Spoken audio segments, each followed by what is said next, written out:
On the heavenly battle arena, two armed players stood motionless opposite each other, exchanging a couple of phrases before starting. The first guy player was introduced by the system as Dean with a swordsman class from the second rank. The second player was a girl and she was announced as Nagi, who was also a swordsman but with an available first rank. For a few more seconds, the opponents exchanged glances, and after a moment, player Dean rushed to attack the girl who remained motionless. Dean quickly drew his huge sword for a crushing blow to Nagi, who had already prepared for a counterattack and held out her defenses. The girl powerfully pushed her opponent, who flew far back, and launched a huge flaming ball of fire at him, increasing right in front of his eyes. Dean managed to put up a defensive shield, but the impact was so strong that he was thrown back a few meters. As he flew backwards, he had time to watch as, in the light of the paralyzing lightning, Nagi summoned her next powerful flaming sword move.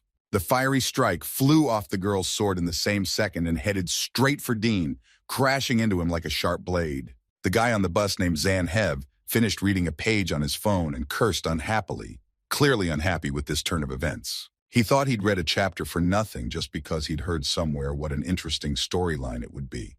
But in the end, it didn't live up to his expectations at all. The guy went to the comic discussion forum and posted his opinion, in which he expressed his confusion about the victory of the strongest player over the main player and what he would have done himself. At the same time, somewhere completely different, someone somewhere else only laughed at this bold commenter. The unknown person thought that since the guy had already left such a funny comment, let him not be disappointed afterwards. And while tapping something on the tablet screen, he said that if he was so confident, he would try something right now. Zanhev, still on the bus, saw the first likes on his comment and thought with a chuckle that it was a good start. The unknown person wrote back that the story was more revealing of the main character's development, and the guy wondered in bewilderment why he was being so ridiculous in explaining the point of the comic. The guy cheerfully thought it was ridiculous to write off the plot reveal, and anyway, this forum was designed to be relaxing. While this kid on the bus was fully immersed in the discussions on the forum, a girl came up to him and asked him to move his bag from the seat next to him. Zanhev stared at the girl with huge eyes in complete shock and just stared at her silently out of confusion. He couldn't help but recognize the cute girl named Yoon Haiso, but he continued to stare at her for a while in surprise. After a few seconds, Zan picked up his backpack and the girl sat down next to him, also watching something on her phone. The guy felt rather awkward and didn't know whether to pretend that he didn't know her, even though he didn't, or vice versa. He silently continued to stare at Yoon Haiso, who was his classmate, and although they weren't the least bit close, she still sat next to him. The girl was quite popular in their class, but with Zan He next to her, they had absolutely nothing to do with each other, nor could they. All the guys took turns getting off the bus, and Yoon Hae-so suddenly held out her pack of cigarettes to the guy, asking him to take it. Zanhev stared at the cigarettes with wild surprise because he doesn't smoke and he didn't need them at all. The guy and the girl were standing by the schoolyard, and he was trying to find the right words to explain that he didn't need them. Yoon Hae-so smiled and said that she had just been summoned by the class teacher and was asking him to hold them temporarily and return them at lunch break. Zanhev was confused by what he heard, but still decided to ask the popular classmate why she had asked him. The girl, after a bit of silence, cheerfully stated that it was because they were friends. Sometime later, at a school break in one of the classes, a loud clatter of noisy kids could be heard. While everyone was having fun and goofing around, Zanhev was pondering why he had taken this packet and what he should do with it now. He was also thinking that she was a little too fussy and could have kept them for herself, and why a high school girl would want cigarettes in the first place. He heard his classmates talking about the popular comic book he had read on the bus earlier. Yoon Hae-so heard something about a flaming sword and attacks, and laughing loudly wondered what it was about. Zanhev looked at the girl surrounded by other guys hanging out on their phones and labeled them as the main characters of his class. He silently clutched the pack of cigarettes in his hand and, looking askew at the popular guys and thinking about the bad timing, decided to give it to her at lunch. Zanhev was still listening with interest to his classmates' arguments about the latest flaming sword-crushing move in the comic book. One of the popular guys spoke highly of the last chapter, while another asked for a normal explanation of what it was about. Suddenly, a guy in the company of the main characters of the class heard someone clarify with them if the player was the one they were talking about now. Zanhev, for some reason, decided to intervene in their elite conversation and informed everyone that he too had recently read it. He went on to talk about the very flaming sword that appeared in the last chapter of the comic and heard only weak agreements in response. The guy continued talking, giving his point of view on the plot, and the guys listening to him looked at each other in confusion. Zainab was like a bucket of ice water, because after such an ambiguous reaction, he was not sure that they were discussing the comic book. He instantly realized that it wasn't about what they were talking about, but the fact that he had interjected himself into their conversation, even though he wasn't even close to any of them. Zanheev immediately blushed and crumpled in place from nerves, apologizing for interrupting their conversation so unexpectedly. Yoon Hae-so immediately recognized the guy and thought the worst of him, sincerely considering him a loser. Taking a serious look, one of the guys in the company asked the first friend if he was socializing with this Zanheev, and heard a negative answer. The guy turned to one of the girls with the same question and saw a negative nod of the head. The last victim of the interrogation was Yoon Hae-so, who was asked in the most menacing tone by the guy if she was communicating with him. Zanheev's mind immediately flashed back to a fresh memory when she had said they were friends at the schoolyard. But what the guy heard wasn't what was in his head at all, but that Yoon Hae-so, it turns out, doesn't even know him. Zanheev was silently moving away from the company, listening to their heated discussion about today's lunch of delicious rice prosecco, calling it appetizers and salads with rice. Suddenly, something heavy-hand fell on the guy's shoulder, and behind his back, someone questioningly asked if he read comics and forum. The unknown guy proceeds to tell Zanuhev that he reads it all every week so he doesn't miss anything. The stranger named Kim Taewon didn't have time to introduce himself to the guy as he was leaving the classroom rather hurriedly. Zanhev visibly awkwardly walked past the popular company of the class protagonists, not even raising his head in embarrassment. Kim Taewon only calmly looked at the whole ridiculous situation from the sidelines without saying another word. Zanhev just stood aloofly in the corner of the school stadium during gym class, watching the others play and have fun. He involuntarily cursed in his head and thought of it as the strangest situation that had happened to him in recent times. The guy was angry at Yoon Hae-so, who was only doing everything for her own benefit, and decided one thing for himself. No matter what their relationship was, it was no longer his business. Suddenly, his musings were interrupted by the very popular head of their class, shouting loudly for a ball to fly towards him now. Zanhev froze with anticipation and just stared at the ball flying right at him, hearing his classmate ask him to cover the goal. The guy was already in no mood, and now there was also this ball, definitely adding to the depressing atmosphere. In his head, he had already kicked it a few times, but in reality only rushed towards the ball with a menacing look. A second later, the ball had already flown past him, and Zanhev quickly realized how he had once again gotten into an awkward situation with the same guys. A classmate standing on the goal, watching the running Zan, was sure he would kick it away, but the ball had already been caught by their net. The boys on the other team shouted triumphantly about their victory and cheerfully announced that their opponents would be charged ice cream for their defeat. Zanhev awkwardly and embarrassingly turned around at the goal with the ball caught in it and said something inarticulate and inappropriate for the situation. At the same moment, he heard a bunch of insults from a classmate for such an act and began nervously apologizing for everything. An angry classmate named Lin Shu was coming straight at him, and Zan was already visibly frightened before he passed by with a direct address to goalkeeper Kim. Lin switched to running and in parallel shouted, asking how it was possible to not block such a simple shot. Kim, who is the goalie, only cheerfully said that he was distracted by the webtoon, which is what the guys called the forum comic among themselves, and was reprimanded by the guys for it. The guys pounced on the classmate, asking him to take his mind off all this nonsense for at least one half of the game. They continued to yell at their buddy as Zan stared in amazement at the unfolding scene. Already in the toilet of the school bathroom was the very same pack of cigarettes that Zan had been keeping from in. Zan sat in the toilet, busy reading the webtoon, not realizing what it was that could have distracted Kim from the game. After a little more forum reading, he realized that he wasn't any better, because he was sitting here hiding instead of gym class. The guy again remembered his mistake, which he obviously could not forgive himself for.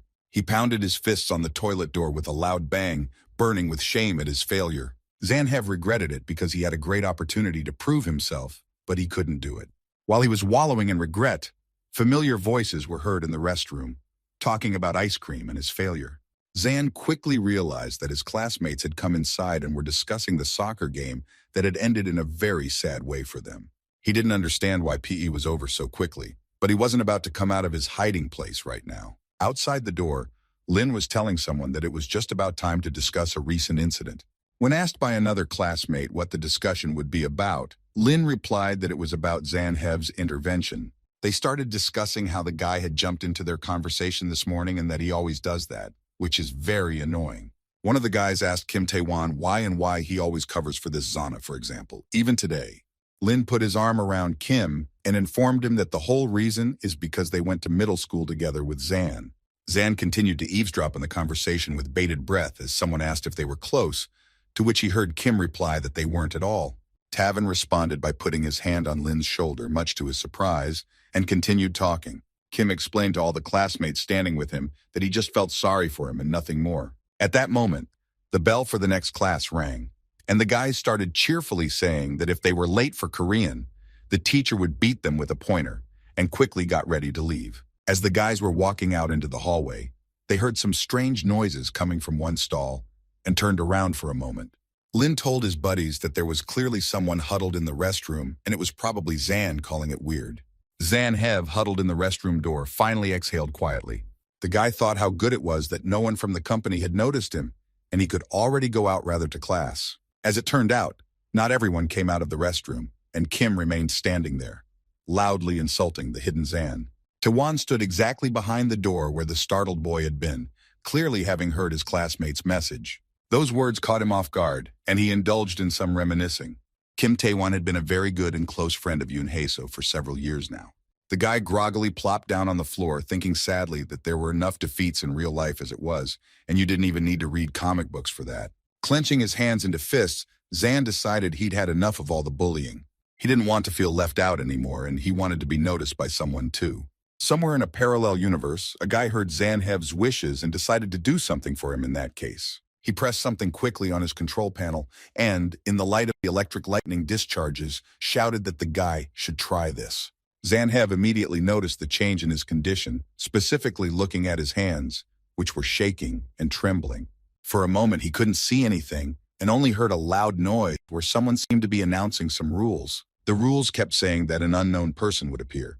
And at the same second, a surprised Zan Hev moved into the heavenly arena in the middle of the battle. The guy didn't understand what had happened to him, and more importantly, how and why he was here in a place very familiar to him.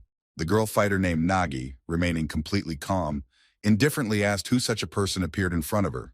A few minutes earlier, when Nagi had struck Dean with her flaming sword, he had fallen to the ground with a clatter. When it was announced that according to the rules of the game, the fighter Dean could no longer continue the fight, and the results showed Nagi's player winning, the stands squealed. Two spectator players discussed the fight, saying that it was just another boring fight, and they only wasted a lot of money on it. The girl, however, replied to him that not really, because Dean managed to break through Nagi's wall of deep flames, even though he lost in the end. The spirited girl noticed the displeased face of her interlocutor and pounced on him with an explanation. She began to tell him that this was the first time in the history of battles that someone had been able to break through the defense of the blue flame wall. After a bit of silence, the girl added that he had now seen the historic moment with his own eyes. He asked how this was possible, and heard in reply that Naga was of the first rank, so it was the first time. The girl cheerfully added with genuine excitement that it was an unwavering defense that no one had ever been able to overcome. The wall of blue flame that rose majestically beside Nagi and shimmered from pearlescent to bright blue was one of the strongest defenses. Everyone present in the heavenly arena knew that this was her hallmark. At this moment, suddenly, some kind of noise rose up in the heavenly arena, and everything near the Naga players seemed to shake. The golden-haired girl in the spectator stands was shocked by what she saw and jumped up from her seat to get a better look at what was going on there. From such an unexpected turn of events, her lollipop, which she had been chewing throughout the game, even fell out of her mouth. The girl was very upset as she had left the most delicious part of the lollipop for later, but never had time to eat it. Her companion looked at the sky arena in amazement and asked why she was telling him about the first time someone broke through the defense. The girl stood up from the floor in bewilderment, leaving the lollipop there, and asked again what she was talking about, noticing her buddy's gesture towards the arena. Oni shifted her gaze to the indicated side and noticed next to Nagi her wall. Except there wasn't really a wall there, but a punctured wall, with an unknown guy standing in place in front of Nagi. The commentator informed everyone present that something amazing was happening as some unknown guy appeared in front of the invincible Nagi. He also added that it all happened in the very center of her protection spell. The wounded Dean watched the unfolding action lying on the ground of the battle arena and thought that this simply couldn't be happening.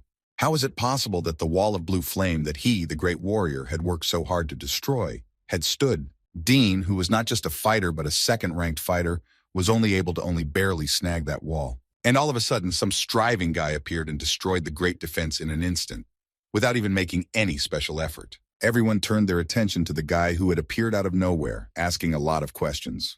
Zanhev, on the other hand, wasn't just surprised, he was shocked at what was happening, and it was clear from the look on his face. He looked around at the stands in the arena in fear, and couldn't understand how this could have happened to him and if it was true. The boy began desperately trying to remember recent events, but other than sitting himself down in the restroom, he couldn't recall much of anything. Zan gingerly looked behind him and began frantically going over the familiar image of the armed girl player in his mind. After a moment, he realized who was standing in front of him now and where he had seen her before. Nagi, remaining completely calm, again asked the boy to identify himself. Zanhev still remembered sitting on the bus on his phone, reading the latest released chapter of a new comic book with passion. According to his calculations, if he wasn't mistaken, just one of the characters from the popular webtoon, The Player, was standing in front of him. The guy, of course, didn't believe in the reality of what was happening and decided to play along since he was here for the time being. Zan, proudly folding his arms across his chest, answered the girl's question as to why she was so interested in the identity of this body. He slowly approached her and proceeded to tell her that he thought it was all some sort of conscious dream, and he was so nervous and worried for nothing. Nagi warned him not to move, and the system showed her skills as a swordsman class known for using the element of earth. Zanhev confidently asked her what such a thing would happen if he moved, surprising Dean, who was still lying on the ground, by doing so. The commentator didn't miss the opportunity to clarify and said menacingly that Naga's power increases from the connection to the earth. At this time, Dean was wondering if he was missing a good chance right now to get closer to his rival. Nagi, seeing the unknown man walking straight at her without any alarm or apprehension, warned him not to tread another step. Suddenly, the commentator announced that the stubbornness between the players would soon end, and after his words, magical blue feathers flew into the air. The girl called for a new protective wall of blue flame to appear, which appeared at once. The audience was very surprised by such an unexpected power of the girl, and with open mouths watched what would happen next. Dean, who had recently wanted to get closer, was already thinking only about how she had so much strength and whether she ever got tired. The spectators shouted from the stands that such power even scares them a little, and here she was, the true wall in all its glory. They scrutinized the guy and concluded that he was definitely finished, because even his appearance didn't cause any fear. Zanhen listened with bated breath to everything that was shouted by the spectators and already began to think about what kind of wall they were talking about. Lying in the arena, Dean noticed the strange expression on the guy's face and hesitantly asked if he was okay. Zan felt a sudden whiff of a refreshing breeze and wondered if there was a reason for it. Nagi only stood her ground confidently and decided that the guy just wasn't going to back down, but she wasn't a timid person herself. The girl took it as a challenge and reached for her sword, for it was he who appeared through her protective wall and thus announced the battle. Nagi took a fighting stance and pointed her majestic sword directly at the guy who had been brave up to that moment.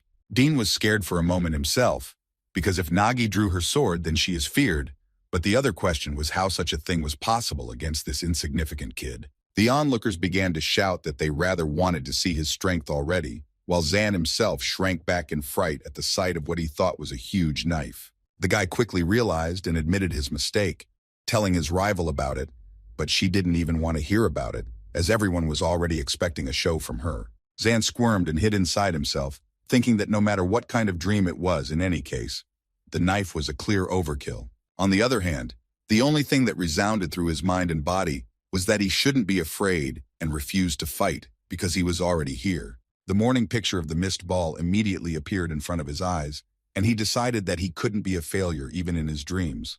Otherwise, how could he go on living? Zan dared to look into Naga's eyes and decided firmly that he would not be afraid anymore. The thought that it was just some ridiculous dream kept running through his mind, and he went on the attack, shouting that he was not so simple. As if convincing himself, Zan shouted again, only much louder, that he was not as simple as she thought, and he would win. The guy with the crazy eyes ran straight for the sharp sword Nagi had displayed with his fists. Dean lay back and thought the guy had some stupid battle tactic, while Zan himself pondered the possibility of the reality of all that was happening. The guy's actions seemed very rash and stupid to everyone, but they were just spectators waiting for a bloody massacre. As Zanhev quickly ran towards the girl, he kept his eyes on her long and most likely sharp sword. He also noticed that the majestic sword in her hands was motionless, much like the girl herself. For a moment it seemed to him that she had no intention of destroying him, and he thought that she might have changed her mind. He continued to run towards the sword and decided that the girl would just parrot it for a bit and definitely let it live. That very second, just as Zan reached his destination, he ran into that very sword and was struck by it in multiple places at the same time. It was as if his body began to fall apart into several pieces and disappear into some kind of flickering black and blue light. Dust rose up around the players in the heavenly battle arena, and the spectators shouted and demanded an explanation for what had just happened. Player Nagi, who was standing in a shroud of thick smoke, called out a commentator to explain to the spectators what had happened in the arena. After a second, the girl looked menacingly towards the announcer and asked him to announce the results of the battle, and he quickly realized that it was better not to joke with her. For all the worried spectators in the stands, the commentator loudly announced the guy's apparent inability to continue the fight. Only his arm peeked out in the pile of rocks formed by Zane's powerful impact on the ground, and the announcer declared Nagi's victory in this fight. The unknown man who had sent the guy to the battlefield was watching everything happening on the screen of his tablet and was not happy with this ending. He found it too boring and emotionless, fundamentally different from what the kid had promised, whimpering alone in the restroom. The unknown man smiled evasively and decided that such an ending was not satisfactory to him and simply would not be tolerated and planned something insidious. He quickly clicked something on his gadget and selected the player Zanhev on one of the panels. At this time, Zanhev felt as if he was floating in weightlessness and began to slowly come to his senses and figure out where he was and what was wrong with him. Seeing nothing but emptiness around him, he quickly decided that he had simply died. He flew onward and sadly thought that this time it was the end, and perhaps it wasn't even a dream at all. Zanhev was still mumbling something while he was conscious, and the girl sitting next to him started to ask what was wrong with him. Seeing the guy's half-open eyes and slow return to life, she began to tell him to come to his senses and get up. When Zanhev finally came to his senses, he opened his mouth in surprise and saw a strange girl sitting in front of him, greeting him after his sleep. The mysterious stranger sat next to him and scrutinized the guy, noticing his surprised face and thinking how silly and ridiculous he looked. The long-haired girl was trying to get Zanhev to talk to her in some way, and every now and then she addressed him in various ways. But it was as if he didn't understand her. While the girl was wondering why the guy didn't answer her, he had time to take a quick look around and ask uncertainly what kind of place he was in. Suddenly, at that very second, his voice was bound by a powerful force, like an embrace of flame, depriving him of the ability to free himself. The boy immediately coughed and began to feel himself suffocating while the stranger held him in a vice and said that she was being kind and looking after him, who had come here without asking. The girl squeezed the lad's throat even harder with her fiery strength and went on to say that after all this, how dare he ask her about it and question her at all. She raised him high above her head in rage and squeezed the fiery noose around Zane's neck harder and harder with each passing second. The boy seemed unable to not only move, but also breathe when he heard from the angry stranger that it was time for him to disappear. Just as the girl was about to finish him off, she heard a familiar voice behind her back ordering her to stop. At the same time, the noose around the guy's neck slowly disappeared, and he started coughing loudly, greedily gulping for air. Zanhev fell to the floor with a clatter and coughed loudly for a while longer, holding his neck as someone else approached him. That same unknown guy began to apologize for the girl he said had just recently been born. The guy approached the astonished Zanuhev and greeted him in a friendly manner, saying it was nice to meet you and calling an inaudible name. A second later, the stranger coughed and apologized for mispronouncing information about himself. He cheerfully threw his huge sword over his shoulder and introduced himself as Aso, the god of this world where they were now. The girl behind her back shouted to her lord to let her go, encased in his power, and began to say that this guy had started their fight first. The girl's lord calmly asked her to moderate her ardor and calm down before she finally lost her representative face. Aso was silent for a short while, obviously thinking about something, and then he said he would look into it. Zanhen saw him reach for his sword and remembered his words on some god, deciding to find out what he was going to do. Aso loudly stuck his sword next to the terrified guy into the ground, and all he could hear was pleas for mercy and pitiful pleas not to hit him. The stranger started to say that apparently the guy didn't fully realize the whole situation, and he would now try to explain otherwise. Aso, looking simply into the guy's frightened eyes, called him by name and asked him to listen. He quickly stood up and picked up his sword, slinging it back on his shoulder, and informed Zan that he had been chosen for this special place. Zanhev listened in surprise and just wild shock as a guy unknown to him until today invited him to become his player. He was dumbfounded by the offer and wondered if it was just the name of a webtoon, But in response, he received a sneer, asking if he had read the information carefully. Zanhev didn't understand what it was all about or what else it said, so he decided to ask the so-called god of this world himself. AASO, realizing that the surprise guy is out of the loop, decides to simplify his life a bit and give him some answers, calling on the help of his powers.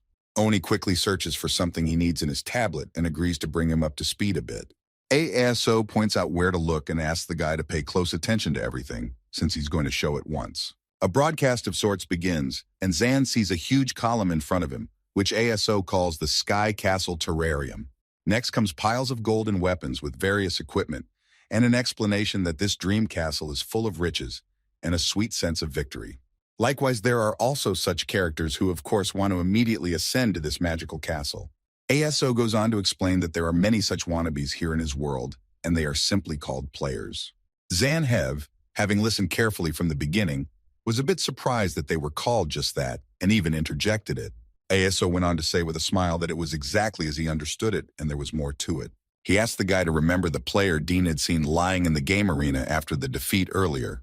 ASO also gave the example of the victor of the battles, the one who had defeated him so handily, a girl named Nagi. After a moment, the self-appointed god of this world leaned as close to the boy as possible and said that he too was now among the players. Zanhev's face immediately changed from surprise to fear, and he crumpled in an attempt to say something, but he couldn't seem to find the right words. The boy, gathering his courage, asked ASO if he would be a player like those people in the heavenly arena, and heard an affirmative answer. ASO also added that the guy should recognize how cool it was, but all he heard in response was a timid attempt to explain something. Zanhev began to realize the seriousness of the situation and jumped up from his seat and started yelling loudly like a madman why he had chosen him.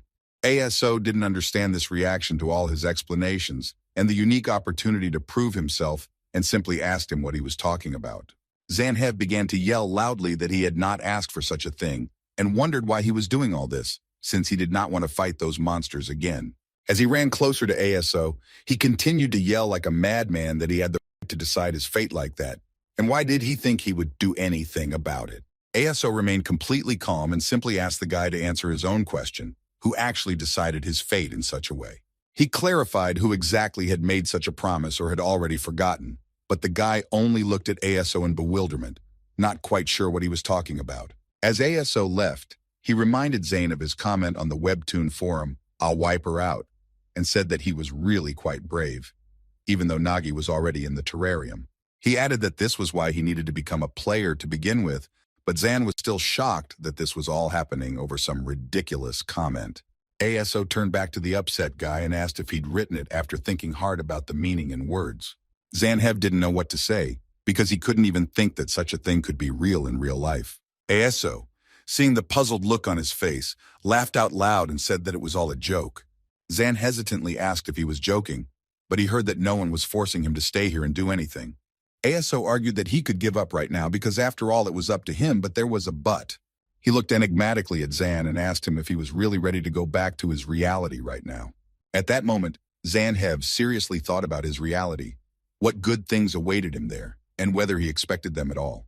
The boy sadly remembered his world, full of fools and foolish people who ran to insult him at the first opportunity and put him down for nothing. Zan sat silently and thought for a while about Aso's unexpected but interesting proposal. The god of this world came closer to him, and after giving him some time to think it over, asked him if he was ready to go back. Zanhev had already realized that this world, though it was his reality, was clearly not for him, and he didn't belong there. He turned to the god, but the god quickly interrupted him, saying that Zan could just call him Mr. ASO. The boy corrected himself and asked Aso-san what he would get as a reward if he could rise to first place. ASO cheerfully replied, clapping the lad on the shoulder, that he could get what he himself wanted and desired. He could already see the clear approval of his offer on Zan's face, and held out his hand in a friendly manner. Zanhev, no longer hesitating, extended his hand in return, and informed him that in that case they had agreed on everything. ASO drew a large circle around Zan with his sword, and said that he would now use magic to send him to the tower with the others. He also said that this was the only time he would save him, and would not be able to do it a second time, warning him to be careful there. Aso-san had already swung his hand with a stream of magic to perform the move, as a surprised Zan yelled for him to stop. ASO didn't understand why he did that, because he wanted to do one cool thing. But Zan wasn't interested, because he didn't want to go to the tower empty-handed. The Lord looked at the guy in bewilderment, who indignantly went on to say that such an irresponsible thing to do, and also calls himself a god. Zan added that even novice trainers get their first Pokemon, and asked ASO to give him something.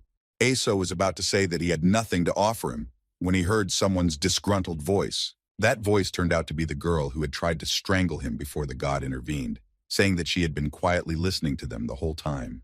When the long-haired girl came out of her fiery confinement, Zanhev also immediately realized who was standing in front of them. She had a malicious attitude and asked with a menacing look why this foolish kid was treating the Lord like some kind of friend. Zanhev quickly realized that she was not to be trifled with and was visibly frightened because he could sense such malicious energy from the girl. He thought that this atmosphere was very familiar to him, remembering his popular classmates, or rather the main characters of the class. The girl used one of her powers, forcibly twisting and bowing the guy to herself, and ordered him to behave normally. Zanhev, not in control of his body, began to quickly agree with everything the girl told him, much to Aso's amusement. The Lord, after looking at the boys for a while longer, laughed loudly and got their attention.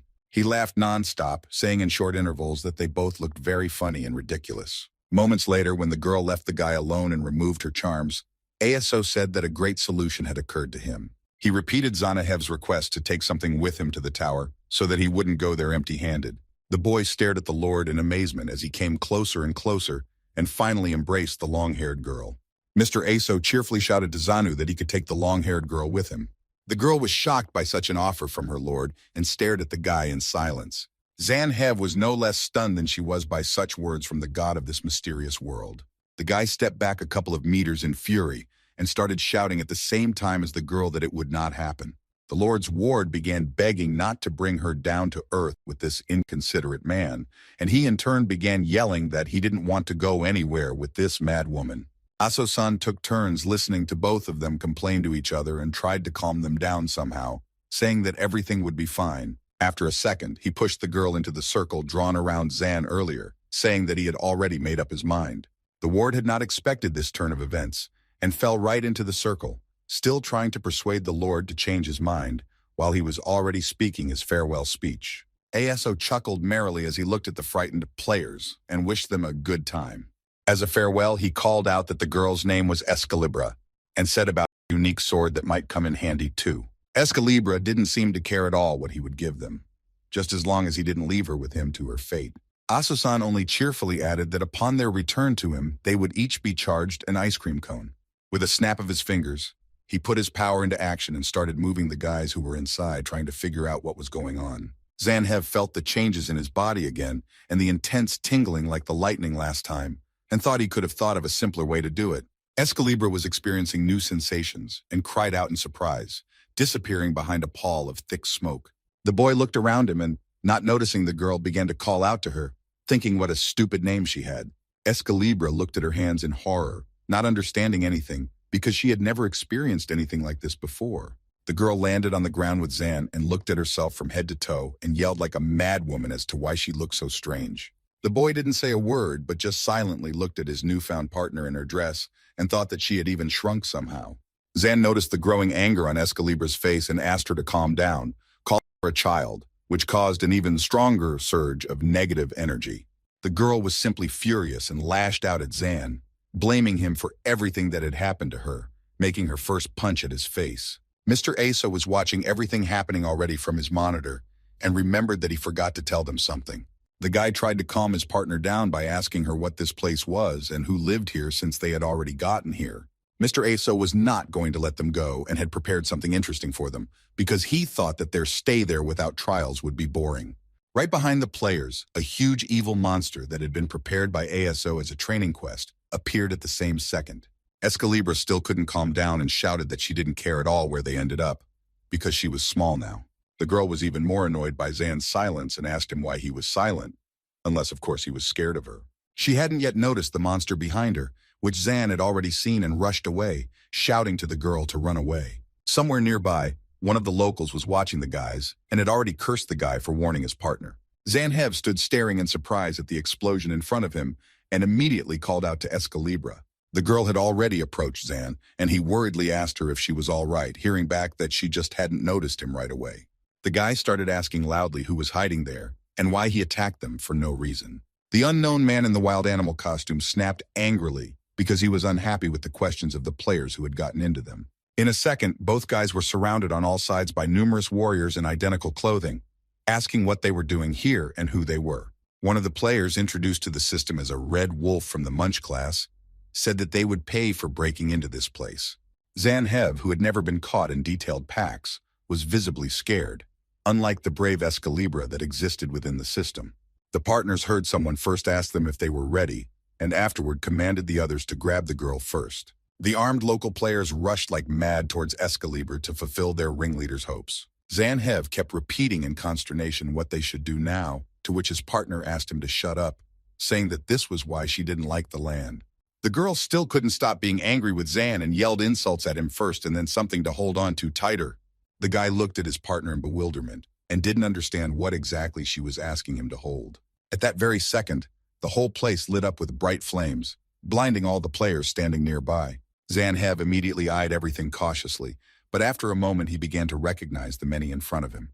Through the disappearing flames and smoke, something very similar to a flaming sword began to appear in the hand of the surprised guy. The players who wanted to attack them stopped and began to consider what was wrong with them and who they might actually be. Zan saw the powerful weapon in his hands after a moment and decided that he could now defeat anyone. One of the attackers gave the command to leave and looked at his sword and began to speculate. Watching everything with special interest, chuckling snidely, was Aso-san on the screen. The mighty weapon in young Zan's hands after a short while turned into a very ordinary sword, shaking along with him. Everyone nearby on the field, including the boy himself, were discussing amongst themselves what had suddenly happened to him and where all the power had gone. The system explained that the sword was an extension of Escalibra and was called a sword with a soul, or simply personality. This legendary sword grows stronger with its owner and has unlimited abilities in battle and beyond. Aso-san, who is the operator of the system, continued to say that it was now understood that the sword had taken over the characteristics of the current owner.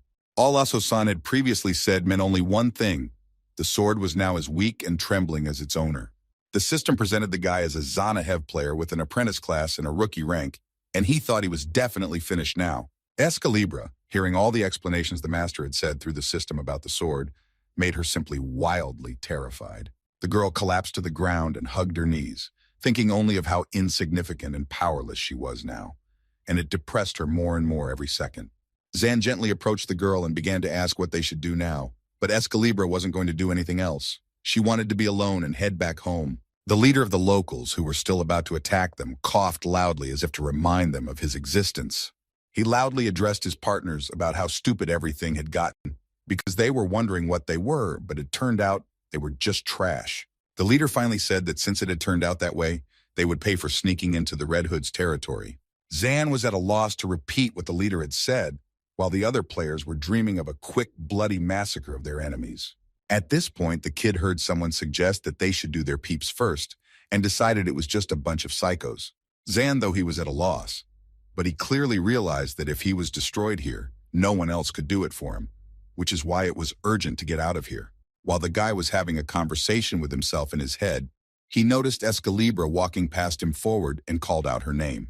The girl was already in a rage as she approached the players who had just insulted them and was about to do something about it. She was very angry that the enemies had put her on the same level as this loser and started showering them with insults and something else. The enemy team quickly sensed what changes from the fragile Escalibra, against whom even just standing was hard, and realized that she was one of the players.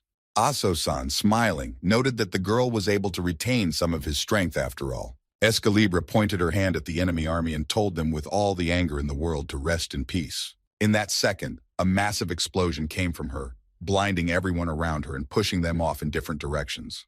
The commander of the attackers watched her abilities with bated breath, saying he had never seen anything like this before. One of his subordinates shouted that now was not the best time to admire and needed to run, while the girl went into lust for destruction mode with a grimace of terror. Escalibra heard the opponent's intentions and shouted that it was too late, but this outcome did not suit Mr. Aso at all. The god of this world quickly pressed something on his control panel, and in that second, the girl's power was completely gone. Escalibra immediately became angry because she didn't understand what was going on, because this shouldn't be happening. At the same time, she raised her head and smiled shyly, noticing the entire armed squad of opponents looking at her. The commander of the enemy fighters menacingly commanded them all to start destroying the outsiders, and they obediently agreed. Zanhen didn't understand why the girl couldn't use her power anymore, because he was going to get out of there quickly. The guy stopped and decided to go back because now he just couldn't leave alone, and as it was, he just had to help. A moment later, the armed army commander first froze and then trembled as if struck by lightning. The same thing happened to Zanhev, but for him it was already a very familiar feeling. This action affected everyone except Escalibra, and she decided that they were all trembling out of fear of her. The girl turned to Zan irritably and said that there was nothing left for them to do but fight, and asked him to take on one or two of the smaller warriors. While she was yelling, she didn't even immediately notice that her partner had magically disappeared somewhere. The girl yelled so loudly that it seemed to be heard by the players even from the tower. Zanhev was already running away quickly through the forest, still hearing the loud insults from his partner. He thought that he wasn't quite out of his mind to fight them, as he realized that he wouldn't have a bone in his body after such a battle. As he ran forward, he realized that the screams had stopped, and for a moment he thought that the girl had been captured by the enemy. Zan remembered how he had thought that something was bound to change in his life after entering this world. He decided to quickly put those thoughts out of his head and not to think about useless things, because she was strong enough and he would only hinder her. The guy fell to the ground face down with thoughts that in the end a weak and coward like him just ran away. He lay there thinking that there was nothing to be thought of with this. He had already made up his mind and done everything himself. After all, if you think about it, what could he, being an ordinary schoolboy, unlike the rest of the characters in this webtoon? Zanhev couldn't think of anything better than just feeling sorry for himself and thinking about how bad things had gotten and that there was nothing he could do about it. For a moment, he thought he was sitting alone in the school restroom again, thinking about his fate as a loser who didn't fit in with anyone. Standing up and sitting on his knees with his head down, Zan truly believed that this was best for everyone. Suddenly, he heard a familiar voice and looked up to hear someone asking him if he was running away once again. The next was a very familiar insult he heard while he was standing leaning against the school restroom door from Kim Tavan. At that moment, Zan had an inexplicable urge to prove the opposite to everyone, but he didn't know exactly how to go about it yet. Meanwhile, the captain was talking about the exhausted Escalibra and her fatigue, although he thought that such a pathos and self-confidence girl could give something worthy. The enemy team had cornered Escalibra with no energy, talking about how weak she really was. The girl might be tired, but she did not give up her position in the conversation, replying that there was no way she should be saying such words to someone whose subordinates did everything for her. She couldn't stop thinking how much this commander annoyed her as he stood over her, and said that he even felt a little sorry for the life of such a little girl. The commander was already swinging his fist for a decisive blow, and the girl was only thinking about how nice it would be if she could use her power. Suddenly, from nowhere, Zanhev himself appeared in front of Escalibra and covered her with himself. The commander noticed him at the same time as the girl. Though their emotions were different from that, he didn't hold back his strike. The commander threw a powerful punch, raising dust around him and causing a bright flash of blinding light. The commander was already standing proudly after the attack, hoping for his victory over two players at once. The girl immediately perked up and jumped up under Zan's body, collapsing on top of her, screaming, asking why he even came back if he kept running away like the last loser. She couldn't calm down and kept asking the guy why he was here, adding that she could have done it without his help. Zanhev, who had just received a hard blow, simply asked her in response that she couldn't even be a loser anymore. She noticed the barely held back tears on his face and stopped yelling, quickly changing her expression and tone. Escalibra asked him to move away and let her stand up, saying that it was basically not illegal to be a loser. Unexpectedly, the girl reached out her hand to Zan and asked him to hold her hand to help him stand up. The guy was still looking at her in surprise, not realizing if she was serious, hearing further the suggestion to try again. Zanhev realized that Escalibra was being serious and accepted her offer to try again, holding out his hand to her in return. Suddenly, a blinding stream of light descended on the players with the announcement that they have passed. The commander of the enemy army was genuinely surprised as he tried to understand what this power was and how it could even be possible. Zanhen stood bravely in front of everyone with a burned vest on his forearm and a mighty sword in his hand. The guy promised to definitely rise to a place of honor among the players. Escalibra thought angrily that she had only given her partner half of her power. Seeing how powerful the guy was, the girl was furious that he had grabbed all the god power left in her. Zanhev offered Escalibra's sword power first, but she still gave him a chance to prove himself, and now he was standing in flaming light before his opponents. One of the enemy army told the other not to hide behind everyone, but to move forward since he was so huge. They were already trying to reluctantly move closer to Zan, but the commander ordered them all to move back immediately, adding that he would handle him on his own. The commander said, menacingly, that he hated most of all those who only knew how to rely on their useless bling. He went on to say that that was why he had created his own thieves' guild, but Zan thought he was just talking nonsense. It was as if the commander was seriously focused on something and asked his worthless partners to look closely at the use of true power. He summoned his best techniques and magic skills for the coming battle to emerge victorious. The subordinates shouted praises to their great commander who never doubts himself, and quickly dispersed so as not to disturb him. The leader menacingly told Zan that he was not at all interested in what this supposedly mighty sword was called, because to him it was just a knife. He also added, raising a huge stone, that if he couldn't get close to his opponent, it wouldn't do any good. The commander brought the block of stone right above Zan and said that he would die quietly right now, and he would sell his precious sword. The boy stood calmly and watched the huge stone rapidly approaching him. A moment later, Zanhev swung his majestic sword towards the flying block of stone. The guy turned towards the enemy team, showing his superiority with all his appearance. The commander clearly did not expect such a turn of events, and froze in surprise with wide-open eyes. He and his subordinates tried to see in the light of the bluish glow what was going on. Zanhev was not as simple as they all thought, and surprised them greatly by delivering a devastating fiery sword strike. The enemy army scattered from the powerful attack in different directions, trembling and shaking from such a blow. The brave kid stood in a fighting stance after the first and such a successful strike in his rather dull life up to that point. After a second, he raised his head and his face showed signs of fatigue from the sudden force that had come upon him. Zanhev only managed to utter what he could and was no longer able to keep his exhausted body on its feet. The P-boy plopped down on the ground where he made a good hole with his sword. A few meters away from Zan himself, the entire enemy team lay motionless and without signs of life, crushed by his majestic blow. The in-world system announced the successful completion of the elimination of the Red-Hooded Thieves Guild. Meanwhile, Aso-san watched the whole event and laughed merrily, finding it quite an amusing sight. He watched the broadcast on his cell phone screen, was very happy that it had become much more interesting and unpredictable. Aso relaxed back on the couch and exhaled deeply, tossing his cell phone far behind his back. The Lord seemed to have already thought of some plan of action and was about to put it into action. He sat in front of the chessboard, folding his hands in front of him, and thought how good it was that finally all the necessary candidates had been assembled. Aso decided with a satisfied smirk that finally it would begin its next move. Somewhere in one of the universes, an unknown person was traveling somewhere on a go-kart in a harness with a creature that looked like a fluffy cloud, leisurely traveling somewhere. The cheerful and cute fluffy creature was referred to by the intra-world system as a Mokiko. Behind the tightly clutched reins sat a certain old man, silently driving his cart. The old man turned out to be 86-year-old Julius II with the profession of a coachman who had recently experienced a crisis in his peaceful life. The cause of this crisis occurred about 30 minutes ago, when he was calmly brushing his Mokiko and was about to return, but something happened. The old man was standing by his faithful pet, minding his own business, when he heard an unfamiliar voice asking his grandfather for a ride to the village around the tower.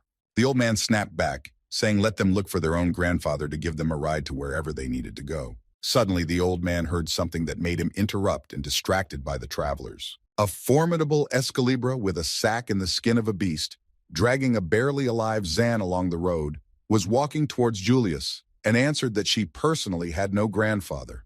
The girl stopped in front of the old man and asked if it was impossible to get on the wagon without her grandfather, to which the frightened Julius quickly said that it was not necessary, he would drive them anyway. The old man invited the uninvited travelers to get into his wagon and hovered for a while, waking up after the girl called him loudly. Escalibra pulled Zan into the cart and settled herself in, telling the old man to hurry up and get them where they needed to go, and the man moved off apologetically. The old man was furious, but he didn't show it in any way, and only thought that if he were 50 years younger, he would have pointed her out. He stealthily watched the worried girl who was desperately trying to bring her partners to their senses. Escalibra was shaking Zan by the collar of his shirt and accidentally snapped something there while the old man thought he would just stay out of anything. The girl stared silently at the guy lying unconscious and with no visible signs of life. She figured Zan hadn't moved once yet since he'd lost consciousness after his devastating blow. Escalibra gently reached out to touch her partner's head, sincerely hoping he wasn't dead. It was as if the girl was clarifying to herself that she wasn't particularly concerned about his fate, but her continued stay here and the possibility of returning back to the god. While she was immersed in her musings, the guy jumped up with the words, "squid fried rice," and got a fist to the head in surprise. Zan startled the girl and she casually punched him, asking if he really didn't remember anything. The guy revealed that his last memory was of taking her hand, and the next thing he knew, it was darkness, which made his partner laugh, who thought he'd be good for it. Zan added that despite everything, he still remembered something about something incredibly cool and powerful happening to her. Escalibur asked him to forget about it because if he couldn't remember exactly how he'd done it, it was no use.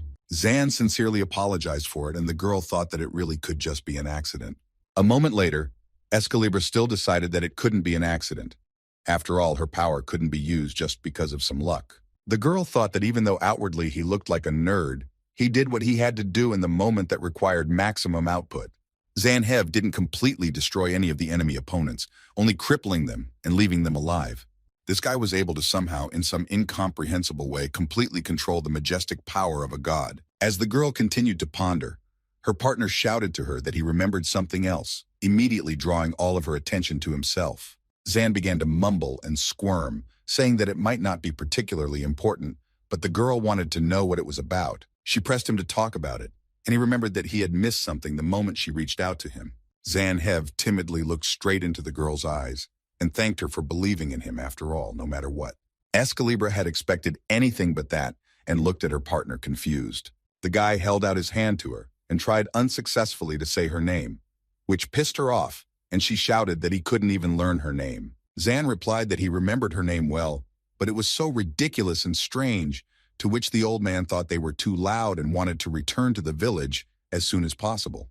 The spirited girl seemed mad with anger and started shouting that he himself had a strange name, but Zan only defended himself against her swinging and said that his mother had named him that.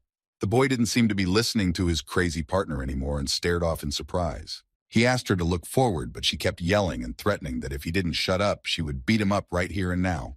The guy interrupted her again and told her that this was not the right time at all, and he wasn't talking about that at all, forcing his partner to turn around after all.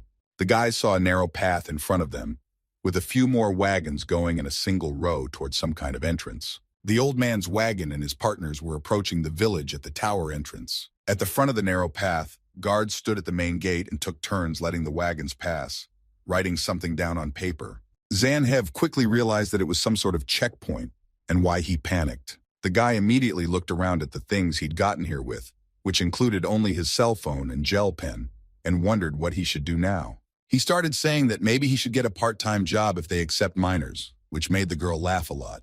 The guy hadn't paid attention to the things in the wagon before, and now looking at his partner, he asked if she had stolen it all from those thieves. When Zan nodded in the affirmative, he immediately gave up looking at the contents of the sack full of gold and said he didn't have to worry about the money. He praised the girl, saying that he had never thought she would be capable of such a thing, but she didn't see it as a big deal and asked him to listen to what she had to say from now on. Escalibur had already started making their plans, saying that first they would find a place to eat a nice meal. At that moment, everyone heard a loud shout that it was them and turned around to see the old man telling the guards to capture them immediately. The old man did not hold back and told the strict guard that the two men had threatened him and forced him to take them here. Escalibur began to shout back that there were no threats and she was just asking him, which he immediately agreed to. Zan got scared that she might have actually threatened the old man and started yelling that he was unconscious in the first place and therefore also a victim. The girl was not going to tolerate such insolent behavior and kicked him in the face with all her might. The guards were watching and said there was no need to pretend as they knew they were in on it. One of the guards pulled out a wanted flyer that had a member of the Thieves Guild on it and said that here was proof that they were from the Red Hoods. The old man started shouting that he recognized the petty thieves right away, but they tried to fight back, saying they had nothing to do with that guild. In that second, they both realized how awkward they looked, for they were wearing the stolen clothes of the Thieves Guild after the battle.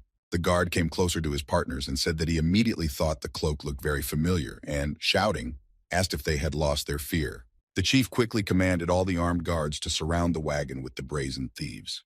Escalibur quickly looked over to the frightened Zan and realized what an awkward situation they were in. The boy felt something in his body again and looked at his trembling hands in confusion.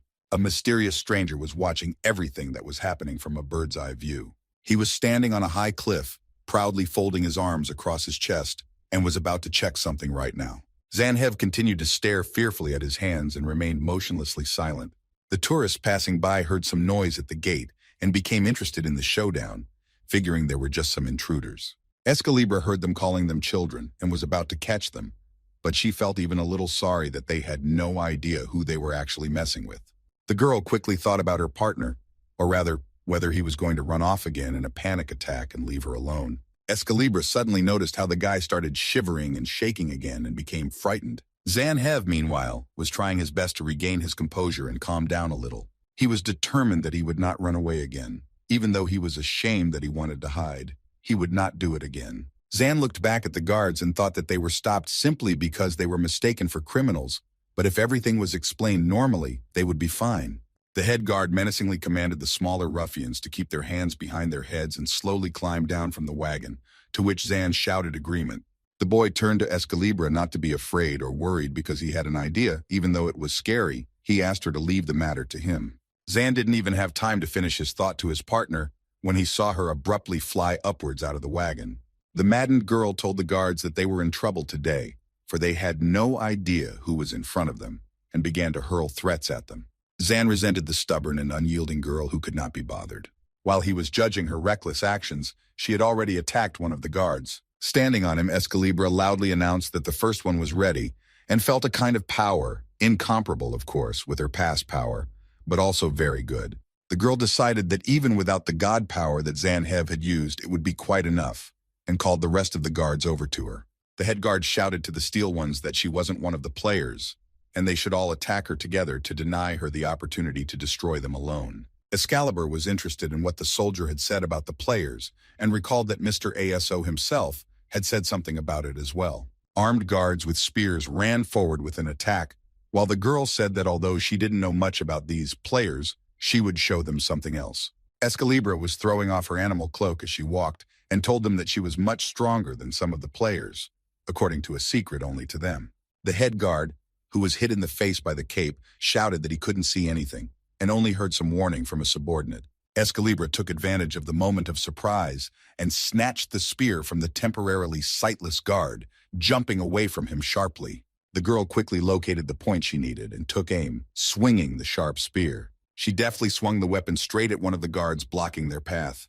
The spear reached its target in a flash, and the guard shuddered in pain and twisted in half. The weapon hit across right into the soldier's stomach and threw him far back at high speed. Escalibra thought at this moment that they were weaker than even that red-hooded guild.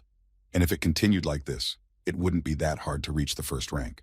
The guards looked at each other warily and prepared for another attack, still thinking that the enemies were planning something against them. A guard shouted to one of the team members to quickly run out and get Mr. Rang here. While he was telling this to the soldier, the girl was already flying at him with her fists in a fury.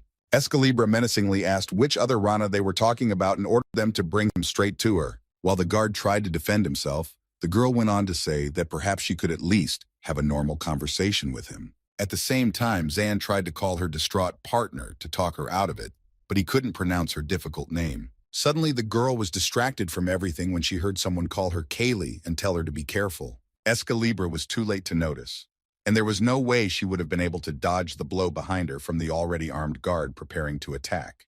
The girl quickly realized how this could have ended if it weren't for one thing. She heard a loud call to battle from Zane, calling her by her abbreviated name Kaylee, and was forced to respond. In front of the astonished guards who were already swinging to strike, the girl began to vaporize and move to another place. A moment later, she was already a battle buddy in Zan's hands as a majestic sword.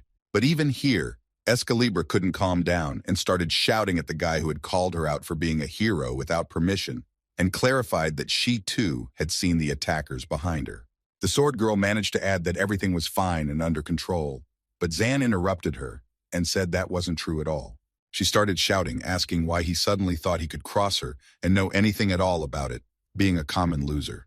The guy calmly replied to her that it was precisely because he was a loser that he understood everything, and asked if she knew what the most important thing about it was. The girl asked in bewilderment what he meant, and Zan told her it was the look.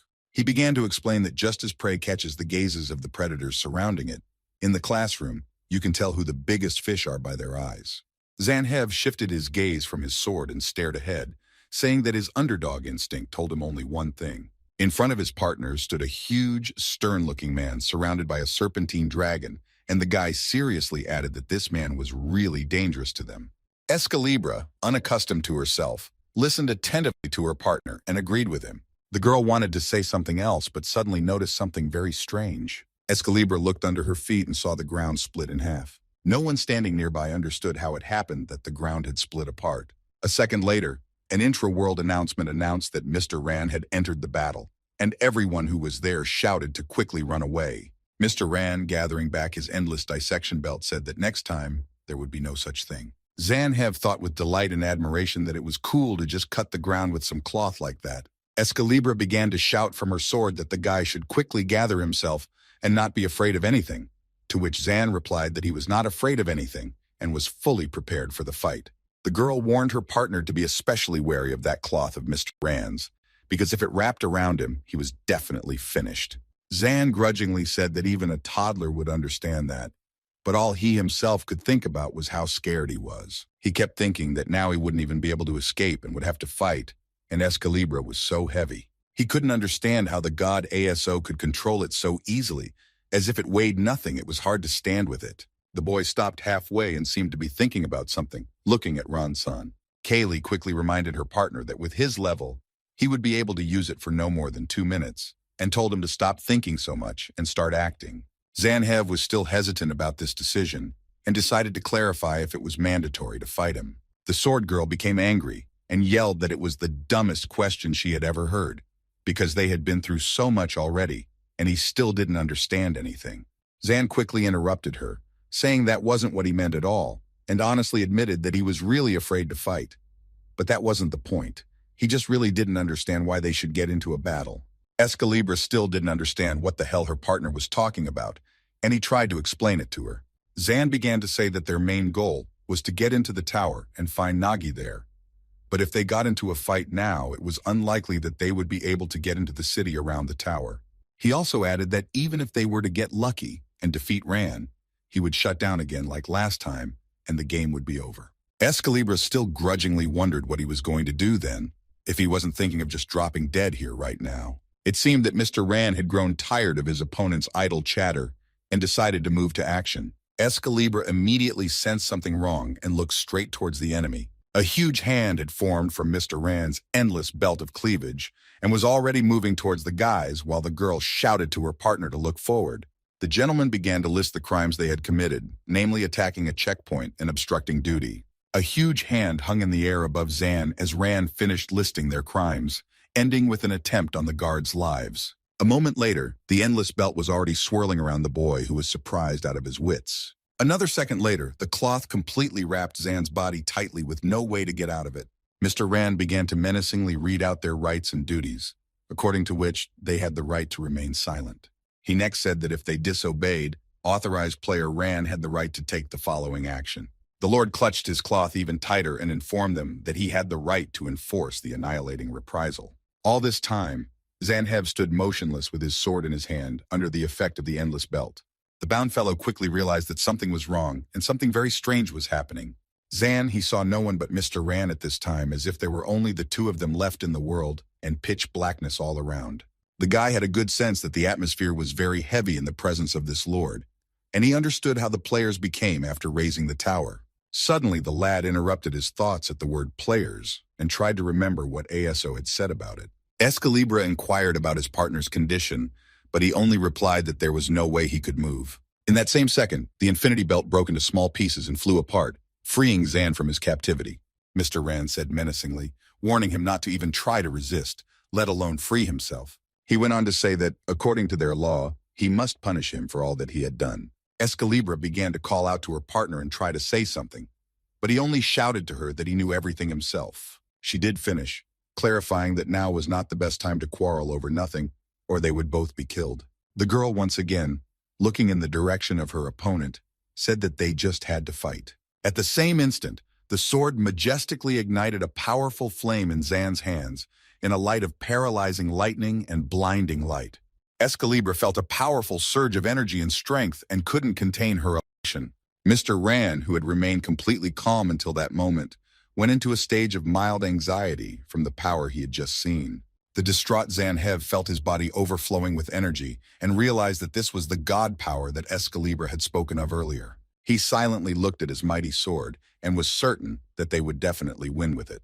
Zanhev pushed himself powerfully off the ground in a high jump and looked at the people standing below in surprise. The guy didn't understand what they were doing there and why they were still standing there and not dispersing. Excalibur interrupted his partner's musings, asking what he was doing, since no one stopped such a powerful force that way. Zan was already flying downwards from the decline of his power as Kaylee told him to stop doubting, unless he wanted to die before they finished him off, of course. The guy didn't attack as he was afraid that other people would get hurt, but Mr. Rand still didn't understand why his opponent wasn't attacking. Rand was already flying towards Zan and said that he had no idea what he was up to, but he had clearly missed his only chance to win. The Lord had already swung his fist towards the boy for a strike. Zan knew he wouldn't have time to dodge and just took the powerful blow that made his head go black. The boy went flying down from the blow and fell to the ground with a thud. The guys watching nearby sympathized with Zan, or rather with his fall from such a height, and discussed among themselves whether he had survived at all. Mr. Rand, while still in the air, thought that Zanhev was definitely dangerous. He looked at the guy who had fallen from such a height and managed to survive, and thought of him as a challenging opponent. Mr. Rand wasn't going to wait for the guy to come to his senses and was about to deliver the next crushing blow. Zanhev was still and unconscious and lying on the ground with no visible signs of life. Excalibur angrily thought that she had undersighted him, as she had never even imagined that such a thing could happen. Meanwhile, Mr. Rand didn't waste a second and had already launched his webbing towards his partners. Excalibur immediately realized that she wouldn't have time to get out or save her buddy, and simply closed her eyes to face the approaching end. A short time later, the girl opens her eyes to see why nothing has happened so far. Excalibur saw the old man's Mokiko in front of her, appearing out of nowhere, and called out to her, calling her curly-haired girl. The fluffy cloud stood flat in front of her partner and didn't move, mooing merrily. Mr. Rand froze with surprise as he had in no way expected to see a Mochiko in his path, and asked why this animal was here. The guys looking out from behind the bushes were also trying to figure out why the Mochiko, defending her partners, interfering in the fight at all, since it was the first time they had seen such a thing. Excalibur sat down next to the Mochiko, while the guys shouted that now the fight was unlikely to continue, because even with all the severity of Mr. Rana, he would not do such a thing. The girl continued to sit next to the animal and thought what a strange atmosphere there was here. It looked very much like Mr. Rand wasn't going to just stand there and calmly observe everything, because he was probably preparing to attack. Mokiko continued to persistently stand in front of the girl and guy and repeated her MO. The Lord couldn't take it all anymore and told the animal to shut up immediately. Mokiko mewed loudly as Rand launched his endless belt of dissection straight into Excalibur, knocking her off her feet and throwing her back towards the guy. The unconscious girl quickly flew toward her lying partner from the hard blow. Mokiko continued to moo loudly as Mr. Rand commanded his subordinates, who had already fled to follow orders, to send the partners to jail and punish them according to the law. Excalibur, along with her partner, Zanhev, were thrown into one of the cells behind bars. Both players were in the local village at the tower entrance prison. Someone laughed very loudly upon hearing the simply unbelievably rambling story. The unknown man asked Ransan again if the Mokiko had blocked him while protecting the criminals, and heard a quiet assent in response. He further questioned if he had accidentally attacked the innocents. Otherwise, why on earth would the Mokiko stand in their defense? But Ran was sure they were criminals since they had attacked the main gate. Mr. Rand, after a bit of silence, added that he still had something else as evidence. He held out the tie he had found in the wagon, which Kaylee had earlier accidentally broken the clasp on while bringing Zan to his senses, and said that he had never seen such tailoring before. Rand caught the unknown man's attention, adding that there could be no mistake and there was definitely something wrong with them. The unknown man turned out to be Dean, who had fought Nagi and said he hadn't even hoped to see the kid again. Mr. Ran was very surprised and asked if he knew him, to which he heard an explanation that he was the same guy who broke through Nagi's wall of blue flame. Mr. Rand couldn't believe his ears, and Dean confirmed everything to him once more. After a bit of thought, Dean informed Rand that as it was, he'd just have to visit him in person. The local jail was multi-story and securely barred behind an iron gate with an alarm system. At the windows of one of the cells behind the bars, two furry mooks stood mooing and mooing. Zanhen and Excalibur had already come to their senses and were sitting silently on opposite sides of the cell. The boy decided to break the silence and speak first, saying that this was a boring prison. The guy went on to say how she was incredible in battle and defeated so many guards. And that player Ran wasn't as tough as he initially thought. Zan had said that if he had executed his attack better, they would have definitely won, but none of that seemed to interest the girl at all. Escalibra leaned against the cold wall of the cell and sighed loudly. Zanhev visibly became nervous and worried, as he was already very familiar with this kind of situation. The guy was sure that his partner was furious, and now he would definitely be finished. Zan even had time to think that it was logical, because he would have hated himself for such a thing. In his mind, he quickly recalled the picture of the time when he had risen mightily above everyone else, full of strength and energy, and was sure that if he hadn't been stuck there, they would have won for sure. Zan didn't even notice the rage filling his mind and body, and began desperately banging his head against the wall, with thoughts that he'd better end it all himself right now. While the guy was indulging in self-deprecation, he was accosted by a bewildered Escalibra. The girl hesitated for a moment, but a few seconds later she apologized.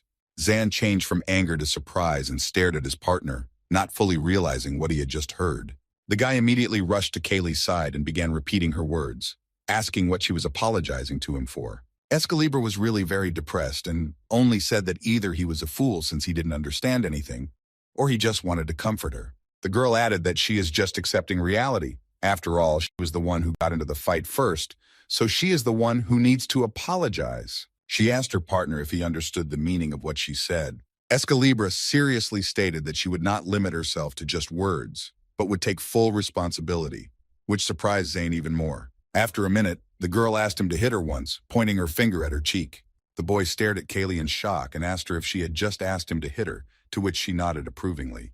Zan thought he was beginning to understand a little bit why she was always lashing out at everyone, since she didn't have any options in her head other than to solve everything with a fight. He wondered what words he could use to convince her of that decision. Zan decided to do things his way again and called out to her affectionately, calling her Kaylee. She looked at the guy with surprised eyes again, just like the first time, and he asked for permission to call her that. Zan began to explain that her name was too long and complicated for him, and when he tried to call her, he kept stuttering, so instead of fighting, let her give him permission. Escalibra was still silently staring in amazement at the guy who kept saying that if she didn't like something, she could always say no. Kaylee turned away and replied that she didn't care at all and would allow it. The important thing was that they worked things out. Zan was about to get excited when he heard the girl say that they still had something to work out. Kaylee pounded her fist on the wall menacingly and told him that the most important thing was to get out of here quietly. Armed guards stood at the entrance gate to the prison corridor with the cells. The guys had been there for quite some time, and one of them had even dozed off. The guard quickly woke up when he heard a familiar voice asking him if his work was too tiring. They were startled to see Mr. Ran and Mr. Ding in front of them, looking at each other in surprise. The guards began to quickly apologize for dozing off at their post, but Mr. Ding asked them to relax and report on the situation around them. Mr. Ran said that the only thing quiet and empty in these fools' heads was their heads, which really scared his subordinates. Dean asked to leave all this worthless chatter and asked where those criminals who were caught this morning at the main gate were. The guard began to quickly say that they have them and now he will show everything. But no sooner had he finished than suddenly everyone heard a loud bang and turned around at the noise. The prison cell where the partners were imprisoned already had a huge hole in the wall. The guard started begging to be destroyed, but Dean was only interested in the power with which such a huge hole in the wall could be made. Mr. Dean looked somewhere in the distance and said that because of all the commotion, there was nothing left for them to do but one thing. Dean motioned to the guards to catch them again as the partners quickly raced away from the prison. An exhausted Zan, lying on the girl's shoulder, asked her to be a little slower as such a strain was too much to bear after using the force. While Kaylee was asking him to be a little patient, Mr. Ran was already standing in front of them with a strange power emanating from his hand. Escalibra stopped abruptly in horror in front of her foe, and Zan flew to the ground. She tried to move but realized she couldn't and felt a tremendous heaviness throughout her body. The boy, though, lay powerless on the ground. He could feel his body welling up as if poured with lead, and he wondered what that power was. Zan quickly tried to move his fingers and realized that his hands were moving normally, which meant one thing. Mr. Ran approached the boy in a crouch, but Zan continued his musings. Zan realized that it wasn't his body that had become heavy at all, but his clothes, preventing him from even being able to move. Ran sternly told them to give up as he had already tagged their belongings, which meant for the next few hours total control over them. The boy angrily explained that they were not from the Thieves Guild and had simply come here to climb the tower. Mr. Ran thought about the guy's words for a moment, especially what he said about the tower. He replied that here, the village around the tower was full of insects just like them. seeing the glow of the terrarium and immediately dreaming of going there. Ran, looking at an exasperated collie, continued that even if they were telling the truth, they all the more need to surrender immediately. The Lord proudly explained that the tower was a place for players like him, not for those who couldn't even fight back decently. Finally, he added that they would never be able to climb the tower. Suddenly, Mr. Dean appeared in front of Zan out of nowhere, surprising him greatly. Dean cheerfully inquired if he was the same Zanhev who had destroyed the wall of blue flames. The guy, of course, immediately recognized Dean and couldn't hide his intense surprise. Zan quickly remembered the most unpleasant way Dean had lost his arm in the last battle. Mr. Dean cheerfully said it was a pleasure to finally meet him. The guy was still staring at him in shock when he told him his name, Dean. Mr. D explained to Zan and his partner that he was the king of this village around the terrarium tower. Zan's only thought at this time was that they couldn't even deal with one player, and now another one had shown up, and with what status? The partners' whole bodies ached from the opponent's force, but the guy still bravely asked what they were going to do to them. Dean looked him over in silence for a few moments, as if he was pondering the question himself, and chuckled loudly. The Lord looked down at the guy with Kaylee lying on the ground and cheerfully asked what he was really going to do with them. The partners didn't have time to hear anything anymore as they were hit hard by a huge hand, blacking out their consciousness for hours. Zanhev was in some room surrounded by caring women tidying up his appearance. There were several other kids on his bed, taking turns shouting their admiration for the guy, who had just opened his eyes and was staring in shock at everything going on around him. The kids started asking the guy where he came from and why he had such strange and stupid clothes. Suddenly, behind Zan's back, Kaylee called out to him and offered him something to eat, saying that the food here was very good. Zan started to ask her what was going on and where they were, but she calmly sipped her drink and said that she didn't understand anything. Zan started shouting to his partner that now was not the best time for such antics, and that they should run away from these monsters as soon as possible. At the same second, the guy heard a familiar voice behind him, which turned out to be Ran, asking if he was accidentally calling him a monster.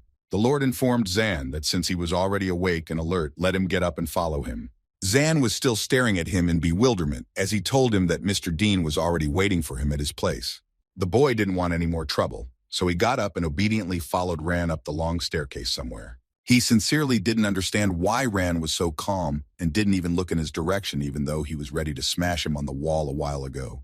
Zan was unhappy with the long climb up the stairs and resented Kaylee for not going with him, for without her, he felt he was just an idle schoolboy. He was snapped out of his musings by Ran informing him that they had arrived, stopping in front of one of the rooms. The gentleman politely opened the door in front of Zanhev and told him to go inside. The boy saw the brightly colored room, but still somehow hesitated to enter it. At the very window, Mr. Dean himself was sitting on a couch with the curtains fluttering in the cool breeze. He turned to Zan with a sly smile and sort of summarized that the guy had come to see him after all. Dean began to tell how the still until recently unfamiliar guy had really surprised him last time. And not only him. He, getting up from the couch and approaching Zane, asked who so unexpectedly breaks the wall and runs away, to which he heard a request for forgiveness for the ruined wall. Lord Dean clarified that it wasn't that at all, but that the wall wasn't that easy to break. He decided to find out all at once and debated whether he had handled Naga's wall of blue flame the same way. Zan was very tense about the topic of conversation, especially when Dean put his hand on his shoulder and told him that his only downside was that after all his heroics, he fainted. Dean was more interested in what it was that he had that ability than anything else. It seemed that with this question, Mr. Dean caught Zanhev off guard, or rather cornered him. The boy began to think quickly how to react to all this and whether he should tell him the truth. He thought that his story about being the king of the city didn't sound like a lie. Otherwise, why would Mr. Rand be subject to him? Zan realized that if he mumbled, Dean would sense something amiss and get angry. So he decided that it seemed like the best choice was to tell the truth. The guy was still questioning whether he could tell everything, including the fact that all his mighty power was just a gift from the god ASO. Zane also had thoughts that Dean might simply not believe at all. After a few minutes, Mr. Dean asked the guy what he was so serious about, and if he didn't want to tell him, let him not tell him, which surprised the guy who didn't know it was possible. Dean cheerfully said that no one would forbid him from answering any way he wanted, and until he became a player, hiding his abilities was pretty wise. Zan asked in bewilderment why he had to ask such questions then, and heard that Dean was just curious. The boy was now completely confused, and wondered why he had called him over then. Mr. Dean replied that he had some business for him but gave him their stuff to start with. Zan began to gently ask that if Dean gave him their stuff, could it mean the same thing? The guy excitedly and with a deep exhale heard Dean confirm that all charges against him and Kaylee had been dropped.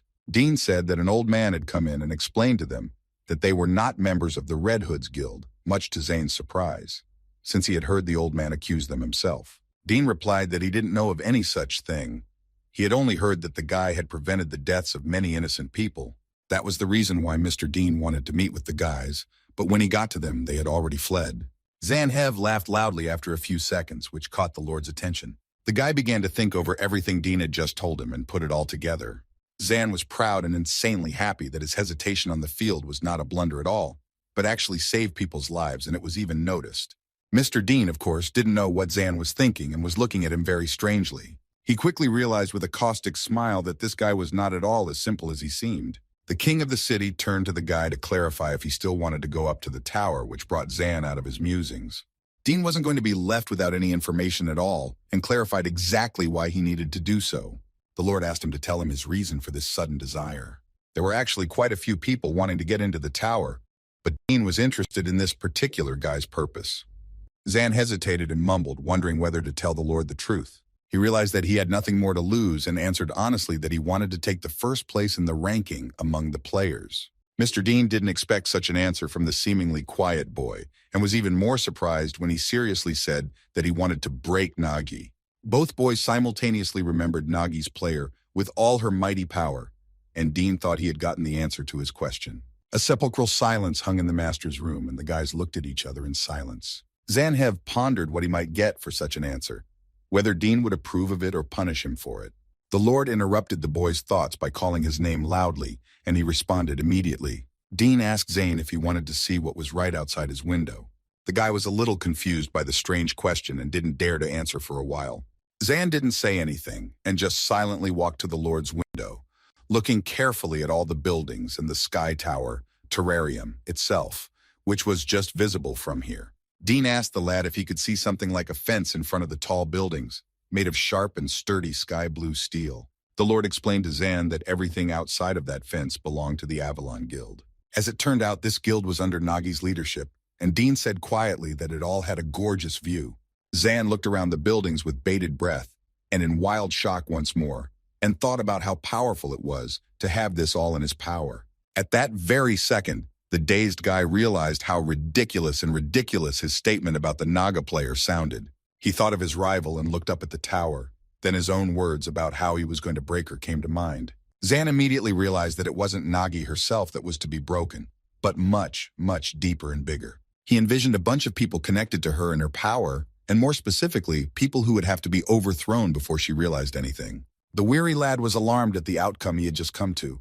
He was now defying all of these people at once. Clenching his hands tighter into fists, Zan began to think about whether he could handle such a difficult task. He remembered himself at school, where he couldn't do anything even in his small class. His musings were abruptly interrupted by Mr. Dean suddenly placing a hand on his shoulder and telling him that he would need reliable backup.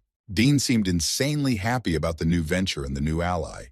Unlike Zan, who was still in a state of incomprehension, the Lord had announced in all seriousness that he would help the boy climb to the top of the Tower of Heaven. Zan couldn't believe his ears and asked several times if he understood him correctly, to which Dean nodded his head several times and expressed his sympathy for his goals and objectives. Dean added that it was in his best interest too, since their goals were somewhat similar. The Lord hugged Zane tightly around the neck in a brotherly manner, not even giving the guy a chance to breathe properly, and began to ponder aloud where they should start the operation from. Just then he bounced up sharply and broke out into a grin, shouting that he remembered something. The Lord addressed the guy by name, saying that they had missed an important point. Seeing the incomprehension in Zane's eyes, Dean clarified if the guy had already registered as a player candidate.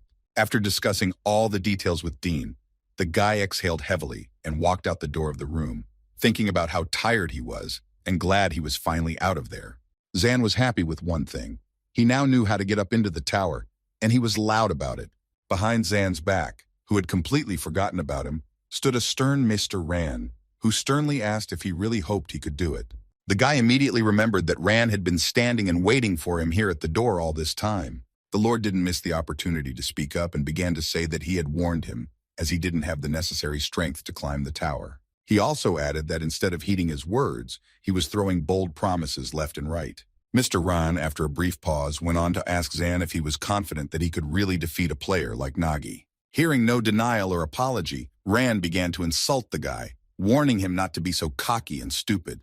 The master started to raise his hand already, to show Zan his level of fighter again right now if he so desired. Suddenly, an embittered Excalibur flies between Ran and Zan with lightning, throwing the Lord's arm back. She sparks to a halt at the staircase railing and said menacingly that she was sorry for her blunder. Kaylee instantly turned frantic and started yelling at the insolent Ran that she wasn't interested in his status or his lousy words, and he had no right to tell them what to do. The girl said that he would regret all his words, because very soon they would become much stronger than his, and she would make him apologize. At the same moment, Zanhev himself joined the hostile conversation, agreeing with his partner. The guy started shouting loudly that they would definitely become strong and climb the tower. He finished his speech by adding with a slight hesitation that they would eventually defeat the Nagi as well. Zanhev kept his crazy eyes on the vile Mr. Ran, as if to show him that he was wrong about them. Ran only calmly said that they completely misunderstood the words he said, and he had no idea why Mr. Din liked them so much. He had no choice but to agree with everything he had just heard. But as he left, he lastly said that he would keep a close eye on them. Mr. Ran also added that he wondered how long they would last and where their insolence would lead them in the end. Ran, having made his point, fairly walked away, leaving Zan and his partner alone in the corridor.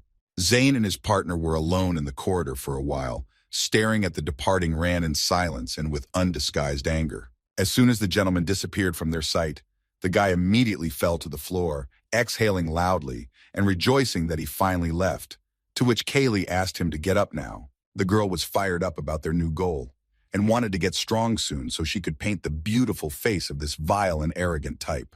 Zan, still lying on the floor, eyed Kaylee warily and didn't dare to cross her, quietly agreeing with her. The guy decided to still tell her what Dean had told him and beckoned his partner to the nearest window.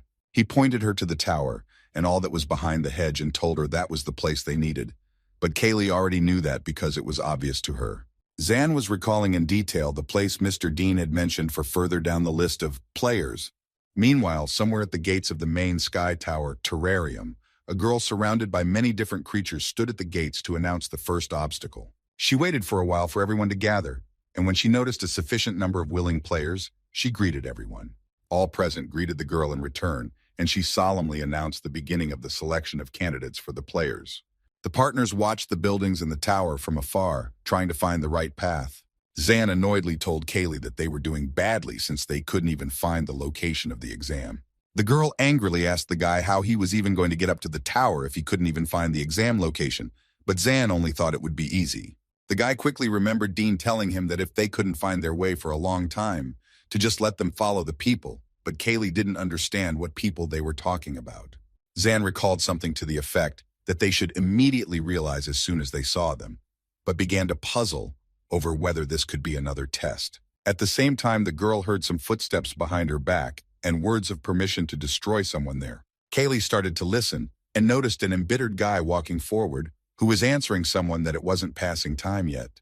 The girl saw the guy walking by and talking as if to himself and thought he looked like a psycho. At the same moment, Excalibur stopped her gaze on the strangers and silently began to look at them. A moment later, she asked Zan if these were the kind of people he had in mind when he spoke of the details of their journey.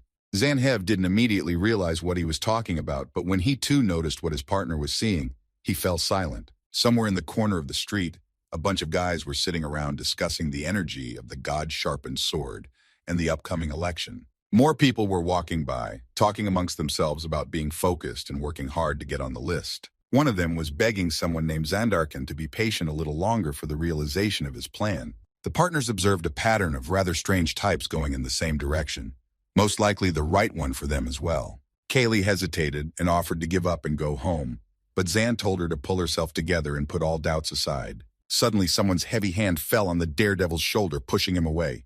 Zan looked back and saw a stranger in a plague doctor's costume in front of him. Or perhaps it wasn't a man at all. This unknown man, along with the rest of his kind, asked Zan to get out of the way, and the man, quickly apologizing, stepped aside and excused the strange company forward. Excalibur had already prepared her fists and asked her partner if she should deal with him for this, but Zan immediately calmed her down and stopped her. Just like that, the partners didn't notice themselves finding the place where the player's Obro exam is being held. Kaylee said it looked pretty quiet, and she'd blow half the place apart if they looked like that guy with the beak. And for once, Zan cheerfully agreed with her. The guy noticed those plague doctors amongst everyone again, and thought how strange it was that even these weirdos wanted to get into the players and were standing in the selection of candidates.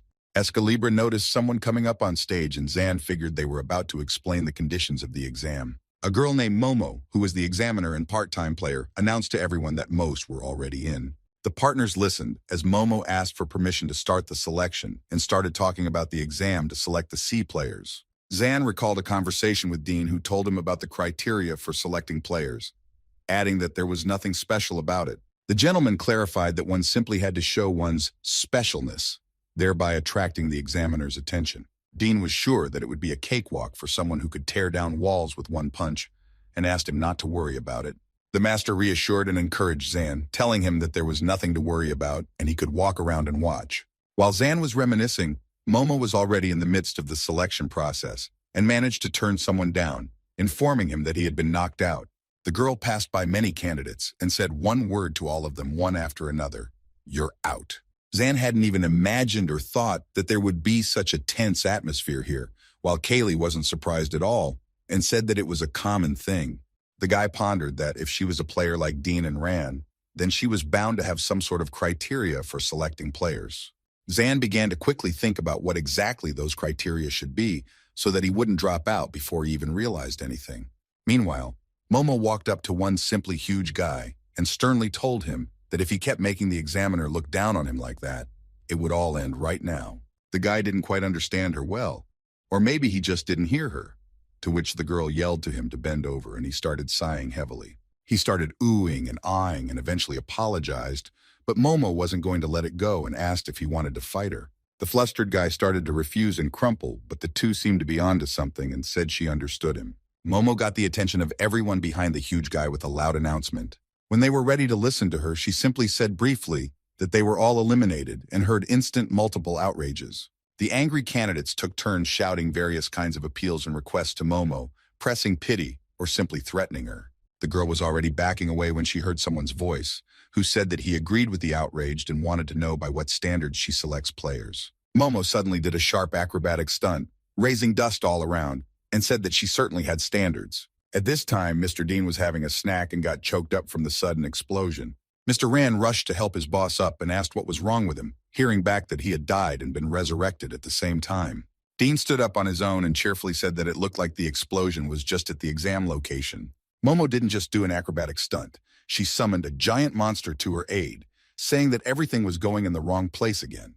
The girl was a player from the Golem trainer class and said that since they were so eager to know the criteria, she would say it once. Momo went on to say that the level of player candidates could be determined by the player examiner herself. Some of the guys were outraged by this information because basically she could make up anything she wanted on the fly. The girl heard some unflattering remarks against her and suggested that everyone should come to her and deal with the issue. Momo added that those who didn't want to do so, let them leave right away, and the rest of us would get back in line. The player candidates began to quickly divide into those who left and those who quickly took their place in the row. The girl sighed unhappily and said that it was always like this.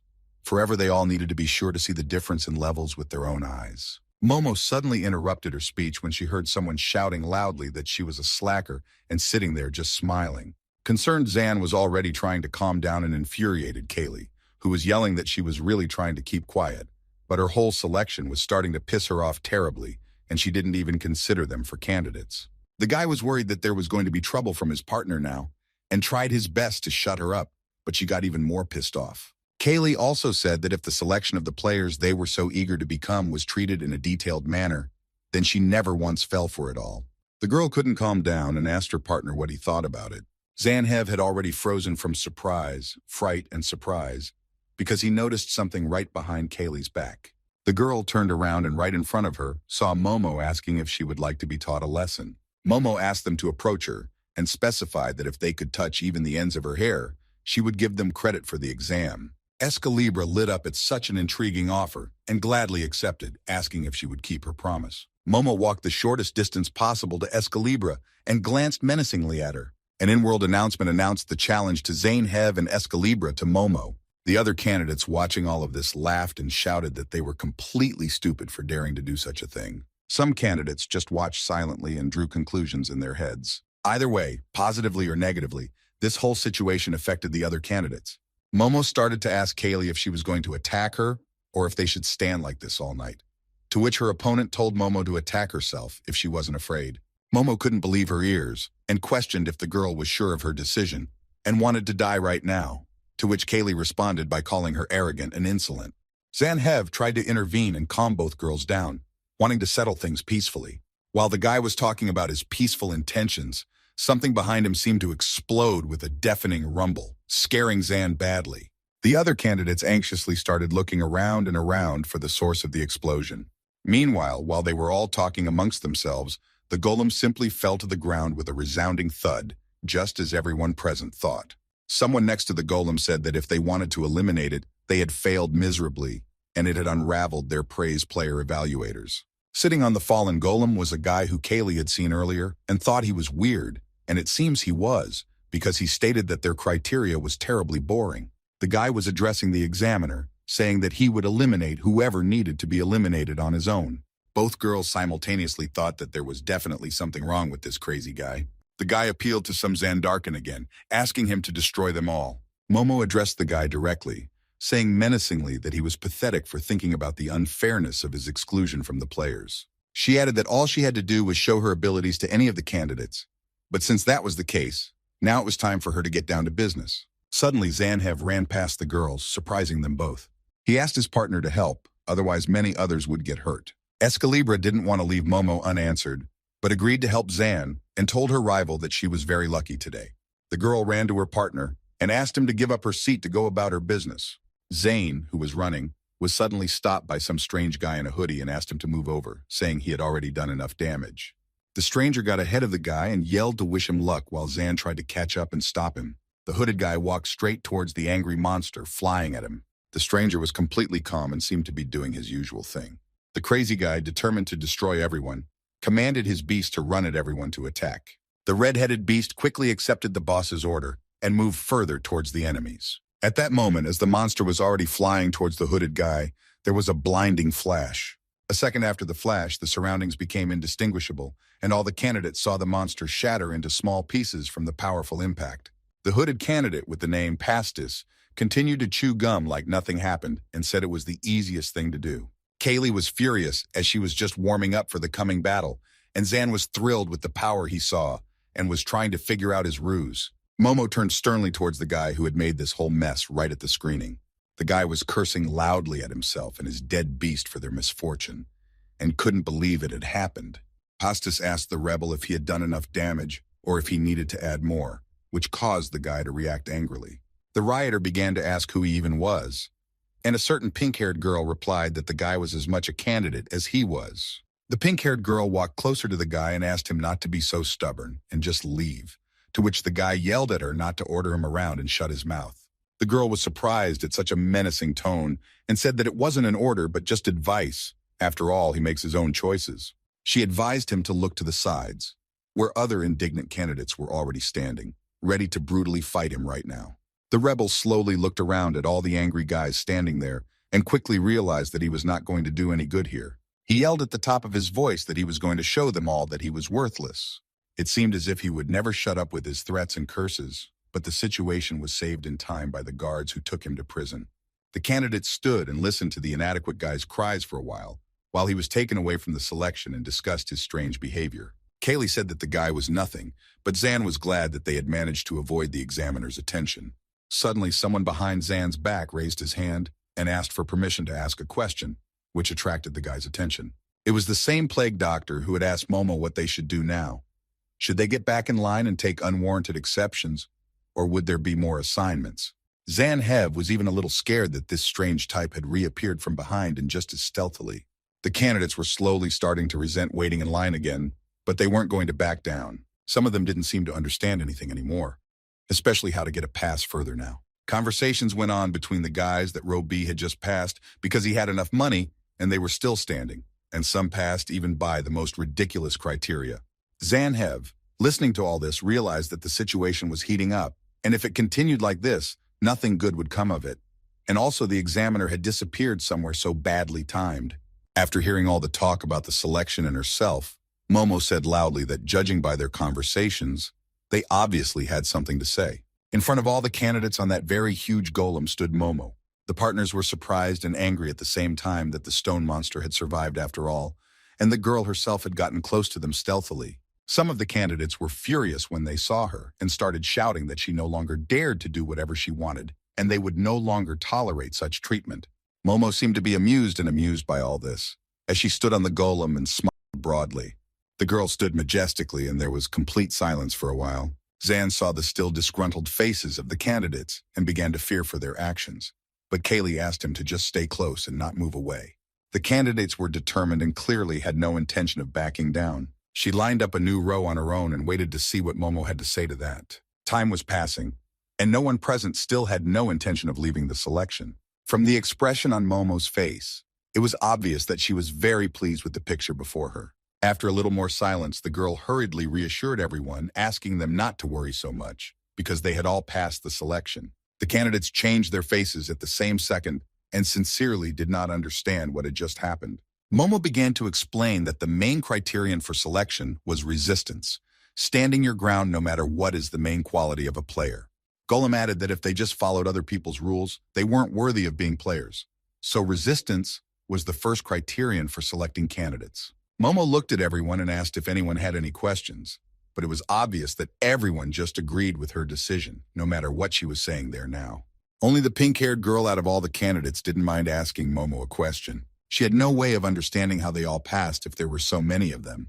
Momo heard the girl and immediately agreed with her, saying that she was right. She added that the number of those who had passed was much higher than she had realized, but the reason for that was quite simple. Momo, looking at Kaylee and Zane, clarified that among all of them, there were those who bickered the most. In view of such circumstances, the girl had one condition for them, after fulfilling which she promised them a personal letter of apology. Momo asked for the names of the most insolent candidates, and they took turns calling out their names loudly. The girl looked approvingly at both of them and seemed to be thinking of a further plan of action. Momo asked her partners to surprise her with at least one of their abilities. She specified that if they met her expectations, they would all be in for a surprise. Momo immediately revealed her cards and said that the surprise would be the acceptance of absolutely everyone present into the players. The focused Zan, unlike the cheerful Kaylee, took this as a challenge of maximum responsibility. The guy turned to his partner with full readiness to ask if she was ready.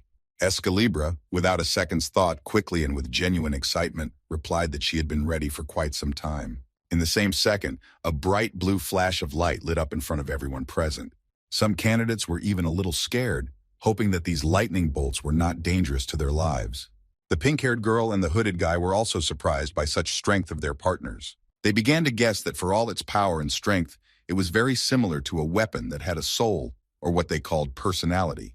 Zanhev, having merged so powerfully with the Escalibur into one, a second later was already hovering in the air confused, not knowing what to do next. All the candidates waited in anticipation for a further show of force. Momo, noticing that things were not going any further, grimaced and said that she was giving them exactly 5 seconds. Kaylee and Zane began to bicker, blaming each other for their inability to show their majestic strength to everyone right now. Momo started counting down, finally pissing off Kaylee, who knew it could take Zane much longer to gather her thoughts. Kaylee started furiously yelling for her partner to come up with something already, maybe some unexpected trick or something, and Zan asked her to be quiet. The guy worriedly thought that he didn't have any trick in store and was actually relying on Kaylee, but now he himself didn't know what to do. Suddenly a thought seemed to pop into his head, and he asked his partner to wait a little longer. Kaylee heard Momo's countdown and said she was ready to go herself and figure something out on the spot. The partners had already heard the countdown ending, and Zan whispered to Kaylee to just rely on him. The report was finished, and Escalibra seemed to come out of the sword and looked at the guy hopefully.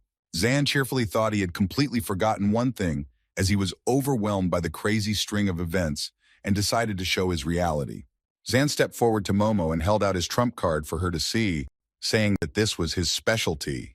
Momo questioned the guy if it was his specialty, but it wasn't clear from her face if he pleased her or not. The guy showed Momo his cell phone, confirming his answer. The candidate stared at the guy's device with surprise and in mild shock. Even those who didn't seem to be interested were attracted to Zan's feature. Escalibra wasn't surprised at all, and even on the contrary was upset that he had traded their power for some obscure device.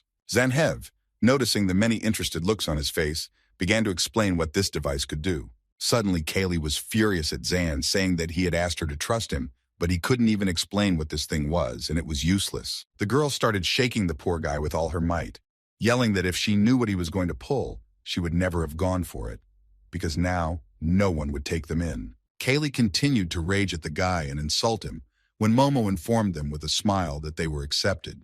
Escalibra stopped choking and coddling Zane, stopping and shifting her gaze to Momo. The guy started to ask if they were accepted, why she didn't even finish listening to his explanation of what he was holding. Momo was very surprised and asked why she needed any explanation when she could see everything perfectly well herself. Zan was already surprised himself and shouted, asking how she knew about the smartphone. Momo clarified if she remembered their names correctly, and jumping off the golem, said that she would never have thought to see the thing in person. The girl said she would keep her promise in gratitude, but Zane wasn't interested in that anymore. He wanted to know how she knew about the smartphones. While the guy was shouting with demands for some kind of answer, Momo turned to all the candidates. The girl loudly announced that on behalf of the player, Momo, all the candidates present here were accepted. Zan didn't want to settle down and tried to make his way through the crowd with one goal in mind, to find out where she heard about the phone. The girl said that if he had any questions, he should look for answers on his own. Momo was not going to answer his question, and only informed him that they would see each other at the final exam. The girl was leaving back to her room, announcing to everyone that she had passed the selection and leaving a curious Zan there guessing. Meanwhile, the partners had made their way back to Mr. Dean's domain. Dean listened to Zane's story about smartphones and stared at him in bewilderment, not sure what he was talking about. He reminded the guy that, as he already knew, he had recently dropped out of the competition and didn't know much about the new things of the world. The Lord clarified that if there was anything else he wished to share, he would ask him, but Zan politely declined. He left Dean's room and thought how much he helped them with everything, and it was awkward to ask him for anything. Zan couldn't get the thought out of his head that if Momo had heard about smartphones, then maybe there was or is someone else here besides him. It was a shame that every time he remembered reality, he was scared, and he had promised himself he would be different. Zan walked down the hallway and mentally berated himself for such ridiculous thoughts. He was so absorbed in his thoughts that when he passed the stairs, he passed a mysterious man with his face covered. The stranger took advantage of the situation and quickly jumped through the open window. The boy jumped over the high fence and dashed away through the alleys. Mr. Dean was sitting on the windowsill in his room and cheerfully told Rand that it looked like they had taken a bite. He asked Rand to find out as much as he could about smartphones, and he nodded obediently. Meanwhile, in the alley, an unknown guy was telling someone that that puppy had actually messed with Dean. He went on to say that it made it hard for him to get out of there undetected, but he succeeded because of his high class. In a dark alley, the Plague Doctor gang stood in the dark alley and thanked the guy for a job well done. The guy reminded the head of the gang of their arrangement, and the guy said he remembered everything and would pay him half if he got the right item. The chief of the Plague Doctors, looking into the guy's incredulous eyes, said that he promised him he would fulfill his part of the deal. The guy agreed and asked him to trust him, not to worry, and wait for him to fulfill his part of the bargain. Suddenly, the guy abruptly turned around and froze in place, already suspecting what had just happened. A powerful hand flew into the mysterious guy with a closed face, piercing through him. The guy let out one last curse and said that this was what he expected as the Plague Doctor pulled his hand out of his dead body. The gang of Plague Doctors, having done their job, were moving away from the alley, leaving him here. The chief said that the location of the smartphone was still unrevealed and someone urgently needed to get it to him. He also set a condition that everyone who met them on their way should not be spared. By pity, the chief meant to destroy them immediately, even if it was someone like Zane Hev. The gang watched the windows of Mr. Dean's building from the alley for some time longer. One of them reported that Dean was still nowhere to be seen and their path was clear. The head of the gang reported that now was as good a time as any for them. After a bit of silence, he informed everyone that they would move out at the earliest opportunity. Mr. Dean called Zane Hev back to him for another conversation, and maybe not just him. Dean handed the guy some paper and he studied it carefully. There was no explanation or clarification on the sheet, just a figure of 6 million, and Zan asked what that meant. The gentleman calmly replied that it was his and Kaylee's account, which didn't just surprise Zan, it shocked him. Dean explained that it was a bill for injuring the city guards, repairing the prison walls, and other minor expenses, not counting food and lodging, which he'd kindly decided to exempt them from. Zan inquired of Dean as to the whereabouts of the jewels they had on them at the time of their imprisonment, and learned that their red-hooded masters had found them the same day. The master informed the lad that if they would work for him for 2 or 3 months, the debt would be completely closed. Zan was completely mortified by such news and thought he hadn't gotten one step closer to Nagi yet. And Dean was still going to find out about the smartphone. The Lord snapped the guy out of his anxious musings and informed him that he had one more way. Dean added that this way implied in himself to pay off the entire debt within only 1 week, which interested Zane very much. The lad informed the gentleman with genuine excitement that he would do anything to pay it off sooner. The streets of the village around the tower were filled with children running around with a ball. Zanhev and Escalibra, accompanied by Mr. Ran, were walking somewhere along the streets of the village. The boy grimaced as he thought about how he never thought he'd ever have to drag Ran around and how awkward it would be. Kaylee couldn't take it anymore and quietly wondered to her partner how much longer they would have to follow this upstart. But he didn't know. The girl was angry at the guy for not even elaborating on that point. But Zan said he hadn't even had time to ask since it had all happened too suddenly. The guy also reminded her that they were here mostly because she couldn't hold her own at the main gate, and so now they would have to be patient. Mr. Ran walked ahead of his partners and listened to their pointless bickering. He was tired of listening to their arguments and reminded them to follow him in silence. Zan quickly agreed and covered his mouth with his hand over his and Kaylee's mouth, who was still trying to break free and say something. Ran heard his partner's nasty mooing and thought he would never understand why Mr. Dean tolerated them. He remembered a recent conversation with his boss when he was about to send his partners out on patrol, much to Ran's surprise, and asked him to calm down as he had his reasons. Dean also added that he would certainly like to keep an eye on them himself, but he would be out of town for a while. Mr. Ran had already guessed what the boss meant by "won't be in town," and asked hopefully if he had understood him correctly. Dean nodded approvingly and, exposing his missing limb, said his left arm was ready. Once again, he politely asked Rand to keep an eye on his partners while he went to the 15th floor to get his arm, after which he could take care of them himself. Mr. Rand thought the further he walked, the more he thought that he did not share his boss's views about the two men.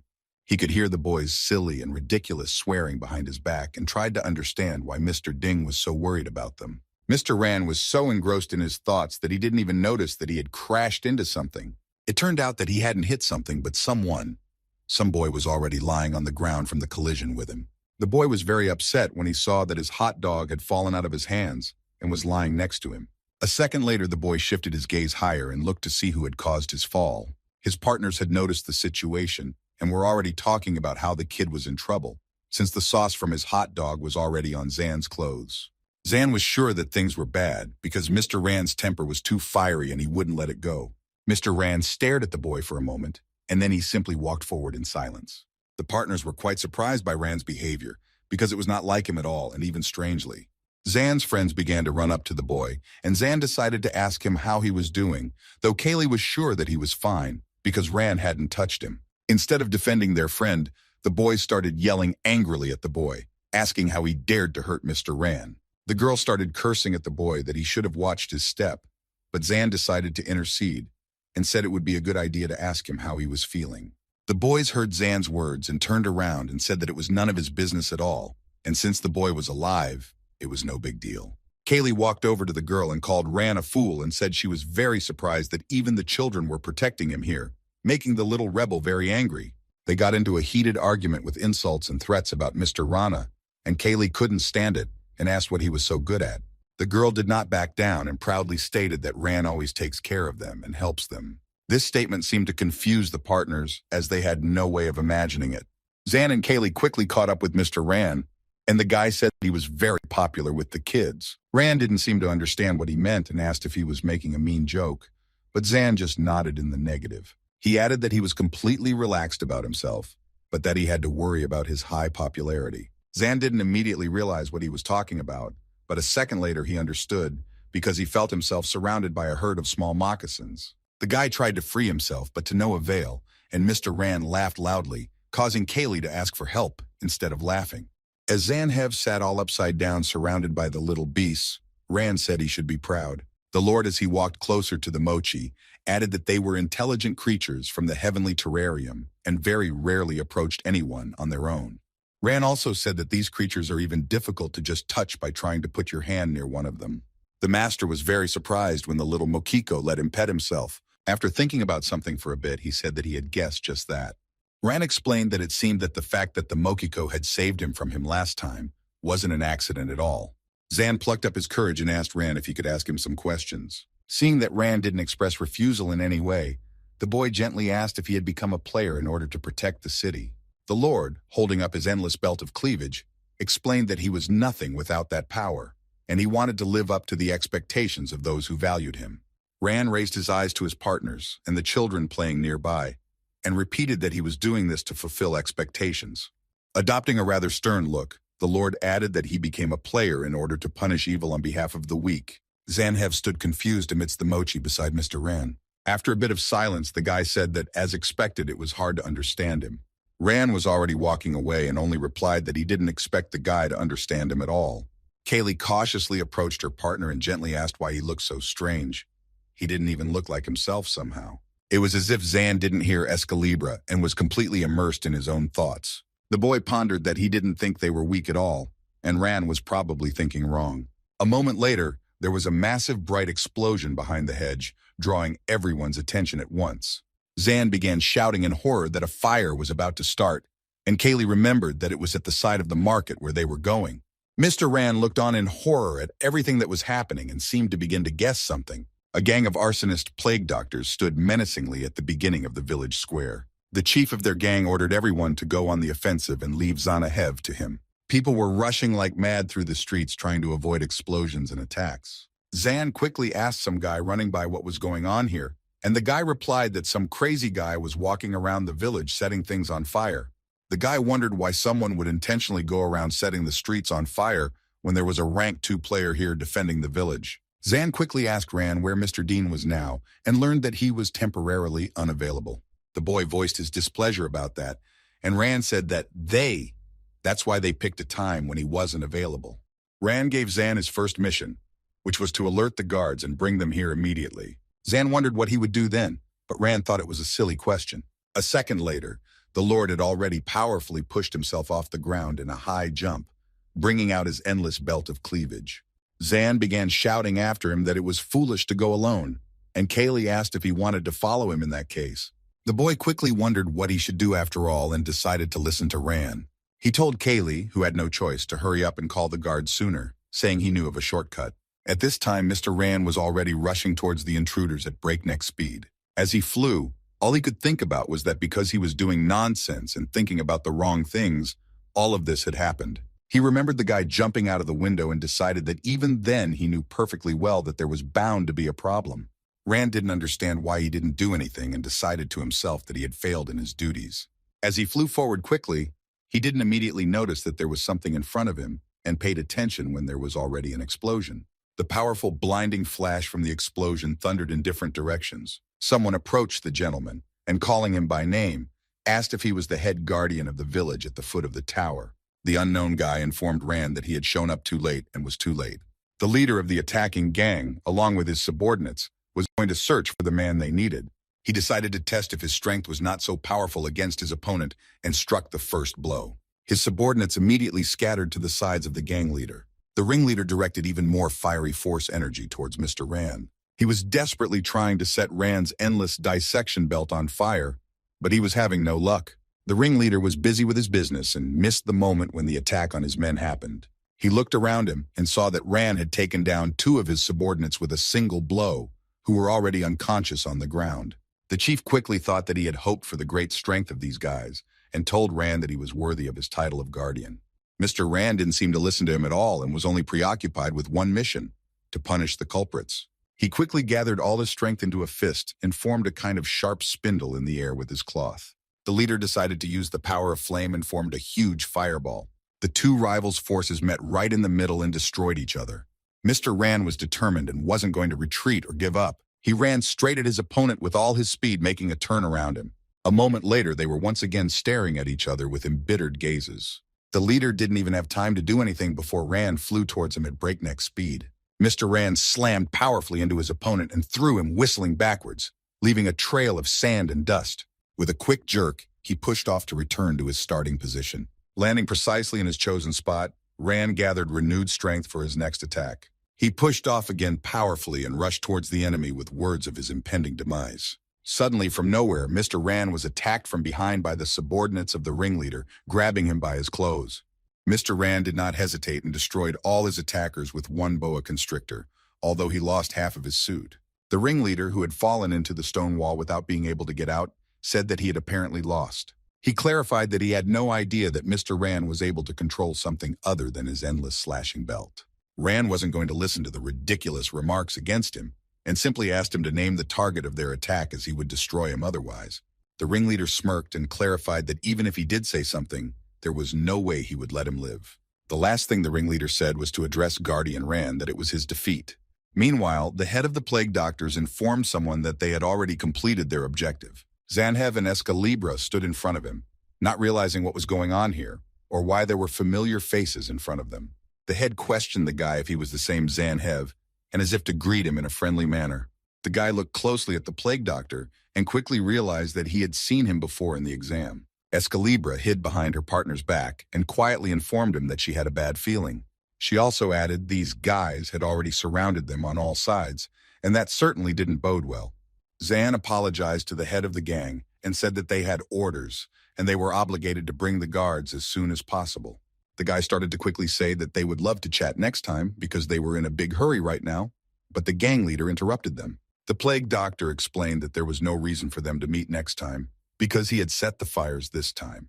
Zan angrily asked the leader why he had done that, and he replied that he just wanted to talk privately and without witnesses. The plague doctor added that no one would be able to come up here, not Rand, Dean, or anyone else. Zan realized that there was no point in beating around the bush and bluntly asked what he needed from him. The head said that the guy was quick to pick up on the gist of the conversation and he liked it. He held out his hand to Zan and threateningly told him to give him the smartphone immediately, and then he would let him live. Meanwhile, in the terrarium sky castle on the 15th floor, work was simmering. Someone said that all the connections were working well and without unnecessary interruptions.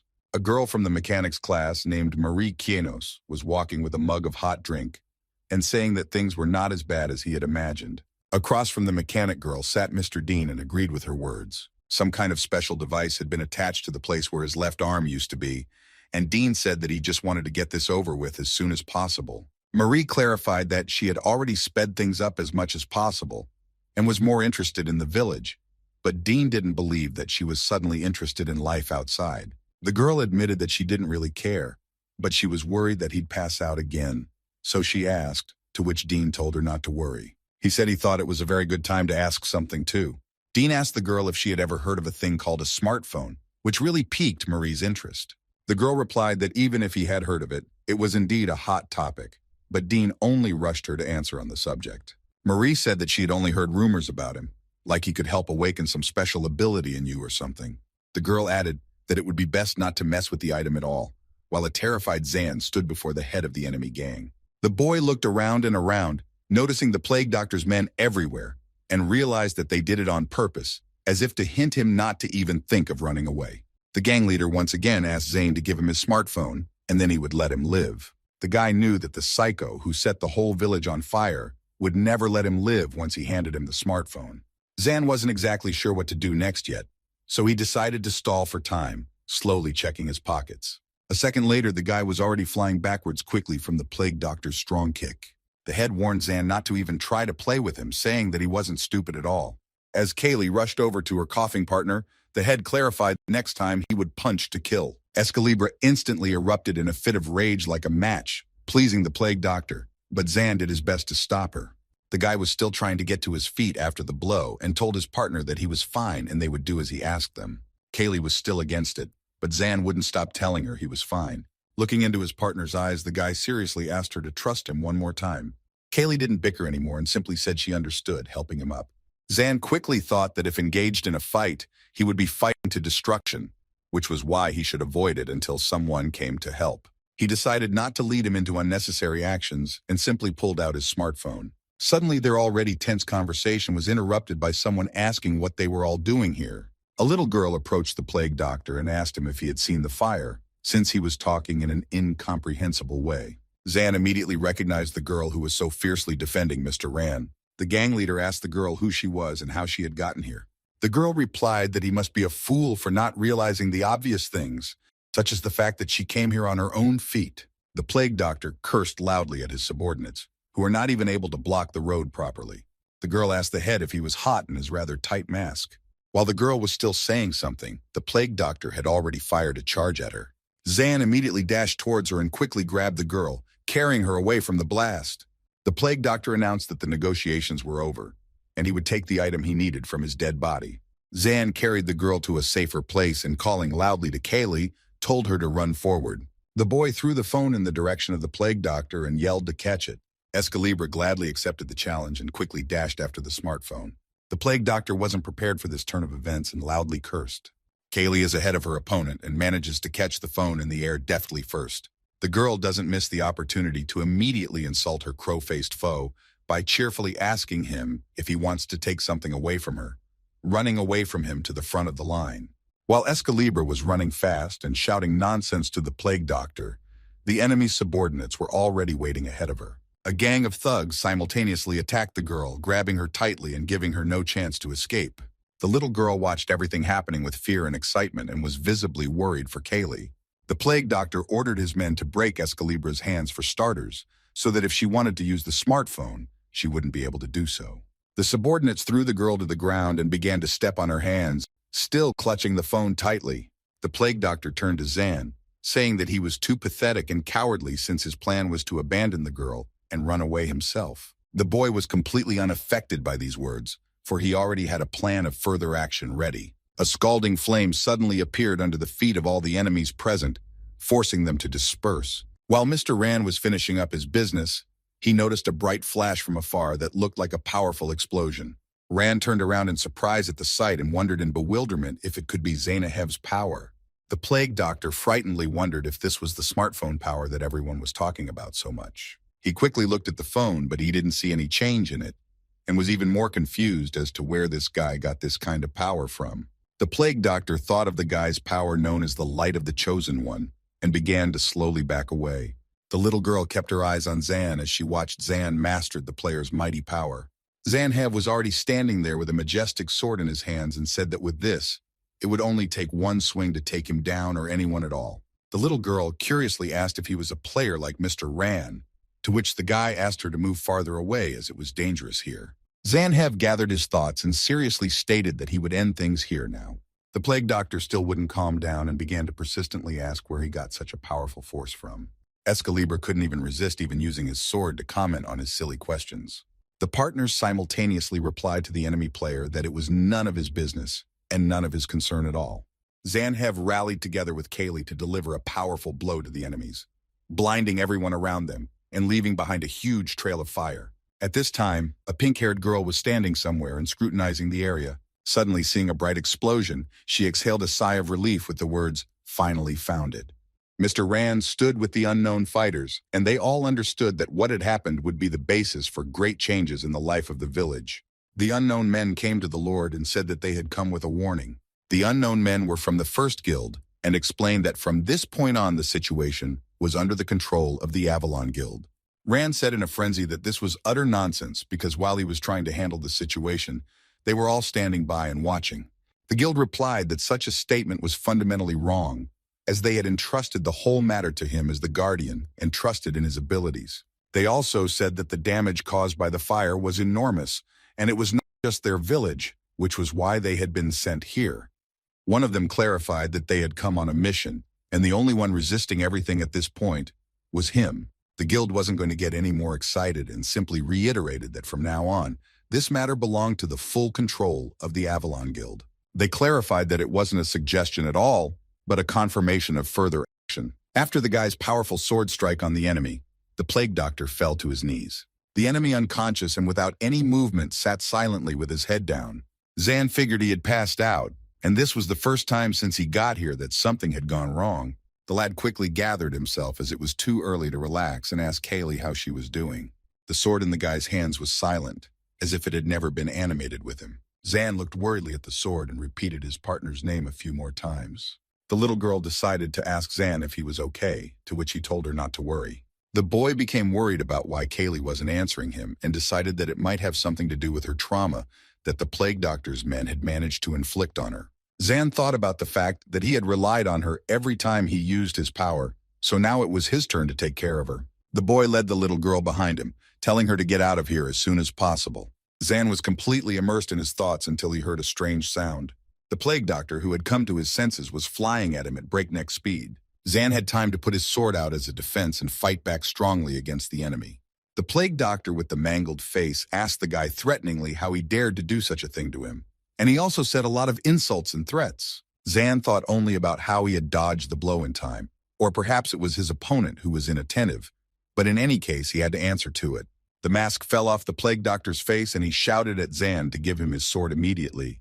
Without waiting for a response, the distraught player rushed into another attack on Zan. The little girl had been there the whole time and watched in horror. She remembered the guy's words and took the opportunity to quickly run away. The plague doctor, for some reason, was not going to let her go so easily and reached for her, asking her where she was going. The monster quickly switched from Zan to the girl and was about to catch up with her while the guy yelled at her not to turn around. Zanhev threw another hard punch at the plague doctor, thus saving the girl and yelling at her to run even faster.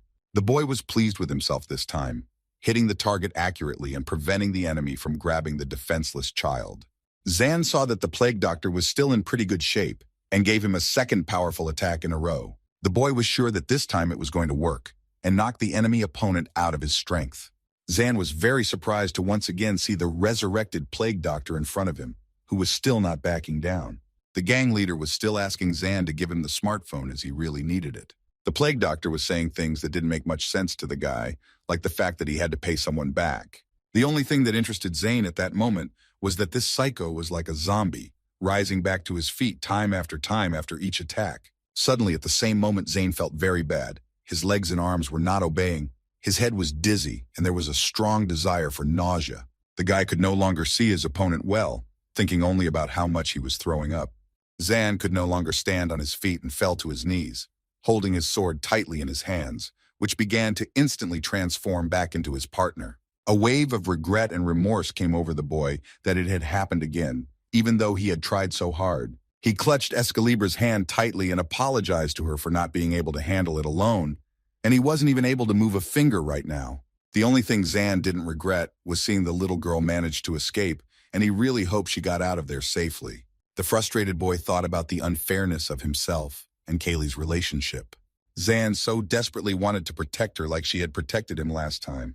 The boy stood thinking over the sad situation, shedding bitter tears, and suddenly froze. In the pall of thick, dissipating smoke, Zan suddenly thought he saw the Mokiko's fur. He immediately thought it was inappropriate for the situation and that he was probably just imagining it or he was going crazy. Suddenly, Zan heard the voice of a pink-haired girl asking if he had given up so easily. Out of nowhere, a girl with a small Mokiko on her shoulder appeared in front of him and said that despite the situation, he could still smile. Zan seemed to be expecting anything right now, but definitely not to see this girl, who of course he recognized immediately. The pink-haired girl had a very memorable appearance, and besides, she didn't stand on the sidelines during the exam. The plague doctor appealed to the girl that if she did not want to die, then let her leave, but she was clearly in no hurry. The girl offered to end the idle chatter and get down to business, for she had already seen all of his abilities. She honestly admitted that everything she saw was, to put it mildly, not very good, and to be more precise, it was not good at all. The girl suggested to the plague doctor to give up all his worthless attempts to take away other people's things. With her suggestion, she further enraged her rival, who began to shout and threaten in a rage. The plague doctor lit up in a second and asked if she had come here for his power. He gave the rivals one last caustic look and promised to come back again. The plague doctor made a few turns around himself and powerfully kicked the ground where he stood. At the same second, a large explosion occurred next to him, blowing a huge hole in the ground. The pink-haired girl realized that the plague doctor had an underground escape route, which was quite clever. She turned to Zanhev and told him that he should watch and learn such techniques, but all she saw were two bodies lying on the ground. The girl quickly realized that they were both unconscious and completely passed out. The plague doctor had fallen through a hole in the ground into the city sewer. The infuriated ringleader was simply furious and yelled at the top of his voice for Zanhev to remember that his name was Mezcal. He promised himself to one day destroy this insolent fellow and take all his mighty power. After all his fiery speech, Mezcal quickly strode down the underground passageways. Somewhere in the same sewers, leaning against one of the walls, stood a man from the headquarters of the Avalon First Guild. With his arms folded across his chest, he was languidly spending time there, as if waiting for someone. The Avalonian even spent some time at his phone out of boredom. When long ago there was a time when one little boy had nothing. The boy even had to live on the streets and watch the happy and carefree childhood of other kids, envious that they had such trivial things like care and love. He envied such simple things that others took for granted. It was for this reason that all the horror and lawlessness that he began to do began. The boy was simply taking this warmth and affection from other children, robbing their mothers of their lives right in front of their eyes. A second later, seeing the fresh blood on his hands, he was madly regretting what he had done. The boy would always justify that he didn't wish any harm to anyone, but just wanted to take a closer look. He stood and watched in silence as the children wept next to the bodies of the mothers who had passed away from them. For a while, it seemed that these children's cries and screams did not stop for quite a long time and were simply unbearable. From all this began the terrible journey of a bloodthirsty boy named Mezcal. He took everything from people to the end for survival and immediately repented for what he had done, promising himself that it was the last time. The boy grew up, and no matter how many years and time passed, he could never forget those eyes, the very first eyes. He was sure he was under some powerful curse that he would never be rid of, but also along with the torment of his conscience. In a moment of intense remorse and regret, a stranger approached the growing boy and told him that he was very sorry that God had forsaken him. The unknown man asked the boy to calm down and not to cry, saying that he was just like him, and promising to provide Mezcal with everything he needed. He immediately turned to Mezcal with one request, that he needed him to bring him one important item. In the middle of the sewers, the two players moved towards each other. Mezcal pulled a cell phone out of his pocket and began to scrutinize it, thinking that he was able to do it after all, no matter how badly he himself was hurt by it. He was very happy that he could finally repay that man. Mezcal sat down in one corner of the sewers and began to examine an unknown object. Suddenly, a powerful fire projectile flew straight at him, exploding right in his body. Someone was loudly telling him that it was a stupid decision to try to hide in the sewers, that someone was from the first guild, and added to Mezcal that it was the most suitable place for a rat like him. Mezcal started yelling that it was that person's item, and he should protect it at all costs. The guildman was surprised that the man could somehow resist his strong attack. He clarified that then the nickname Cockroach suited him better than Rat. Mezcal noticed the look the guy was giving him and shouted not to look at him like that. For some reason, this really offended him, and he became enraged, lunging towards the guildman. The guy didn't like this behavior from Mezcal and offered to hold out against his magic. Directing all his strength at his opponent, the guy said he would let him go if he survived. There was a powerful explosion, after which hardly anyone could stay alive. At that moment, the guy noticed something very familiar to him from the place of his victim. Next to Mezcal's lifeless hand lay the very smartphone of Zanahev. A familiar face stood in front of the pink-haired girl and her partners. The pink-haired girl was an elemental class with an unknown rank named Kina Lilith, who of course recognized the Avalon Guild member. Kina said that she had already informed them of her refusal of her invitation to join their guild. The Avalonian was angry at such a brazen statement, but Kina's henchmen advised her to be careful of guild members. Following the one member, the rest of the Avalonians appeared along with Mr. Ran and asked Kina to retreat. As they talked about the safety of the village, Ran figured they would say any nonsense just to justify themselves. Kina was not going to retreat, for this was not defense, but leaving innocent people to die. The Avalonians didn't even try to deny it. They just started talking more nonsense. They said that the ones she was so protective of now were the cause of this mess in the village. The Avalonians suggested that Kina should step aside if she really wanted to prove her innocence. Rand didn't like what was going on right now at all, and he even thought it had something to do with his master. It didn't matter at all how Rand thought or what he thought, because in Dean's absence, he was the representative of the village. Rand realized that if he did it his way, he would break the agreement between the Avalonians and the village, and it would attack. He looked hopefully at Connie and realized that she was his only chance to save these guys. Connie turned to the Avalon girl in a purposely ridiculous manner, and the girl was getting terribly angry with her. The girl was about to take a shot when someone interrupted her, ordering her to stop. In front of everyone stood that brave little girl. The Avalonians looked at the girl in bewilderment and began to ask who she was. One of the Avalonians asked the girl to look around them carefully. The Avalonians were standing on a rooftop, and all the open space around them was surrounded by someone. The main one of the guild members asked everyone present to name the organization they belonged to. The guys said there was no organization, but if they were interested, they would name themselves. They introduced themselves as players, candidates, and just friends of Zanahev. An in-world announcement said they were player candidates from Group C who had recently been selected. The hooded guy reported that the guy they were hunting here had recently helped them all. He added that if they realized what he meant, they just couldn't pass it up. Kina thought that this little girl had done a great job gathering everyone here. Kina's minion was informing her to be careful as something was coming. Suddenly, in the same second, there was a bright, powerful explosion right in front of her. Beside Kina, a powerful stream of fiery light burst out of the ground, making a huge hole. The player candidates quickly realized that the Avalonians would not give up so easily, calling out something to help. The Avalonians loudly commanded for everyone to be at the ready immediately. Into the hand of each Avalonian from the fire stream came a certain roll of paper. The candidates realized that this was how they were delivering letters, which was quite impressive. The Avalon girl began to loudly inform everyone that it was an order from the captain. They read the text that they were to temporarily stop following the original plan. Everyone heard that no one had the right to touch someone who had a smartphone. The main one from the guild informed the girl, who was fundamentally disagreeing, that it was time for them to leave. She was terribly angry that it had turned out this way, but had no right to disobey. There was no way the player candidates expected the Avalonians to obey orders and leave so easily. Finally, one Avalonian asked them not to jump to conclusions and promised to meet. He added that their meeting would take place very soon at the candidates' exam. Mr. Rand, paying no attention to anyone, was thinking about something seriously. He couldn't calmly digest the whole situation that had happened and clenched his fists tightly. All around the village, around the tower, fires were being put out, and thick puffs of black smoke could be seen afterward. Mr. Dean, having finished his business, would return to the dilapidated village a week later. Dean had expected much, but certainly not such a warm welcome from the settlement. The Lord squeezed his new mechanical hand tightly and wondered who had done this. It had been a little over 1 week since the fires had started.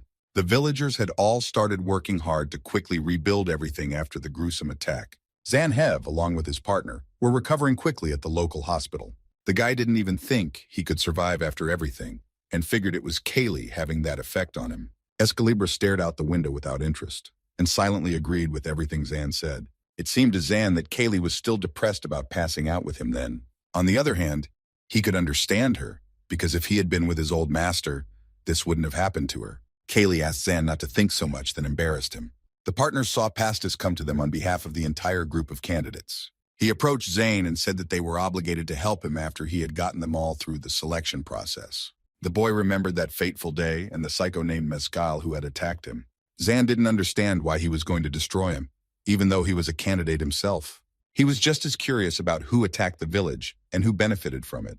Pastis was also interested in it, but the strangest thing was that all the participants of the mayhem simply vaporized, leaving only their clothes behind. In the end, they all knew only the leader of the attackers, and Zan began to speculate. Pastis snapped him out of his musings and hugged him and Kaylee tightly, telling him that the most important thing now was their recovery. They appeared to be the only ones risking their lives for everyone, but this friendly attitude didn't please Kaylee at all. Zan could hear Kaylee's indignation and Pastis's teasing, but his thoughts seemed to be on something else entirely. All he knew was that Nagi was there, but no more information about the place. Zan inquired of Pastis if there were often fights in the tower at all. Pastis was a bit surprised by this question and said that he didn't know anything about the tower at all. Zan asked him to tell him a little about what was going on there, but Pastis refused. The boy didn't understand why he didn't want to share what he already knew. Kaylee was wary when Pastis reminded him that they were still candidates. Pastis clarified that in all things related to the game, they were enemies. That was the reason he didn't want to tell Zanu anything about the tower. Also, Pastis asked him not to take offense and started to say that this is how life is, as he was hit by a door. Dozens of other candidates rushed into the chamber with visiting partners. They started shouting words of wishes at the same time, and Zan asked them to take turns speaking. Trampled by the candidates, Pastis remained lying on the floor and informed everyone that he was now a patient too. He saw someone else's feet at the door and told them that Zan had another visitor. Zan yelled in shock for everyone to get out immediately, because if they initiate him in so many ways, he would never recover. Mr. Rand stood at the entrance of the chamber and interrogated Zan about what this was all about. The boy, along with the rest of the candidates, turned around in surprise at the Lord. Zan seemed to be the most surprised of all and kept his eyes on him, asking why he was here. The player candidates looked at Ransan in silence and were sure that they would be punished for their past antics. About 3 hours ago, something happened at the outer wall of the village around the tower. Lord Ran, having arranged the dummies for practice, was deftly performing his usual tricks. He was very angry and needed somewhere to expend his energy, as he was unable to do anything at the critical moment. The most frustrating thing of all was that he had previously declared himself capable of anything. At this moment, Ran hated himself more than anything else in the world, for he had failed to live up to expectations. He stood there and thought about the Terrarium Celestial Tower and the players. Mr. Rand quickly realized that from this moment on, he hated everything about the tower. He thought about comparing the beautiful flowers that attracted insects so strongly to humans. Humans were also strongly attracted and drawn to anything that had to do with the tower. Ran knew that there were a lot of people who wanted to enter the tower to fulfill their dreams. But after getting into the tower, they became just ordinary trash who were always taking something from others. Those others were usually weaker players, candidates, or just residents.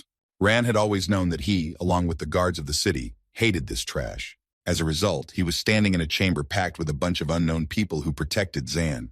These unknown people were some of the people he hated so much but were still his saviors. Zan was surprised when Mr. Ran knelt down and asked him what was wrong with him.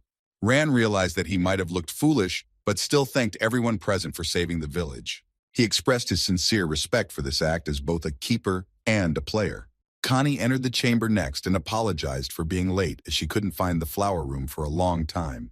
She got in just as Ran was kneeling in front of a crowd of people and was surprised, to say the least. None of the people present could explain to her what was going on here.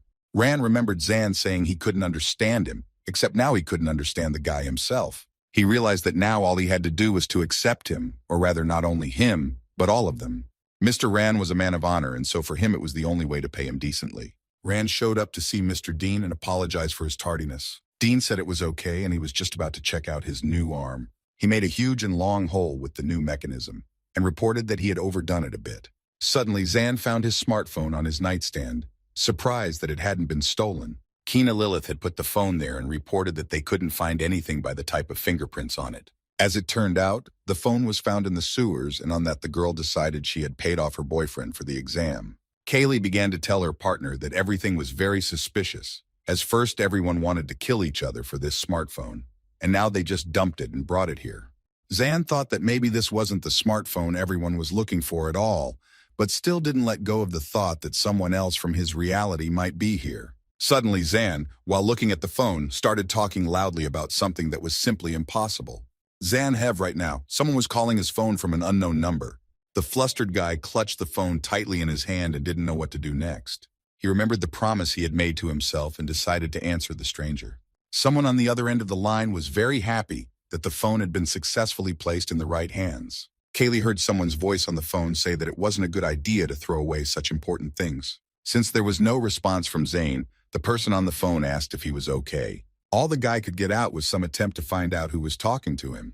The voice on the other end of the line asked if he thought he was the only one here. The unknown person turned out to be Kim Taewon of the Avalon Guild with an unknown rank, who offered Zan a meeting. Zan Hev thought that the smartphone was the only thing connecting him to the real world. It was through the smartphone that he hoped to find a person from his world here. When the guy came to the meeting, there was no way he expected that the smartphone would lead him to him. Zan Hev, of course, immediately recognized his high school friend Kim Taewon as the player standing in front of him. Kim had been waiting for his buddy on the bridge, and for some reason, he didn't think Zan would come to the meeting alone. Zan Hev was genuinely surprised to see Kim here, and asked how he had gotten here. His school friend replied that he was the only one who had met the god ASO. Zan Hev immediately realized that he wasn't fooling him, and had probably been here for a long time. Kim Taewon looked friendly and then slowly made his way towards his old buddy. He informed the still surprised Zan that they had a more urgent problem in front of them right now. Kim walked very close to his buddy and put a hand on his shoulder, asking about the phone. Zan Hev was even confused for a while, just like he had been earlier in school. The guy quickly pulled himself together and started yelling that it was just a misunderstanding. Kim asked if he really had to clean up all his messes in this world. Zan Hev was still looking at Kim with surprise and even some fear. The guy didn't know what else he could say to him and just quietly apologized to him. Kim Taewon told his old buddy that he hadn't changed a bit and was exactly the same as before. He quickly removed his hand from Zan's shoulder and said that it was all too pathetic. Kim clarified that it didn't matter if he was trying to imitate him or impersonate him, because this sort of thing had happened before. He paused for a moment and asked Zan for something in return for such an act. Kim seriously asked his old buddy not to come to the player's exam. Zan Hev immediately said that he was asking too much and he wouldn't be able to do it. Kim Taewon, who was used to winning, was surprised by this response and stopped. Zan quickly gathered himself and seriously informed Kim that he would go up to the tower. The guy clutched his cell phone tighter and said there was something else. A second later, Zan's smartphone was thrown right off the bridge and was already floating in the water. Zan proudly informed his old buddy that he had never tried to parody him. Kim just grinned and asked him to calm down because he wasn't the main character in the story. Zan replied that it didn't matter to him since he was going to go up to the tower anyway. Kim was about to leave and told the guy that he had changed after all. He added that he would do his best to make sure he couldn't climb the tower. Zan noticed Kim's red glow and realized that he too had received the power of a god. At the same moment, from nowhere, Mr. Rand jumped right on top of Kim. He anxiously turned to Zan and informed him that he had arrived just in time. Rand ordered the boy to head back to the castle as his mate was worried about him. Kim greeted Rand and said that he was a character that he used to like. Rand informed Kim that he had to answer to the law for using amplification against civilians. Kim arrogantly replied that he wouldn't be able to overpower him because he didn't have enough rank and strength. Rand quickly thought how easily the lad tore his mighty cloth. The Lord pointed another cloth towards Kim and asked him to stop his silly jokes. Rand didn't understand how this Avalonian was dodging his attacks so easily, but simply asked what he was up to. Kim noticed the alarm in his opponent's eyes and said he was surprised early on. Mr. Rand put all his efforts of wielding the canvas and ordered the lad to keep his wits about him. Kim only deftly dodged all the techniques and said that he had learned all his manipulations long ago. Being one step away from Rand, Kim informed him that this skill was completely useless if the opponent could get so close to him. It seemed that Mr. Rand already had a plan for his next action, and he was about to put it into action. He deftly grabbed a new cloth, throwing it at his opponent, and told Kim not to judge him by himself. Kim dodged again and replied that squeezing the cloth to increase its speed wasn't a bad decision. A second later, he added that such an attack was still not enough. Mr. Rand was terribly angry at the arrogant guy and flew quickly in his direction.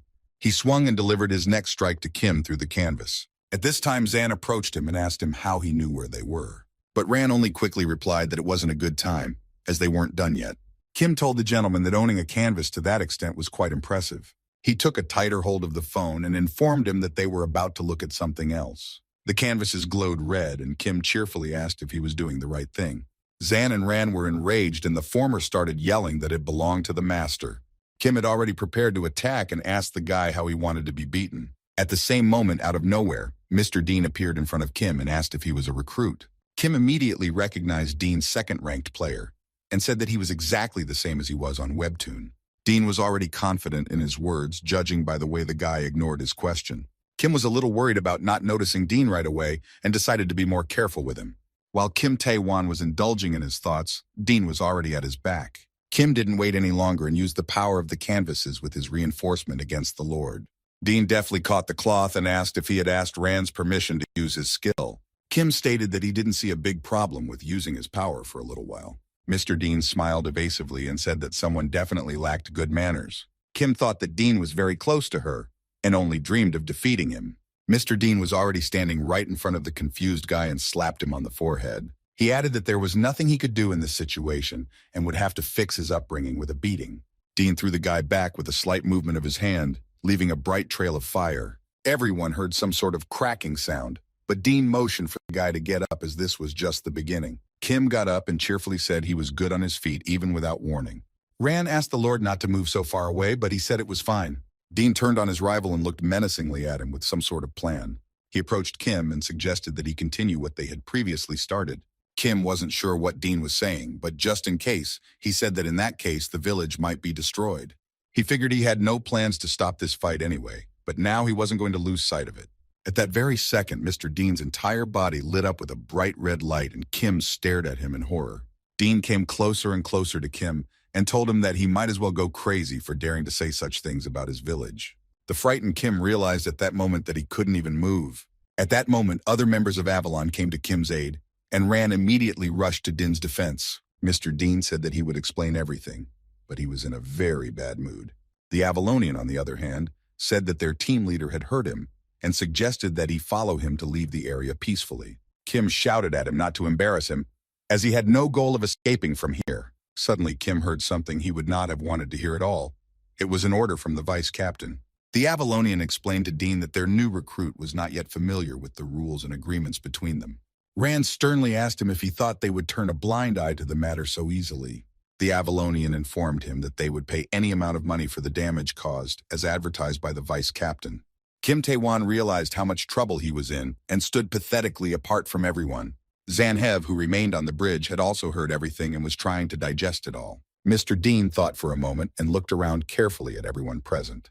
Dean rudely told everyone to get out of here and added that Zan had 2 tiresome friends. The master turned to Zanhev, saying that he has terrible taste in choosing people. Kim asked Dean goodbye if he had stopped his regrets about choosing unfortunate people like some, alluding to Zane.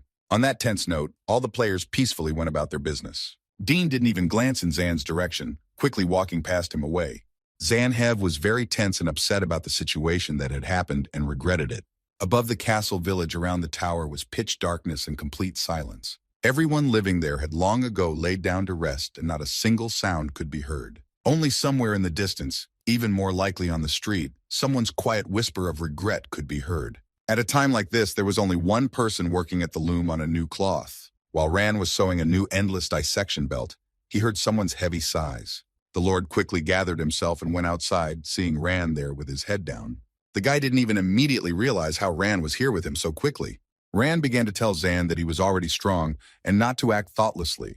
Zan sadly replied that it wasn't him who was strong, it was Kaylee, and added that the fact that he hadn't hit him once proved it. The boy stood up and motioned for Mr. Ran to help him. Ran surprisingly asked Zan to attack him without too many questions. Zan immediately accelerated and moved towards the deftly dodged Lord. The guy turned around and once again ran to attack Ran, but he once again recoiled and even managed to land a punch. Ran got hit pretty hard, and he gritted his teeth hard from the pain. The boy ran to attack the Lord again and once again missed.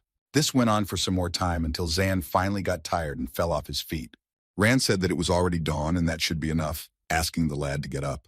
He also added that using his body without a clear plan wouldn't make any difference. Zan said that he was completely useless and was nothing without Kaylee.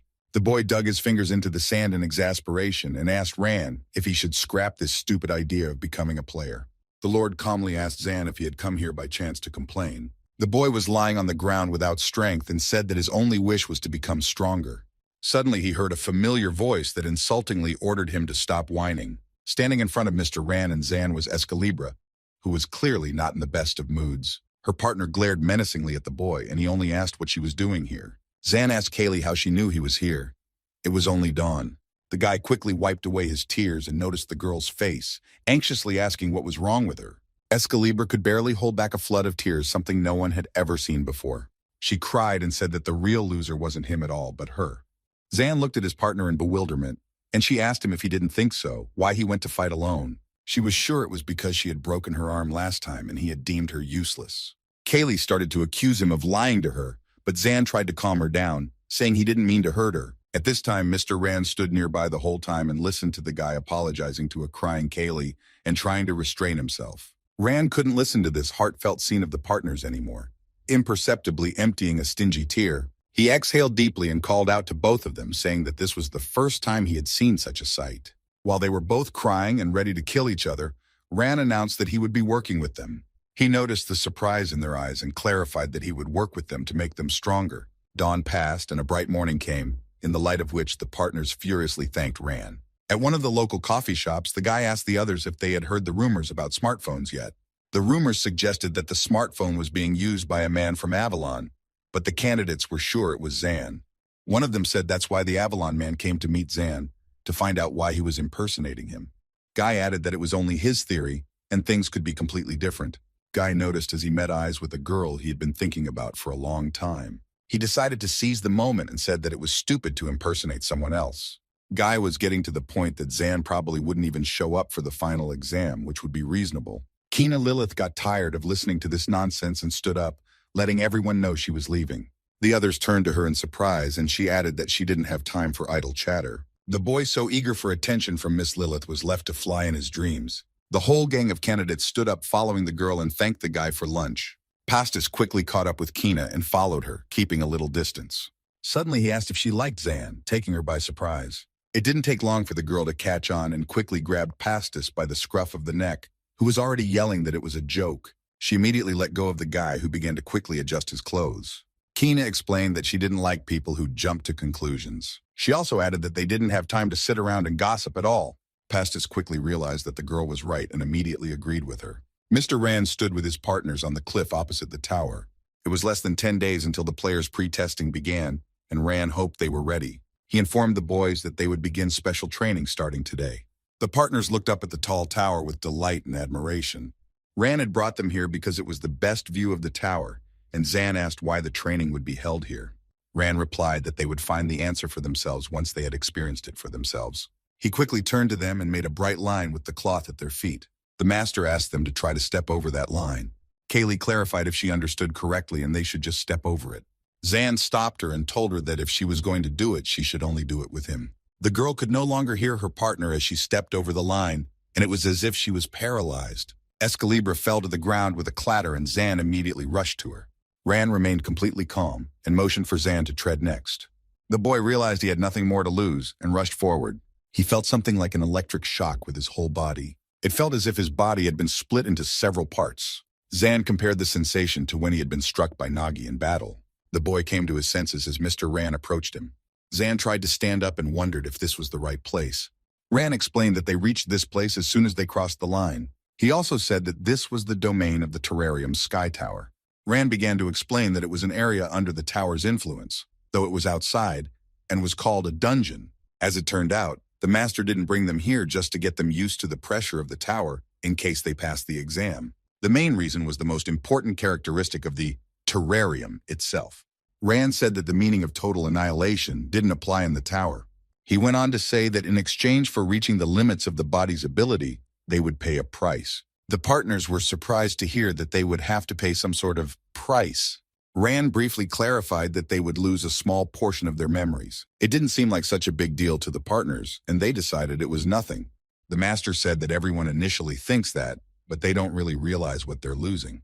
Ran added that it was for cases like this that it was better to experience it once than to explain it. The partners watched in amazement as Ran walked to the edge of the cliff and asked what was there. The guys carefully approached the precipice and peered into it, seeing a bunch of red eyes. Ran informed them that this was the forest of the vanquished, those who had ignored the full significance of the consequences. He could already see the fulfilled eyes of his partners, but he continued speaking. The master specified that they would be their opponents for the duration of the training. Unexpectedly to the boys, Ran pushed them off the cliff, telling them lastly to try their best to survive. He also shouted that inside the forest he had left them marks in the form of cloth. The condition of surrendering the training was to find them and bring them back as soon as possible. Mr. Ran was left alone to stand on the cliff and watch the boys. He wanted to make sure that they would develop and advance in these final days. If they couldn't pass this level of difficulty, it would be best for them to just give up. The partners fell in with the humans who never managed to become players. These monsters didn't look like players or humans anymore. Zan started yelling for Kaylee to get up soon or they wouldn't survive. He saw that she needed time, so he asked her to transform quickly. Kaylee started to transform and Zan wanted to deal with the freaks as soon as possible. The boy also remembered that they needed to find the hidden cloth for the Lord as soon as possible. Escalibra was already a sword, but not quite the sword everyone was used to seeing. Ran, looking at them, thought they had failed but didn't give up hope. As Zan ran away from the maddened crowd, Ran thought that if they still hadn't realized their own potential, he was no help to them. Zan ran forward at breakneck speed and all he could think about was why everything was going to hell right now. Escalibra was still exhausted from the fall and was not feeling well. Suddenly she woke up and thought she had dozed off for only a second. The girl quickly apologized to her partner and cheered him up. While Kaylee was unconscious, she had a strange vision. She didn't immediately realize where reality was and where she was now. One thing the girl knew for sure was that she was an Escalibra, which meant a legendary and divine sword. Kaylee sat and pondered on what her true purpose was. She pondered that perhaps it was just waiting here for something or someone. The girl was even frustrated by such sad thoughts. Escalibra sat alone on the mountain of weapons and looked somewhere in the distance. She missed the god and wished he would start listening to her. Escalibra did not want to believe that the god had forgotten her. The girl sadly bowed her head over the entire instrument she was dutifully guarding. After a moment, she slapped herself sharply on her cheeks and decided not to think about it. Kaylee firmly decided that when she saw God again, she would be sure to ask him for it. She calmed down again and said that she would always wait for God here. The girl looked sadly into the distance again and didn't worry if he was a little late. She knew that this happened to her often and she wasn't used to it. One thing the girl decided for sure was that next time she would ask him to give him her name. Kaylee didn't want to be called just Escalibra anymore. She wanted something else. The girl wanted a name of her own that no one could forget. Kaylee was pulled out of her deep visions by Zane's loud call, begging her to wake up. She finally came to her senses, but she didn't understand why she was the only one who had blacked out. Zanhev was standing in front of an army of sinister monsters, holding a stump of a sword. Kaylee quickly apologized to her partner, and he finally exhaled. The guy asked her to turn into Escalibra one more time, as he didn't want to give up. He also told her that they would overcome everything if they did it together. In that same second, in Zane's hands, a piece of sword turned into a legendary divine weapon. Escalibra asked her partner if he was ready to give his best. The girl in the guise of the sword lit up with a bright flame and said it was time to do it. Zan inwardly lit up with his partner and was ready to make history. Kaylee warned Zan to hold on tight as they would get out of here faster than their enemies got bigger. The guy started to feel nauseous and said he would never get used to it. Zan was already exhausted, and as he looked at Kaylee, he noticed something interesting. The girl's hair, though it had grown back a bit, was very noticeable. He remembered the glory of the god. The legendary sword grows with its master, and finally realized what it meant. Mr. Dean sat next to Ran and cheerfully told him that it was cool. He slowly approached Ran and decided to ask him one interesting question. Mr. Dean asked why Ran decided to leave the guys in this god-forsaken place to die. The partners had been in the Forest of the Vanquished for quite some time. After 56 hours, they found a resting shelter in one of the caves. Zan, while here, concluded that during all this time he had not felt hunger, only intense fatigue. The fatigue was eventually replaced by an overwhelming sleepiness that restored and healed them. The lad thought that this was one of the peculiarities of the defeated people. As long as they take shelter for rest, it's the best time for Zan and Kaylee to find cloth. Zan turned around to the girl and realized he didn't want to wake her up since she was sleeping so sweetly. The guy realized that he might as well sleep longer too and recover. He stood looking at the sleeping Kaylee, remembering his recent dream. Zan had first dreamed of his partner sitting in the distance with long hair. The next morning, Kaylee noticed that Zan hadn't gotten much sleep and looked really bad. The boy almost blabbed that he had seen her in a dream last night, but he shut up just in time. Zan didn't know if he should tell Kaylee that he had dreamt about her because it was kind of awkward. They got into a small argument on the topic of attacking the defeated in case they were attacked. If suddenly they couldn't make up their minds on how to proceed, they would only hit one target. Zan finally realized that this was one of the conditions for successful use of the force. Kaylee sat with her feet dipped in the water while Zan complained of fatigue. The boy had dozed off right there after a bad dream because of the girl he had dreamt about. He asked the girl how she knew how long he had slept, and Kaylee explained that she had learned to time herself when she was alone. Zan thought back to his dreams and realized that they weren't really dreams but her memories. Kaylee heard some mumbling and wanted to know what he was talking about, but he quickly changed the subject. The guy was very glad that they were finally finding out how long he could use his power for. Zan wanted to know even more about controlling and manipulating the power. The lad realized that after they got into this forest, there wasn't much he didn't know about either of them. Escalibra also didn't understand much about her own abilities. The girl noticed that the guy looked very agitated and asked what was wrong with him. She also added that she thought Ran had sent them here to make Zan realize for himself who he really was. Either way, they were going to do their best and do their best. Zan climbed up a tree and saw some open space in the center of the forest and thought that was where the cloths were hidden. The guy was already excited and said it was easier than he had imagined.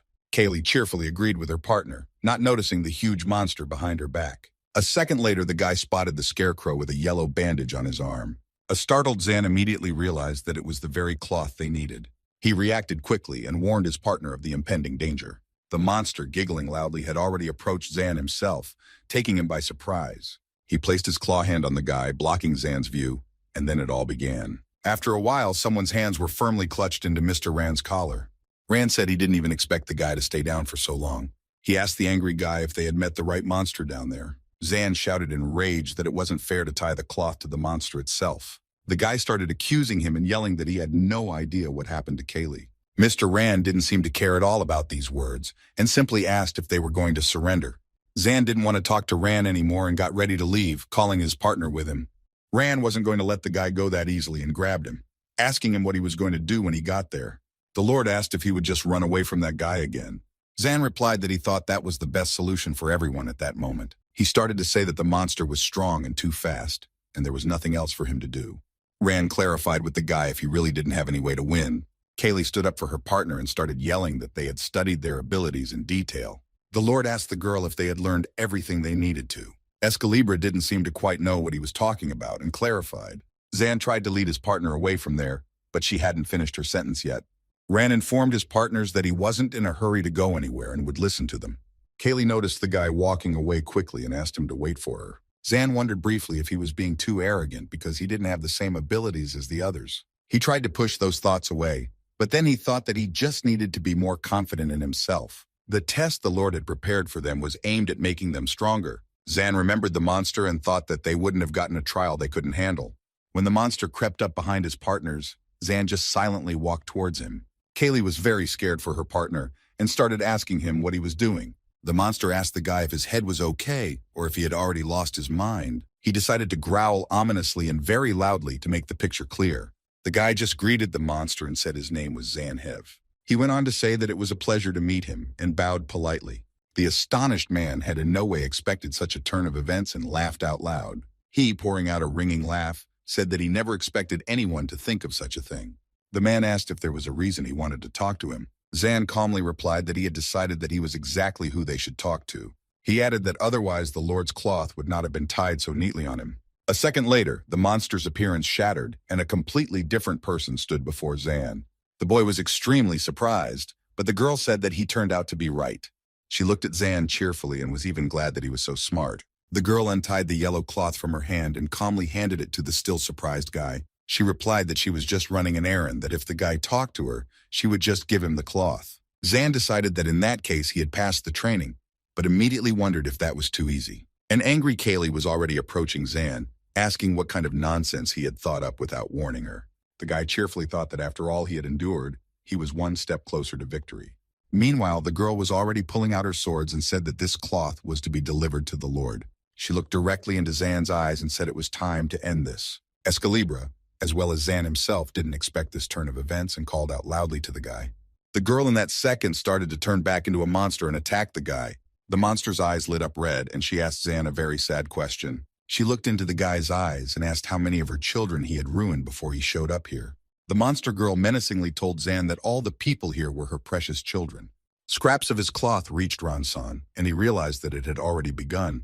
Immediately after, Mr. Din joined Ran and asked if he wanted to explain anything to him.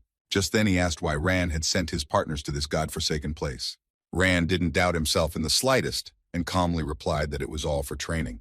Mr. Dean didn't seem to quite understand the meaning of what he had heard about some kind of training. Ran explained that the partners had wanted to get stronger and he'd granted their request. Dean immediately asked that if that was true, he had told them all about the forest. He began to say that once upon a time, everyone in this forest was just regular people, and they ended up there for one reason. A long time ago, this place was sacred, and now it was just a place cursed by the tower. Dean wasn't completely sure if this was a good idea, but Rand somehow didn't doubt it. Mr. Rand calmly said that he had faith in his partners and their abilities. He also added that if they failed, he would die with them. Dean realized that it had been a very long time since he'd had such an easy conversation or argument with Rand. He got ready to leave and said he wasn't going to ask him anything else. Rand had nothing to do but simply thank Mr. Dean. Lastly, the master was going to say one more thing about Rand's statement. He specified that Rand should not say that he was going to die with the guys anymore. Rand only silently thought that it was for the complete trust of these two. Meanwhile, in the forest of the defeated, Zan was still pinned to the ground by the monster girl. She still couldn't calm down and asked how many of her children he had already destroyed. The girl added angrily that it was unlikely he would know the exact number, because killers don't count their victims. Zan couldn't stand it and shouted back that he hadn't intended to destroy anyone, and they had attacked. The girl didn't want to believe it, and was convinced that he had attacked first. At that moment, Kaylee intervened and said that the girl was making a big mistake. The monster, on the other hand, clarified for Kaylee that if she took one more step, her partner would get hurt. Escalibra was forced by those words to stop on the spot at that very second. The girl inquired if they were going to the tower by any chance. She also clarified that there were many like them and they all ended up staying here. The girl convinced her partners to give up, because since she had caught them, she would not give them the opportunity to go up to the tower. Suddenly she heard Zan calling for Escalibra in a hoarse voice. The boy could barely speak, but still hissed to his partner that she was their target. He quickly tried to put his arm out for Kaylee, but it was immediately caught by the monster. Suddenly Zan yelled like a rabid man at the top of his voice to the entire forest of defeatists. The monster girl warned him not to move, and for that she took away his finger. She looked menacingly at Zan and told him that his forearm was next in line. Zane was in unbearable pain and thought it was a trap from the start. He realized why she had destroyed him last time so he wouldn't feel the pain and come back to her again.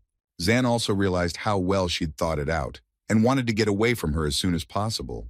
The girl cheerfully said it was really nice not to bleed to death over some tower. She looked at the guy's missing finger again and clarified something. The girl said that even though he wasn't bleeding, he felt the pain in full force. She was sure the boy was scared because he thought he would end up dead. Kaylee listened as she continued to say that they would lose their memories forever. The girl ended her intimidation by saying that they would eventually turn into monsters like them. That's why she asked Zane and his partner to just give up and the deed was done. The girl asked them to go back to Ran and tell him that they didn't want to go to the tower anymore. She was about ready to hear Zane agree, but she saw something else in his eyes. The boy gripped the monster's hand tightly around his neck and began to speak. Zan menacingly told the girl that he wouldn't give up even if he had to die.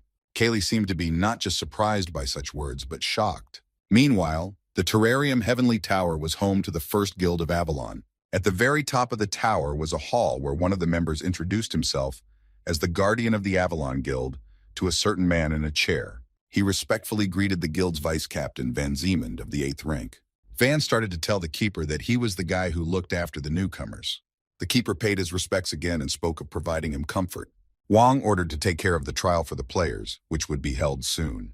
He saw the smartphone at the keeper's side and asked if it was the same thing everyone was talking so much about. The custodian nodded approvingly and said that they had recovered it. He added that after doing some research, there wasn't a drop of energy left in the item. At this time, someone entered the hall and said that it was just junk and no one uses it but him. Kim went inside with his phone and clarified that if they were interested, it was his ability. He went on to say that his ability is to copy absolutely any ability. Kim also added that there was one condition for it to be used successfully. After a bit of silence, the guy cheerfully said that he would keep it a secret for now. The Guardian tried to stop the insolent guy by saying that he wouldn't tolerate his antics anymore.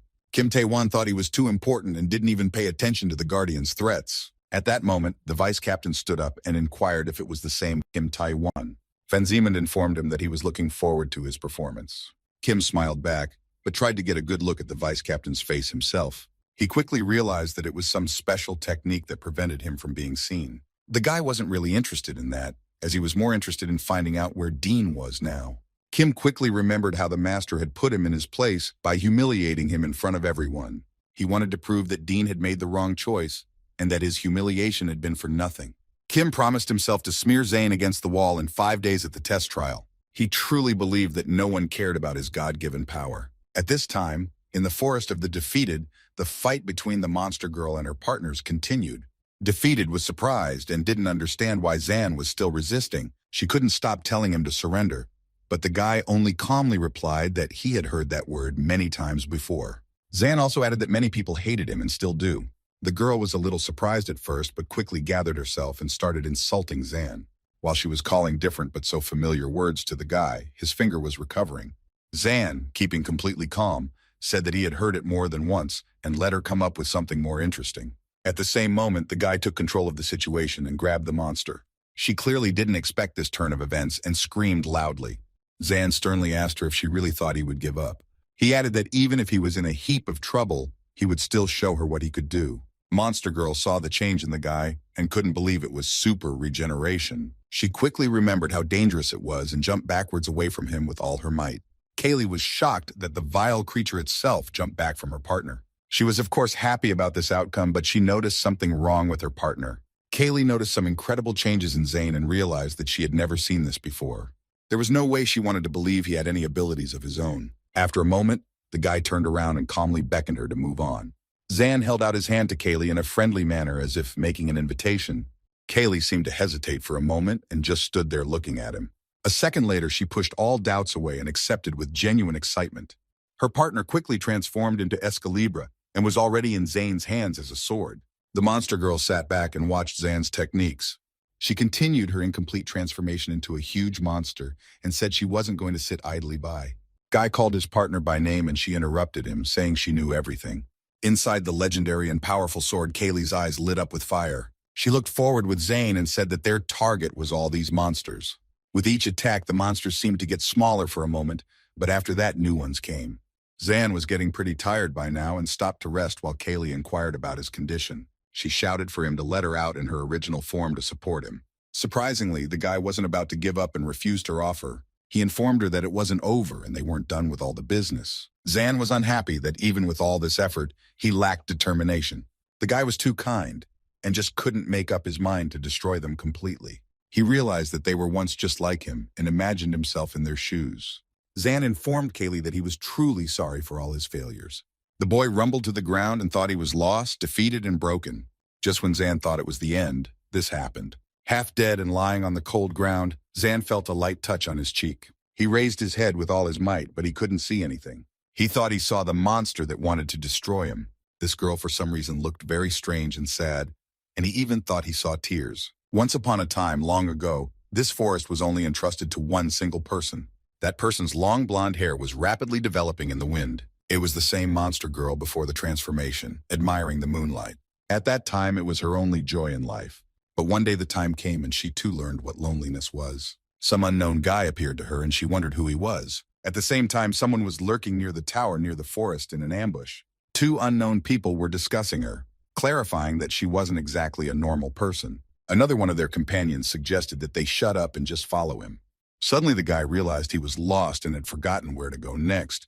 He was already frustrated and was sure that the others had found the girl earlier, but suddenly he noticed her. The girl came to the clearing from the forest and sternly asked not to insult her.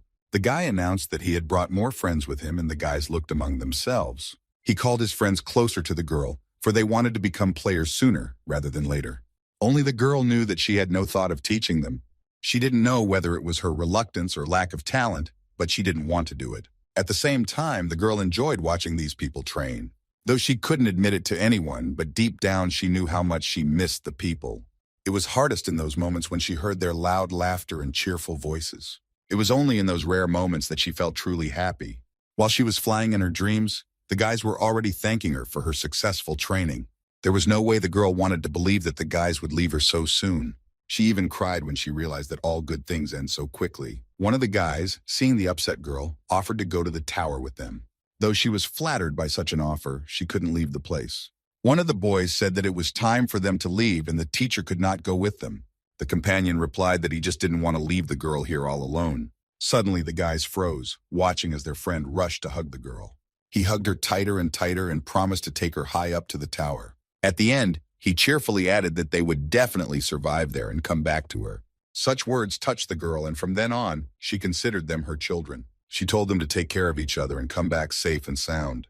The boys promised her to do everything, and she realized that she was alone here again. This is how she was left waiting for her children to return back to her. For days and nights, she sat in a clearing in the center of the forest opposite the tower. She hoped that they had climbed high up the tower and hadn't gotten into any trouble along the way. She had no way of knowing why they needed the tower. After all, they could have just stayed with it. Even if they didn't become players, they could just stay with her here as her children. The girl didn't even mind if they surrendered, but it would be better if they survived. Her long and deep thoughts were interrupted by some strange and unexpected sound. The guards from Avalon had brought some bound men to the cliff. They took turns bringing them to the edge of the cliff for one purpose only. The boys, who never became players, one by one flew quickly into the abyss. The girl thought sadly that these guards were thoughtlessly throwing everyone down here. She just wanted them to be safe even if they didn't reach their dreams. The girl sadly thought that it was even okay if they became players. To her, the most important thing was that they would come back to her alive. At the same moment, she saw her children and quickly realized what had happened to them. She rushed to hug them and sobbed, not realizing how this had happened. The girl was on her knees and thought that she had only hoped for something in vain when she had let them go to the tower. She was very sad and hurt that they had disobeyed her, and this had happened. Zan pulled the girl out of her memories and said that he was really sorry. He saw her tears and very sincerely asked her not to cry. Kaylee, unaware of everything that was happening, rushed to her partner's defense. Kaylee quickly rushed to Zan and began to pull him back from the monster. This was how her new expectation for the next guys began. It had been exactly 3 days since everything had happened to the partners. Soon after Zane's recovery, the teacher began to train them intensely. The motive behind the training was quite simple. If they were caught, they would be destroyed. Zan couldn't help but admit that the entire 3 days were quite challenging for them. Their partners had been defeated over and over again, and these 3 days seemed to be the most difficult of their lives. The girl was very pleased with the diligent students as they were making the most progress among all of them. She stood in front of the exhausted boys and said that this was all she could teach them. The teacher added that they had done a good job, and the two looked at each other silently. After a second, the partners rushed towards each other with fury. They cheerfully hugged each other and were insanely happy to end all this horror, saying words of thanks to each other for their joint labor. As they continued to exchange pleasantries, the girl interrupted them. She clarified that this was a lesson in survival against a superior enemy. The girl cheerfully added that they should never forget that what matters most is not winning, but surviving. The teacher said something else, and Zan realized she was hinting at repeating the training. The girl chuckled merrily and summoned an endless belt of dissection. She quickly grabbed it and suggested her partners find out for themselves now. Tired to the point of horror, the partners watched in shock at what happened next. A second later, the ground exploded violently, and a stream of bright flame appeared from it. Something horrible appeared from the ground and asked the guys if he was remembered here. Zan and Kaylee were more tired than afraid, but they didn't even want to think about what they were going to do next. Mr. Ran appeared in the monster's place and said that he would show them the real hell now since it was 4 days away from starting. A while later, Mr. Ding said that the day had crept up quite unnoticed. A large number of candidates were standing at the gate to enter the player's trial. One of them cheerfully asked if everyone had had time to rest and eat, for the start would be soon. Not all the candidates were happy with someone there mumbling something, but Pastis said it wasn't bad to have someone cheering them up. Kina quickly realized that he said that for a reason, but because he was worried. The guy immediately started asking who she was looking out for, even though it was obvious. Kina immediately flamed up and slapped Pastis for such ridiculous jokes. The guards announced that the final exam would begin shortly and have everyone ready to enter. Pastis still said he didn't see his partners anywhere, but Kina offered to mind her own business. Kina, after briefly thinking, took off ahead to the entrance and said she would go first. Pastis was already running to catch up with her, but suddenly stopped and froze in place. At the entrance, scaring even the guard, there was a simply huge candidate standing at the gate. Kina politely asked him to step aside, as everyone was asked to get ready if he wasn't deaf. The unknown man wasn't going to step aside and only said that women didn't belong here. Kina wasn't going to back down either and informed him that she was giving him 5 minutes to get out of her way. The cheeky candidate only smirked merrily, not believing her words were serious. A second later, he laughed out loud and said that she was only caught here because of her luck. He also added, looking at her buddies, that she was quite proud of the trash here. One of her friends offered to help her, and Pastis said that she was always trouble. This unknown man was the only surviving candidate from Group B. This candidate with long black hair was called Bloody Mary. Pastis suggested that everyone stay in their seats for now, for they didn't know how he would behave. He meant that if they made a wrong move now, they would make a fuss that could turn against them. Bloody Mary thought that Kanye hadn't even moved after all the threats. One way or another, he still needed to lower the number of candidates before the exam. He was already flying at them, calling them trash and saying that he was about to massacre all of them at once. Candidate Sanan saw him trying to attack Connie and rushed to her defense. Connie shouted at him to stop, as there was no way he could be attacked first. It was too late. Senan landed a strong blow on Bloody Mary's face. Sanan continued to menacingly insult and intimidate his opponent. Kina was simply furious that he had fallen for such an obvious provocation. The thing was, he couldn't be accused of attacking first now. Bloody Mary had already grabbed the guy's leg and started saying that he wasn't the first to attack. He also added that everything he was about to do was his defense. Bloody Mary swung around and made a strong kick at poor Sanis. He even managed to laugh already and said that it had only been 5 seconds. Bloody Mary walked closer and closer to Sanis and asked what he intended to do next. Kina was watching everything that was happening and realized that there was nothing more she could do. She decided to play by his rules and turned to her opponent, asking him to attack. He lunged at her in a rage, saying that this was exactly what he expected. Pastis guessed why he was so brazen, as the whole reason was to pressure him. Someone loudly announced for everyone to quickly get ready to fight.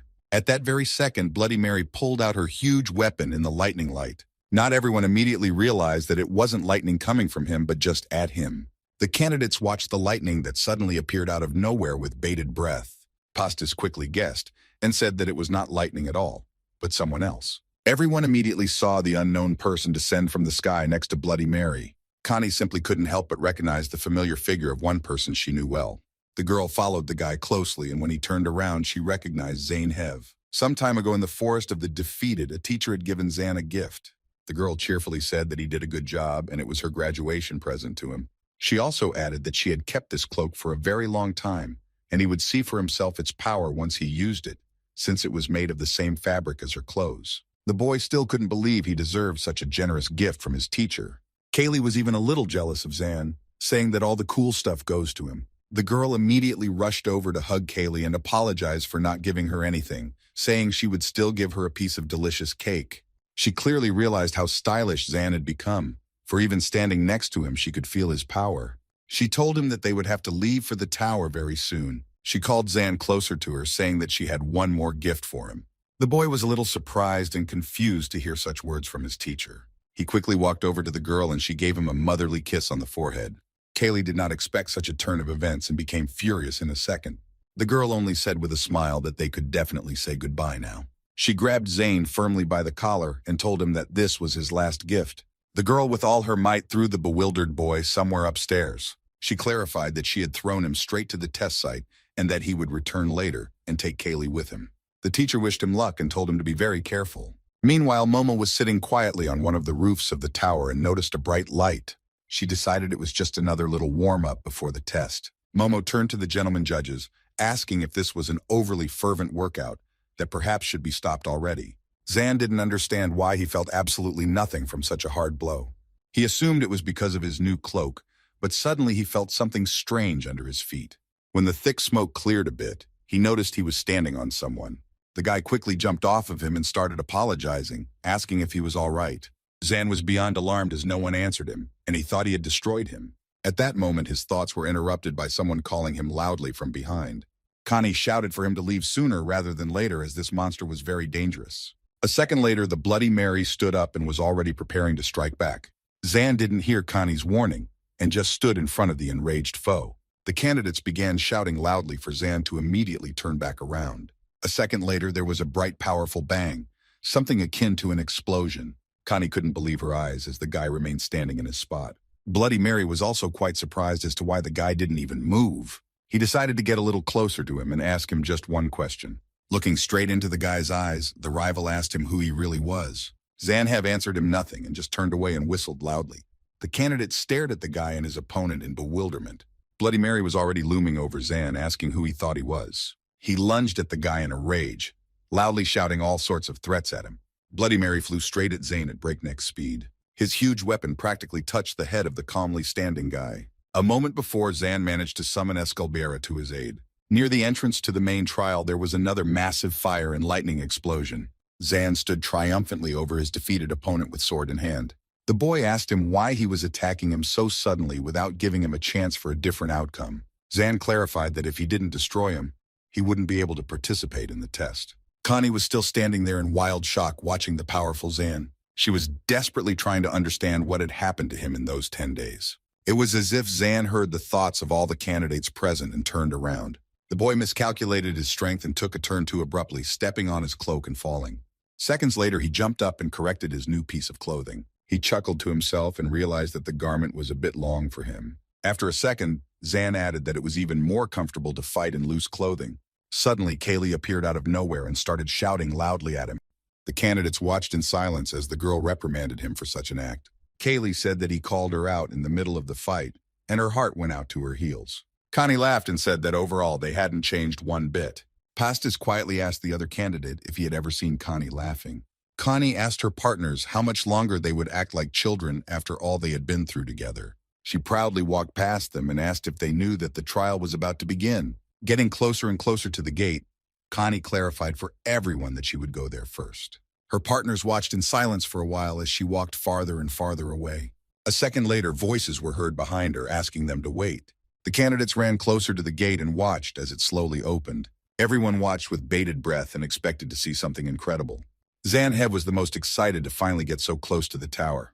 From the window of the terrarium sky tower, a massive explosion was seen. The vice captain wondered what it could be, as it was definitely not his apprentice's ability. One of the guardians asked if they should go to investigate, but was turned down. The vice captain said they couldn't miss this interesting show. He rose from his chair and indicated that he would go to see it all in person. Van Zeeman added that this was the last time Dean was runner-up. The candidates waited anxiously for the gates to fully open to go inside. The doors slowly opened, attracting more and more interest. When the gates were fully opened, they saw the other candidates inside. Aside from the competitors, everyone noticed the incredible views so close to the tower. Zanuhev alone was somehow uneasy about the whole thing. The guy was cautiously looking around himself with some trepidation. For some reason, it seemed to him that everyone there was looking only at him. Looking around carefully, Zan noticed a familiar silhouette in the crowd. Just then, Momo walked up and addressed everyone with a greeting. After pausing for a moment, she offered to begin by explaining the rules of the test. Kim Taewon was a newcomer who was supported by the Avalon Guild with all his might. When Momo first saw him, he had destroyed an entire Avalon regiment with his own hands. The Guardian explained that it was their job to determine if he was a good fit, and also added that he used to be sure of many things, unlike today. Zanhev was the only person capable of standing up to Kim. All this time, Kim was proudly accepting all the praise for him. The Guardian noticed Kim heading somewhere and reminded him that using the attack was forbidden. Kim Taewon brashly walked forward, ordering the others to disperse. The guild members weren't happy about this guy's behavior, and weren't about to move away until they saw his menacing face. None of them expected to be treated like this by some new recruit. They all silently and quickly parted, giving way to the proud Kim. Kaylee quietly asked her partner if it was the guy she thought it was. Zan quickly apologized to the girl, saying he'd talked to him for a bit. The old high school buddies walked leisurely towards each other. Kim cheerfully said that Zan had changed a lot and could even look him straight in the eye now. Zan didn't keep quiet and replied that he hadn't changed at all and was acting like a little kid, using his antics and stupid ponces. Kim didn't expect to hear that from Zan and asked him to repeat what he had said. He never waited for a response and quickly swung around to strike. Zan got a little nervous, but he wasn't going to back down and was about to use force. At this time, the examiners approached them and Momo ordered them to stop. She clarified that she didn't care what they were doing, but let them do it outside of the test arena since it was under her responsibility. Momo didn't want anything to happen here, so she asked what their problems were. Kim Taewon glared angrily at Zan, hoping that he would give up first. At that moment, he sensed someone's presence and turned to look up. Standing on the balcony of one of the buildings was the vice captain himself, watching them. Kim immediately realized that he was not to be trifled with and, putting on his hood, walked away. Momo looked at the boy and asked if he was the same Zan Hev. One of the examiners put her arm around him and expressed her admiration for him. The girl scrutinized him and complimented him. She squeezed his muscles tightly and said that he was tougher than he looked. Lastly, she added that it still wasn't enough to beat everyone from Group C. Momo asked Lulu to stop acting like that and give her the floor. Lulu recalled how Momo skipped everyone in the qualifier because of Zane's heroics and added that she won't let her do that again. Another examiner agreed with her as it would lead to an imbalance within the players. A judge named Bibi was creepily angry that Momo allowed a test in which the competitors cooperated. She didn't share her views and said that even if Zan was some kind of special, it wasn't fair. Momo didn't like this behavior of the examiners and reminded her that she could beat them both. Zan was surprised by this atmosphere and couldn't even think that the judges were capable of behaving like this. Eventually, Momo gave up and told Lulu to do as she saw fit. Lulu giggled merrily and said that she knew Momo would support her in the end. She started examining Zane again and saying some strange things. The girl asked if all the candidates had now heard and understood everything. She announced that now under Lulu's responsibility, there would be a test for Group B. The girl looked at the candidates and clarified that there would be a one-on-one battle. Van Zeeman watched everything going on from the balcony for a while longer and said it was time to move out. The vice captain was pulled out of his thoughts by someone's voice, who greeted him politely and called out that it had been a long time since they had seen each other. Sir Sirius of the Division Guild stood in front of Van and couldn't believe that the vice captain had been sent to such a shabby competition. Van Zeeman thanked Sirius for such a high opinion and informed him that he was representing the Avalon Guild. Sirius replied that he had been amazed at the last competition when Nagi had defeated that redneck dean in shabby gear. Sirius noticed the vice captain moving away and thought he had just ignored him. He started looking at the newly arrived other candidates, and Van noticed that he had finally shown up. Sir Sirius's face changed in a second and asked menacingly if he had the right to be here. Mr. Dean, keeping his composure, asked Sir who then was allowed to be here. Sirius sternly replied that only the heads of the big guilds had a right to be here, not idiots with no headquarters. Dean smiled wryly and said that in that case he was in just the right place. Sir Sirius was clearly unhappy with that answer and tried to clarify why he suddenly thought he had rights to be here. He heard Dean repeat his words about the right place and couldn't believe he had a guild. Dean introduced himself as a second-ranked Red Wing Guildmaster and said he would fit in perfectly with their little alliance. Sirius got even angrier and yelled that he couldn't believe that his guild could have been approved by anyone.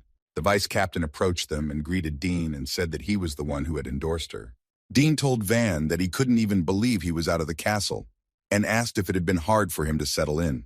Van Sigmund replied that it was nothing to worry about and that he accepted his guild as an apology. He was also surprised that Dean, who was used to playing alone, was starting his own guild. Dean indicated that he looked forward to the day when they would face off in battle again. The candidates overheard Dean's conversation with Van, who was already speculating on who would fight him next. The boys held their breath for a while and listened intently to the conversation, thinking about their own. Lulu came closer to the candidates and asked if everyone was ready to start. The girl once again decided to remind them that the next tournament would be under her responsibility. She announced the start of the exam, where the candidates performed one-on-one for further elimination. Lulu cheerfully asked for permission to announce the rules that they only had 24 hours to do everything. She also added that they could use anything they wanted in combat. The deciding criterion for making it through the tournament was survival. If the winner was not determined in time, both candidates would be disqualified from the court. Momo wondered if those were all the rules, and Bibi quickly said that she honestly liked everything a lot. Kaylee didn't quite understand about separating the candidates and asked Zane if they would be separated too. Momo was about to talk further, but the guy raised his hand and said he had one important question. The girl quickly said that even a monkey would understand everything here, and announced the start by tapping the ground with her foot. The whole place lit up with blue flames and lightning sparks flew, through which Kaylee shouted loudly what was going on. The candidates immediately realized that the ground beneath their feet was collapsing and splitting into small pieces. Zan complained that it was too sudden and wished they had warned about this kind of thing beforehand. As the boy held his head, he realized he could hear Kaylee mumbling in surprise nearby. The girl wondered what place they were in, but suspected they were somewhere inside. Zanhev, along with Kaylee, stood directly in front of the terrarium and stared at it with bated breath for the first time at such close range. The partners were puzzled to notice a flying little Mokiko, wondering if they had teleported correctly. They were very surprised that the Mokiko was talking, but he explained that he was created with artificial intelligence in his image. Momo informed the candidates via an in-world announcement that she had something else for them. The girl said it had to do with the place they now found themselves in. All the candidates were moved to a virtual zone based on the real locations of the terrarium. Momo wished everyone good luck and said to improvise, adapt, and overcome. Lastly, the girl added to show them all they could do. This was necessary so that everyone would have an idea of the future players as they were being watched by the guild heads. A prerequisite for survival was the need to join a guild, which this test would help them find. With that, Momo concluded her speech and once again wished everyone good luck. The in-world announcement loudly announced the start of the test to screen players in the one-on-one tournament. Zanhev was a bit worried and anxious about the upcoming tests. Nagi, who was an inspector and a rank 1 player, was also present at the final exam and looked at Zan carefully. Zan went to look around a bit and even wondered if they were in the terrarium. He decided to discuss this with Kaylee and asked her if she could see anything. Zan saw her looking out for something and peppered her with questions, but she asked him to shut up as it was interfering with her concentration. Kaylee spotted something and reported it to her partner, but he was very surprised that she could see something so far away. The girl was pointing his finger at some distant place between the rocks. She also noticed that the place was some other color and suggested that it might be connected to something. Zan tried to focus and figured it was a desert, but wasn't sure if the areas were connected to each other. Now Kaylee was pretty sure there was another candidate with them. Zan suggested she finish everything here and move towards the desert, but warned that they might meet a rather strong opponent. Suddenly they heard a voice behind them asking how the two of them ended up here alone. The voice clarified that this seemed to be a one-on-one battle and did not involve them being together. Zan quickly turned around with interest to see who had come to them. Standing in front of the partners was a candidate they already knew named Senas, and Zan realized he was their opponent. Kaylee was also surprised by this for some reason and questioned the guy if she had gotten it right. The girl looked at Zan and immediately noticed a strange expression on his face. She inquired as to what was wrong and learned that this was the candidate he was most uncomfortable talking to. Senos immediately started the conversation with insults, asking why he had come to the test in the first place. He said that the other candidates were risking their lives to get into the players, and he was screwing around with some smartphone. He also couldn't help but notice Kaylee standing next to him and was surprised that she was with him. Senos shouted at Zanu in a rage that this test was not for cheesy people like him. He continued to hurl threats and insults, and Kaylee began to get angry. Zanhev, who already knew his partner pretty well, immediately noticed this and tried to stop her. He calmly told the girl that it was fine and he didn't care at all about what he said. Senos wondered if they were done exchanging pleasantries and warned him to stay away from the girl named Kina Lilith since she belonged to him. Zan didn't even seem to listen to him and said that he was very glad that he was his opponent, surprising the guy with that. He quickly gave Senos his first blow and said it would be easier for him to pass the test without feeling remorse. Zan clarified that he would be able to destroy such insolent and vile types without regret. After saying that, he quickly delivered another powerful blow to his opponent in a blaze of blue lightning and sparks. Kaylee didn't expect such a thing from her partner and looked at what had happened with admiration. Zan cheerfully called out to the girl and informed her that it was time for them to move out into the desert. Kaylee clapped the guy on the back in a friendly way and told him that he had really grown up. As it turned out, there was a D group at the qualifier in addition to the A, B, C groups. They were participants in the last test and failed it, but the interesting thing is that the reason they failed was not because of their skills. It turned out that they failed because they broke the rules. It was all about the fact that they started destroying each other out of boredom while waiting. The most important reason was that one of the candidates destroyed the examiner. The symbol of Group D became the sign of the troubled forever and was put away from everyone. A guy in a hat sat on a rock and announced that he was one of these troublemakers, and his name was Jem Hook with a martial artist class. Jem Hook, noticing Pastis, suggested that he just give up, as he can't beat up those who are too weak. Without waiting for a response, Jem immediately launched a rock at the guy. Pastis deftly caught the stone and wondered what he suggested he do. A second later, he easily crushed the rock and said that the guy was talking too much. Jem Hook decided to show something else and created a small flame right in his hand. The guy quickly extinguished it and said he couldn't do that because he was just trying to scare the guy into giving up. Pastis replied that he was just wasting his energy, which pissed him off. Jem Hook began to slowly get up from the rock as if he was going somewhere. After a moment, there was no longer a trace of Jem on the rock, quickly pushing himself off of it. There was a massive explosion in the desert, and both guys were thrown into the air from it. Jem thought it was a good tactic, but he was wrong as the sand began to rapidly stay. As he tried to move farther away, sand shots were already flying behind him. Jem quickly realized that it was his opponent's pranks and told him that it wouldn't work. Pastis only smiled cheerfully as he was confident in his strength and decided to convince Jem of that as well. He quickly launched several sand shots at his opponent, who wasn't expecting it already. Pastis was a bit nervous and watched his opponent's reaction, realizing that it was working. Surprisingly, Jem Hook wasn't going to back down so easily and caught all of his attacks. He quickly crushed each sandstone in turn with a ringing crunch. Jem opened his water bottle and asked his opponent if they would continue to keep throwing pebbles without even counting it as an attack. Pastis quickly thought that his opponent was too quick to deflect his attacks, but it was also important that he wasn't attacking at full strength. He tried to calculate the radius of his defense, judging from the stones that flew off, equal to about 1 meter.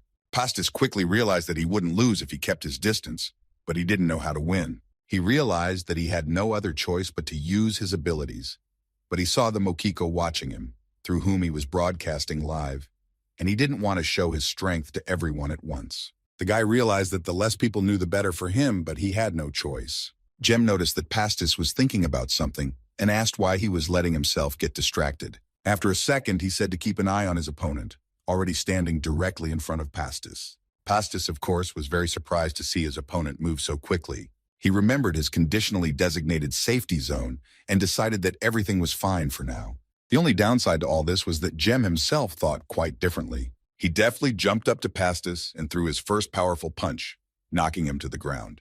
Pastis flew far backward from his opponent's fist at breakneck speed. He was finally able to slow and stop and was on his knees, coughing. Jem approached the guy, marveling at his punch, and clarified that he hadn't expected such a thing himself. He cheerfully said that one more punch and the guy would be finished, though he didn't even want it to be over so quickly. Jem was getting closer and closer to Pastis, and he clarified that he immediately recognized his strategy. He knew that there was one major factor in a player's battle that helped win.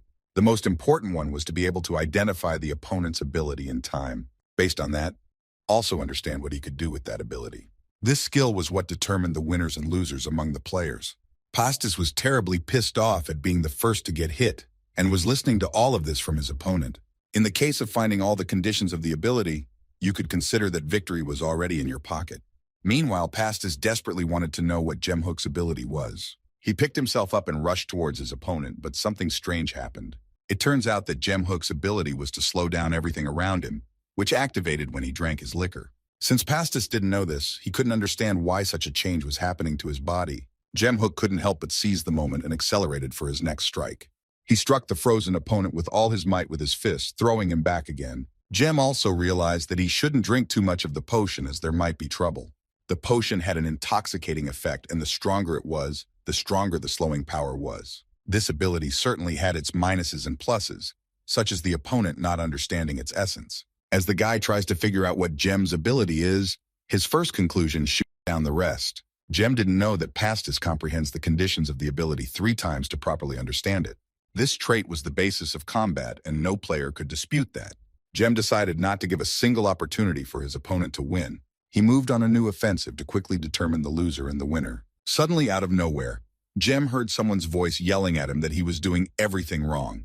He looked up and saw a strange creature in the sky, glaring menacingly at him. Jem had no way of knowing what it was, and he had an idea that it could be the embodiment of his ability. He didn't understand why it had activated now, or what it wanted him to do wrong. Jem didn't ponder this for long and decided he didn't care. He decided that whatever it was, he wouldn't pay much attention to it. The guy thought that if it was in the area of his ability, he had the advantage. Pastis decided not to wait another second, and when he saw his opponent reach for his bottle, he rushed towards it. He deftly snatched the potion bottle out of Jem's hands, clearly not expecting this. Pastis was already quite standing with the bottle in his hand, about to carry out what he had planned. The guy was abruptly thrown back a little, so the opponent wanted to snatch his potion. Jem was terribly angry with Pastis and prepared to attack, not knowing what he would do next. Pastis was not confused and began to quickly open the bottle when he heard Jem shouting.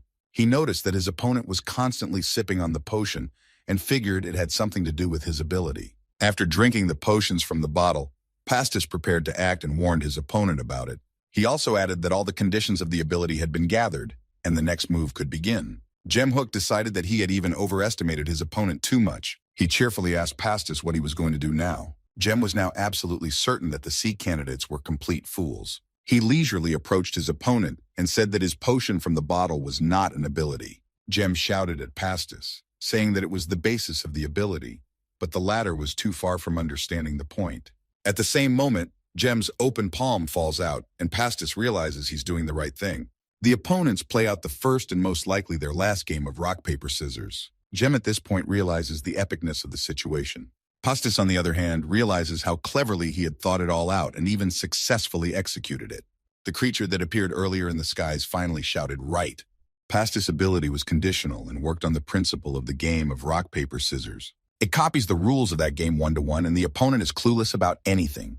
According to the game, it is she who determines the outcome, while the opponents choose the right position for themselves. The final decision was not made by Pastis, but by this creature that appeared, who was the referee. Jem quickly wondered what was the reason for his wrong outcome. Pastis had to fully understand and comply with all the terms of the alien ability, which he did by drinking Jem's potion. After that, it was necessary to play a game where Pastis' scissors fell out and Jem's paper fell out. According to the rules, scissors always cut, meaning paper wins. At this point, Jem realized that he couldn't even move and that it was slowing him down. On Pastis' side, all the conditions had been met, and that meant only one thing. The guy was on fire in a second and went into a frenzy, shouting insults at his opponent. He asked the already terrified Jem how long he needed to hit him to destroy him. Jem quickly realized that he wasn't the only one who could quickly determine another's ability, and one should never underestimate an opponent. Pastis struck his opponent hard, knocking him aside and sipping more potion. Pastis reiterated that the main factor in determining the winner was understanding another's ability, which he did as he watched his opponent explode. Meanwhile, somewhere the other area of the challenge was winter weather. Connie Lilith found herself in a snowy forest and had already managed to get eerily cold there. She noticed that the sun disappeared right after the match started and a blizzard appeared. The girl didn't know for sure if it was of the terrarium variety. She definitely realized that she needed to find shelter immediately. 24 hours to compete wasn't a lot of time, and one had to hurry, as the heat from her minion was limited. Lilith wasn't sure what she should do in this situation and just went ahead. She decided to take it easy and not stop, as she knew what to do in case of danger. The girl calmly walked forward and suddenly noticed someone's footprints in the snow. She tried to guess whose they were, but there were too many footprints. Lilith turned to her minion for advice, and he asked her if she could guess. The minion began to say that he was clumsy, but he didn't think he was bad. He also added that Zanhev was a bit disappointing, but he wasn't bad, maybe special and a bit lucky. Lilith got angry at the minion when he then started talking about how he guessed she liked him and how fast she had grown up. The girl started yelling in rage that she couldn't stand jokes like that, but he only laughed and said he loved her reaction to it. Lilith decided to return to the original question and pointed to the footprints again. The minion suggested that it could be a trap, as it was done rather sloppily. It even seemed to him that whoever had done this was just taunting them. He sensed Lilith's emotions and said that she wasn't the only one who viewed her opponent as prey, judging by this trap. The girl asked the minion if he understood what she was thinking right now. He looked at her carefully, and as always already knew the answer to her question beforehand. Lilith wasn't going to hide or stand aside, but formidably declared war. At that very second, a bright flash exploded in her place, reaching even to the heavens themselves. A nearby Avalon participant behind the trees did not immediately realize what had happened. Meanwhile, in another area, Kaylee was resting peacefully and regaining her strength. The girl was sleeping peacefully while her partner was practicing diligently. Zan was faking some pretty cool stuff, like one-handed push-ups or double somersaults. The guy was already a little tired and sweaty, deciding that would be enough for now. At times like this, he always remembered how his teacher warned him to practice even if he won, and sometimes he felt like she was watching him. Kaylee came out stretching and asked if he was done, and he wondered if she had slept well. She replied that he'd been practicing long enough because she'd managed to even get some sleep by now. After a minute doing a little warm-up, she added that she had managed to get enough sleep. Finishing warming up, Kaylee was alert and cheerful, saying how well rested she was. Zan watched the girl carefully and asked what she was doing, hearing something about a little warm-up. While the partners were having a nice conversation, someone was surreptitiously watching them from the cliff. The stranger was glad to finally track down his opponent and cheerfully said he was busted. Zan quickly shouted to his partner, and she replied that she felt it too, but couldn't see anything. An exasperated Senis reappeared in front of the guys and announced something. Zan and Kaylee froze in place with surprise and stared at only one thing. A huge annihilating pillar was flying at them from the direction of Senis. The pillar crashed into the ground with all its might, making a huge hole in the ground. On the rock stood and watched the wounded and crippled candidate, Senis. The first match had come to an end, and the examiners, looking through the screens at the broadcast, were discussing something. Momo said she would go announce the results, and Lulu was glad that she would do it for her. Bibi didn't miss the opportunity to be silent and shouted after Momo to make everything fair. An hour had passed from the start of the test, and the first battles of the final exam were finally over. Momo walked down the hallway and thought about the results, deciding that it proved that the test wasn't so bad. She smirked cheerfully and thought it was time to announce the results to everyone. Momo was already quickly visualizing the guild leader's face from such a sight. Mr. Ding knew that the limit of people who could join a guild in one test was 3. He also knew that if you took the extra, you wouldn't be able to take the right one, so this was something that needed to be closely monitored. He knew that the first step was to watch the battles carefully and understand the ability of the candidates. This was what the most important and real mental battle between the guilds was all about. Momo came out to everyone and politely asked for permission to announce the first winner. The guild leaders stood in languid anticipation on the balcony and were already anticipating the results. The girl couldn't even begin to announce as there was a real chaos going on, though she wasn't surprised. Momo didn't understand just why they weren't listening to her at all and looking somewhere else. While she had the destroyed gem hook on her tablet, there was something else on the big broadcast screen. The girl watched and didn't understand what was going on there and how such a thing was possible. In front of Zanhev stood a whole and unharmed Senis after his destruction. Everyone there knew that everyone had a role from birth. Some people had more significant roles than others. Each person had a definitive vessel that set them apart. This vessel did not at all mean something that was the same for everyone or monotonous. Vessels literally differed in the amount of power they could hold. Not everyone was lucky enough to be born into at least a similar vessel to Senyos. The boy knew for a fact that he had been born in a royal vessel, and he was proud of it. Senyos had grown up surrounded by training and trials and was ready to leave home. He was endowed with every possible knowledge and ability from this vessel. At the end of his long training, a special wreath was placed on Senyos. The wreath meant to seal his power and strength for the moment until a certain time. The vessel said that it hid his full power and asked if he was going to go into the world. Senyos was going to the world and was sure he wouldn't even need his full power.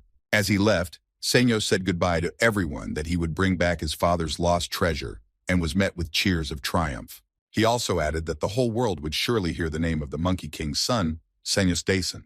After saying goodbye to everyone, Senyos said that he was going on a journey and would surely return soon. Vessel Father only nodded approvingly and said that he would look forward to their next meeting. He added that he would return when he became a real man. Senyos began his great journey and went through many cities. From that moment on, he found loyal companions and just people close to his heart.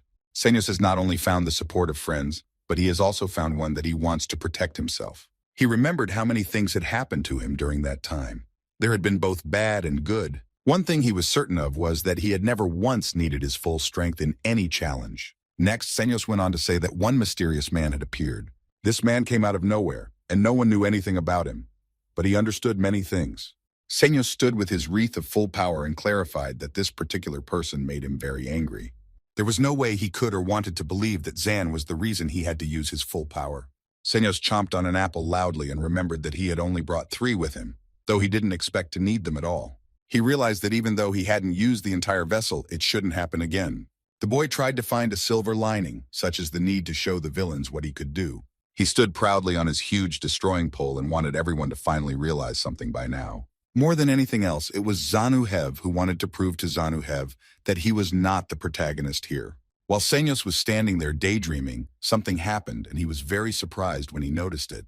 The guy was swept backwards by a sharp stream of powerful energy without even being able to stand on his feet. In a shroud of thick, dissipating smoke, 2 people slowly rose up, helping each other. Zanhev was already standing in front of the shocked Senyos a second later, with his legendary sword in hand. The guild leaders watching the broadcast started a heated discussion about what was happening. They knew what kind of clan Senos belonged to and what he was capable of, but they were surprised that he was defeated with a single brutal blow. Mr. Dean was also as surprised by what was happening as the others, and asked Ran what he had done. Ran calmly replied that he hadn't done anything special except theoretical knowledge about some things. He also added that the guy originally had that power, and he just helped teach him how to control it. In other words, what Ran meant was that this was just the beginning of his maturing. Zanhev firmly grabbed his opponent by the throat as he lashed out and insulted him. He also said that he was somewhat confused himself, but he wouldn't be stopped by that anymore. Zan didn't really know what he had done to Sinas, but he had to accept one fact. Sinas was weaker than Zan, and it was obvious. Especially their current situation proved it. Sinas couldn't calm down and yelled insults and threats at his rival. Zan, in his usual manner, remained completely calm and only took a deep breath. In the next second, the boy swung his mighty sword and said that he had warned him. He made a powerful crushing blow at his opponent, dissolving him into thin air. Zan was left standing with Excalibur in the pall of smoke left by his attack. Meanwhile, the monster girl in the past and the partner's teacher in the present was very interested in how their test was going. For some reason, she was sure that this test was easy for them and they would pass it without a problem, even though the partners were clumsy. But they were taught by her and they had to pass everything perfectly. After all, she had given them a rather generous gift with her advantage. Zanhev stood silently at the scene of the recent battle like a mesmerized man, thinking about something. Excalibur once again tried to call out to the boy, shouting for him to finally wake up. Zan only managed to utter her name and fell to the ground with a clatter as she desperately called out to him. Kaylee began yelling for him to get up sooner, for they had been waiting for this moment since the beginning of their brutal training. The girl leaned closer to the boy and saw something strange, stopping her shouting and frozen with surprise. There were bright blue veins protruding on Zan's face, but Kaylee didn't understand why they were getting bigger. The girl decided it was some sort of overreaction, and maybe it was worse than she thought. At the same moment, a blue glow appeared behind her partner's back. Kaylee turned around in fright at the noise and tried to figure out what was going on. Zanhev felt the familiar sensation of falling into nothing again, like when Nagi had attacked him. The guy found himself in a place where he saw a man he already knew well in front of him, which was the god Aso. Aso greeted the greatly surprised guy in a friendly manner and asked him to stand up. Zan ran back the same second, ignoring Aso's friendly remarks. He started looking around quickly and asked where Kaylee was, and Aso was even a little surprised that the guy gave Excalibur a nickname. Aso laughed at that and said she didn't need to be here at all. The god decided to clarify that Zan was here because he was the only one who died. Aso said he didn't even know whether to congratulate him or not, but the fact remains. He even apologized for that and clarified that Zan died in the damaged terrarium. Zan realized that it did happen after all, but Aso informed him that it wasn't exactly a death, but something like that. Either way, if Zan had any questions, it was safe to ask them. Zan thought for a moment and immediately remembered Kaylee's sad story. The boy had quietly asked Aso-san why he had done that to the girl. Zan waited intently for an answer to his question, but no one said anything. God Aso seemed visibly surprised at such a strange question from Zan. He said it wasn't the best time to ask such questions, but the boy clarified that it was his own suggestion to ask anything. Aso didn't quite understand exactly what the question was regarding the girl, but he said that he wouldn't answer it. He clarified that he would give him what he forgot to give him last time anyway. Suddenly, some unknown power and energy spilled all over the guy's body, emitting discharges of lightning. Mr. Aso was satisfied with his work and didn't even expect such a response from Zan. He came closer and said that he didn't even think the guy could cheat like that, but Zan didn't understand the meaning of the word. He started to ask what Aso was talking about and what it meant, but only felt a new rush throughout his body with even more force. Aso clarified that they didn't have much time and needed to get to the main thing. The Lord smiled evasively and started talking about his next demise. The guy will have to pay the price. That was the last thing Aso said in farewell before Zan left that place. Zanhev went back to the test site and sat silently, still reeling. The girl, noticing her partner conscious, immediately rushed over to him. Kaylee began to shout that she thought he was dead, but he himself did not know what had happened to him and asked where he got his cloak from. The girl didn't immediately realize what he meant, but after a moment she replied that she had nothing to do with it and the cloak had done it herself. She explained that when he fell, the cloak suddenly glowed and put itself on him, and afterward he woke up on his own. Either way, Kaylee was sure that she was the one who had saved him and let him be thankful for that. Zan quickly thanked the girl and began to discuss their future plans. Kaylee asked if they would go to the desert, but the boy was already reluctant to go there. He sadly told her that the training had helped them a lot, but this time they had to use all their strength, and so it shouldn't happen again. The guy remembered the strange place again, and the god Aso's words about the next demise and paying some kind of price for it. Kaylee looked at her distraught partner and wondered what she could do to cheer him up. She started patting him on the back cheerfully and told him that he was being too hard on himself because when they got the power, it would be enough. The girl lit up at the idea and tried to convey her playful mood to her partner. Kaylee did a great job as Zan yelled out that there really was no point in worrying about nothing. He remembered that they only had 24 hours and they would get everything done here. Zan launched a lightning discharge at the first rock he could find with genuine excitement and cheerfully watched along with Kaylee. Meanwhile, in the area of Kin Lilith's trial, flames erupted and the forest was rapidly burning. Lilith's minion was helping her carry out her plan in response to the trap set for her. The girl was a summoner of spirits and was more serious than ever. The Avalon participant watched the whole thing from the tree and didn't understand why the girl used her powers if she just wanted to see her reaction. She was very angry that Lilith had used her powers so thoughtlessly and started insulting her. A girl from Avalon named Trima was preparing to launch a magical arrow at Lilith, but the girl quickly turned around at the noise. Lilith rushed towards her rival with all her legs, clearly realizing a few things. She knew very well that in order to win, she needed to grasp 3 important rules. As Lilith ran, she was already clearly aware of what she would do next. The important 3 things were realizing herself, her surroundings, and her position in the hunt. Lilith quickly reached her opponent and stopped scrutinizing her. She was trying to figure out whether she was an illusory wolf or an ancient spirit. While she was scrutinizing her rival, she struck her first blow with a magical arrow. It all happened because one of them had managed to take their prey by surprise. Lilith quickly turned around to look at the enemy, but there was no sign of him at that spot. All of this was the hunt that had already begun on the part of the embittered Trima. While Lilith was assessing the damage she had done, she didn't notice a pack of magical wolves running at her. The girl heard an enraged roar and quickly looked back in its direction. Lilith saw nothing but large trails of fire all around her. At this time, Trima hid in one of the treetops and watched the confused girl. Around Lilith, a huge area of the forest ignited in a second with bright fire scorching all living things. Trima descended and was behind Lilith's back, calling out to her and laughing. When Lilith turned around, she didn't see anyone else, as Trima had disappeared in an instant. The girl was at a loss to understand who had played such a cruel joke on her. Trima called out to her and told her to stand as if paralyzed, for they had just started. She added that Lilith didn't even have anywhere to run away, since she was already surrounded everywhere. Trima was sure that there was nothing easier than catching a wounded victim. She had already set her dogs on Lilith and was going to destroy the girl slowly and with gusto. Trima knew that in case your position was revealed, provided your opponent didn't already know hers, one thing had to be done. That thing was to confuse your opponent by giving false information about your ability. When you give false information to others, you gain new abilities. Trima was certain that it was necessary to utilize these opportunities. As soon as the right moment appeared, attack the victim without wasting a second. Lilith had been supporting her minion for a very long time. Trima knew that just throwing around force wasn't going to solve any problems. It was just exactly what Trima had been waiting for from Lilith and trapped her into doing. It was a well-known fact that most minions held on for exactly 1 day after being summoned. The stronger the spirit was, the greater the consumption of summoning time, and Lilith's energy decreased accordingly. In other words, if there was a battle between minions where the only requirement was to last longer than the opponent, the weaker one would win, which was how Trim saw Lilith. It had been 6 hours since she had been wounded, and Lilith must have had a hard time keeping her minion going any longer. That meant only one thing. Once the minion was gone, so would Lilith herself.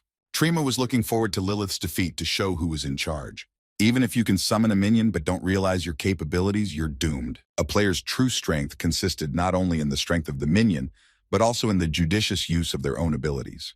Trima honestly believed that this was what made her different from Lilith. While she was reasoning, she noticed that the girl had found shelter in one of the caves. It was no use hiding to recover and rest, for the hunt was not over. Trima appeared there with her minions and was sure that Lilith had trapped herself. At that very second, Trima's minions squealed loudly after a series of gunshots. The girl heard someone ask her who else of the two of them was trapped. From the depths of the cave, Lilith and her minion emerged menacingly into the glow of hellfire. She thanked Trima for coming here and for a good match. Lilith stepped even closer to Trima and announced with a snide smile that the hunt was over. Trima couldn't understand how her rival had managed to keep her minion alive for so long, since she was sure the summoning time was over. Lilith, puzzled, slowly repeated Trima's words about the summoning time. She asked her rival in bewilderment what she was talking about. Trima cried at the realization of her own helplessness and thought it was all complete nonsense. She was still saying it was impossible afterward as Lilith delivered her devastating blow. A minion called out to Lilith and reminded her not to get too carried away. At that second, there was a massive explosion in the cave, having the strongest blinding effect.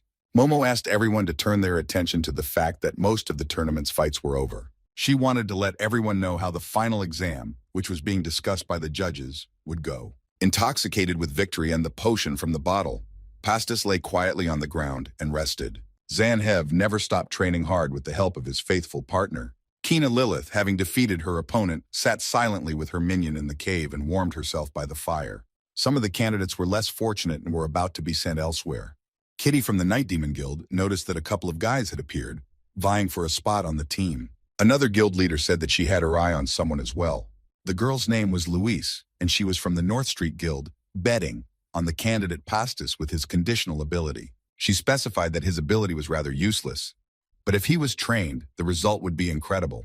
In any case, she felt that among all the candidates, only one was the most deserving. This girl was called the Missing Avalonian, and many people wanted her for themselves. Kitty remembered that the girl's name was Kina Lilith, and was impressed by her incredibly gorgeous snowball fight. She was sure she would definitely take her in, since the Avalonians' plans had failed. The Avalonians didn't conquer the tower for beginners. They just gloried in their title of elite squad, which was rather unfair. They all realized that there was a shortage of people now, and Avalon needed to betray the old ways and start taking care of the newcomers. Suddenly, someone's voice sounded behind the girls' backs, telling them about a very interesting topic of their conversation. The girls froze on the spot in surprise, already knowing who was behind their back offering to join their conversation. Avalon's vice captain hadn't advised them to call their newcomers babes. The girls tried to smooth things over and replied that it was just a metaphor. Just at that very second, he gestured to the screen and said that here was just him. Van Zickman invited the examiners to look at it themselves. He felt it was necessary for everyone to understand the kind of people who were getting into Avalon. Kim Tae-wan politely asked one of the candidates if he had seen Zanhev. He was interested in a detailed description of Zan's ability, which the guy must have seen. Kim clarified that if the guy told him everything, he would let him die peacefully. Before he could do anything, someone's sword flew into the poor guy. The candidate before still hoped to somehow survive, but now he realized that this was the end. From the annihilating effect of the sword, he began to quickly vaporize from the test site. The unknown man asked Kim if he was low enough to laugh at someone he had defeated. Kim Tae-wan, who clearly didn't know who was in front of him or what it was, menacingly asked what was going on here. The unknown candidate quickly realized who was in front of him, as it wasn't hard to guess everyone's familiar Avalon cloaks. He said that in that case he was glad to meet him and did not want to attack him so as not to feel weak. After saying that, Kim quickly launched his sharp dagger at the unknown man. He clarified that if he didn't want to fight him, it was to his advantage, because he hadn't tried so many things yet. The unknown man deftly caught the dagger thrown at him and asked Kim if he was good at sword fighting. Unexpectedly for Kim, the unknown man had already attacked him, leaving a fiery sword mark. The unknown man agreed with Kim's words that he was good with a sword. He clarified if the man was capable of anything else other than idle chatter. Kim Tae-wan at this time was falling apart at the meeting point with his opponent's sword. A second later, his body began to vaporize, leaving behind only smoke. John Doe stood at the scene of the battle and looked at his vanished opponent. After his first victory, John Doe's henchman immediately came to him. The unknown one was thinking about something, but quickly interrupted his thoughts when he heard some sound. He looked deep into the hallway from the room and saw a bright, shining flash. A second later, Kim Tae-wan appeared in the hallway, quickly running somewhere forward. The unknown man took a step for a powerful push followed by a leap. He focused carefully on the desired target and quickly moved forward, pushing himself off the floor and making a powerful jump that made the walls of the building collapse. The guy tried to catch up to Kim. Kim Tae-wan, on the other hand, was running away with only one hope of escape. He didn't manage to run very far, as the unknown man quickly caught up with him and attacked him with a sword. Kim managed to fend off the attack and put up his vibrating smartphone in defense. As it turned out, the vibration reflected the ability, and thus knocked the unknown man back with his own attack. He flew off to the side, but was able to quickly slow down and stop. The unknown man rose from his knees and looked straight into Kim's eyes, saying that it was the last skill. He clarified that it was the lightsaber used when paired with the golem in the exam. After that, he realized that Kim's skill was to mimic other people's abilities. Nu also clarified that it wasn't hard to guess how his toy in his hands helped him in this. Unknown said that given his talentless skills, he could use one ability at a time, and perhaps expected too much. While he never believed Kim was just a boy with a toy, it really did feel like some child's play. The unknown man ran up to Kim and grabbed his smartphone, telling him that he had had enough. He started threatening Kim and asked him to remember just one thing. The candidate said there were no second chances in a real battle and hit Kim hard. Taewon powerfully flew back from such a cool punch and sealed himself into the wall. Kim knelt half alive in front of his opponent, fuming from the blast of the attack. The unknown man announced that he was taking his toy away and offered him something to say last. He looked proudly at the Avalon newcomer and realized his superiority. Not long ago, this unknown stood silently in front of the blazing guild. That night, he realized that he had lost everything and cried with anger and regret. While he was crying, someone nearby asked him if he wanted to turn back time. The unknown man looked at the man in bewilderment, who was already offering to make a deal. The man wanted to negotiate with the unfortunate fellow. The unknown man scrutinized the device that replicated someone else's abilities. He had had such thoughts before, but he couldn't even think that such a thing really existed. A Mokiko flew up to the opponents, broadcasting live, but Unknown quickly destroyed it. An in-world announcement announced that there would be a disqualification for damaging property. The guy turned to Kim and said the fight was over and it was time for another. He looked at the Avalon newcomer and ordered him to answer his questions.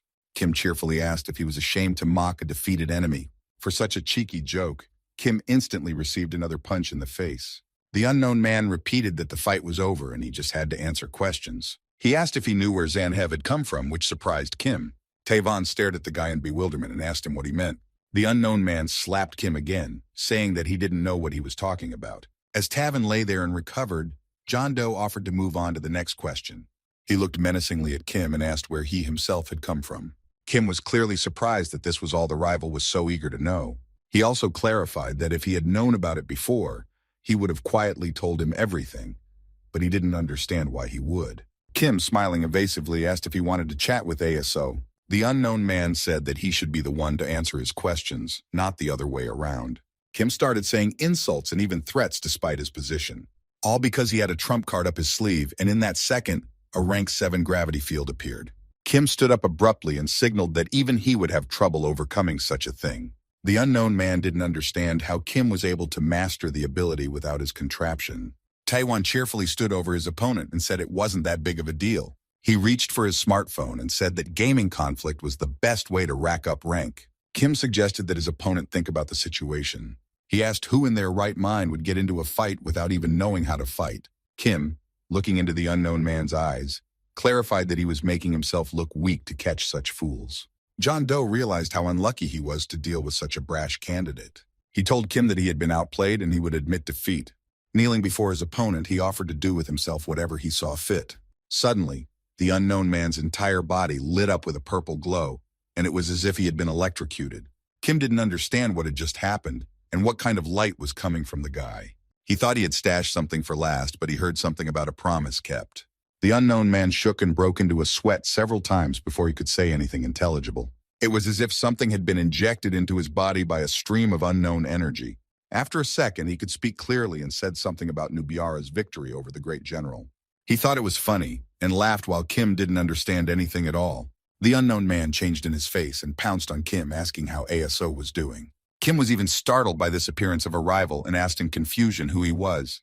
The unknown man replied that it didn't matter and reminded him that he had one more question. The rival mentioned Zanhev as new here as he was. He asked which of the two of them was stronger after all, him or his buddy. Kim said nothing and only attacked his opponent powerfully with a fire attack. He offered to let the unknown man find him if he was that interested. Looking at his opponent falling apart, Kim threatened to hurt him more next time. The man stood at the top and said he realized why him was so hard to control. He was having fun, but the assistant didn't share his joy and bluntly reported it. He remembered again the words about being able to find it himself if he was interested, and found it quite interesting. The man and his assistant discussed something else, and she expressed that he was right. They were both walking away from the burning guild, and the man decided that they would do as he wanted. Momo announced to everyone that they were now starting the final exam. Pastis was wandering through the desert as suddenly his body began to disappear and move somewhere. Startling him, he completely teleported away, leaving his potion bottle behind, and gave a good swear for last. Mokiko's artificial intelligence announced that this time the exam was called a potty quest. The condition was to work in tandem with a member of your party to achieve the best results. At the same moment, Lilith unexpectedly fell to Zan as a member of his patty. The girl, seeing where and with whom she found herself, was as surprised as the guy. Mokiko announced the end of the last round of the one-on-one tournament and the start of the final quest. Once the patty quest begins, all candidates will be moved to a random location. He also added that 2 candidates will meet at the same location.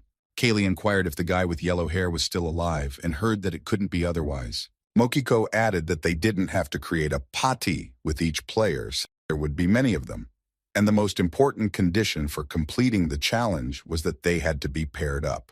Momo explained that it was beneficial for them to pair up with other candidates they were seeing for the first time. Since the introductory part of the final exam was over, we could begin. Instantly, the candidates began to move to a random location.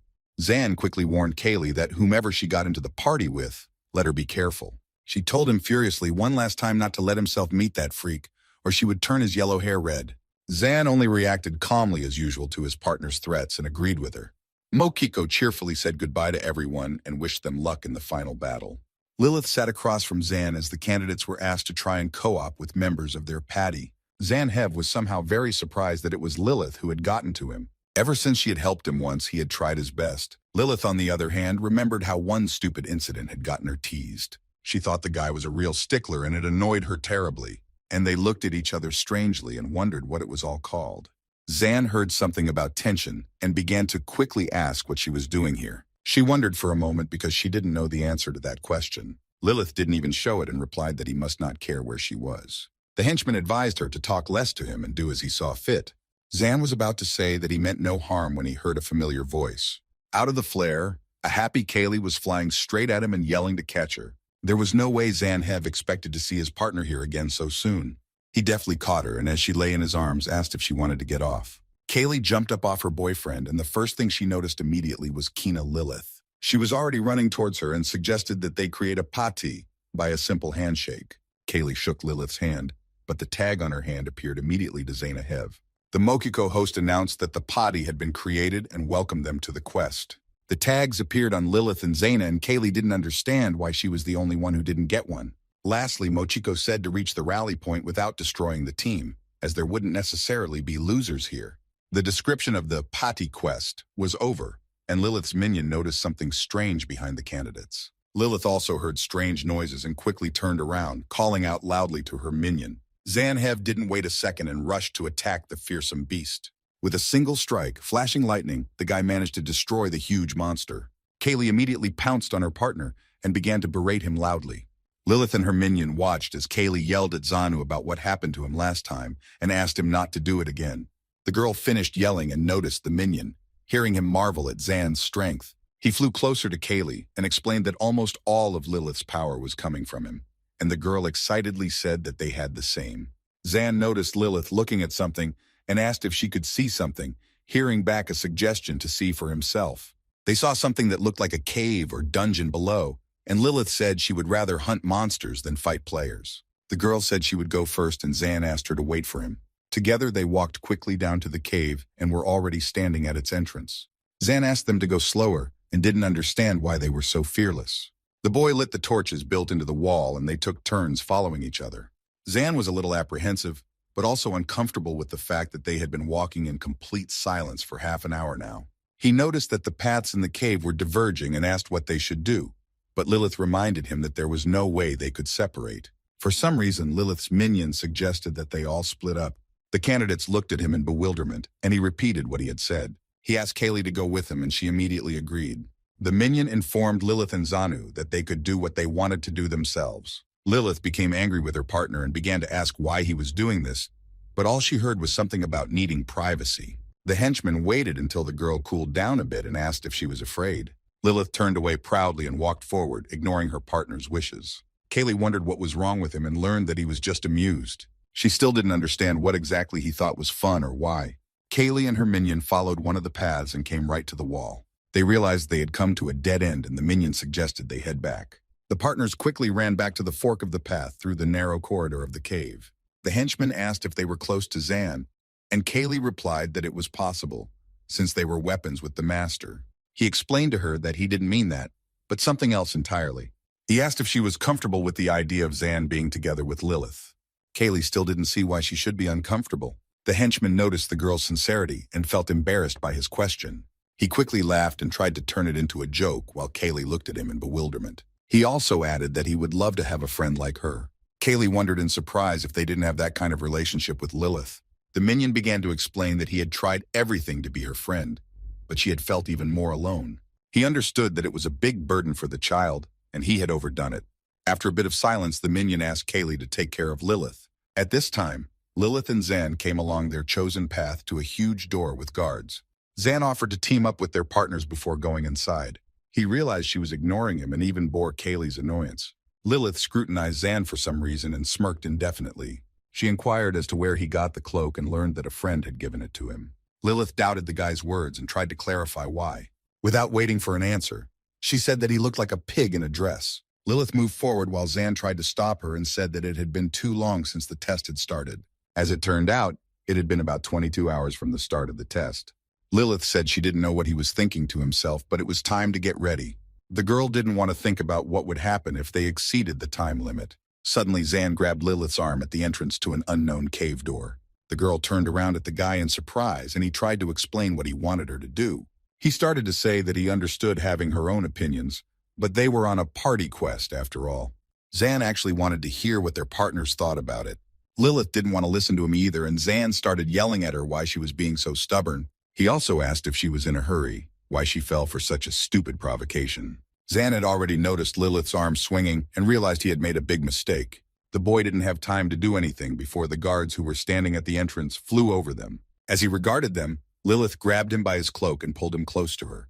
Zan saw how very angry the girl was and began to tell him to listen to her carefully. Lilith began to say that unlike him, she could defend herself. She also added that if he understood her, then let him just stay out of the way and take care of himself. Former images of unpleasant memories immediately popped up in the guy's mind. Zan was so angry that he didn't even notice he was shaking with anger. He decided to ask Lilith what she constantly disliked and why. The girl simply explained that she was supposed to be a player soon and didn't want to worry about anyone, including him. Zan still didn't understand Lilith's train of thought and wondered why she had saved him then. He began to recall all the instances and clarified that it had happened more than once. The boy really didn't understand why she had gone to so much effort to save him. Lilith didn't want to comment on that in any way, and just turned away and walked away. Zan realized that she was again avoiding answering and thus running away from him. He asked if she was scared, and without waiting for an answer, he added that it looked good on her. The girl turned to the guy in a rage and started shouting that he didn't understand anything. As she continued to yell that he knew nothing about her, someone's overbearing hand tried to grab her. Lilith turned toward the hand late and didn't have time to dodge the grasp. Zan didn't hesitate to rush towards the girl, saving her from the trap. The huge hand from the door rumbled to the floor without catching its target. Lilith was a little startled and got up to see what had happened. She immediately realized that he had saved her and felt very embarrassed. Lilith started to scream, but Zan interrupted her, saying he wanted to clarify something. He started to say that she had helped him without knowing anything, and he just wanted to know why she had done it. Zan asked the girl if she could explain to him what was wrong. But Lilith was preoccupied with something else entirely, and was only looking at one place. She shouted in horror to Zan to look at her leg, which had disappeared. The boy looked at the missing leg for a while and then laughed and fell down. Zan unconsciously lay right on top of Lilith, and she asked if he was okay. The girl quickly realized that he couldn't hear her and started to shake him and call out to him. At that moment, Lilith, for some reason, indulged in her old memories. It was an old time when she first met her minion. When she was much younger, many different things had happened to her. Letty sat and indulged in her memories until she noticed her partners. Kaylee immediately turned her attention to Zan lying there with no signs of life. Examining him closely, the next second she noticed one leg was missing. Kaylee rushed to her partner, and the henchman said that the guy's leg was broken. He also clarified that in the terrarium, wounds looked like that and didn't bleed. Kaylee grimaced and started asking him what they should do, but he didn't know. The henchman added that unless they were A players with recovery powers, they had very little time to heal. He started to say how sorry he was, and saw a completely distraught and sad Lilith. The minion immediately asked what was wrong with her, and if there was anything he could do to help. The girl began to tell him that she was about to be attacked by the boss outside the door. She also clarified that it was most likely due to her knocking on the door. Lilith revealed that she was the one responsible for Zane's injury. She began to regret letting her minion go and being without his help. The girl also reminded him of his words about needing privacy. The minion didn't know how else to comfort her and simply apologized. He confirmed Lilith's thoughts that everything had happened because of their separation. Lilith began to quickly replay in her head their last conversation with Zan. His words about her running away again and being scared didn't get out of her head. Meanwhile, Kaylee was trying to rouse her partner and calling loudly for him. She was trying to remember anything that could help her, and suddenly it hit her. Kaylee started to ask someone for help again and reminded them of the promise she had made.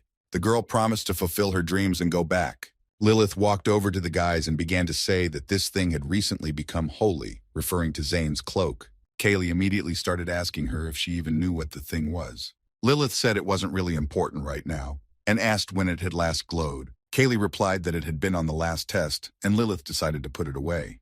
The girl grabbed the cloak and began to explain what the threads of the cloak were made of, having the properties of releasing and storing energy.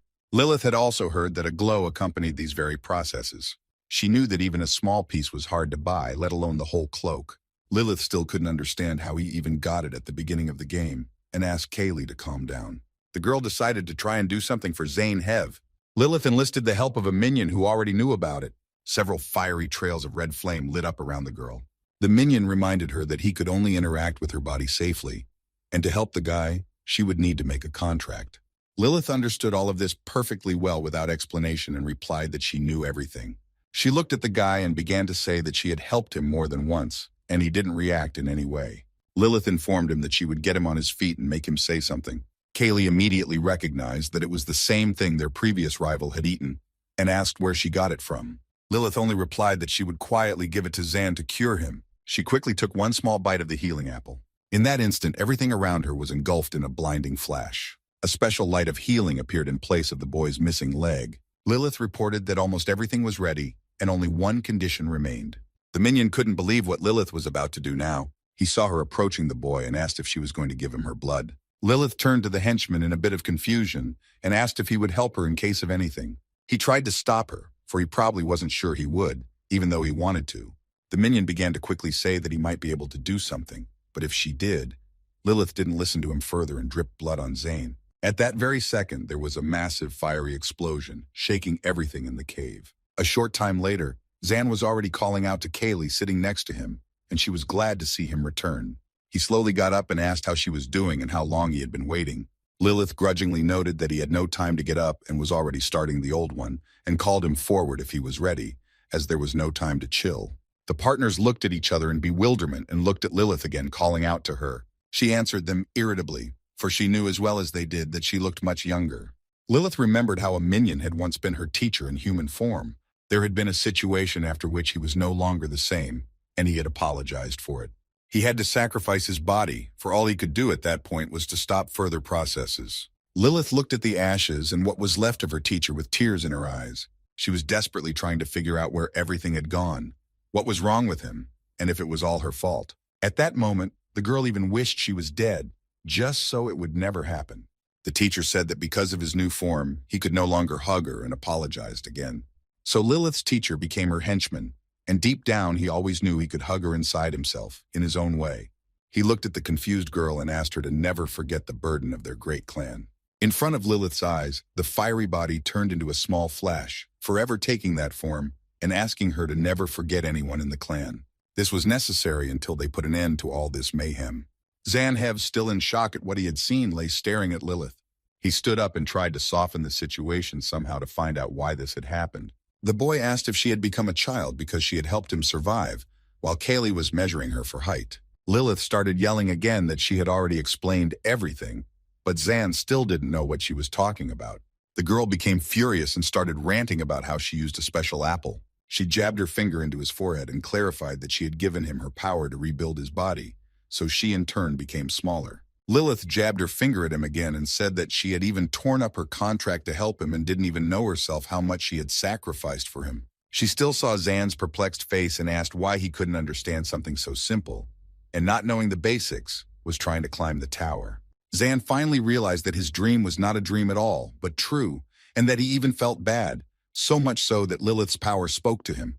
He quickly recalled the scraps of visions again and realized that the little girl there was Lilith. Lilith noticed Kaylee's overly interested eyes on her and looked at her questioningly. Kaylee, on the other hand, told Zan how amazing it was that two people had already become little next to him.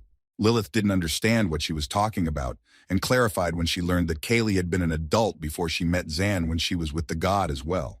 Zan panicked and started to say that they should keep quiet about it, but Kaylee decided that Lilith wouldn't even believe her. He wasn't going to take that risk and asked Kaylee not to make things even more complicated than they already were, which finally confused Lilith. The girl asked her partners what they were talking about, but the guy was quick to make an excuse. Lilith replied, though she didn't understand, that she didn't want him to worry about her physical condition. She also added that maybe after a rest, everything would be back to normal, and he could use his ability one or more times, as it would be useful on the party quest. The girl was about to say something else, but noticed Zan walk over to the door and started trying to open it. The guy slowly and carefully began to open the door, from which he suffered from someone's hand. Lilith angrily asked if he was even listening to her since he kept opening the door.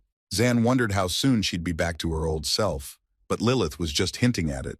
The boy realized what she meant and replied that he would protect her until then. The door suddenly opened with a crack, and the boy was already approaching it to enter. Inside the room behind the door, a huge stone man sat on a throne. The giant statue spoke, saying that it couldn't believe that someone dared to bother Jim. Lilith was extremely surprised that the monster had intelligence, which could only mean one thing. Kaylee was surprised by the talking statue and asked Zane with interest if it had hurt his leg.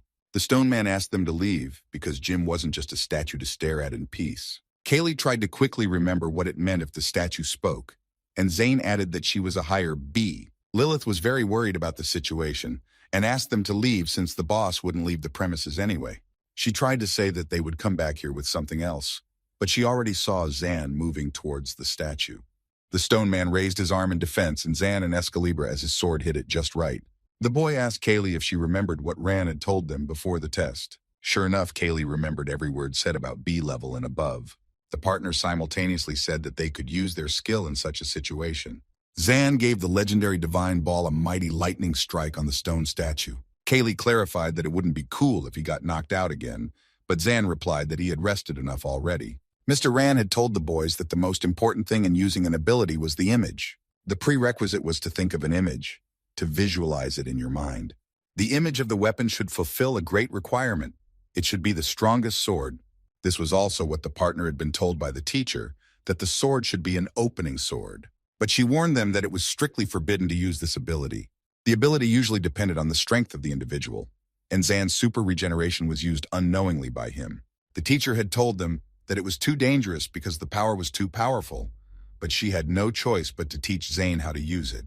At that moment, it was dangerous to use it because he didn't have enough knowledge or a specific class. And then the teacher began to tell him what would happen if he encountered an enemy of level B or higher. In order for Zan to survive, he would need to do his best. The boy quickly remembered the teacher's words about the opening sword again. He walked with the Excalibur closer to the stone monster and swung for a strike. Jimmy's statue, waiting for his partners to get as close as possible, clasped them sharply in the palm of his hand. He thought he was done with them, but at that moment a bright light appeared from his closed hands. The stone monster could not withstand such a mighty force and unclenched its palms. In the lightning, Zan stood there with his sword, asking Jim not to waste his power. Kaylee remembered something else curious about her opponent. Even if the enemy was stronger than you had to gather them in one place. The stone statue saw something so striking for the first time ever, and asked what it was. Zane's eyes lit up at that second, and without answering Jim, he called for Kaylee to begin. The partners attacked the stone monster furiously, cleaving it with their swords in a powerful strike. Lilith seemed to be a bit shocked and looked at everything, only thinking that they were definitely mocking her. Kaylee clarified again to see if her partner was going to rumble now, just for fun. Suddenly, from above the guys, a chest of some sort flew to the ground, chained in chains. Zane wondered what the hell that box was, and an in-world announcement informed them that the secret dungeon had been cleared. Turns out it wasn't just a chest, but a special reward for passing through. Meanwhile, there were other events taking place not far from the cave entrance. Somewhere in the stone mountains, a loud noise and sounds of battles could be heard. Candidate Pastis, along with his partner on a patty quest, were fighting stone giants. Pasti's partner was very tired and couldn't fight anymore, asking him to just give up. Pastis replied to her that he knew no such word and was not going to do anything of the sort. He moved on to his next attack with fireballs and threw them at the monsters. Pastis expected to see defeated enemies, but instead he saw quite the opposite. The monsters continued to stand firmly on their feet, and the guy said that his options were limited at this point. At the same second, one of the stone giants struck powerfully at Pastis, who flew far back. The unknown candidates were happy with their flawless performance and the fact that it was hard to unravel. They were the D candidates, with puppeteer and sculptor classes controlling those stone giants. Pastis looked at the approaching enemies and thought about the humiliating situation he was in. Because of the speed of the attacks, Pastis couldn't see the monsters' hands and understand their abilities. He saw the other candidates in front of him and tried to figure out their strength. It was hard to fight from the fact that he wasn't familiar with these puppets, and he wanted so badly to end it all in one blow. Pastis thought that if the man in front of him hadn't shown his power yet, there was a chance. In his mind, there was a chance to take by psychological pressure, while his opponent was offering him surrender. The enemy continued to say that even if his partner continued to kill his puppets, he would use the rocks to create new ones. He specified that he could create new monsters and revitalize old monsters using absolutely any rocks around. The opponent was sure that absolutely everything was against Pastis and suggested that he end it. Suddenly, Pastis told his enemies that things were not as good as they thought. He invited the sculptor to play a game with him, surprising the D candidate by doing so. Pastis was desperate to interest his opponent in playing his favorite game of rock, paper, scissors with him. The sculptor was sure he would smash him with his stone fists, but for some reason the puppeteer didn't want to agree to that. As it turned out, the puppeteer didn't want to play this for a reason, as Pastis saw the sculptor's hands and, figuring out his ability, used it against them. Pastis cheerfully thanked his opponent for his courtesy and collected terms. It was as if he mentally addressed the game, saying that they had won again. Kim had been watching him the entire time and found his conditional ability to be a very interesting skill. He informed the Avalon member that with everything he had seen, it would be a great fight. The Avalon member accompanied Kim Tae-won for a reason. They had their own routines. Since Kim was the leader of the guild, he had to pass the test in complete safety. There shouldn't be any random variables in an elite squad. Trima's defeat was no exception, as Kim was able to avoid fighting a stronger opponent in the end. The Avalon member looked at the boy and believed that everything was going the right way for him. As soon as the party quest started, most of the strong candidates teamed up with each other. Therefore, Avalon immediately headed to the nearest destination and teamed up with Kim. As said before, there should be no variables, so Avalon found the desired route and reported to Kim. Kim knew it was a conditional ability, but only rumors of it had reached him. Suddenly, the newly minted leader decided to ask Avalon a question. He asked his potty quest partner if he thought he was strong. After a second, Kim learns that it turns out there are always random variables. Avalon replied that it was hard to judge strength, but if pure strength was taken into account, he would give him an A rank. Kim realized that if you don't take strength into account, he was below an A rank. He looked at the silent Avalon and asked if he had gotten it right. Not waiting for an answer from the guild member, Kim decided he didn't care since he had already figured it all out himself. He had already summoned his weapons for battle and ordered Avalon to stay out of his way. Kim Tae-won was desperate to catch Pastis and prove to Avalon what he could do. He also happened to be in the webtoon player and had to be sure to know the differences from the real world. The biggest difference was karma and the body that contained it plus mental energy. Kim Tae-won used to think that he understood it well, but he really didn't. He had a copying ability that worked well on weak enemies, but it was hard to even just hold his own against strong ones. Kim really wanted to be stronger, and for that he needed one small condition. In order to be able to face the strongest opponents, he needed to gain more strength. Kim Tae-won summoned all his great power at once and sent it at his opponents. Pastis and his partner immediately noticed the bright flash and thought about what to do. Kim, on the other hand, put out his full strength to double his power and threw a powerful punch. He felt depressed because of the fight with Dean and made a promise to himself to realize all the limitations of his ability. As a result of everything, the guy understood and realized a few important things. Kim could only copy the abilities of webtoon characters and could only use one power at a time. Each ability had limits on how much he could use in a day, and the risks from the power increased. Copy the abilities of others, and was his ability if the opponent had a conditional power. Pastis managed to repel the attack in time and wondered who was in front of him. Kim was surprised that he didn't start his rock, paper, scissors, paper game right away, and maybe it was because of some conditions. It seems that distance was also important to Pastis' ability, and Kim decided to dialogue. Pastis remembered Kim when he fought Zane and knew he hit without talking. He guessed that Kim understood the terms of his ability and there was nothing to do. He summoned to some power and decided to use the last ace up his sleeve.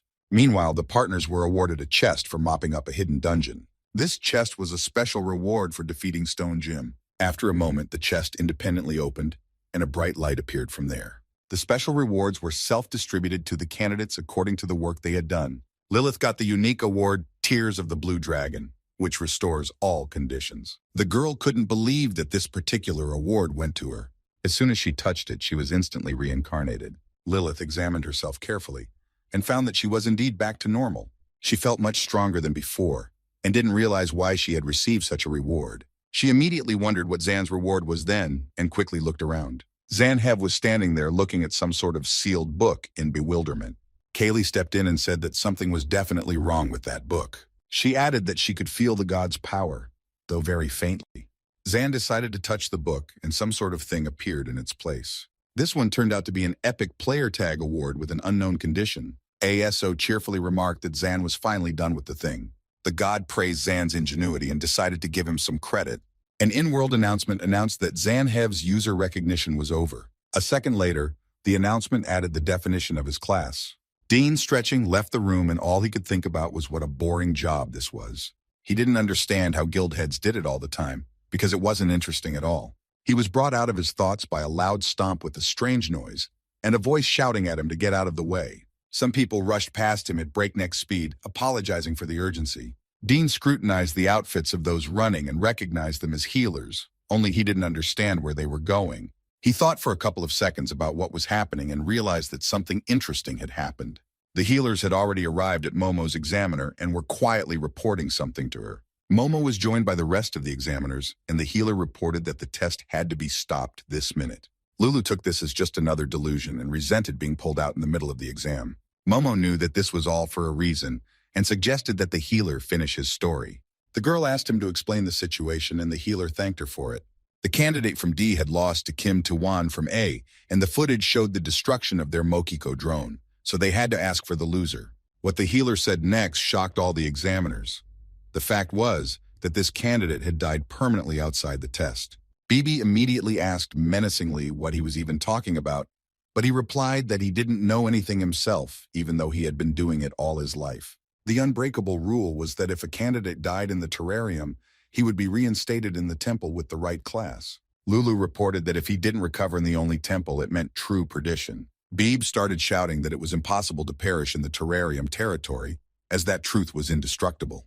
Momo was silent and thinking about something the entire time, eventually suggesting that the test be postponed.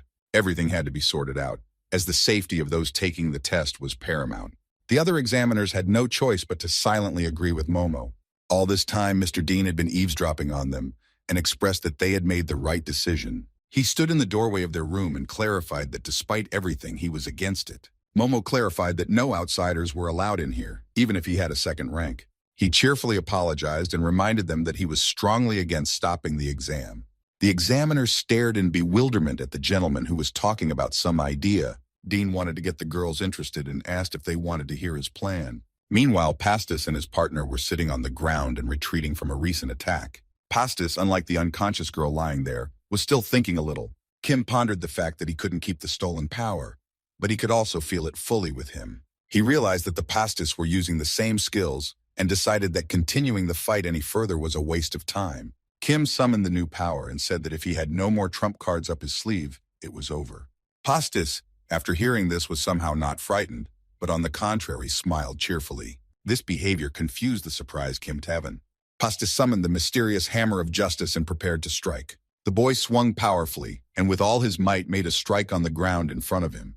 Kim, standing on top of him, saw the ground shake and sand rise from the blows. He didn't understand why it was necessary to attack the ground and not him, unless his opponent was going to run away. Kim decided he wouldn't do that, though, as he had already used up most of his strength. He figured Pastis was just stalling for time and had set up a provocation. Kim decided that this was the perfect opportunity to test his strength levels. He knew he would definitely learn his lesson this time, so he went down to meet his opponent.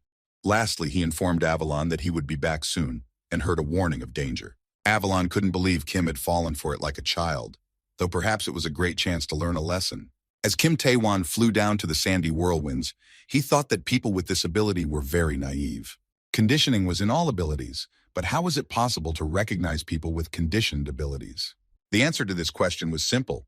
It was necessary to think outside the box. With a conditional ability, the user is given conditions that are far removed from the concept of convenience. He could play his favorite game with an opponent and get an astounding outcome. Kim didn't know anything about this and didn't even think about it, so he boldly went into battle. He had an ineffective selfish behavior pattern with strange decisions born of stubbornness. Kim walked up to one of the offending sand sculptures and looked at it in incomprehension. At that moment, behind him, taking advantage of the moment of surprise, Pastis was already running with a spear. Someone familiar was already walking forward for the next trials with his partners. That someone turned out to be Zanhev with Kaylee and their partner in the Paddy quest, Lilith. The guy informed everyone that they had arrived exactly at their destination point. Zan was given a player tag as an epic reward, which determined his player class. Lilith had never heard of such a thing and asked her minion if he knew anything about it. She informed her that there was no such class and maybe it was a living weapon class. Kaylee was very surprised to hear about such a class and asked about it again. Lilith began to tell her that living weapons are rare but do exist, such as the legendary sword and the 8th rank mage. She added that there are living weapons among the other ranks as well, and Kaylee is not the only one. This seemed to make Kaylee very happy, as she thought she was the only one of her kind. Zan cheerfully told his partner that maybe they would even meet them someday. The henchman at the time thought about how if Zan had enough punch on the boss even without the player class, what was his full potential? He really hoped that his little Lilith didn't feel belittled. Lilith had advised to keep her class a secret, much to the surprise of her partners. Zan was going to tell everyone about it after the exam, but the girl strictly forbade him. She asked him how he thought he had gotten into this class because it was just a random circumstance. And since no one had ever heard of this class, what could they think of it? Lilith clarified that they would start talking about his uselessness without this power. It was for this reason that he had to keep quiet, lest he turn all the players against him. Zan apologized and promised not to tell anyone or anything, for which the girl thanked him. After a moment's thought, he asked her what she thought of him. Lilith had not expected such a question and stared at him silently. The boy clarified what he meant by this unknown class of player. Lilith wondered to Zan if he had willingly informed her himself. She remembered that he was usually indecisive in such matters and simply wouldn't be able to cheat. Lastly, she added that if he truly thought he was the only player, then that meant one thing. Lilith genuinely thought that such ambition made Zan the most worthy in the tower. The boy was clearly confused at what he heard and even thought it sounded like a compliment from Lilith. The minion told Kaylee that Lilith was quite modest in her remarks. He cheerfully added that words of confidence would be quite enough. Lilith continued to say something, but Zan was so embarrassed that he wasn't really listening to her. Kaylee didn't seem to like it all very much and eyed the boys suspiciously. Pastis quickly flew with his spear straight at Kim, who had put up a defense in time. In a second, the guy's spear breaks against Kim's magical shield with a crack. Pastis realizes that there is nothing else to do and is about to strike with his fist. He swings powerfully and aims straight at the center of the protective barrier. Kim didn't expect the next attack and watches his opponent with bated breath. Pastis' fist furiously touches the magic shield in the very center. The guy himself kept his eyes on his opponent and expected some kind of recoil. Kim's protective barrier finally collapsed, but it threw Pastis back a bit. The guy immediately collected himself and prepared to deliver the next blow. He summoned his spear again and realized that he was very exhausted, and this might be his last attack. But he wasn't going to give up as he still had some sort of plan. Pastis released his throwing knives and decided to himself that as long as he stuck to his plan, he could win. Kim Tae-won instantly put up a large protective barrier at this moment. Pastis flew straight at him and thought that if he got it right, this barrier wouldn't be able to block him. Even in the last attack, the guy had realized that it could only block with eye contact. The throwing knives flew as close as possible at Kim's face, making him tense up. Kim was a little startled and turned around to follow the flying weapons. Pastis said cheerfully, already clearly hearing the sound of victory bells. He leaped at Kim and gave him a powerful blow where the defense was. The guy rumbled through the barrier and flew backwards from the meeting of attacks. Kim was a little frustrated that his opponent had found the weakness in his barrier in such a short time. He quickly realized that this guy was the strongest he had ever had to fight. However, Kim wasn't going to give up at all and felt that it wasn't enough to overpower him. Pastis decided to take a little break and just watched his opponent's actions. He clearly saw Kim's naive confidence in his abilities. He asked his opponent if he thought his strength was invincible. Pastis intrigued Tavan by saying he had something interesting to say. He seems to have hit right in the bullseye, saying that he can't defeat Zayn Heb with that power. The partners, along with Lilith, finally reached the right location. Zan informed everyone that they had arrived at the location and began to look around. At the destination point, Mr. Dean himself stood in front of the company. Everyone wondered only one thing, what he was doing here and why. Dean cheerfully greeted Zan and said that he came first, surprising Lilith, who didn't even realize that they knew each other. The girl got really mad at the guy for not even telling her that. Lilith was furious and started yelling at Zanu if he was hiding something else from her, and Dean already regretted saying it. When he showed up to the examiners with the idea, he told them that if they didn't stop the test, it would be a disaster. Lulu started yelling that he was just messing with them, but Dean clarified that if they stopped it, it would be even worse. Mr. Dean informed the examiners that Avalon would then take away their power over the test. Avalon will want to keep the test takers safe first, not the defamed judges. This way, Avalon will show the case to everyone and prove their ability to administer the test. Dean clarified that before it's too late, they need to take things into their own hands, just like the first guild rules the terrarium. Lulu asked Dean if he was giving them such conspiratorial information. Where was the proof? Beebe intervened and reminded everyone that Van Ziemend always shows up on time. This man just appears out of nowhere at the test site. Mr. Dean politely apologized to the girls, but everything explained itself. He stood in the room with the examiners and persistently asked what they had decided. Dean asked them if they wanted to be fooled by his conspiracy theory. The gentlemen scrutinized each of the girls in turn to see what side they were on. At the end, Dean added that they could either drop everything or follow the theory. Momo was probably the smartest of the bunch and decided to ask Dean about something. The girl looked straight into Dean's eyes and asked what would be in it for him. She clarified that depending on the answer, they would decide what they would do. At that moment, Dean remembered his working relationship with the mechanic girl helping him with his arm. Kim Tae-wan stood over the exhausted Pastis and said that he had learned a lot about conditional abilities because of him. He also said he'd fight more if he could, but it was time to call it a day. Pastis knelt silently in front of Kim with his head down. Kim suddenly held out his hand and said he would help him get to the rally point. He realized something clearly in their battle. Pastis was not the kind of man who would let himself be pushed around. Kim promised that he wouldn't throw anything else away, so he could boldly grab onto him. At this point, unexpectedly for Kim, Pastis showed a scissors gesture. Kim said that he didn't have enough strength to use the ability and the fight was over. The guy didn't seem to be about to give up and replied that that wasn't true at all.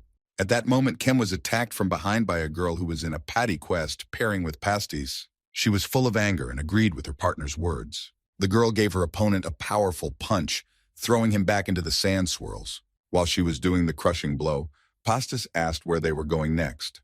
The girl attacked Kim one last time and thanked him for the time he had gained. The partners grabbed each other and pushed off powerfully in a leap to get out of here as quickly as possible. They deftly flew beyond the sand swirls towards the completion of the test. Avalon had been watching all this time as the battlefield unfolded. Looking at his charge sealed into one of the sand vortices, he realized that it was a total defeat. Kim at this time was wondering why he lost. After all, he thought he was many times stronger. The whole fight he still felt like he was being played with and decided something for himself. Kim had a strange idea. Next time he would definitely win. The partners with Lilith were still standing across from Mr. Dean and looking at him. Momo announced to everyone present that the final exam had begun. She also said that Dean would be the observer who would determine the course of the quest. Momo clarified that it was the decision of all three examiners, and added that the second rank was refusing to recruit candidates for their team for the sake of fairness. Jizran immediately remembered Dean's words about promising to always play alone. Last Momo announced some sort of message from Dean's watcher. Dean said on the broadcast screen that if anyone had any grievances, they could directly address them straight to him. Mr. Dean stood in front of Ziemund and had one simple goal in mind in his unsophisticated plan. He dreadfully wanted to see them fail, simply and without explanation. Van Ziemend replied thoughtfully to Dean that it wasn't good even for him. Whatever Dean wanted, the cards were already laid out and the outcome determined. Therefore, Van immediately warned him to behave especially well on the test. That was how the examiners had appointed him to observe the final exam. The candidates took turns gathering at the destination point next to Mr. Dean. He waited a certain amount of time and informed everyone that enough was now enough. Dean scrutinized everyone who came to the location and made an announcement. It was said that the final exam of the candidates was officially starting.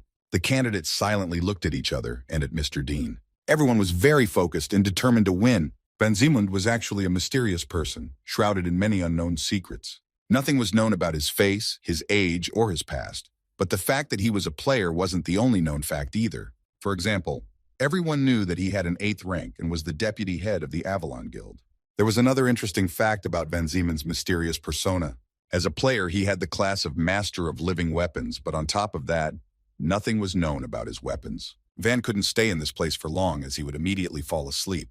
He summoned his weapon named Lucia, who was chortling at the fact that her master had been spent after all. She warned him, saying that her power of prediction wouldn't be enough, and offered to destroy number 2. Lucia really wanted to fight alongside her master again like she once did before. She sighed heavily in her dreams of getting out of her confinement as soon as possible and begged Van to do so. He gravely appealed to her that she should realize that it would never happen again. Lucia seemed upset by this outcome of the conversation, for she had hoped to prove herself again someday. She snorted angrily and quickly turned back into black tar, splashing across the floor. Van Ziemend stood silently for a while longer, thinking about something. He realized that he really wanted to dislodge Dean as much as he could, but he didn't expect him to start acting on his own.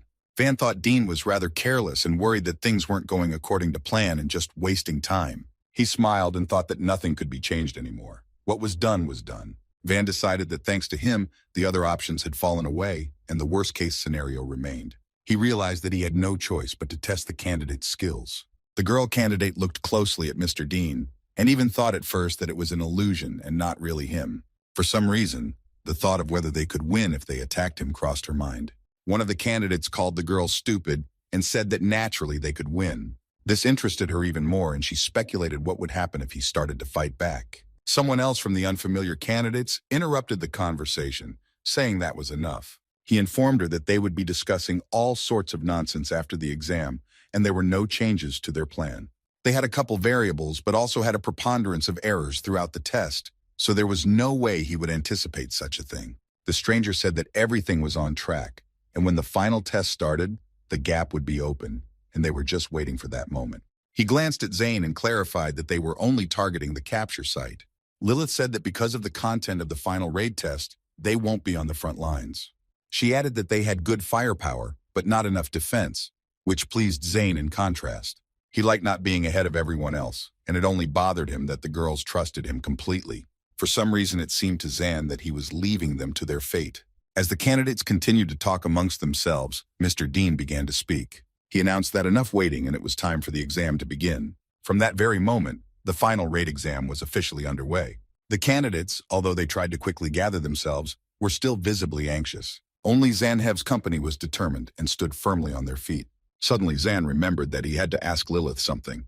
The boy decided to check something right now, just before the exam started. He pulled out the Epic Player's Mark reward and immediately the screen opened. As expected, since no one had said anything, he was the only one who could see it, so he decided to be sure to ask Lilith about it after the exam. Dean, the exam watcher, clapped loudly and asked everyone to turn their attention to him. All he had time to do was tell no one to look away, but in the same second, an enraged fire monster appeared in his place.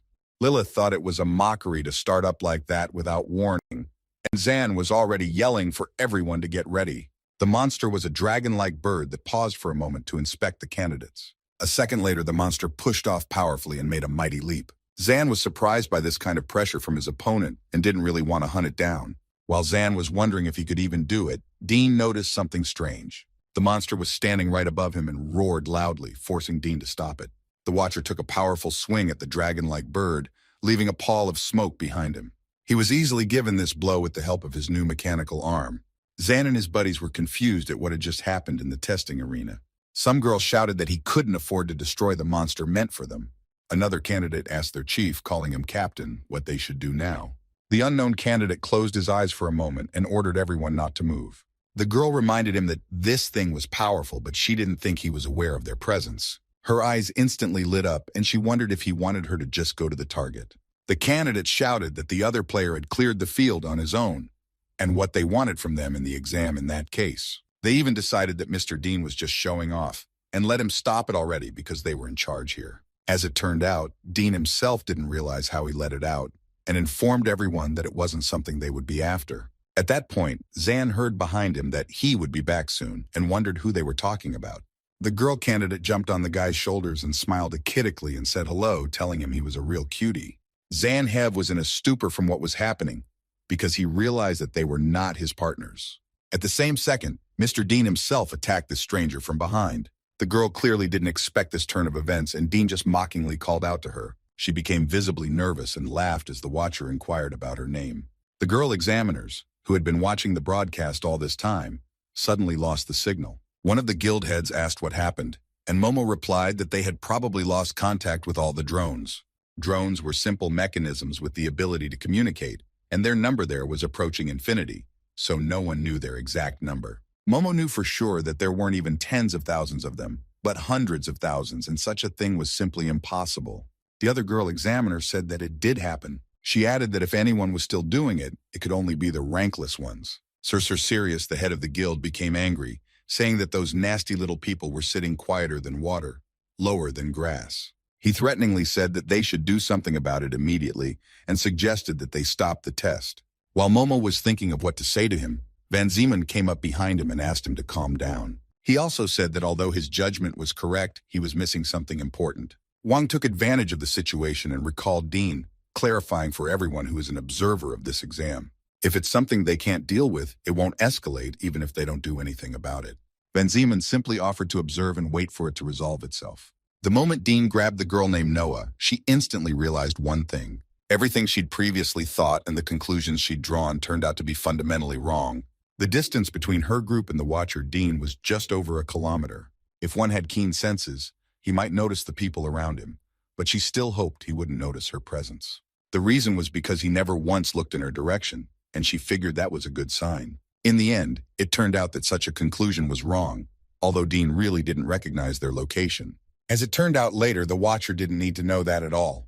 All that Dean was interested in was within 30 meters, and that was just the location of the test subjects. It all happened because Noah was sure he was only observing the location. She quickly realized that she had been overconfident when she thought he didn't care about them. But the girl knew one more thing in case she was going to run away. A portal opened above them, and Dean was still holding Noah, who was sure he would follow her. Kim, watching what was happening, recognized the spatial bridge, which is a rather rare ability. It wasn't hard not to notice and feel that purple aura from the portal. In that second, Kim Tae-wan immediately realized that it wasn't a girl at all, but the very candidate he had fought earlier. Dean noticed the open portal and cheerfully asked if she wanted to casually introduce him to her friends. At that moment, Zan jumped up, thanking Dean for his help and saying that he would fight as well. Killy instantly transformed into a legendary sword and Zan's eyes lit up with a blue glow. Dean noticed the outgoing light from the guy's eyes and realized he was already on a whole other level. Basically, he was fine with it, and so he called Dean over with pleasure to come along. Kim already knew that Dean had no idea who he was really dealing with. Kim was snapped out of his musings by Dean, loudly calling out his hurtful nickname. He asked if he was aware that he was the strongest candidate here. Dean politely asked Tavon to wait for him to return and be on the lookout. He also added for Kim to be careful and look around. Zan raced past Kim at breakneck speed, yelling for Dean to wait for him.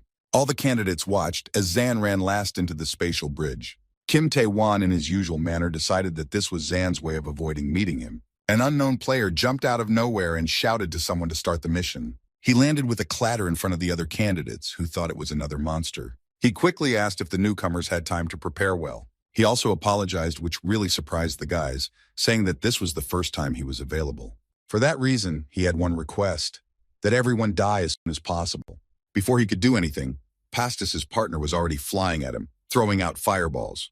The impact was so powerful that there was an explosion with a bright flash. The girl swung for another strike and said that he had started it all on his own. She threw the next fireball, and it hit her opponent right in the mouth. The blow must have been explosive, so the girl was confused for a while. The unknown man bit off the fireball and asked if it was supposed to be a destructive attack, clarifying that it was painful. He said that it was pretty good for a candidate, while the others were unconcerned with what was going on. The unknown man waved cheerfully at everyone and asked who had anything else interesting to show. The girl looked at the unknown man in utter despair and confusion. She didn't understand how he had so easily repelled all her crushing attacks. The girl didn't know what to do next anymore and collapsed to her knees. Mr. Dean and Zan, after going through the portal, found themselves in a very strange place. Zan asked Dean if he knew the place they were in and heard that it was definitely somewhere in the tower. He also noticed that the place was obviously favorable to their rivals. Either way, Dean wasn't going to give up, and he still had victory in his plans.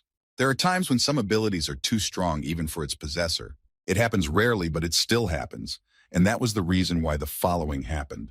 All the players shook hands and made vow promises. No matter what happened, their exact level of power should match their class. The definition of class gives an understanding of the scope of a particular player's abilities.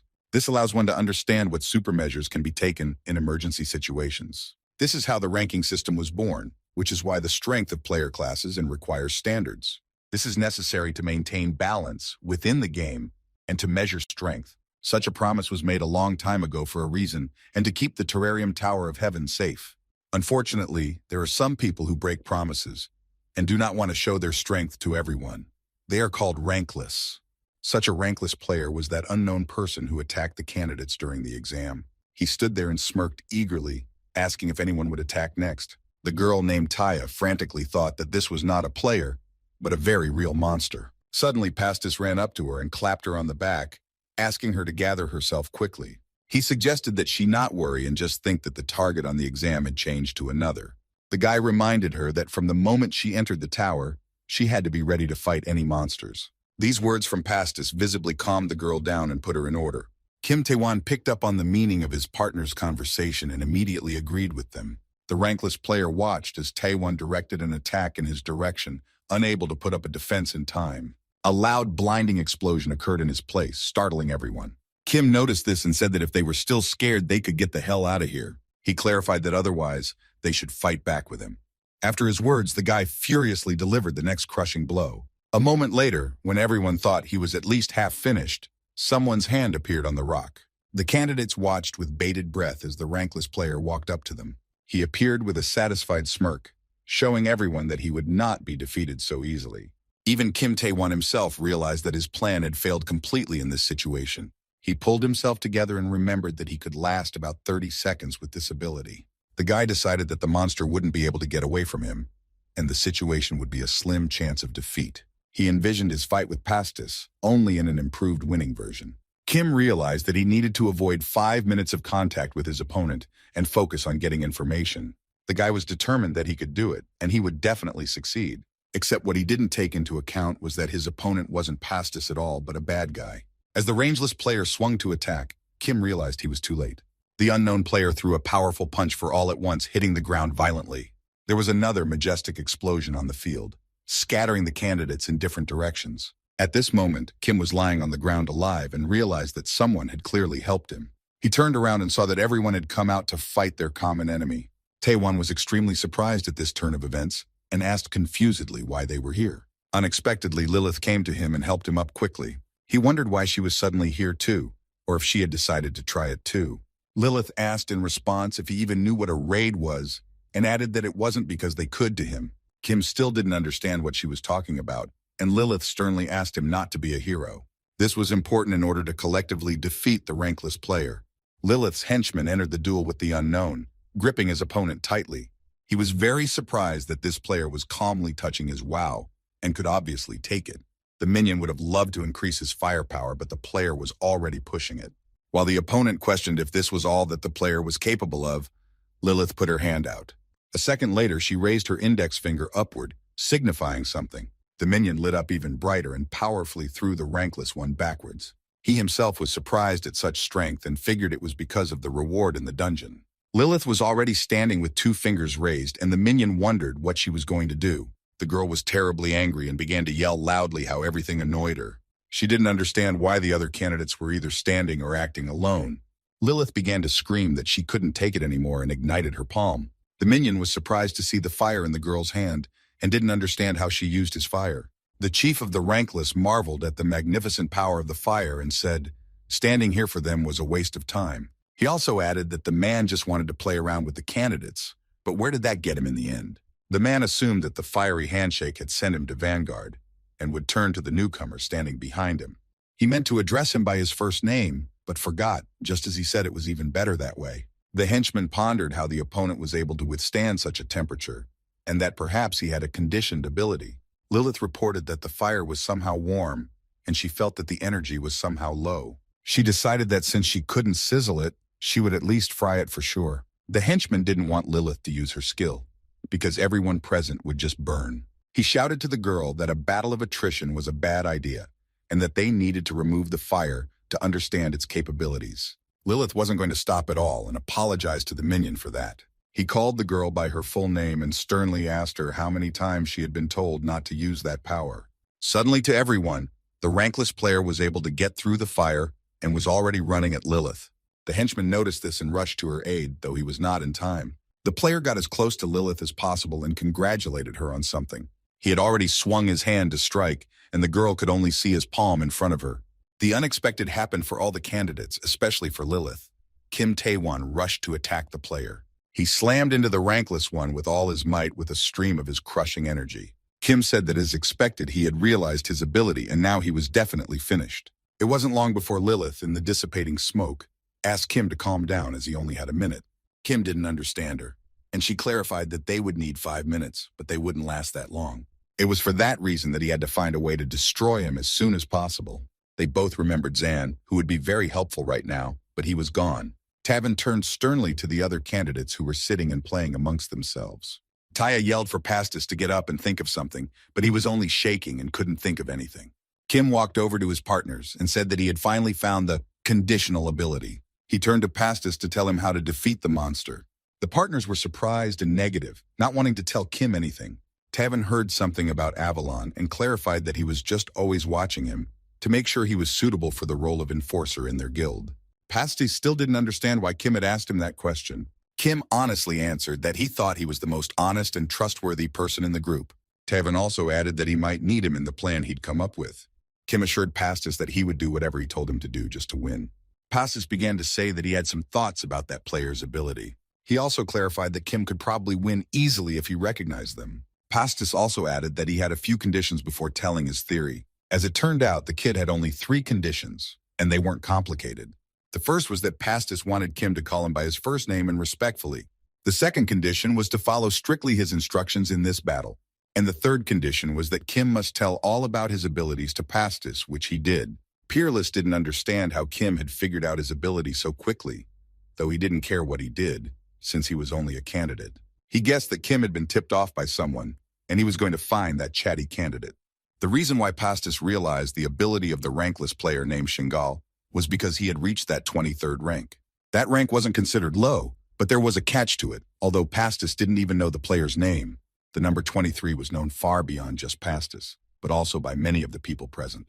The case had once been on the front pages of every newspaper that stated the crimes. It told of 23 cases of victims who had died at the hands of a violent gambler. It was also said about a certain ability numbered 23, Gaho's Gate. In other words, Kim Tae-won used his ability to defend against Pastis' attack. It was a defense against an attack you look at, and Pastis thought that Kim had destroyed the 23 and taken his ability for himself. But that wasn't how it turned out because Kim didn't know how to destroy, so it was fine. Pastis was sure that he knew exactly what he was doing and could be trusted this time. This was how he knew that Kim's ability was to copy the abilities of others without needing to destroy. Despite that, Pastis couldn't say that there wasn't someone who could destroy Shingal and take his Gaho Eye. Based on what others used, it could be said that no one abused the ability. The moment the system's defense ability was detected, that was the moment it was attacked, thus slaying Shingal. However, the rankless player himself seemed to be completely at odds with this. Lying on the ground, Shingal asked Kim if he had accidentally forgotten anything. Someone behind him attacked Tavan with a sword, saying that they weren't playing with toys here. Shingal at this time shouted for his assistant to beat Kim to a pulp. Taewon looked at the sword in his body in confusion and wondered if this was how it was going to end. All the other candidates didn't understand what was happening in the final exam at all. The candidates who survived it and became players were considered the elite that was more experienced than others. It was only natural that some of them memorized the faces of their competitors. Some of the candidates looked at the rankless player's accomplice with horror. It turned out to be the unknown named Munag, who didn't think that everyone there could risk themselves like that for Kim. The chief of the rankless said that his little Mirage had his eye on their super-powered one. This was coming from the fact that someone had figured out Shingal's ability after all and passed it on to Kim, thus getting Mirage interested. Main thought that even he himself had never even tried to understand his ability limits, and someone had immediately realized that it was the eye of a Gaho. The chief wondered only one important question: how did he do it? He remembered that there was only one player who knew how to steal the abilities of others in the terrarium. The chief clearly didn't like the fact that someone had destroyed a player with a protective Gaho eye. Given all this information, one could only guess what would happen next. At that moment, a familiar candidate named Munag appeared. The chief thought with obvious frustration that this was just the worst possible coincidence. It was now clear to him why the candidates were able to resist the unknown enemy. After Munag appeared, everyone started asking who was controlling him since he was so strong. They also reminded him that they had gone through the last quest together, but he didn't seem to hear them. The chief rankless watched everything going on in the arena with interest.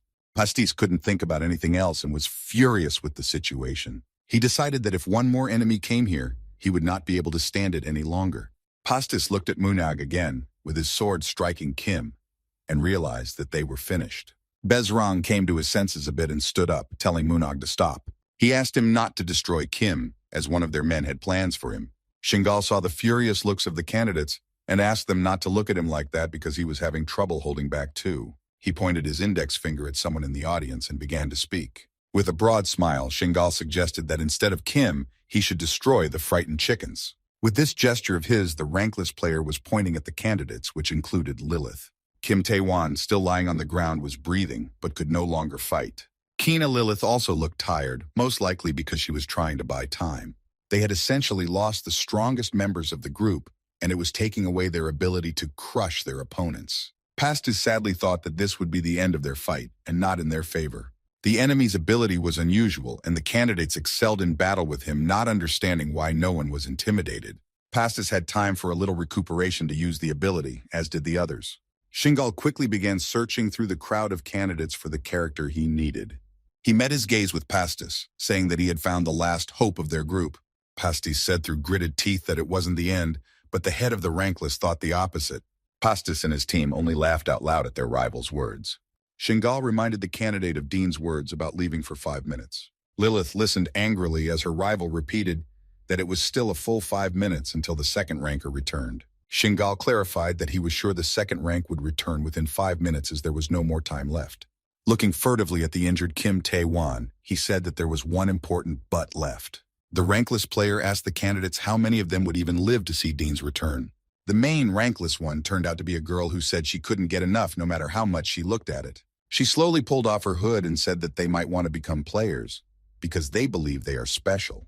The girl stood facing everyone and continued to say that these people are so naive until they face reality. Everyone seemed to be extremely surprised by this, and the girl turned to them, calling them self-proclaimed player candidates. She looked at Munyag and informed them that it was time for that very reality. Most of the candidates, not even thinking of the consequences, rushed as far away from the place as possible. Pastis didn't understand how one could want to become players and run away, even though they didn't even try to do anything before that. An opportunity that never falls to those who believe in cooperation. Pastis quickly realized this and was shocked by such an unforgivable case from the other candidates. Munag was already swinging hard for a crushing blow to the remaining candidates. On this day, Pastis was the first to feel powerless against an incomparable force. The candidates, though terrified, tried their best to defend themselves no matter what. Zanhev was looking at something, or just thinking about something, and was called out by Dean. He, along with Mr. Dean, had followed the men who had led them to this place. Dean and Zan were determined, but the former, unlike the candidate, also remained completely calm. Noah and the player named Odin were rankless and were otherwise known as Anrankers. Zan was determined to be on his guard. Then since he was here, he couldn't be a burden to Dean. And since it was him they were interested in, the guy could create a couple of variables in the meantime. He also noticed that Noah was very fast and likely had an attack ability, and the problem would be in a direct confrontation with her. The problem of the guy behind her was more mysterious, but he might be the one who created this space. But even that couldn't be sure due to the lack of information. Zan decided for himself that there was nothing left for him to do but to determine this guy's ability. If it was suddenly possible, they could make it back in 5 minutes. He even considered using his skill before more enemies showed up. Dean got tired of waiting and wondered what was even going on here and asked them to get the man in charge faster. He felt that there must be a reason why he was called here and wanted to resolve things soon. The mysterious one player said he was sorry to hear that, as their priority was to hold out here against them. Noah asked Dean if he was laughing because he was rank 2. She also clarified how interested he was in bothering with those meaningless rank numbers. After her words, she immediately rushed brokenly towards Mr. Dean. Dean deftly dodged and even managed to reply to the girl that he was not only interested, but also enjoyed it. He turned around and cheerfully shouted to her that it was a great performance. Dean himself was already standing in front of player 1 while the girl was far behind them. He stood demandingly in front of his opponent and wanted to get things sorted out quickly. Dean put out his new mechanical arm to strike his foe. He gave the usual flick to the player, warning that it would hurt, clearly not lying, for the arm was quite powerful. Zan noticed that the flick was much stronger than last time, and realized that he had felt sorry for Kim then. He saw Dean start to attack, but didn't understand why he hadn't knocked him out with one punch. As he got closer, Zan noticed that Dean wasn't attacking the player at all, but the space next to him. Zan didn't understand why he did that, while Dean didn't understand why a chain was appearing on his arm. After a few seconds, Dean guessed that he was wearing the chains of fate. The exact same chains appeared on the girl, and Dean said they had to count for something. Creating these chains was the Fate Shackles ability. When used, the target and the user would be unable to engage in combat with other participants and vice versa. This ability was originally designed for one-on-one battles so that no one else could interrupt them, and it even had limitations. The thing is, there were no restrictions in the space created specifically for this ability. In this space, Noah could run wherever she wanted, and the enemy had no other option but to fight her until she was exhausted. Since her opponent was Dean, Noah was probably in big trouble. But at that moment, Player 1 announced that it was the right time for him to come out. This clash was needed to determine the opponent's ability. Dean felt that these pointless hiding of theirs in the portal was a waste of time. From the beginning, this place wasn't for winning or losing. It was just a prison to hold a strong player who was interfering with the plan.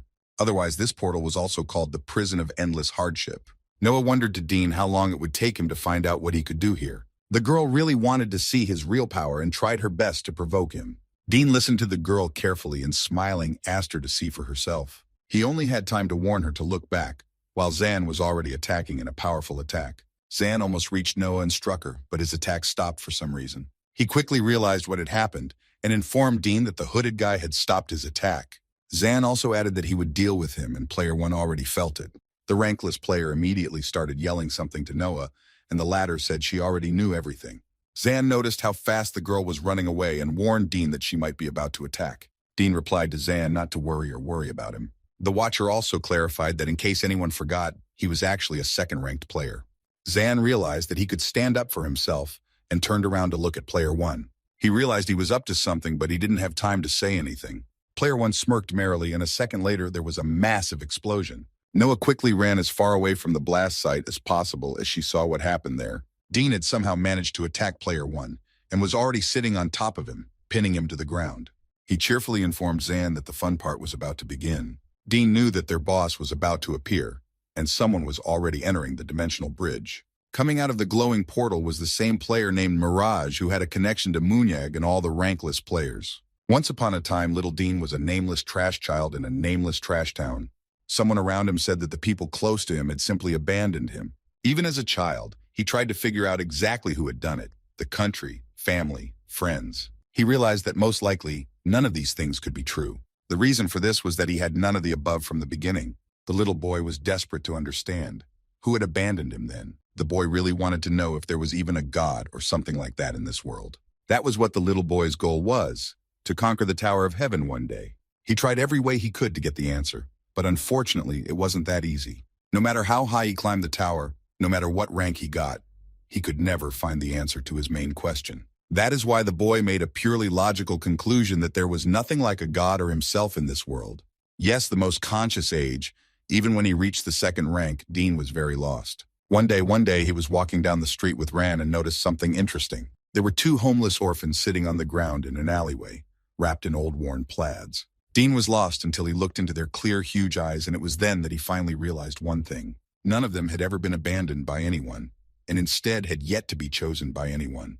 Then Dean made for himself important conclusions that changed his views on many things. He looked at these unwanted children and remembered himself once like them. From now on, Dean decided that he would be the one to choose all of them, including himself. He proudly called his name to all, knowing that he was capable of so much in this life. Dean came to the best vantage point and stared sternly at one familiar spot.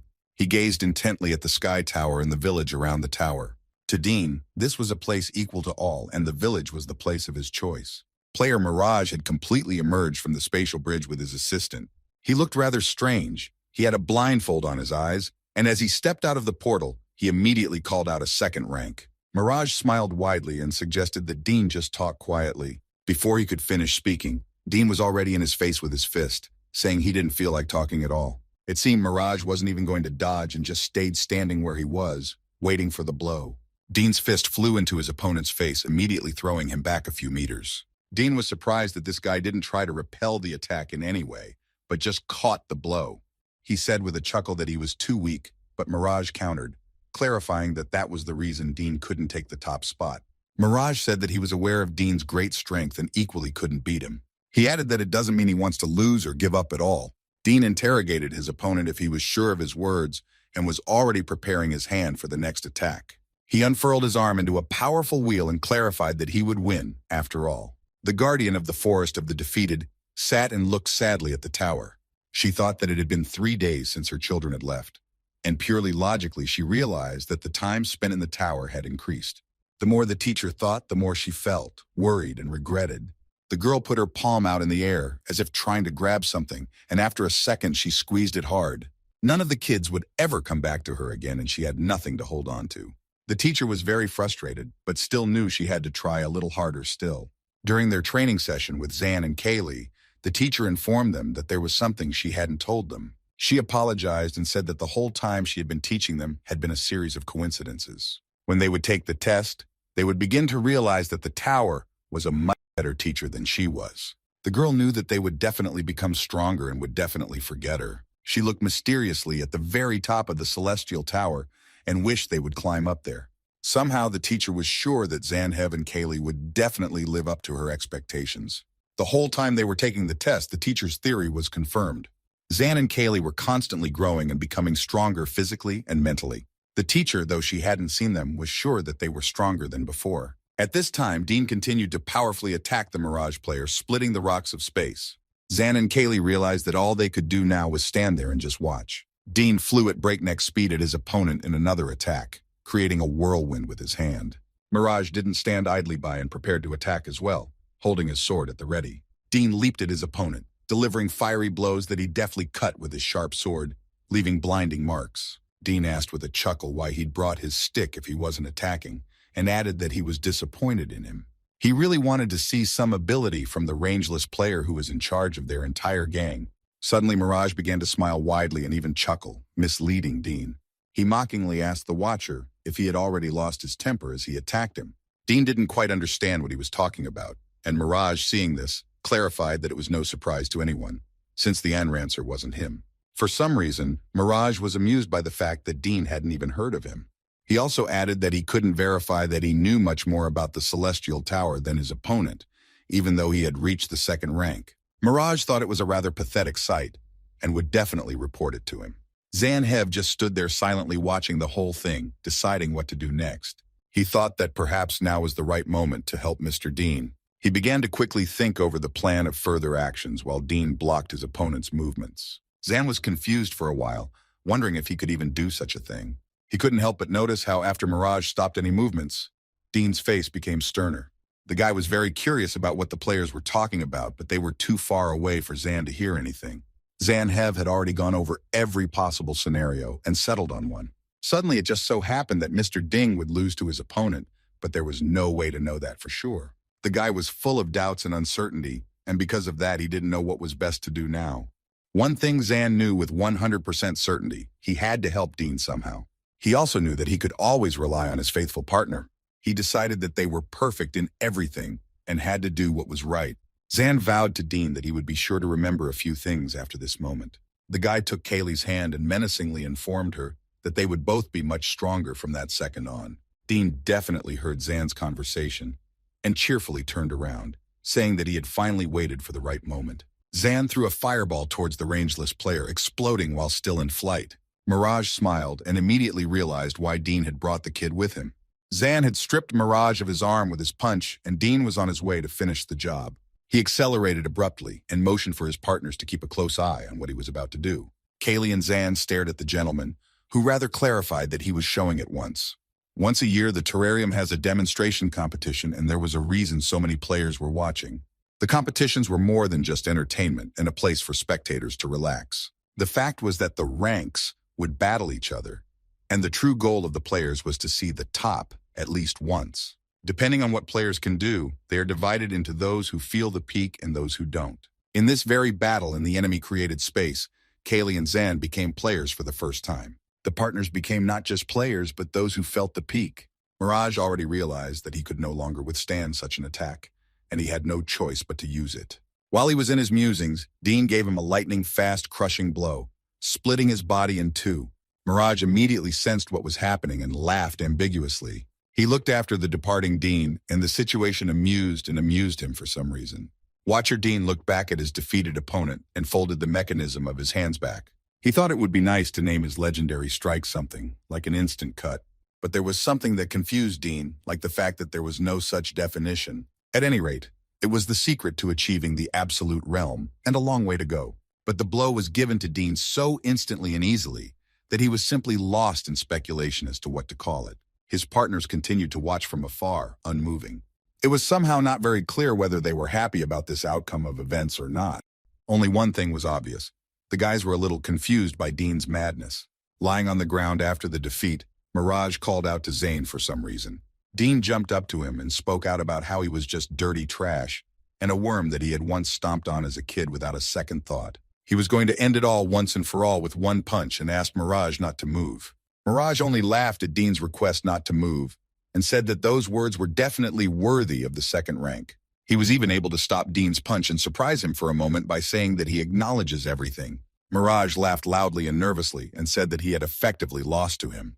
A second later, someone pulled out some sort of remote control with a button on it and pressed it.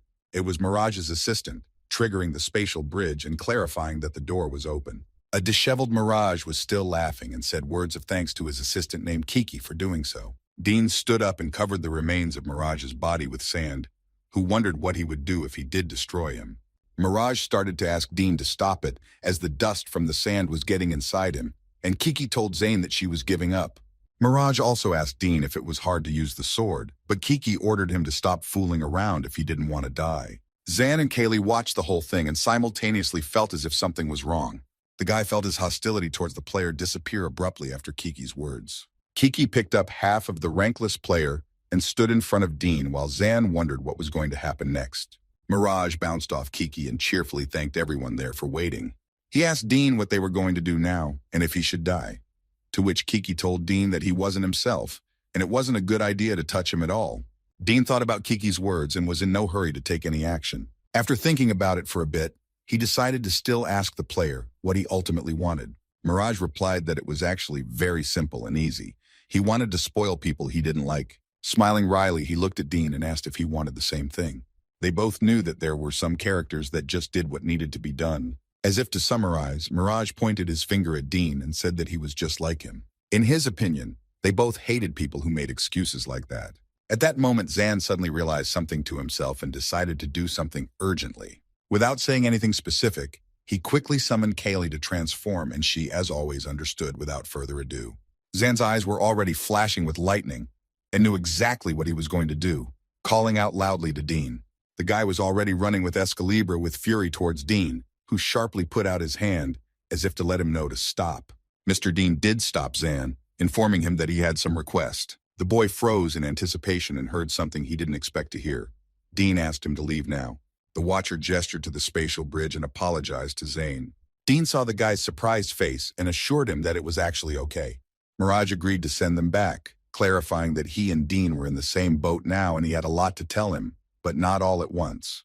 He asked Dean intriguedly what he wanted to know from him and agreed to tell him everything in great detail. The watcher, after a little silence, hesitantly asked who or what he was. Mirage didn't quite understand his rival's question and replied that he already knew everything. He smiled evilly and introduced himself as a rankless player named Mirage. At this time, Zan was crossing back over to the exam site to the rest of the candidates. He confusedly asked Kaylee why this was happening since he had done everything he could. Kaylee asked if maybe it wasn't really about that, but something else. The girl was sad too and didn't understand why this happened.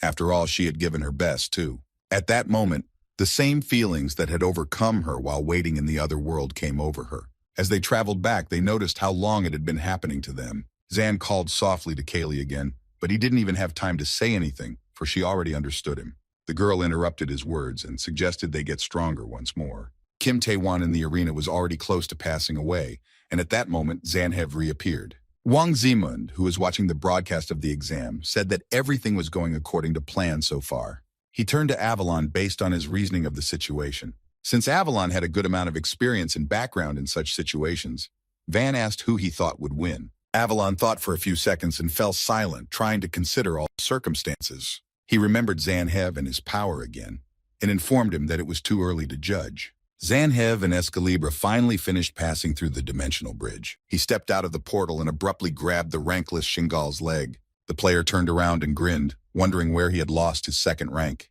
Zan turned angrily on his opponent, making it clear that it was best not to mess with him. The guy menacingly stated that he was the only one here who could ask questions. Immediately after his words, Zan delivered a mighty crushing blow to his opponent. Lightning and sparks emanated from Shingal as he said that he had blocked Zan. The rankless player looked through his woundedness at the guy and couldn't believe it had really happened. Munag crawled over to Shingal in agony and grabbed his leg tightly. Zan looked closely at his opponents and realized that they were just like Mirage. A moment later, Zan was already beside Munag and struck him with his legendary sword with a lightning-fast strike. The guy simply told him to rest, and Munag, emitting his last breath, spoke his name. The last thing Zan heard from his opponent were words of thanks. The badly wounded Kim Tae-won was still squirming in pain, lying on the ground. As Zan stood and pondered Munyag's words, someone called his name. He turned sharply at the voice and saw a player flying at him from above. Zan, taking advantage of the moment of surprise, was attacked by the main ranker, but the guy withstood the defense. The girl said she was rather curious as to who had been replacing the second ranker all this time. She clarified if he was the same Zan Heb that everyone was just talking about. Her partners thought she was rather sloppy, but definitely stronger than them and had more arms. Zan, looking closely at the girl, noticed something else, possibly useful to them. Though she was stronger than them, she was definitely much weaker than Mirage. Zan realized that there was nothing more to lose and menacingly asked Escalibra to do it. The girl with a few pairs of hands smilingly asked the guy not to be so naive and cocky. The opponents ran towards each other for powerful attacks. Zan made a majestic sword strike on the main which powerfully repelled the enemy attack. The fellow didn't give up and moved straight into the next attack, while fending off his opponent's blows, creating great tension on the field. All the candidates present saw a bright blinding flash from the powerful explosion of counterattacks. This spectacle was seen by everyone watching the fight, but it was impossible to join the battle. Pastis and the other strongest candidates of their group thought they had no choice but to just stand there and watch everything. The guy didn't know exactly how everything going on would affect the other candidates. But one thing Pastis felt for sure was that every spectator here felt a complete sense of helplessness. Everyone remembered Kim Tavan as they saw Avalon approaching. Avalon saw Tavan lying injured and walked straight towards him.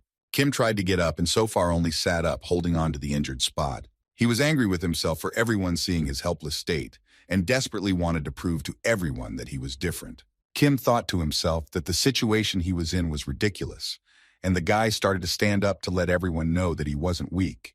Zan realized that all those hands of his opponent were blocking and neutralizing Escalibra's power.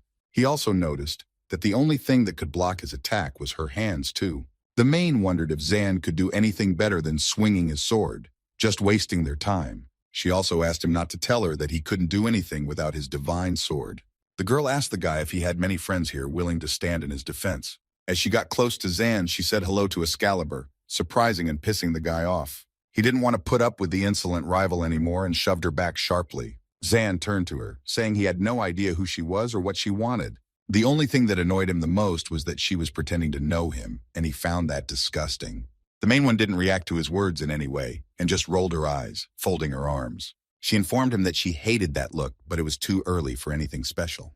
The girl also said that she knew why Mirage had sent her here in the first place. She laughed for some reason and asked Zan to be honest with each other. Zane did not like this behavior of the girl in any way and asked her to shut up, getting very angry. The girl introduced herself as Bibian and politely asked him to never forget her name. Just then, Kim Tae-won started to think of himself as something other than a brat. He didn't want to make anyone laugh, including himself, so he tried to stand up. Tavin was sure it wasn't that bad, and he was perfectly fine at the moment. Clenching his teeth, he wanted only one thing, not to see all those pitying looks from the candidates. Kim watched Zan fight with Bibian and could only dream of fighting now. The girl had said that those who climb the tower crave great power, and that was a sadly unchanging truth. That was why Bibian had ordered Munag to pierce Kim with her sword. Thus she planted some special seeds in his body. Bibian turned to Zan, telling him that he was next, as the seeds only attract those who crave greater power. The girl laughed at the whole thing, unlike the others, and suggested that Zan even fight it. Zan immediately jumped up to Kim Tavan and scrutinized him, while Bibian said something about the player's curse. And then the guy realized that Kim had gained the power of the Anrankers because of those seeds, changing his gaze. Zan began to quickly think about what would happen if he destroyed him right now. A recent picture of a defeated Shingal flashed before his eyes. Zan was trying to attack Kim, who was fighting back hard, and even succeeding until the explosive flames appeared. Kaylee watched the fire with bated breath and realized that she already knew who was its mistress. Zan, too, immediately realized where the help was coming from and turned sharply to Lilith. The girl only said that they were a solid team, and she wasn't the type to put him alone to his fate. The guy was very happy to see his partner from the last quest and heard her ask if he was ready. Lilith noticed the already familiar look on Zan's face and added that she was glad to see him back. Zan was at something of a loss and just stared at the girl in silence. Unexpectedly to everyone, especially himself, he said that he liked her. Lilith was simply shocked by such a confession and didn't know where to put herself from embarrassment.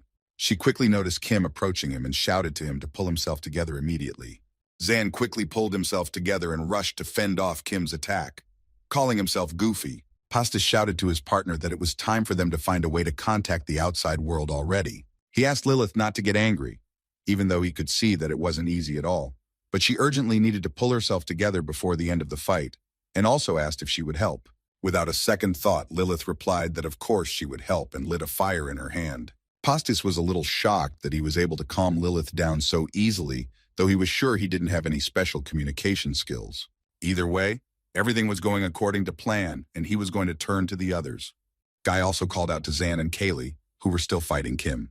Pastis said that he was thinking too much about what the end result might be, and it was throwing him off. He asked Zane in a slightly commanding tone to just fight without thinking about anything. Pastis quickly looked around at all of his new partners in this battle. He quickly got into the excitement and cheerfully informed everyone that they were just warming up. Zan fought Kim and concurrently said that it had been a long time since their last conversation. Because of the change in Tavon, it was unclear if he was listening to his opponent or just attacking. Zan's eyes lit up with blue lightning again, and he was more determined than ever. Kaylee heard her partner ask Kim who was the strongest in their battle and would win in the end. She informed him to be sure and have no doubt that she would give her best effort. Lilith shouted loudly to Zan to fight Kim, and if he failed her, she would destroy him herself. At that moment, Zan gave his best effort along with Kaylee, creating a legendary divine strike worthy of a sword. He did something akin to stopping time where Kim froze in his fiery strike. Pastis shouted in surprise that Zan had done the impossible and stopped the blow, but Lilith was sure it was something else. The girl pondered that perhaps the guy had missed the blow on purpose, creating a freezing effect. Her musings were interrupted by a henchman who suddenly appeared and asked her to watch Zan closely. He once again asked to watch the guy carefully and clarified that his attack didn't miss.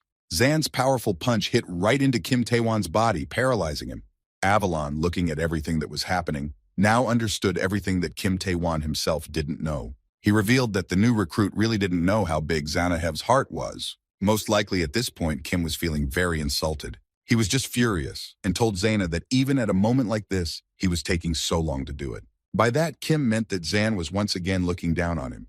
Zan apologized to Kaylee for not using the energy she gave and added that he was sorry. Surprisingly, Escalibra didn't start yelling, only saying that she too had her doubts.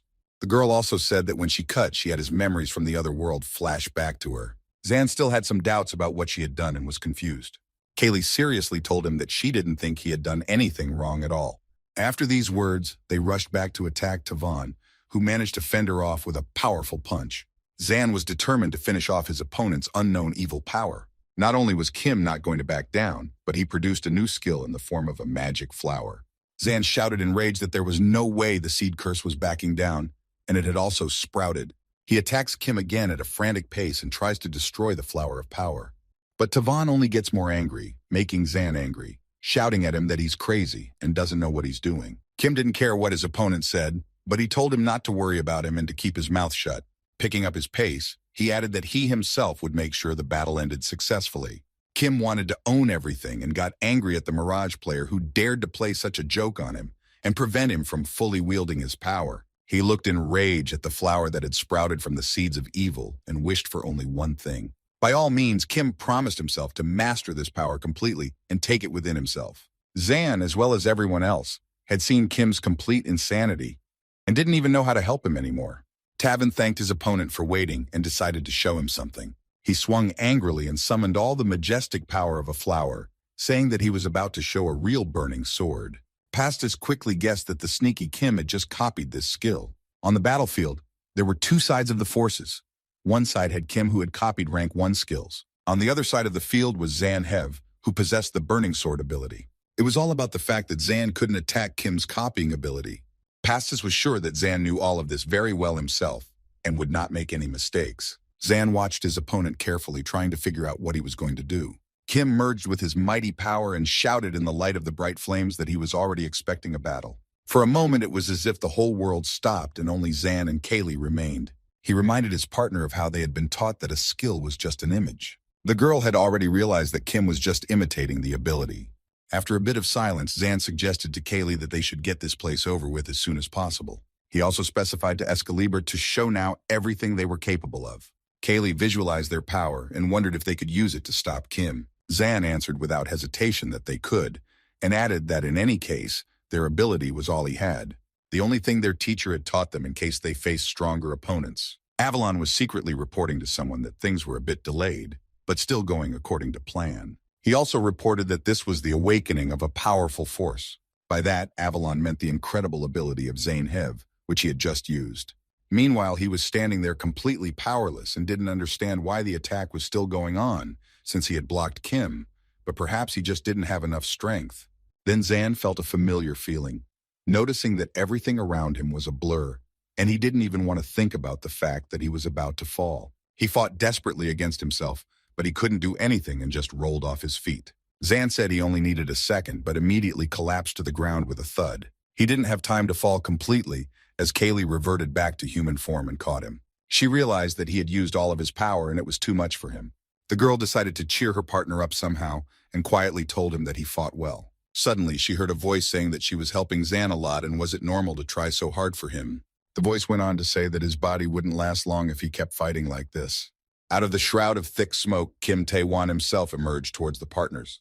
Kaylee clarified that Zan couldn't move right now, and he should know where she was going with this. Since he didn't say anything, she added that he'd won, but he wasn't satisfied with that answer. Suddenly, he stated that the answer was fundamentally wrong, since they were actually tied, since he was already out of energy too. He decided to clarify what he meant and asked her to pass on his words to Zanu when he woke up. Kaylee was extremely surprised by this, but continued to listen until Kim fell silent. Tavin almost reached his partners and collapsed face down on the ground without strength. The candidate stood silently trying to see something in the thick smoke. Pastis couldn't stand the lingering wait and asked loudly if Zan was there or not. Suddenly, Pastis heard a stern no and was a little surprised. Callie was walking towards the guys and dragging both fighters by their collars, telling them they were out. The first thing everyone immediately looked at was Kim Tavin, still even trying to smile. Pastis finally exhaled quietly and realized that it was over. Lilith was also extremely surprised by this outcome and looked at the guys. Kaylee walked right up to the candidates and threw Zane and Kim at their feet. Pastis said he didn't expect Kim to just be picked up and dumped here, but he was definitely lucky. For some reason, the guy never left the strange feeling that he had forgotten something. At this time, Lilith's henchman appeared and began to say that he had asked him to just be a good friend, and he dared to approach his daughter. The henchman leaned closer to Zan and started to ask how dare he, but Lilith tried to stop him. Pastis decided to crouch on the hill and said that Sumama was late after all. Kaylee approached him and clarified if he was talking about his partner, to which he told her that he had asked Sumama to find a way out of here. Pastis began to explain that although the second rank had asked them to wait, they would have to figure something out. Kaylee hadn't heard anything yet, but was already excited that the guy had come up with a plan. Pastis was even upset that it wasn't like that at all and only said that she was just like Zan Hev. Kaylee didn't understand what he meant, and he informed her that he didn't have a plan and he didn't know how to use the fire sword. All he knew was that he wanted to become stronger, but he didn't want to be cast out in the process. Lilith overheard their conversation and moved closer, talking about how important this was. The guys turned to her, and Pastis beckoned for her to come closer to them. The guy asked if her henchman had calmed down, and she replied that he had gone to rest. Either way, Pastis had no way of knowing why she was making such a fuss about it. He also added that it was a natural reaction.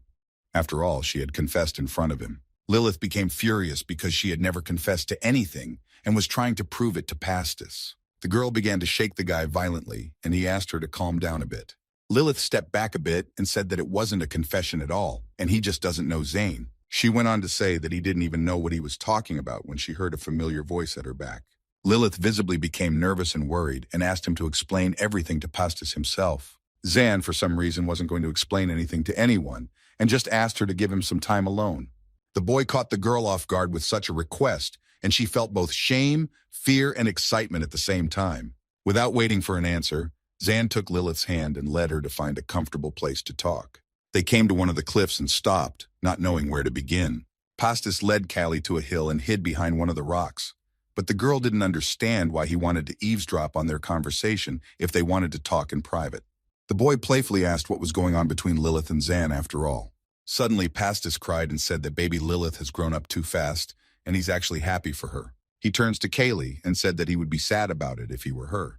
The girl genuinely didn't understand why she should be sad, and Pastis clarified that Zan was her executor since she was his sword. It was obvious what would happen if Lilith and Zan started dating tonight. There was a good chance that Escalibra would no longer be needed by Zan. Kaylee was surprised to hear that and even startled for a moment, asking what he was even talking about. She was already starting to catch fire and sternly said that Zan was only hers and she wouldn't give him to anyone else. At this point, Pastis was surprised, not at all expecting to hear such a thing from Kaylee. The boy realized what a foolish thing he had done now, telling her everything. He looked at Kaylee carefully and did not immediately realize what was happening to her. Kim Tae-wan was sitting on one of the rocks, admiring the bright nightlight from the full moon. His eyes were red, and he was enjoying the view in front of him, not believing it was all inside the tower. For a while he thought about something and even seemed to get kind of sad. Since Kim had come into this world, this was the first time he had ever just looked up at the sky. He immediately remembered his smartphone and took it out and stared at the screen silently. Taewon realized and accepted something in that moment, promising himself to change. The smartphone suddenly flew quickly from Kim's hand straight down, as it turned out not by accident. He threw the phone into the abyss, saying that he was finally accepting this place in reality. Kim sat staring off into the distance, wondering what he should do now. At that time, Avalon came up behind him and informed him that he had lost. He also added that unfortunately, he was no longer of value to the Avalon Guild. For some reason, Kim got a kick out of those words and wondered what he should do then. The guy asked to talk about it a little later, as it had been too little time. Kim stood up from the edge of the cliff and asked Avalon to give him time to catch his breath. He beckoned Avalon over to him and suggested that he start by looking down at something rather amusing. Zan and Lilith were still standing in awkward silence, wondering who would start first. Kim Tae-wan was looking at the guys with interest, and still couldn't stop thinking about something. He turned to Avalon and asked if he thought he had learned his lesson. Zan realized that since he had called Lilith to talk, he should start to say something. But at that moment his mind was filled with regret for what he had done. He remembered again the moment when he had confessed his sympathy for her, and realized that just thinking about it gave him goosebumps all over his body. He blamed himself for saying it so ridiculously and at the worst possible time and wanted to fall through the ground. Zan decided that the best atonement for this act would be to just die right now. Suddenly they both turned to each other at the same time and started screaming. Zan felt ashamed and embarrassed by this, for he had not expected Lilith to be angry with him as well. The girl, on the other hand, became very upset and nervous. Zanu had a brilliant idea. He asked Lilith to speak at the same time on the count of 3. The girl seemed a little confused but agreed, specifying that she would count. Lilith started counting and Zan felt a strong tension, clenching his fist tightly. The girl kept counting and the boy had no face at all from nerves. Finally, the countdown ended and Lilith asked what he liked about her, and Zan said that he had the keys to the quest. At that moment, in her thoughts, Lilith burned Zan and angrily asked him not to get in her face again. The boy fell to his knees at his own stupidity and stared at the departing girl. He quickly realized that he had to do something immediately and grabbed her hand, asking her to continue. Lilith stopped and stared intently straight into the eyes of the hesitant boy. Without waiting for another word from Zan, the girl couldn't stand it and asked what he wanted. The first thing the guy felt necessary in the situation was to apologize. Lilith didn't quite understand what he meant, but Zan explained that she was right, and he was just changing the subject because he panicked. At that point, he realized it was time to pull himself together and started talking. Zan said that if she didn't mind, he would explain himself and sneaked a look at her confused face. Only the boy mustered up the courage as Kaylee appeared in front of them at that moment.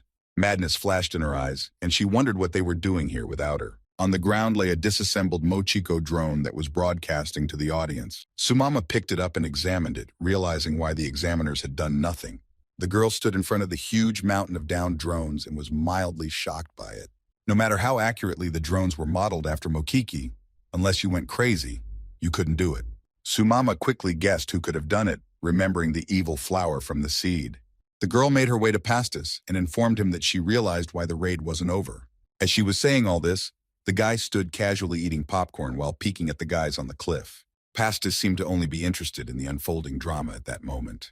Kaylee stood and looked innocently at the surprised Zan and Lilith, waiting for their response. Zan was beyond embarrassed by the awkwardness of the situation, for he had practically confessed everything to Lilith. Lilith was very confused by her appearance, as she was expecting something different now. She wondered again what they were doing here without her, and why they were silent. The boys blushed with embarrassment in a moment and started trying to say something about the misunderstanding. Kaylee laughed merrily and asked what kind of misunderstanding they were talking about. She asked if Zan had already told Lilith everything about the previous assignment. Lilith immediately seized on this and began to say that that was why he had brought her here and was just about to do so. Kaylee sternly told Lilith that she hadn't asked her about that at all, which embarrassed the girl even more. Her partner looked sternly at Zan and informed her that she was addressing him.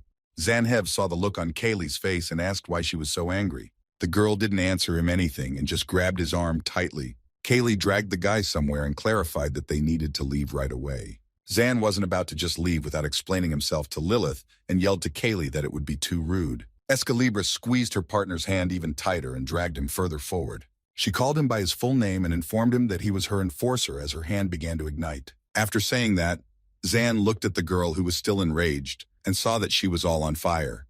Zan noticed something strange and started yelling that there was something wrong with her head, or rather her hair. A second later, he was yelling about her whole body, and Kaylee noticed herself transforming into her former adult girl appearance. She quickly started touching herself, and Zan wondered if she was okay. Kaylee happily grabbed Zan and started yelling that she was back to normal and how great it felt. She immediately wanted to test their powers and asked Zan to do so, but he was a bit out of it still from the last battle. Lilith froze in place with surprise and listened to Zan talking to Kaylee. The girl didn't even think it would ever happen, or happen so soon, and a tear rolled down her cheek realizing that Kaylee had grown up. She looked at the grown-up beautiful Kaylee leading Zan by the hand somewhere and realized everything clearly. Lilith didn't want to say goodbye to everything so easily and grabbed Zan by the edge of his cloak. The boy stopped and noticed Lilith slowly walking towards him, still holding onto the cloak. Zan looked at the girl and didn't know what to say because the situation was already difficult. Lilith looked Zan in the eyes and quietly asked him to wait and not to leave right now. She added that they weren't done yet and she had something to say to him. Kaylee noticed the girl and yanked Zan's hand sharply, asking Lilith to give it back to her. Sumama saw all this and said menacingly, since they were so noisy they can definitely still fight, because they need to get ready to fight immediately. The boys heard the stern tone of the girl and immediately realized that things were bad.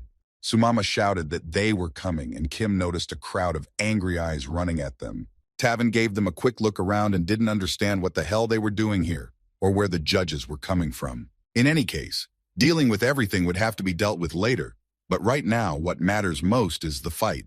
Kim was getting ready to attack when a voice behind him said that the fight was impossible. The voice was Avalon, clarifying that Kim had already used strength beyond his abilities. He also added that Taewon was not at all like Zanhev, and he knew that for sure now. Kim didn't care about what Avalon was saying because he felt he had to fight. Avalon realized it was useless to argue and decided to just help him. He pulled out some book and summoned something powerful from it, telling him that he wouldn't have to run away anymore. Watcher Dean still hadn't returned from space. Enough time had passed. All the candidates were eagerly awaiting his return, but for now they had another goal in mind. Suddenly, Zan noticed a monster in the crowd that she had defeated before. The crowd of monsters was approaching faster and faster, and the candidates were able to get a better look at them. Pastis realized what Zan was talking about and couldn't believe what he was now seeing in front of him. At breakneck speed, a crowd of those very same rankless ones were rushing straight at the candidates. Pastis noticed their violet eyes and knew it was definitely an army of mongrels, though she thought Dean should have taken care of that by now. She realized what a fool he'd been to rely completely on Dean, and it was high time he realized the complexity of the situation. Zan, remaining completely calm, approached the guy and asked him not to worry about anything, as everything would be fine. He added that although he didn't trust Dean, he could replace the second-ranked player himself. Pastis smiled back at the guy and agreed with him, calming down a bit. The lad gathered his thoughts and decided to try his best, by all means. The candidates, though bravely standing right in the way of the rushing enemies, were feeling a little tense. Pastis commanded them all to hold out until Dean returned. The Avalon leader, whose real name was Absinthe, had worked for the guild from an early age. His main task was to find candidates that met Avalon's requirements. Absinthe also helped them a lot in various tournaments and competitions. The whole point was that while helping others, he himself always lost. Despite all this, he continued to serve them and even changed his appearance. Time and again during his tasks, he found one common quality in the candidates. These candidates all thought they were better than everyone else and that they could somehow change the world. Thought you stood out from the rest and imagined themselves to be special. Absinthe knew for a fact that each of the candidates had similar thoughts. He didn't really see it as a plus, but rather a minus, which was arrogance. It never bothered anyone and never bothered him, as it was Absinthe's personal opinion. He had one main objective and decided that now was the right time. Van Siemend, who had been watching everything happen all this time, said that it was a surprising decision even for him. When Absinthe took out the secret amulet from the book, Van clarified that he still didn't believe that he would choose this daring kid. From the amulet behind Absinthe's back, an unknown figure rose in front of Kim. Tavin had never suspected anything about Avalon and was surprised to ask him who he was. Avalon replied with a smile that it was simple enough, and he was something that every human had. Kim waited with bated breath for Avalon's answer and watched his every move carefully after hearing that he was Desire. His essence was the combined desires of all the players that created the basis of his power. This huge creature behind Avalon was called Green Angel's comeuppance. Absinthe clarified that he lived to transmit this power as it was his duty. Kim Tae-won seemed shocked by this information about his mentor. Absinthe revealed that he was going to pass that power on to him right now. In fact, it wasn't just his spontaneous decision, he already had thoughts about it. Absinthe seriously thought about the fact that Kim had the power to change this world. Kim didn't seem to mind, but he wasn't sure if he could do it. The guy honestly admitted that it was hard for him to change even himself. Absinthe tore the right pages out of the special book and replied that it didn't matter. He handed the page to Kim and informed him that he had chosen him, even though the spirit didn't agree. Tavin took the page and waited for some sort of instruction or guidance from his mentor. A green swirl of mysterious wish power swirled around him, and Absinthe simply wished Kim good luck. He called the guy a player and disappeared while the guy looked at the amulet he had received. Kim Tae-won noticed that the mentor had disappeared and realized he was alone with all of this. The candidates were very close to meeting the unrankers at this time. Pastis asked Lilith if she was well rested, for he was leaving the front men to her. Kaylee, terribly eager to try out her new power, rushed into the fray with genuine excitement, taking Zan's hand in hers. She transformed into a legendary sword in a second, and Zan was glad they could still fight. Kaylee sensed a slight change in Zan and asked if he was okay. Zan yelled for her not to worry as he was fine. He too felt his weakness and begged himself not to pass out. After all, this was just the beginning. At that moment, he somehow remembered Dean's words to Kim about being the strongest player for the time he was away.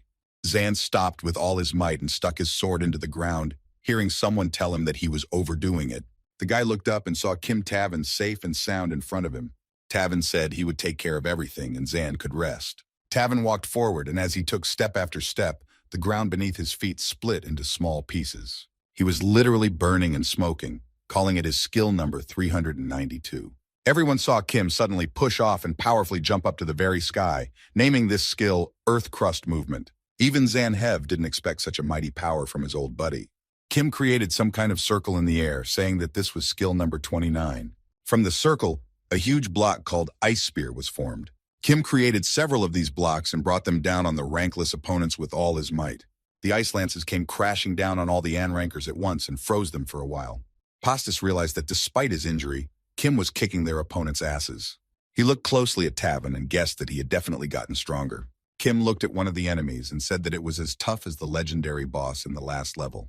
A giant Anranker had gotten out of the snowy ice and was about to strike the guy. Kim clenched his hand tightly into a fist and calmly told him to wait. A second later, the huge opponent screamed agonizingly while the crunching of all his bones could be heard. At this moment, Zanhev entered the battle and struck the monster with his sword. The opponent recognized Zanhev, and Kaylee cheerfully said that he wasn't the only one here. Zan asked Kaylee if she was too excited since the sword looked completely different. Then the guy realized it was because Kaylee had regained her original form and thought he couldn't use more than 2 attacks. Suddenly, the guy heard someone yelling at him and calling him a frivolous fool. Kim yelled loudly, asking him not to get involved, but he still didn't listen to him. Zan didn't understand why he suddenly decided to help him, but Kim simply said that his body was much stronger now. While Zan was listening to him, he didn't notice his enemies were already approaching him. Someone decided to help the guy and was already preparing fireballs to attack him. That someone was Lilith, who was fighting everyone in her way with her flaming hands. Zan immediately noticed the girl and sweetly thanked her for saving him. The henchman quickly replied that he was the one who helped him, as it would be hard if he died right there. He also reminded her that they needed to talk about something later, and Zan realized that he was definitely done for. The minion earnestly asked the guy to take care of his only daughter. Lilith got angry at such words from the minion and asked what he was talking about. She also added that she did so to avoid misunderstandings and not to help him at all. Kaylee immediately shouted that she knew that, and that was why they needed to protect themselves. They started arguing with each other, and Kim, listening to all of this, asked them to calm down. Tavin took a quick look around the battlefield and thought about the next plan of action. He could already see the rankless advancing on the candidates from all sides. Lilith shouted loudly for Zan to join her as soon as possible. The boy realized that now was not the time to argue and simply agreed. With a single tug, they took off powerfully, leaving all the enemies below. Kim liked Lilith's attitude, but only if she wasn't going to destroy everyone here. The rankless had already started climbing quickly up the cliff toward Tavon like crazy. Kim guessed something was strange with them, for they looked like they were possessed. Tavin decided to test his theory and took a moment to apologize to Zan. He formed a tight loop around Zane, preventing him from moving. Kim saw the guy's worried face and reassured him that he wasn't going to do anything to him. He lifted Zane up above the Anrankers and told him that he was aware of how much the guy didn't want him to help them, but if they didn't want to die here, they'd have to accept it. Kim confirmed his theory that Zan was the enemy's main target and asked him, since he was the bait, to distract them. In an instant, Tavan made something like a suspended net and grabbed all the onrankers. Zan watched in amazement as Kim grabbed them all at once and marveled at such a powerful skill. Pastis was trying to figure out what Kim would do next, since he could only use one ability at a time and would just have to keep the enemies in the net. He wanted to ask him what to do, but Kim beat him to it and ordered Zan to stay in the air. Tavan's already red eyes filled with blood, and he informed him that it would be over soon. At that second, there was a massive explosion, and Sumama began to ask if Kim had done it. Pastis was sure it definitely wasn't Kim, since he knew about his ability.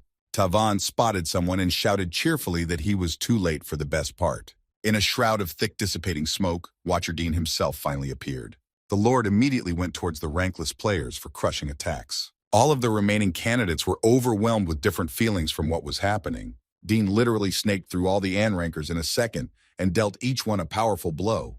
The candidates were slightly shocked to see such strength from their watcher. Pastis smiled slyly, but he wasn't so surprised anymore, remembering that he was second rank after all. Zan cheerfully shouted to Dean that he was a little late but made a cool attack. He added that he didn't doubt his return, and they had already stopped the other Anrankers. Zan was about to go to Dean, but Kaylee suddenly grabbed his arm and begged him not to go anywhere. The guy asked what was wrong, but she couldn't really explain, saying she had a strange feeling. At that moment, Kim jumped up to all the candidates and tried to block them in. Pastis quickly asked Zan how close he was to Mr. Dean. Zan didn't understand his question, but the guy clarified if it was definitely the Dean he was familiar with before. Just then, Dean turned to the guys and said that they had done something amazing, and he hadn't even expected this. The Watcher looked away for a while and seemed to be plotting something. Dean turned to everyone and said that there was one last assignment awaiting them now. The assignment was that the candidates had to beat him. Zan couldn't believe his ears, and the fact that Dean could obey Mirage. It couldn't be true, since Mirage couldn't control Dean due to the fact that they had no such contract. Good and evil was an exceptionally fair contract, was Mirage's ability. 3 elements were necessary to make such an agreement with him. First, it was necessary to write the mutual terms with a special pen created by Mirage. Second, once the contract was signed, a single fruit based on the agreement would appear. The third and final element was the need to share this fruit with each other. Once a deal was made, its duration was calculated into the concept of always. Such a contract could only be made with the voluntary consent of both participants. In addition, they had to disclose information about their abilities. Both parties to the contract had to carefully read the terms of the contract before signing it. Mirage gave the contract to Dean and told him that this was all he could offer. He asked him to read everything carefully and make the right decision. In fact, the terms of the contract were quite simple and clear. After signing, Mirage must answer 3 questions to Dean, and at that time he could only tell the truth. What was demanded for all these conditions from Mr. Dean himself? He in turn must allow Mirage's squad to leave alive. Mirage had already started to say that Dean already knew everything as he was about to take a bite out of the fruit. He added that he simply had no choice but to agree to the offer. Dean took a bite of the fruit, and Mirage cheerfully said that he could ask him anything now. He also clarified that no matter how much he explored the tower, he still wouldn't find the answers to his questions, so he would help him a little. Dean's first question was why Mirage had suddenly appeared. Mirage, smiling evilly, quickly answered that it wasn't his choice at all. There was nothing he could do about it, and maybe it was even fate, well, or so he thought. Mirage said something about time in the Celestial Tower finally moving.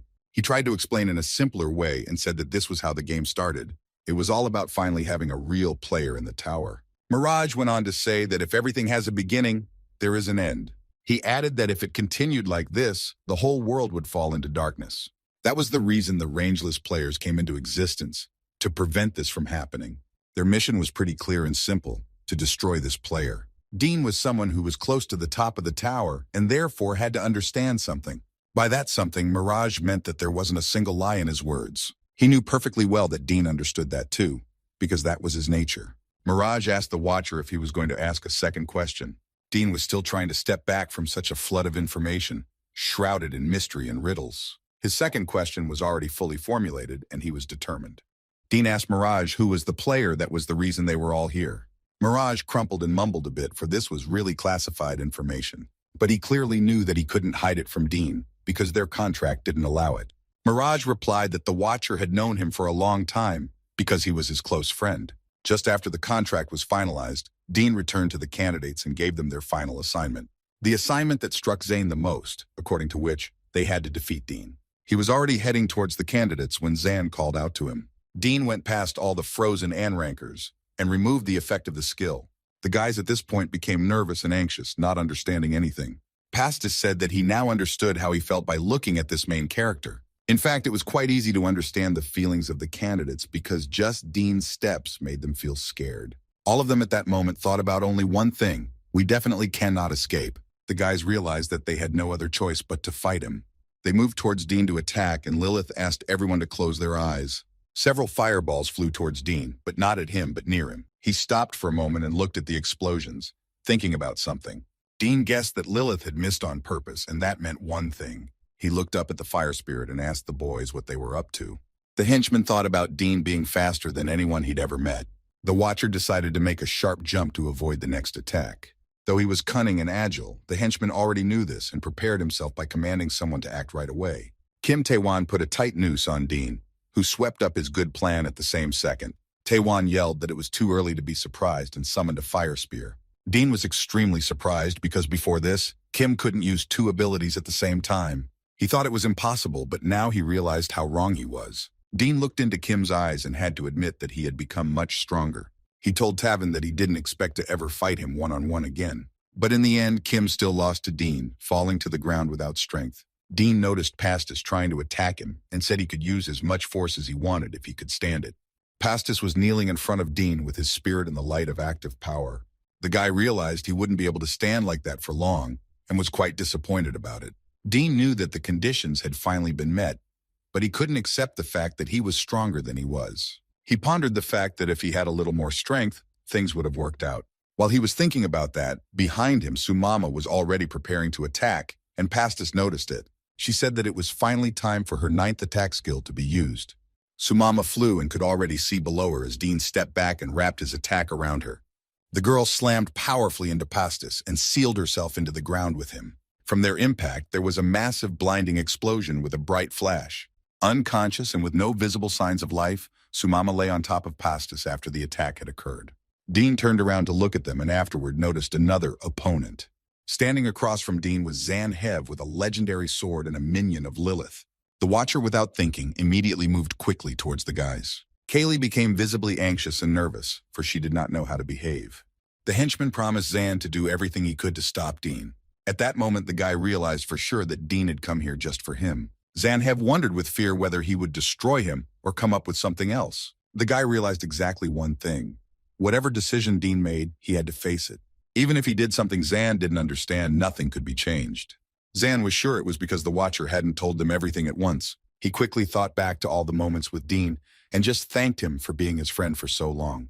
He considered it something he could do for Dean and even thought it was his destiny. Zane was brought out of his deep thoughts by Lilith loudly calling out the guy's name. The girl gave her friend a stern look and told him to run away immediately. Lilith launched several fireballs at Dean, exploding in the air. The plan of the Anrankers was to destroy the real player, Zane Hev. It was all to get rid of the reason why time began to move. Mirage kept saying only one thing the entire time Dean was inside the space. They needed to destroy the guy. He also said that they were just made of empty shells and shouldn't think so much about someone's life. Dean answered him that she didn't ask him what his plans were and he was talking too much. Mirage took that as a hint for him to help him with his plan. He added that it was like an addendum to his first question. Mirage began to say that he wasn't asking him to help him at all, but to let him think of one thing. Zan was getting stronger and stronger each time as he climbed higher and higher up the tower. At this rate, things were about to get complicated and there would be a problem very soon. The problem would be that one day no one would be able to even touch him. Mirage quickly changed the subject, clarifying what he had already said so much. He asked for his next question if he had one.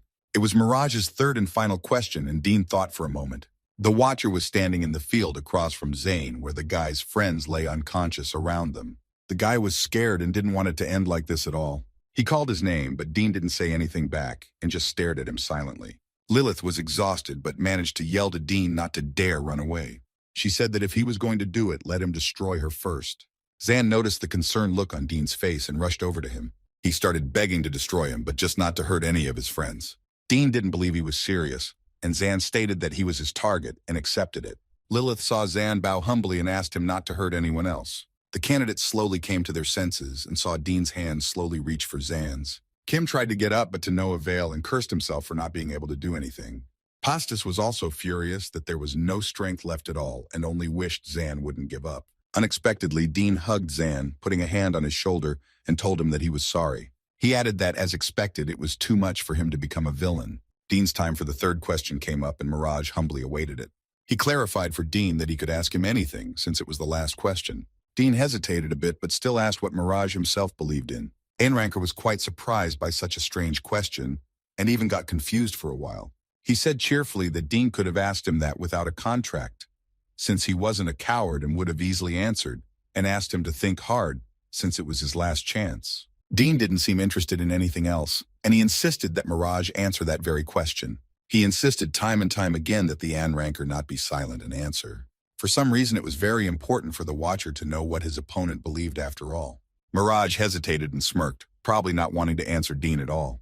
After a while, Mirage replied that he didn't trust him, and that wouldn't change anything. He added that Dean should listen carefully because in this world, there are only lies and facts. He clarified that he didn't trust not only him, but no one in this world at all. In the same instant, Dean simply vanished from the Anranker space. The assistant saw the strange expression on the gentleman's face and turned to him. She clarified if he was all right, to which she saw a negative nod of the head. Mirage began cursing Dean angrily for asking him just that. He slashed space several times with his sword to create a portal for Dean to come back to him. Mirage had no choice but to admit one thing that was obvious to everyone. He had actually lost to Dean this time, given the circumstances. The candidates pounced on Dean at that very second, asking how dare he screw them over like that. After all, he's a second-ranked player. Dean tried to guffaw, saying that they were probably in a lot of pain, but he was only trying to adjust to their strength. He also added that he didn't intend to destroy any of them here at all. The candidates stared at him in silence, and Pastis asked him not to joke around like that anymore. Lilith continued to yell that it was too much, and Dean was in agreement with each of the claims addressed to him. Zan heard something about a trial test, but he didn't believe it in any way. He remembered the tension with which Dean had approached him, and clearly realized that he was not telling him something. The boy silently watched Dean and realized that everything was realistic. Kaylee at this point pounced on the guy, asking if he was feeling okay, because she was using a lot of energy. Zan became uncomfortable with this, and abruptly started yelling that he was perfectly fine. He noticed how strangely the girl looked at him and tried to come to his senses. Zan wanted to make it clear to himself that even though Kaylee was an adult, he was still the owner of that ball, and he shouldn't be afraid of her. Suddenly, Pastis thundered to the ground, saying he was losing his energy. He still couldn't believe Dean was just messing with them. After all, they were risking their lives. At this point, Lilith was making about something and looked like she was crazy. She started yelling at Dean again about the so-called test that almost made them go crazy. Lilith remembered her performance on the battlefield when she asked Zane to leave. For some reason, she felt embarrassed and ashamed that the whole thing was just a test. Dean tried to quickly rectify the situation he found himself in and started saying that they had just made a mistake. What he really meant was for them to stop him, not defeat him, because he couldn't have said that. Kim Tae-won entered the conversation, clarifying exactly what he meant. Dean started asking what the most important criteria is for a player to move up in the rankings. Someone suggested it was strength, but Dean disagreed because the most important thing can't be expressed in one word. He began to say what was most important for players with different characteristics. It was the firm intention to achieve the goal and the faith that supports that intention. These two criteria said that even though a player would know that he would lose, he would still not chicken out and would help his teammates until the end, which was actually what Dean saw. Zane was still unclear on many points, and he decided to clarify something. The watcher quickly realized the essence of Zan's question, and without listening, confirmed everything. He announced to all the boys that from now on they were officially players. The guys did not immediately accept the announcement and looked at each other in bewilderment. A minute later, the former candidates shouted triumphantly and started laughing. Dean thought he was glad to see for himself that the level of the finalists was very different this time around. He decided that these were the 97 guys who had started the game, and he himself was going to make a big mark on the history of the tower. He no longer had any doubt that they were the ones they had been waiting for. Somewhere on the hill stood the all-famous girl, watching everything from afar. After the congratulations and formal announcement, the seal approached Pastis. With a crackling sound, it pressed on the guy's palm on its own, leaving a mark. The mark was in the shape of an eye, which meant the title of player. Pastis looked at it with delight, clarifying that he had only heard of the player's mark before. Dean clarified that the tag would become invisible tomorrow, so they had one day to scrutinize it. The seal began putting player tags on all the candidates one by one. Kim remembered that according to the webtoon, with this tag, the players' vitals would be registered by the guild union. All of this was necessary for the portal travel used by the upper class members. It was something that only real players could use. Kim also immediately realized that after receiving this tag, they were official players. Kim said that all the tests for the candidates were really difficult. Pastis asked if he had studied the topic since he was so well informed about it. The boys continued to talk loudly about their current situation. Lilith stood alone and silently watched everything that was going on. The minion wondered why she shouldn't join everyone else. Lilith, with a noticeable sadness in her eyes, said that it was all over now. She could understand the boys, who were so happy about the end of it all. But she didn't share their feelings and emotions, so for her it was normal after the end of the fight. It was enough for Lilith to just observe everything from afar. Suddenly, Zan came up to her and asked if she was tired enough to be so distant. She didn't seem to be expecting Zan to be here right now. The guys continued to cheer loudly at the completion of the ordeal. Sumama seemed to be not only in joy, but also confused after receiving the mark. Zanhev carefully crouched down on the hill next to Lilith and remained silent for a while. After a short period of time, he decided to speak to her after all. He noticed that after he called her name, her ears turned red. Zan decided that was definitely a good sign and he could keep talking. He moved a little closer and realized that Lilith wasn't avoiding him at all. Zan embarrassingly quietly called out to her again, placing his hand next to hers. He decided there was no point in mumbling anymore and asked permission to touch Lilith's hand. For a moment, he felt quite uncomfortable with this tense situation. Lilith, on the other hand, seemed perfectly calm, though a little embarrassed. Zan realized that she didn't mind and reached for her hand when Kaylee suddenly began to scream loudly. Sumama was crying loudly for some reason, and Kaylee began to worry that something was wrong with her. She calmed down a bit and said that it was all about the fact that they would finally be able to get to the top of the tower. Sumama clarified that now she finally had a chance to find her mom. They all lived their own reasons, and for some it was wealth and fame. Some of them were not interested in all of that, and they pursued everything by fate. Some just wanted to find themselves in this complicated and confusing world. There was a chance that they would never be able to find their true meaning of life. In that case, what would happen to them then? And who would be responsible for it all? Dean thought again about how strong the new finalists were. He hadn't given up his thoughts of leaving a big mark on the history of the tower, and he promised himself to do so. He envisioned it as a light that would illuminate this world with beings discovering their true potential.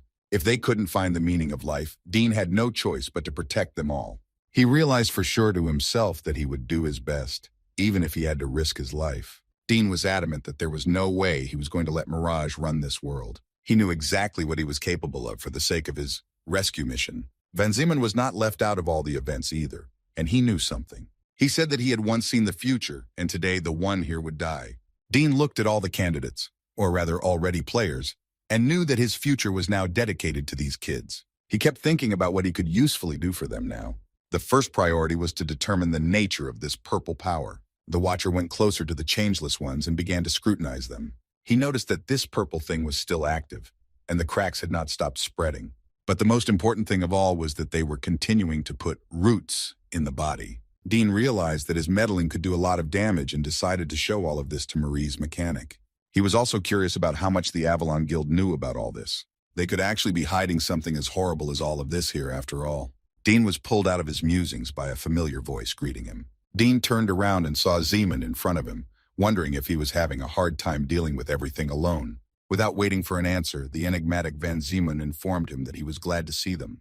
He went on to say that Dean had done so well on the test, which pissed the observer off. Dean suggested that Van look around and think before saying such things. Zickman mysteriously informed him that Dean still couldn't save all the people. He also said that if Dean hadn't shown up, everyone here would have been destroyed by now. Van didn't miss the opportunity to remind about the case of the village around the tower. Zeeman was wily and cunning, and with a smile on his face, he thanked Dean. He looked at the rankless and clarified that thanks to them, the useless people were wounded. Dean couldn't listen to any more of this nonsense and rushed over to Van, grabbing him by the collar. He sternly inquired if his interlocutor was up for a fight now. Sickman replied cryptically, asking what would happen if he even did. They stared angrily into each other's eyes, and Sickman raised a finger. Van motioned for Dean to look in the direction he was pointing now. The Watcher immediately turned in the right direction and began to look closely. Somewhere high up on one of the hills, someone's figure was visible, poorly discernible due to the darkness. The newfound players also quickly turned towards the figure and were shocked by what they saw. Kim Tae-won couldn't believe his eyes and said in amazement that it couldn't be. Zanhev was one of the first to recognize it, as he simply couldn't help but recognize the player named Nagi. Zeman walked right up to Dean and whispered to him that he had done a good job. Unfortunately, that wasn't all he wanted to say to Van Dien, who already felt it. Zyman clarified that from now on, the Avalon Guild's top player would take the reins. Nagi walked forward, cutting through the air with her sword and creating an absolute area.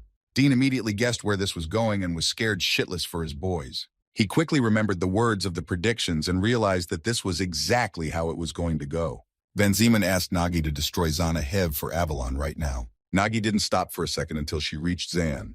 At that moment, Zan realized in desperation that he couldn't move at all. Kaylee also couldn't move, but she didn't give up trying to help her partner. She forced her body to take a single step, even if she had to sacrifice herself. Kaylee's only thought was that she had to protect Zanhev at all costs. Someone looked at everything that was happening and said that this sword should be used in a very different way. The god Aso was resting in his dwelling and said that Xana was destined to die on the day of his victory. He cheerfully remembered what he had told him before and hoped that Zan hadn't forgotten that either. The next time Zan died, he would have to pay the price, which was now apparently going to happen after Nagi's crushing blow. Zeman told Dean that he had heard it all himself and should realize it. Van added that this boy simply shouldn't exist in this world. Lastly, he asked Dean not to do anything stupid, but he turned on him in fury. A second later, he aimed a mighty punch towards Nagi. The girl froze in anticipation and just stood there silently, as if not at all worried about her fate. Dean called out loudly to her and sent an even greater stream of energy force. He didn't have time to attack Nagi as he was stopped, appearing out of nowhere by Mr. Ran. Dean was angry at Ran and asked what he was doing since he was so close to Nagi. Ran asked Dean to stop as the entire guild association, including the judges, were just watching. All the examiners with the guild heads were really watching everything going on here intently. Ran asked to look at Dean at all the destruction done by the Anrankers. The guild heads, along with the judges, held a meeting and came to the conclusion that only by putting everything in Avalon's hands could the problem be solved. In other words, if Din went against Avalon, the whole village would be involved. Ran once again asked Mr. Dean to stop before it was too late. Lilith couldn't stand still and watch Zane being destroyed and no one defending him. The girl wanted to do something for him at least and feigned for everyone to wait. She unleashed her fiery attack towards Nagi, and Kim intercepted it. The judges saw the brutal attack and knew that if he didn't stop it, the irreparable would happen. Kim warned everyone not to move or he would destroy everyone instantly. Lilith was shocked by Kim's statement and was about to reply, but she was interrupted by Pastis. He clarified that Tavan was telling the truth and she needed to stop now. Pastis asked her to listen to Kim Tavan, at least for now, which surprised Lilith even more. The girl couldn't hold back her tears and asked Pastis if he would take responsibility. The responsibility was for the situation, to which Pastis just gave a fleeting glance. Pastis nodded approvingly, for he remembered that Kim had awakened during the test. Only those who had taken the test with him knew that Tavan could use 2 abilities at once. When Kim stopped Lilith's attack, he reminded them all of that again. Tavan noticed the acceptance of the situation in the guy's eyes and said it was good that everyone had cleared that up. Nagi fought Zanhev, but it all depended on how hard he fought back. Kaylee was furious and yelled at Zane to wake up immediately and stop just catching punches. Van Zeman cheerfully informed her that it was all useless because that was fate. He was silent for a few seconds, and then sternly said that Zanhev would die tonight. As Nagi prepared for the next attack, Van added that it would be his payment. The girl split the air a few more times and launched her cold weapon at Zan. She was already sure of the successful end of the fight as she froze in place with surprise. Zanhev caught her sword with the ease of the strongest players. For a moment, the guy himself was surprised and didn't realize how he had done it. But after a second, Zan gathered his wits and shouted that he had repulsed her attack just by looking at her. The guy with eyes lit up with blue fire grinned and informed Nagi that it was about to be a game of rabid dogs. God Aso, looking at all of this, remembered that it had been a while since he had done anyone, and it was time for him to warm up. Van Sigmund's ability was one of the most powerful powers, the Eyes of Prophecy. In fact, it wasn't really his power, but the power of his weapon, the girl Lucia. The essence of this ability was that one could temporarily see the world through her eyes. Each ability had 2 sides to the answer, meaning that Zeman had to give something in return. For this ability, Van Zeman had to pay Lucia with his life. He made an incision on his hand and applied the flowing blood to Lucia's face. For the first time ever, something had changed a lot since that moment. In fact, it was exactly what Van Zeman had been waiting for so long. Zanhev, with a lingering sword wound, stood in front of the screen announcing that the game was over. He honestly thought it was unfair after all. It wasn't enough and he must become stronger. And all that would have been fine. But Zanhev himself didn't understand why he needed all this anymore. At the same time, he noticed Kaylee there, who was completely transforming back to her former form. Zan was even more surprised than the last time she had transformed and watched her carefully. He waited for the transformation to finish and immediately rushed over to her. As soon as he ran up to her, he realized he wanted to do something meaningful. Zan desperately wanted to give her something, just as she had once given him the power to fight. He realized that the important thing was to create a reason for them to fight, and that would be enough. As he thought through his next steps, ASO came up behind him and asked if he needed help. He grabbed his shoulder and asked if he could use his body. After a couple seconds, ASO added that actually Zane had no choice either way. He asked Zane to just sit there quietly, watch and keep quiet. ASO explained to the still surprised guy that this was the payment. Zan was shocked and just stared at what was now in front of him. Staring at Zan was an exact replica of him with blue eyes full of madness. Just at this moment, the crushing fight between Naga and Zan that everyone was so rooting for was going on. The examiners were also quite surprised at how deftly Zan had repelled Nagi's attack. A crazy version of Zangat Aso looked at Nagi and demanded her move. The girl once again used her absolute territory power and split the air several times with her sword. Pseudo-Zan was completely engrossed in his game and shouted to his opponent that he was advancing. He pushed off powerfully and flew straight into her absolute space. Nagi was calm, for no one had ever managed to defeat her before. The girl was created an additional reinforcement just in case. But even that didn't help, and Dean saw Zan make a hole in the absolute territory. He kept trying to figure out how he had managed to be faster than Naga herself. He watched the guy closely and knew he had used a technique that tore the territory apart. Pseudo-Zan jumped out in front of Nagi again and glowed with madness, saying he was here again. Nagi quickly realized that she had to defend herself from the next attack. The examiners with the guild heads did not move a step away from the scene. They were languidly waiting for the battle to end, but they were just as surprised as the rest of the group. The new players were also looking at Zan in shock and didn't recognize him. After dealing with all the attacks, the Pseudo-Zan threw his sword on his shoulder and stood victoriously in front of everyone. He turned around to everyone present with a snide smile and asked if they wanted to know who was in front of them. The guy clarified that it wasn't actually the real Zan, and his name was ASO. He looked around each and every one of them carefully and began to tell them who he was in this world to them. ASO had no sooner finished his sentence than Van did it for him, telling everyone that he was their god. ASO, in the guise of Zan, stood proudly in front of everyone with his sword slung on his shoulder. He abruptly grabbed the legendary sword, clearly thinking of something, and clutched it tightly. A second later, he made a strong thrust at the space in an attempt to cleave it. ASO looked at the mark left behind and wondered why there was no damage. He was curious to see how many more blows it could take. Someone asked him to stop and told him that he wouldn't be able to do it since this sword had a special structure. Van Zeeman walked towards ASO, saying how nice it was to meet him, and that he probably already knew who he was talking to. God ASO was extremely surprised that he was known by any of the players in this world. Van Zeeman merely added that it was too early to be surprised. While ASO was talking to Van, Nagi decided not to waste any time and sent an attack at him. ASO didn't immediately realize who was attacking him and turned around to see an angry Nagi. He only laughed at her, saying that it was electric-type magic that was made for beginners. ASO tried to explain to the girl that something like that didn't bother him. It was all about the fact that such attacks simply couldn't defeat him. He powerfully deflected all the blows and threw himself into the attack, swinging his sword. ASO pounced on Nagi, giving her a powerful weapon attack that she successfully withstood. Lucia, who had come here with her master, was impressed by what she saw. She noticed how angry ASO was, but it was impossible to fight with the Excalibur sword for long as everyone heard a cracking sound. Zan on the other side of the screen saw this and called the girl's name loudly. He ran up to ASO and started yelling even louder, but the latter was only slightly surprised that Kaylee was at her limit. Zan tried to explain that he couldn't take advantage of Kaylee anymore. He knew full well how much his partner was in pain and agony right now. ASO was sure she was fine. After all, she was the sword he had created, but Zan was sure otherwise, as Kaylee had already been hurt while protecting him. Excalibur wouldn't be able to take that much and would break quite soon. Zan was filled with mixed feelings over the situation. ASO calmly answered him that there were still many treasures like her. Zan was just furious, and there was no way he was going to let this happen to Kaylee. ASO hated admonishments, and so he asked Zan to just be quiet for a while longer. If Zan disagreed with something, he could quietly pay his price. ASO was asking Kaylee like crazy to hold out and deal with all of this. The girl was already at her limit, but she all agreed with God. Pseudo-Zan flew into another attack on Nagi and knocked her down, throwing her backwards. Before he could move away from that blow, he was already preparing for another one, pushing off in a leap. Nagi didn't want to lag behind either, and had already prepared a shattering crystal. ASO pounced on the girl, attacking powerfully with his sword and throwing back her blows. He shouted to Kaylee to find the wound site in her opponent and hit her right there. Van Ziemend, as well as everyone around him, was certain of one thing. After the sword cracked, everyone could see that Kaylee wouldn't last long. It seemed it was time to make the right decision about what was happening. He asked ASO again what he was doing, for it was hurting Kaylee badly. In case he hadn't noticed, she wasn't just a thing for his use. Zan remembered Aso's words about all sorts of other treasures like Kaylee.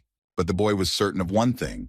Nothing would ever compare to Kaylee, because she wasn't a thing. He remembered his visions about the girl and added that Kaylee was really waiting for him. Zan didn't know how else to convince ASO to stop all this and just begged him to stop. Finally, he couldn't stand it anymore and threateningly informed ASO that he owned Kaylee. Suddenly, something in Zan's pocket lit up and he saw the player's mark. The guy didn't immediately realize what was happening or why it had activated. The player tag reported a system error and that Zanhev was not recognized. An in-world announcement brought up a screen suggesting that a self-healing program be started.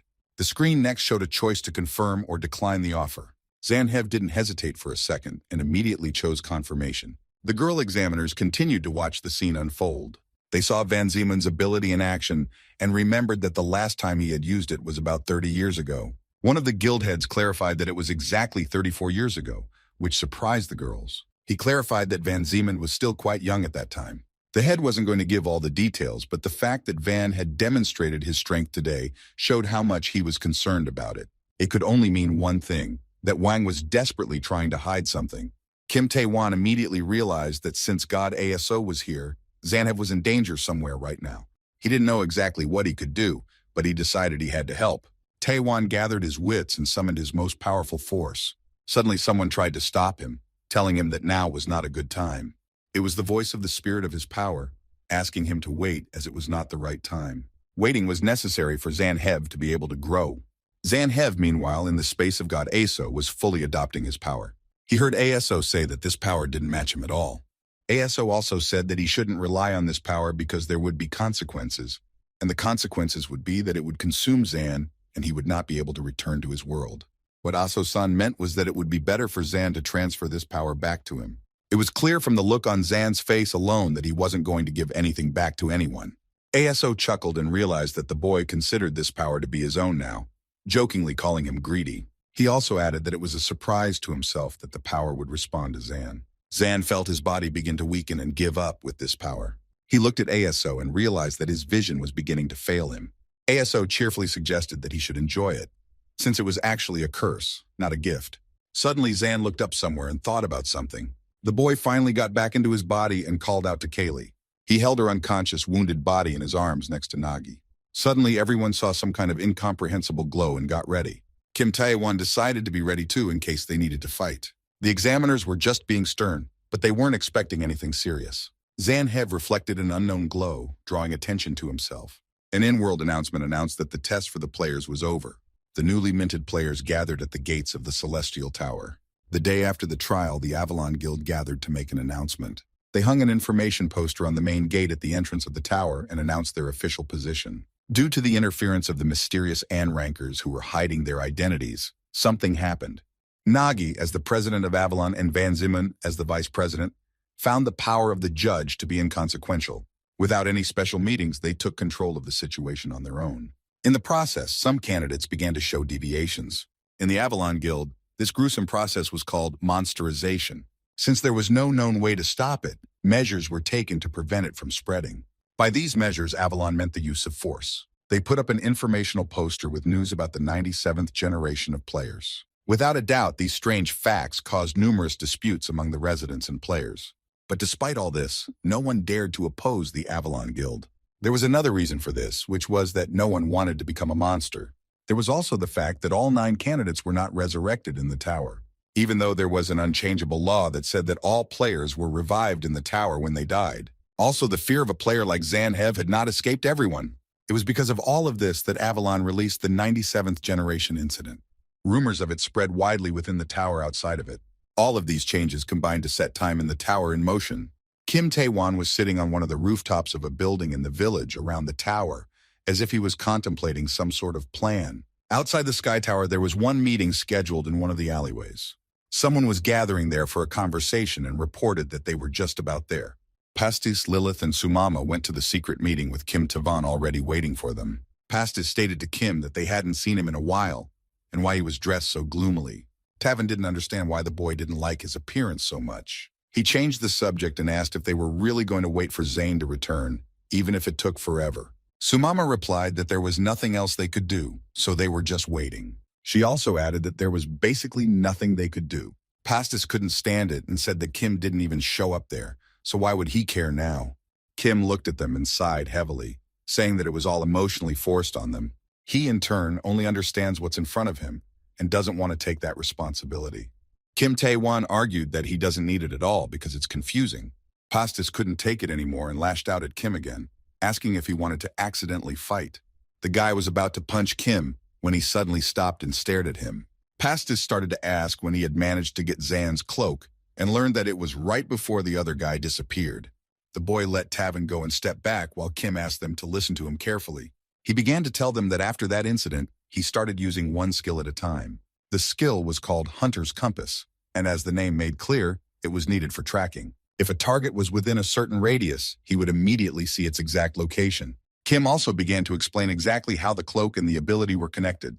Lilith quickly realized that this was his way of trying to track Zane. Pastis shouted that by doing so, they could find the place where Zan had been reborn.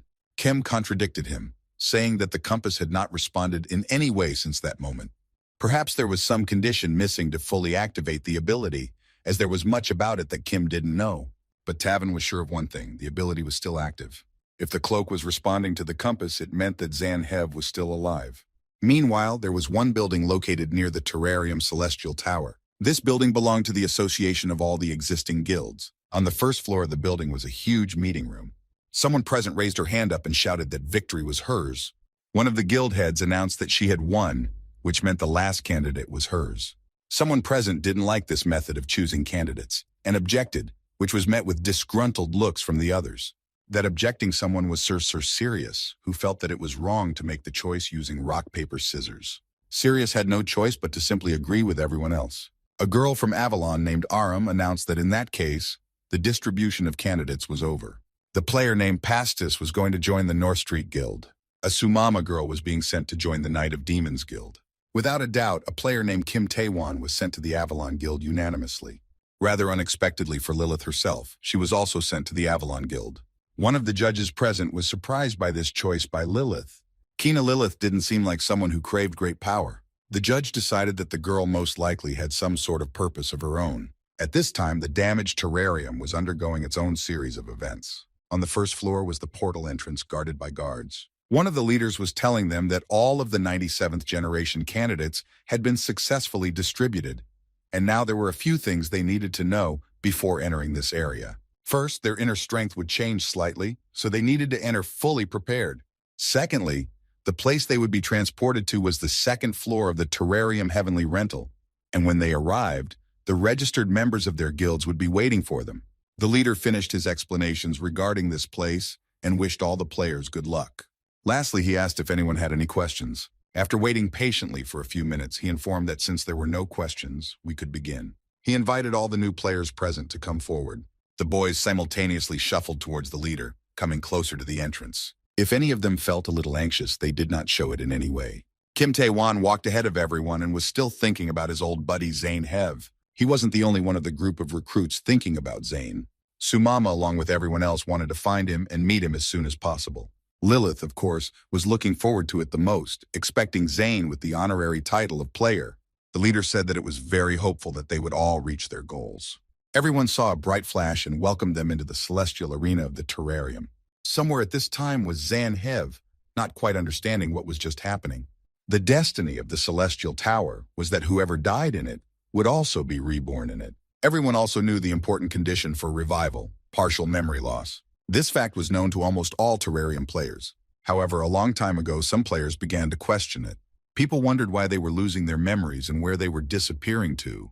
When what was known as perdition in normal life happened to players in terrarium, to the naked eye, the body would disintegrate into particles of light. They would then gather a certain shape, which was changed upon entering the tower.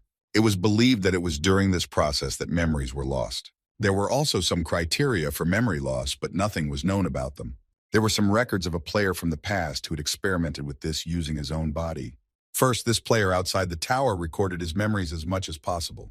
After that, already inside the tower, he experienced different variations of his own destruction.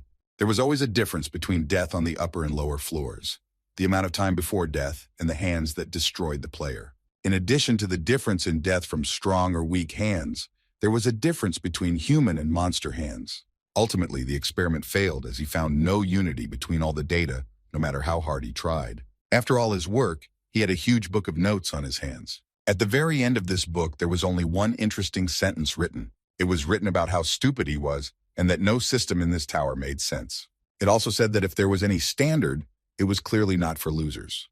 The player described his entire experiment in some detail in his book of memories. Things were such that there was something else important because of his failure. After everything he had experienced, this player now couldn't even remember them. Zanhev abruptly jerked sitting at his desk and quickly looked out the window. He noticed the darkness and realized it was night, surprised that he had slept for so long. For a while longer, he tried to regain consciousness and looked around. Staring in front of him, it came to the guy that it could all mean only one thing. Zane was filled with different feelings and emotions from the fact that it was all just a dream. Suddenly, Kaylee appeared behind him and was glad that he was finally awake. Zanhev was more surprised than usual, for if this was a dream, then what was Kaylee doing here? He didn't know how else to check the reality of what was happening and started touching the girl's cheeks. Kaylee waved him off and asked him to stop doing that, to which the guy replied that he thought it was a dream.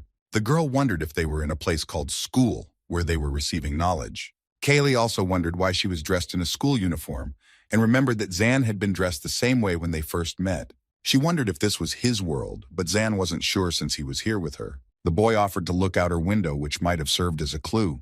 They saw several planets and Kaylee marveled at it, as she had only seen the moon before. Guy was sure they were in a tower somewhere, but didn't understand why the place looked like his school. He quickly remembered what had happened to him after confirming the player tag. Zan began to ponder if this could all be connected somehow. Kaylee looked around and asked if they were in his room now, to which she heard that it was just a school classroom. Zan explained that there were usually 30 of them here, and everyone had their own place. Kaylee walked around the classroom curiously, looking around carefully. The girl took one of the chosen seats and cheerfully said she would sit there. Zan, for some reason, was angry that out of the entire class, she had chosen the seat at the back, where the VIP students usually sat. He immediately rushed to remember who exactly sat at the desks at the back of the class. Remembering only some vague scraps, Zan realized he was in a bad way. Kaylee wondered if there was supposed to be a teacher or something, but the boy was preoccupied with something else. He was desperately trying to remember anything regarding the school. Unfortunately for him, he couldn't remember his seat, his class, or the face of the class teacher. Zan remembered what he had been told before, and decided that it was the aftermath of his death. He felt a little uneasy at the thought that with only 2 revivals he had forgotten so much. Zan was worried about how much more he would forget, and if it was possible that he wouldn't remember anything from his real life. The boy decided to talk to Kaylee about it and was about to say something to her. He didn't have time to finish his sentence before Kaylee interrupted him. The girl with childish naivety asked Zan to show her around the place. She was very curious to see the place Zan went to every day. The guy had nothing else to do but just agree to it. He didn't say anything because he was glad to finally see Kaylee smile. He was relieved that it wasn't a dream after all. Meanwhile, the players had gathered on the 2nd floor of the terrarium Sky Tower. Mia from North Street and Saito from Night of Demons greeted the player at the entrance. They made friendly introductions to Pastis and Sumama, completing the initiation. Both players bowed and indicated that they hoped for a good cooperation. Nearby, merchants were haggling with buyers for the sale of their goods. Somewhere, some players were watching the blacksmith's technique in the forge. Some were just having fun and entertaining themselves by playing board games. Pastis was quite noisy here, and Sumama decided that he was just worried about being inside the tower. Mia intervened in their conversation and assured them that this was a neutral zone and there was absolutely nothing to worry about. She explained that because of the climb up the tower and the battle for control of the floors here, they had made a sort of special zone where everyone lived in peace and harmony. Pastis said that, as expected, they have no choice but to fight each other. Saito clarified that not everyone participates in this. For example, North Street and Demon Knight don't participate. Mia also added that there was no need to antagonize each other at all, as there were alliances between guilds all the time. But there was one but, and she made it clear that they shouldn't even dare to mess with Avalon, as they are only fools there. Saito wondered where the other 2 players from the 90 villages of that generation were. Pastis and Sumama remembered Lilith and Kim, who had gotten into Avalon, and hoped they were okay. Someone menacingly asked the players if they would obey and comply with requests. In complete silence, he padded over to speak and greeted the new arrivals. The player introduced himself as their elder and clarified that they obeyed him from now on. It was a player from Avalon, and he asked what they had been doing before they got here. After all, they had ruined the situation at the exam. He went on to say that if they continued like this, they would die here very soon. Kim saw Lilith's growing aggression and asked her to hold back. The elder announced that the welcoming ceremony would begin from now on. Kim told Lilith that it was now clear why they had come to this cave. The elder began to explain the rule that they have 10 minutes to catch 10 monsters. If they fail, they start over until they succeed, and if they die, they start over again. The older one also cheerfully added that if they catch all of them, he will become their dog, but that's practically impossible. A moment later, both players were already standing victoriously on the mountain of monsters and looked at the elder. He, at a loss, began to shout that it was impossible and they cheated. Lilith, seemingly oblivious, clarified to Kim what would happen if they finished off all the monsters. Tavin reminded her that in that case, the older man had promised to be their doggy. Kim menacingly called out to the elder, shivering in fear on the ground in front of them. The players simultaneously looked at him sternly and told him to get the hell out of here immediately. The older man didn't argue and just jumped up and ran away. Lilith told Kim that she knew it, and that was why she didn't want to go to Avalon. Kim tried to reassure her, but the girl was upset and became a waste of time. Lilith was sure they just didn't have time to just sit in the blue crystal. The player's handbook said that the levels of the tower were divided into 3 categories. They were gathered into general groups and named by color: blue, orange, and red. The color indicated the status of the floor gates that were needed to move between them, and the color itself depended on the level of clearance of the floor. Blue meant 80% clearance and was with free movement through the gates being the safest place. The orange level had 30% clearance and could only be moved between the upper and lower floors, and also housed the most guilds. On the red level, there was an unknown percentage of clearance, where it was recommended to move only in groups with experienced players, or better yet, leave the area immediately. Meanwhile, back at the so-called Zan's school, the boys were going around the classrooms. Kaylee found something interesting and beckoned Zan over to hers with a wave of her hand. The guy walked into one of the classrooms with her and started drawing something on the blackboard. They switched places, and now Kaylee was drawing and telling Zan something fun. After looking around almost the entire building, they decided to go out to the schoolyard. The guys stood looking at the school, and Kaylee said she was having a lot of fun. She couldn't believe that he went to it every day and thought he was very lucky. Kaylee asked Zan if school was a place from his memories. Zan wasn't sure of anything himself, and for some reason Kaylee assumed that they were dead. The girl began to blame herself for not being able to protect him after all. Zan jumped up in indignation and began to say that she had done her best, and it wasn't her fault. He considered himself to be to blame since he had done nothing, no matter how hard it was on his partner. Zan also blamed himself for the fact that she had partially lost her memory because of all of this. Kaylee didn't mind at all, as she never liked her memories. All she remembered was that she was always alone, so it didn't hurt her at all to lose them. Zan was outraged by this for some reason and told her not to say that. As he walked towards her, he didn't notice something under his feet and fell to the ground with a clatter. Kaylee tapped her fingers on the railing and only laughed at the clumsy guy. She asked him to stop being so serious so as not to ruin the whole atmosphere. Kaylee suggested that they finish looking around the school and move to the gym since there was a lot to see. They quickly got up and walked forward to the huge gym in the back of the school. The guys walked inside and saw a huge crystal-like thing in the middle of the gym. Zanhev had no idea what the object was, but was very surprised by its presence here. The partners examined the unknown thing from all sides and drew some conclusions. Zan figured it had something to do with the damaged terrarium, because the sight was rather ominous. He saw Kaylee going towards the item and asked her to figure out what it was first before approaching it. Kaylee decided to figure it out in her own way and started kicking the crystal, which startled Zane. She tried to convince the guy that everything was fine and the thing wasn't reacting in any way. Kaylee suggested he go over and try to do something himself.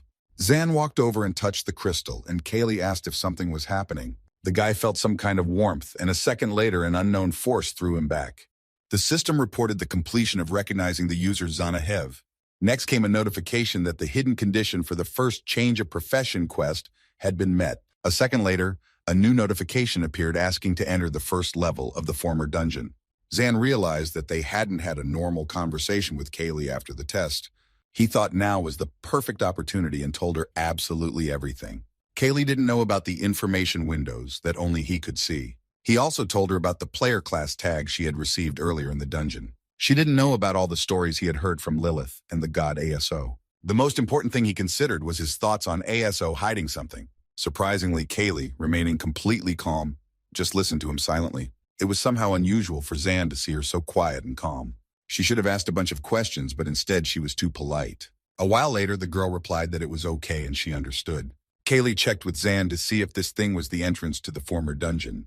The guy had already started to say that, if the window of information was to be believed, but never got to finish as he was interrupted by Kaylee. She cheerfully said that the answer was already given and they just needed to go in there. Zan tried to talk her out of it, arguing that they didn't know anything yet. Kaylee didn't seem to be listening to her partner anymore and just stared silently into his eyes. Zan was a little embarrassed and confused, but quickly realized what that meant. She held out her hand to him and he responded as he already recognized one thing. In her eyes, he saw complete trust in him and agreed to go on any adventure with her. Zan didn't know how yet, but he was certain that he would repay her for that faith. The guards of Avalon were discussing amongst themselves who the arriving players were. One of them said that he had heard that these newcomers had done something wrong. The other replied that they were the guys from the 97th generation, the ones everyone thought were troublesome. At this time, there was a girl sitting outside the main doors of the hall, tapping her fingers on the table. She was from the main Avalon and hoped that nothing more would happen to him on the way here. The girl waited for the guys to arrive and, skipping the friendly greetings part, got straight to the point. In front of her stood Kina Lilith and Kim Tae-wan, from whom the girl expected excuses. Lilith began to say that since the older man was with them, they thought he was worth taking care of. Kim started yelling at Lilith that they had agreed not to say anything. He felt like she would make things worse that way, but Lilith was of a different opinion. The girl said that if they didn't behave with common sense, the guild wouldn't just let it go. Lilith laughed out loud, saying that Avalon and common sense weren't even close. Kim added that it was their man who was the first to forget about common sense, and they should reconsider the situation. The Avalonian girl didn't want to tolerate this attitude of the newcomers and said that they were too arrogant. She also thought that this attitude comes from their belief in their own strength. The girl named Aram became very angry with the newcomers and froze for a second. A moment later, the guards outside the doors flew in different directions from the explosion. Aram wasn't just angry, she was furious, blowing up the table she was sitting at. She reminded the boys that they obeyed the elders of the title. It was the unalterable rules of the Avalon Guild to simply survive. Aram decided to teach the rebels that they were nobodies in the Celestial Tower. In fact, Kina Lilith and Kim Tae-wan could be seen as promising players in Avalon. But no more than that, because a sprout that has just begun its growth will never compare to a giant tree. Aram stood up and slowly headed towards the boys with her sword at the ready. Kim quickly thought that if their opponent was an Avalon warrior, their chances of winning were extremely slim. Tavan tried to think of what they should do and how to get out of the situation. Suddenly he had a thought about whether they should fight her at all. In fact, her reaction was quite justified. After all, she was the older one. He also realized that everything they were demonstrating here was an extension of their disobedience. Kim even thought that it might be better to be quietly punished here. He had only one moment before the first action made by Lilith. Aram noticed Lilith's fervor to attack and asked if they were really going to fight her. Kim realized that he was not yet a full member of the Avalon Guild. That only meant that he only had one life to live. Kim decided to follow Lilith's example and took a fighting stance, intending to survive. Aram calmly said that it was okay if they made the right judgment. She was already preparing her sword, adding that it was their personal choice. Depending on their choice, a lot of things could happen and not factually in their favor. Kim noticed that he had pissed Aram off and realized that there was no turning back. He glanced fleetingly at his partner, noticing something interesting. For some reason, he thought she looked similar to Zan, though it didn't matter now. Kim Tavan's peculiarity was that he thought too much. As a result, he usually didn't have time to make the right decision in the end, and he always paid for it in full. This was Taewan's main weakness, but not this time for sure. The choice he was making right now was 100% right. While Lilith kept her attack to herself, Kim took one shot. He pinned Aram against the wall with the remains of the table, and she thought he wanted to block her view that way. Kim noticed the girl's hesitation and shouted for Lilith to join the attack. She shouted that she already knew everything and burst into a powerful flame. Kim thought he hadn't let Aram go wild, and they had a chance of not getting killed. He knew he had to prepare for the next move right away and wondered where the next attack would come from. Tavan scrutinized his opponent and thought about what he would do if he were her. He quickly warned Lilith of the approaching attack from the front and put up a defense. Aram calmly walked forward through her, leaving the boys behind her. When Kim put up the defense, he blocked the view, but he was sure it would help. As it turned out, the defense didn't help, and Aram blew both it and the doors to the hall in one easy motion. The guards were shocked at what was coming, for they had not seen such a thing from Aram before. They looked at the unconscious bodies of Lilith and Kim and concluded that this was the best they had seen. The girl calmly exited the hall and headed away, telling the guards to clean up after her. The guards reacted quickly to Aram's order without a fraction of a doubt. Pausing last, the girl decided to say one more thing to the guards. Aram asked them to bring both players to the basement when they came to their senses. As the girl left, the guards discussed among themselves that this was the first time they had seen such a thing. Meanwhile, Aram walked down the corridor and reflected on what had happened. She found them amusing and couldn't believe that even after showing them the difference in strength, they hadn't given up. Aram took an interest in the newcomers, thinking this was a very impressive start. Whatever your goals are, even if you don't want to, something will still happen. Eventually, the Celestial Tower will force all players to grow up. Kaylee, along with Zane, ran forward and entered the first level of the dungeon. Mirage told Bibian that just as they had planned, he had safely survived. Bibian greeted Zanhev with a smile of kindness. The partners moved into the dungeon and Kaylee noticed the blinding light there. After a moment, she felt the light lessen and opened her eyes. The two of them holding hands stood in confusion in front of a huge flower garden. The partners weren't alone there and someone had caught the flying scraps of a teleporting scroll. The unknown player was scrutinizing the accidental find. Kaylee was in the sweetest delight at what she saw, for this was completely different from the dungeons they had been in before. For some reason, the girl was sure that there must be a monster here anyway. Zan shouted not to turn around to the girl while running so as not to get tired, but was just as impressed with the place. He also noticed how there was only one type of flower growing in such a huge area. Zan figured that meant that something was running the place. They reached a hut at the end of the field and Zan swallowed nervously. The boy gathered his courage and knocked several times on the door of the house. At the same moment, an unknown man appeared behind them and menacingly asked who they were. Zan was creeped out that all this time someone had been standing behind them and they hadn't even noticed. Kaylee, on the other hand, began shouting excitedly that it was time to remember what their teacher had taught them about Class B monsters. Zan yelled for the girl to wait, but she was confident in her actions. She ran at the unknown and in parallel said that if the opponent's level was B or higher, they should fight hard. Zan thought that this unknown person might be human since he was talking to them and wanted to stop Kaylee as soon as possible. The girl was confident in her strength and abilities and swung for a leg kick. The unknown man easily caught Kaylee's foot in the air and held it firmly. She was quite surprised that he stopped her efforts so easily with one hand. While the girl was wondering what to do next, the unknown man struck back at her. Kaylee whistled and flew sideways from the stranger's powerful blow. Zan, of course, was very frightened at his partner and decided to help somehow. He decided to call her back for starters, but he felt something strange. A second later, Zan himself was lying half-conscious on the ground, unable to believe what was happening. He glanced at the girl and didn't understand why the two of them couldn't overpower him. The unknown man said quietly to someone that the garden had gotten dirty and he needed to re-clean it. As he was reminiscing, it was as if he heard someone approach him again, calling him Asarian and saying that he had noticed something interesting. Some girl was inhaling the scent of flowers and said that this flower smelled delicious, just like him. She also said that all living things have their own scent and asked how she herself smelled. The girl stepped closer to the unknown man and placing her hand on his face, added that she hoped to learn it from him one day. Zanhev jumped up abruptly and the first thing he could think of then was Kaylee. The boy started looking around quickly to see where he found himself, but the place didn't seem familiar to him. He started to look for Kaylee and heard a soft snore next to him, realizing that she was sleeping next to him. Zan immediately felt better, but also felt funny about the situation. He noticed the holstered sword hanging on the wall and realized that he didn't understand or know anything about what was happening to them here. There was nothing left to do but wake his partner, and Zan called out to her loudly. Meanwhile, Asarian was sitting quietly in the middle of a field of flowers, thinking about something. The unknown man, noticing the strangers in what he thought was his territory, ordered them to stop. Zan and Kaylee stood before him frowning, and he informed them that he did not allow outsiders into his garden. Zan sternly inquired if that was the reason he had attacked them, and who he even was. If this was a dungeon, of course.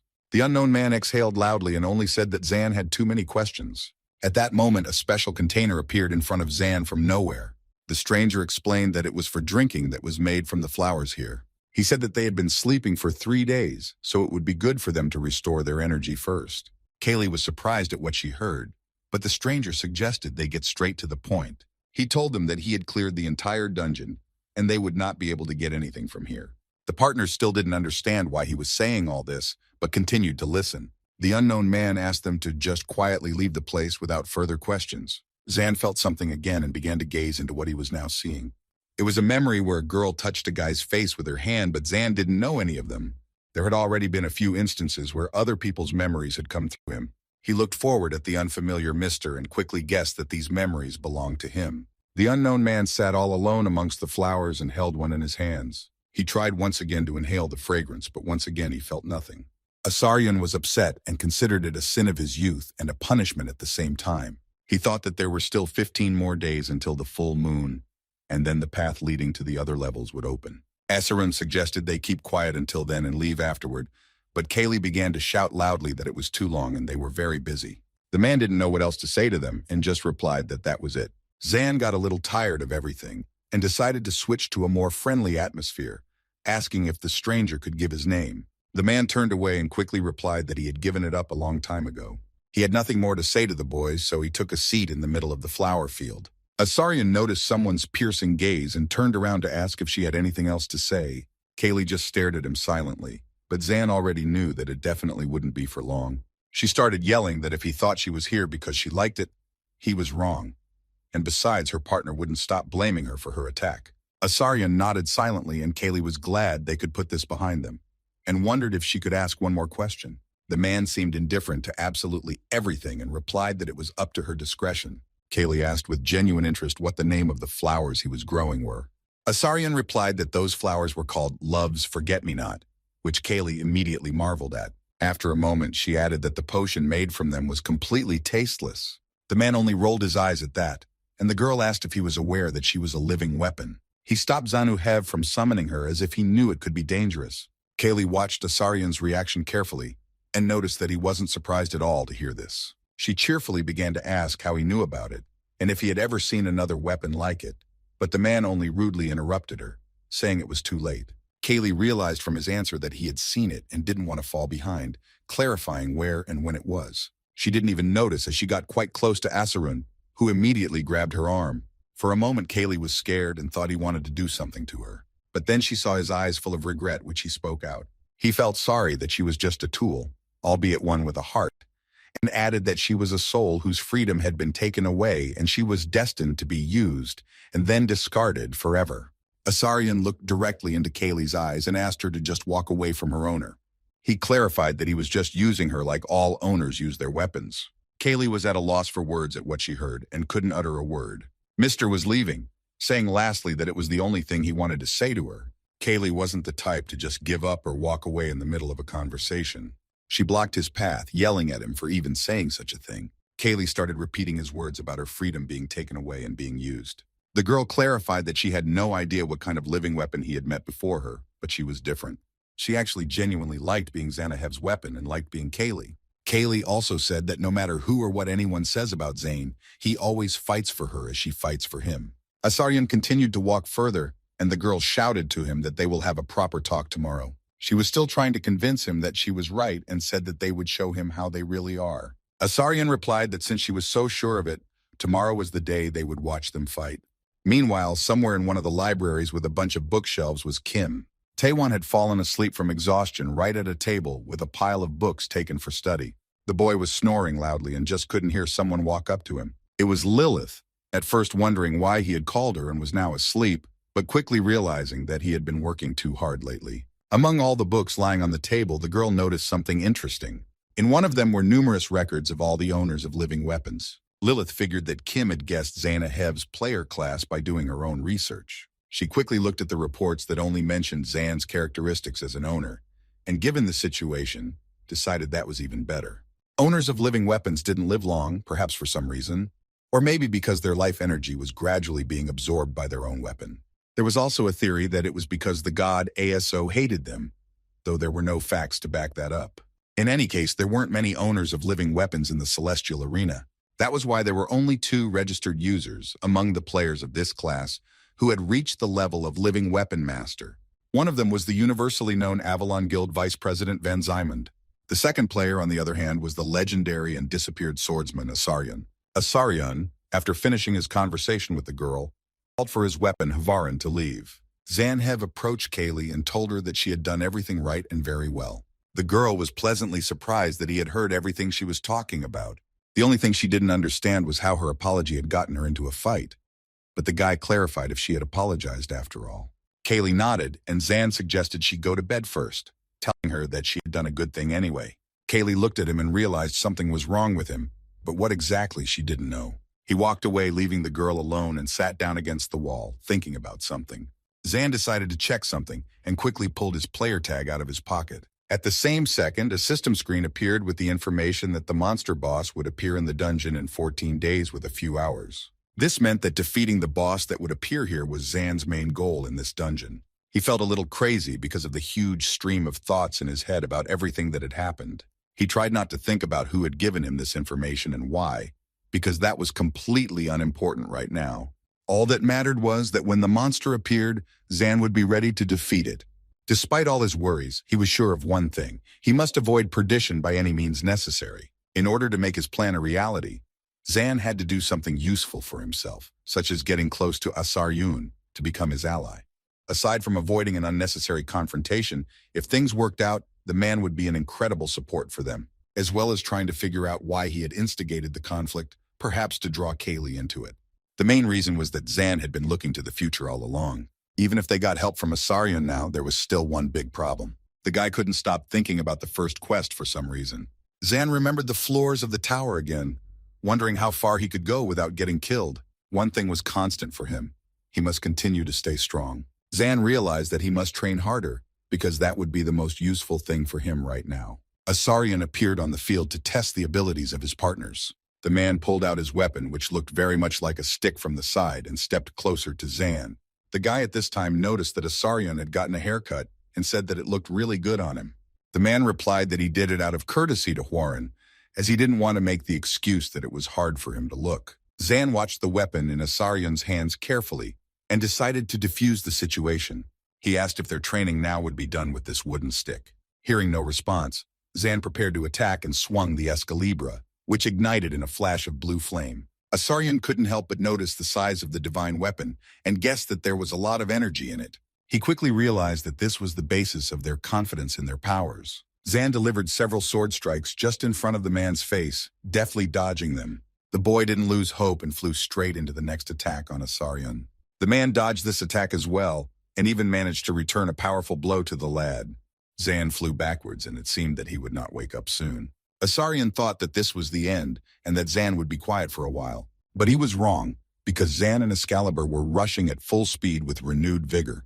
Asaryun reflected the otaku again, but didn't strike again at the very guy who had noticed it. He was still very interested in how he could reverse stick-block the blows and beat him up. None of that really mattered, for Zan realized the main thing. As he had guessed earlier, the man had no intention of destroying them at all. Asaryun saw the undying excitement in the guy's eyes and asked him what he was going to do. Zan didn't seem to understand the question and cheerfully replied that he was just killing time. They all knew, after all, that they had a whole 15 more days to spare. That was why Zan was hoping for a favorable cooperation with Asaryun. It was from that very day that training began between the man and his partners. Their training sessions had already lasted for 7 whole days, and the boy was doing his best. He kept hitting harder and more accurately, but he couldn't get the upper hand. Zan didn't understand how he hadn't given Asaryun a single scratch all week, or if that made any sense at all. He immediately decided that he was failing, even if the man was trying to destroy him as well as her. In all that time, Zan had learned 2 skills that were not applicable against Asaryun. The boy seriously considered acquiring some new skill. Asaryun himself had a completely different opinion of the lad, thinking about how Zan had been able to grow over the past few days.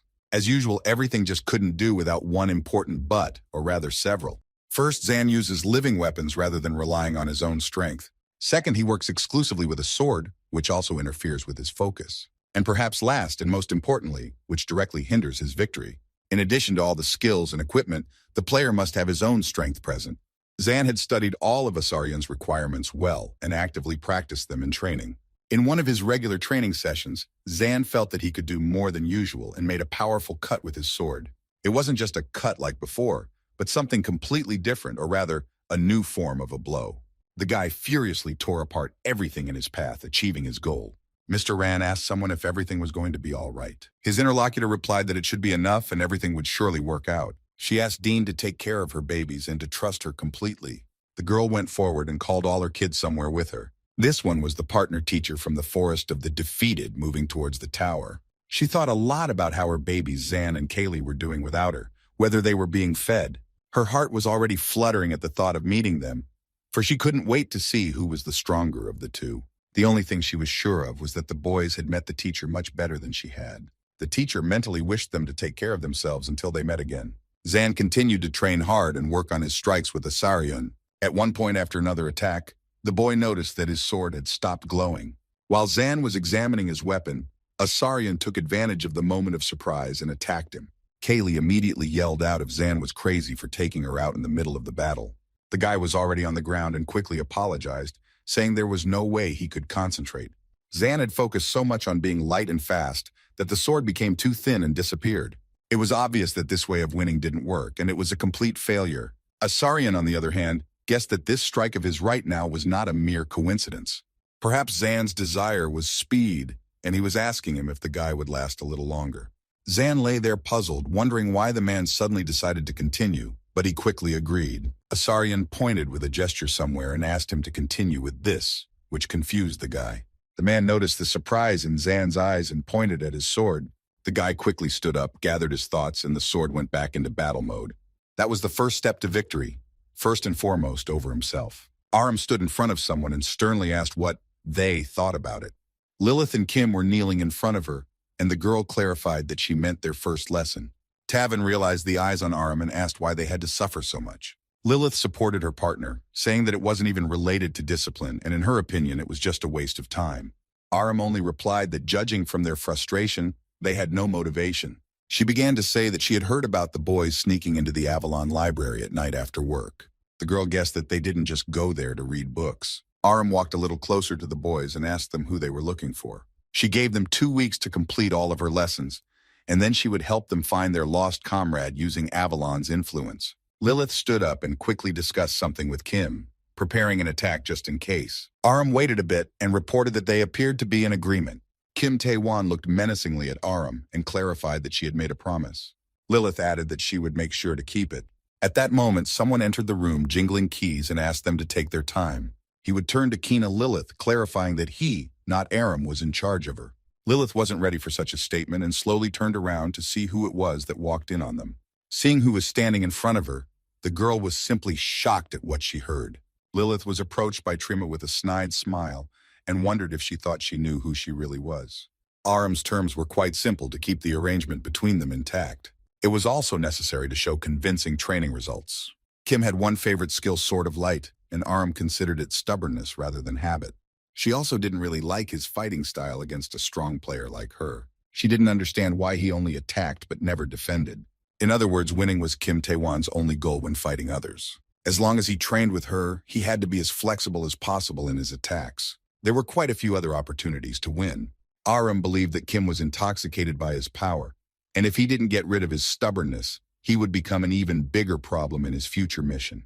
She wanted him to broaden his horizons, but the guy was too quick to use his power. In fact, Kim couldn't give his best because he was still trying to track down Zanahev. In this state, even he himself didn't know what he should do about it next. Aram saw this situation as quite problematic since the guy hadn't even used half of his claimed abilities. In the end, none of that mattered because Kim Tae-won had to recognize the situation. He was at a disadvantage even though he didn't accept his weakness. Until Kim admitted it, Aram wouldn't finish training. That was her condition. Lilith was also in training at this time, only with a different handler. Trima laughed at how quickly Lilith was exhausted and asked her to get up. She also suggested that she would rather complain to her daddy, which pissed Lilith off even more. A girl who looked like Trima, who turned out to be her sister named Bailey, asked if Lilith had destroyed that one on the trial. Bailey laughed out loud and said she wouldn't let her rest since they weren't playing here at all. Zan only had 1 week left before the D1 level boss appeared. Asarion looked at the exhausted Zan and said that he was sure he was satisfied with the agreement between them. In fact, the man realized that it was all he could do for them. Zanhev took a breath and tried to stand up, agreeing with every word Asarion said. He thanked the man from the bottom of his heart for helping him become stronger. Unexpectedly to Asarion, Zan called him teacher, which made the man wince. He reflected that in all this time, he had never had someone like an apprentice. Zan returned with Kaylee to rest after practice, and the latter began to merrily tease him. The girl reminded him to tell their other teacher about everything, to which the guy got angry, saying he didn't know what else to call him since they didn't know his name. Kaylee said she was joking and was actually really glad he tried, She honestly admitted to Xanu that she was angry that she couldn't create a new form. Kaylee remembered the moment when she had cut the teacher's wooden stick and was immediately relieved. She was sure it was all to be expected. After all, he was her master and they had already gotten this far. Kaylee seriously told them to do everything they could to defeat the boss. Zan got very embarrassed and quickly turned away, pretending to cough. Kaylee noticed Zan's red face anyway and asked what was going on with him. He reacted sharply, saying that she was the first one to start when she got embarrassed and called him master. Kaylee didn't really understand why Zan thought she was embarrassed, since she was acting normal as usual. Suddenly she snapped out of her seat and ran, shouting stupid insults at the guy. The boy noticed in time that Kaylee didn't look under her feet and ran straight to the cliff. He rushed to her aid, wanting to grab her, but ended up falling with her into a field of flowers. Kaylee, who happened to be in Zane's arms, was creepily embarrassed and asked him to move away. The guy sat in the night gloom and looked up at the big bright moon. Zan asked the girl why she had suddenly fallen, as she had always been prudent. Kaylee excused herself, saying that she had not just fallen, but had stepped on something. Suddenly Asarion joined them, saying that their time had come. Zan looked back at the man in bewilderment, who clarified that it had been 15 days. Asarion kept thinking about what they say that people remember smell best. He took one of his flowers again and inhaled its fragrance without smelling anything. It made the man very sad that the flowers meant nothing to him. He remembered her scent again and indulged in his old memories. Asarion wondered if he could smell it, if he could take better care of her. He snapped back to reality and spoke the word the boys had started calling him. Teacher was a funny word to the man, for no one had ever called him that before. Suddenly, the monsters appeared behind him, asking him why he was still hesitant. They wondered if he was worried, because he had never been worried before. They informed him of their readiness, specifying that now was the time. Asarion still didn't move, and one of the monsters approached him, repeating, "Everything will start now." A second after that, the entire field around the players trembled and shook. Asarion quickly looked around and assessed the situation, not wanting to start all this at all. He asked the monsters not to push him like that and give him a few seconds to gather himself. No one, of course, was going to listen to Asarion, and the whole thing began. Zan and Kaylee saw everything going on around them and became surprised and distracted for what it was. The partners heard that everything around them now was a living weapon. Asarion said that they were the same as the partners themselves, and it was time. The man asked Zan to take his sword and remember everything he had learned. He also told him to get into position because the battle was about to begin. Suddenly, the man made a loud announcement, informing him that he was the master of the dungeon. If you had the ability to change the past, what would you do? About 300 years ago, something happened on the 86th floor of the tower. This floor was known to everyone since it had a red clearance level. This floor was inhabited by Cyclops monsters with a Class A threat level. The players from the Avalon Guild looked at the three huge Cyclops and pondered on what they should do next. These were the elite members of the Avalon Guild, sent on this mission with special orders. The purpose of the mission was to find the missing Avalon Guild members in the red level. The players had already come a long way and didn't want to give up right now. Their team leader realized that they would not retreat and made one single conclusion for them: declare war on their enemies. The giant Cyclops leaned closer to them and prepared to attack. A moment later, it opened its huge maw and tried to destroy all the players at once. The players at this moment noticed one familiar person calling out to Huaren. It was Asarion with his living weapon attacking the giant monster. The Avalon boys were shocked and pleasantly surprised at who was in front of them. The great swordsman Asarion came to rescue them and inquired if they were all right. He got down close to the boys and began to question them about everything that happened to them here and why they came up here. After listening to everything necessary, Asarion was clear with them and the other players missing here. One of Avalon's guild wanted to ask the great swordsman for something, but no sooner had she finished speaking than he understood and agreed. He said that if there are any players in danger, then rescuing them would be the right thing to do. Asarion also added that they shouldn't worry about anything when Warren pounced on him from behind. The girl sternly warned her master not to pry again. Asarion grabbed the girl's arm and promised that this was the last time. He dragged her to his place and started saying that he knew of her kindness and desire to help. Besides, Avalon also has a young master with a live weapon. The girl couldn't refuse the master, and he said cheerfully that she was as kind as her appearance. He scrutinized the newcomers and said that he hadn't had such young players before. The players, on the other hand, were just thrilled to see Asarion with live weapons. He asked them not to worry and to go back first, clarifying that they would finish here on their own. The newcomer wondered if Asarion was sure of his decision, since there were only two of them. Asarion moved closer to Huaren and cheerfully replied that together they were invincible.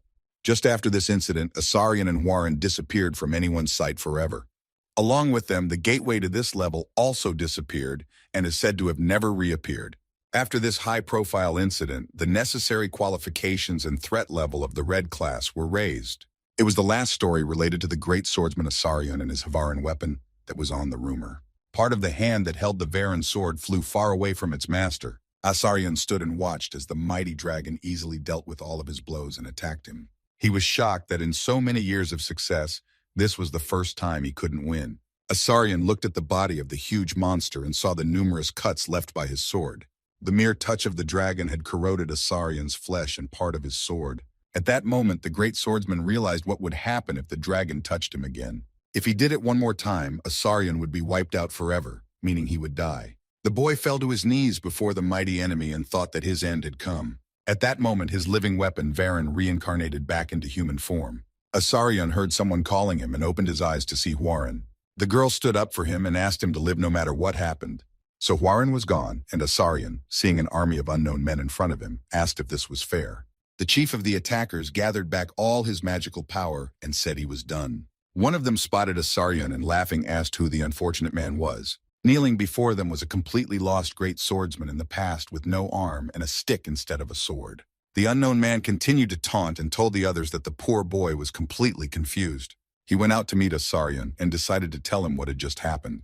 The unknown man started to say that the boy had just seen the Devour ability. It is possessed by a monster that must constantly eat others in order to live, and it was once also created by a god who had forgotten about it a long time ago. This monster is now called the Dragon of Destruction, and is a relic of a god abandoned without care. Also, the unknown added that there was no logic in its creation. Asarion could only think of one thing at this time, and could barely hear what was being said to him. The guy was still realizing what had happened and finally realized the most important thing.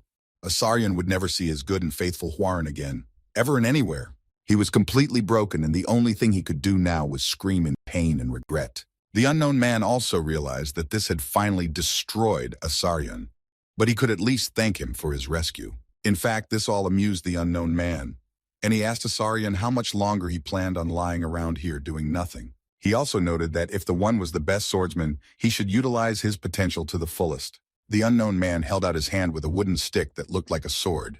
Asarion stopped suffering for a moment and grabbed the hope that it was his Hwaran. The unknown man clarified that his living weapon was not completely gone yet. The unknown finally dropped his hood and asked the boy if he wanted to change his past. Asarion quickly recognized the man by his eyes as a player named Mirage. He stood in all his glory in front of the exhausted guy and was about to offer him something. Mirage told Asarion something and specified that if all the conditions were met, he could make anything real. He tried to make a contract with Asarion, which he later made with Dean as well. Asarion walked to his partners and told them that he was already 99. That was how many living weapons he had collected during the full moon to fulfill the conditions. He specified that Zan's living weapon was his last sword under the contract. Kaylee was to be the 100th sword on the way to successful completion. Asarion told his partners in an orderly tone to take a fighting stance. He again menacingly repeated that he was the owner of this dungeon. The boys were his last chance to successfully fulfill the conditions. Zanhev and Kaylee took the proper position on the field amidst a pile of already inactive weapons. Zan thought with horror that all 99 of the weapons were of the same type as Kaylee. That meant that all of what they now saw in front of them were someone's corpses. Kaylee felt sick at what she saw and a little scared, for they had never encountered anything like this before. They quickly realized that there was nothing else to do, and they would have to fight anyway. Zan commanded Escalibra, and it turned into a weapon in the same second. The system announced the start of the mission, but Zan was still trying to find out from Asarion why he was doing this. Zan and Kaylee walked forward with only one question on their minds at the same time. Why? They looked at the determined Asarion, and again and again and again they wondered that question. Asarion began to attack, and Zan was glad he was able to block it. And at this distance he had the advantage with his sword.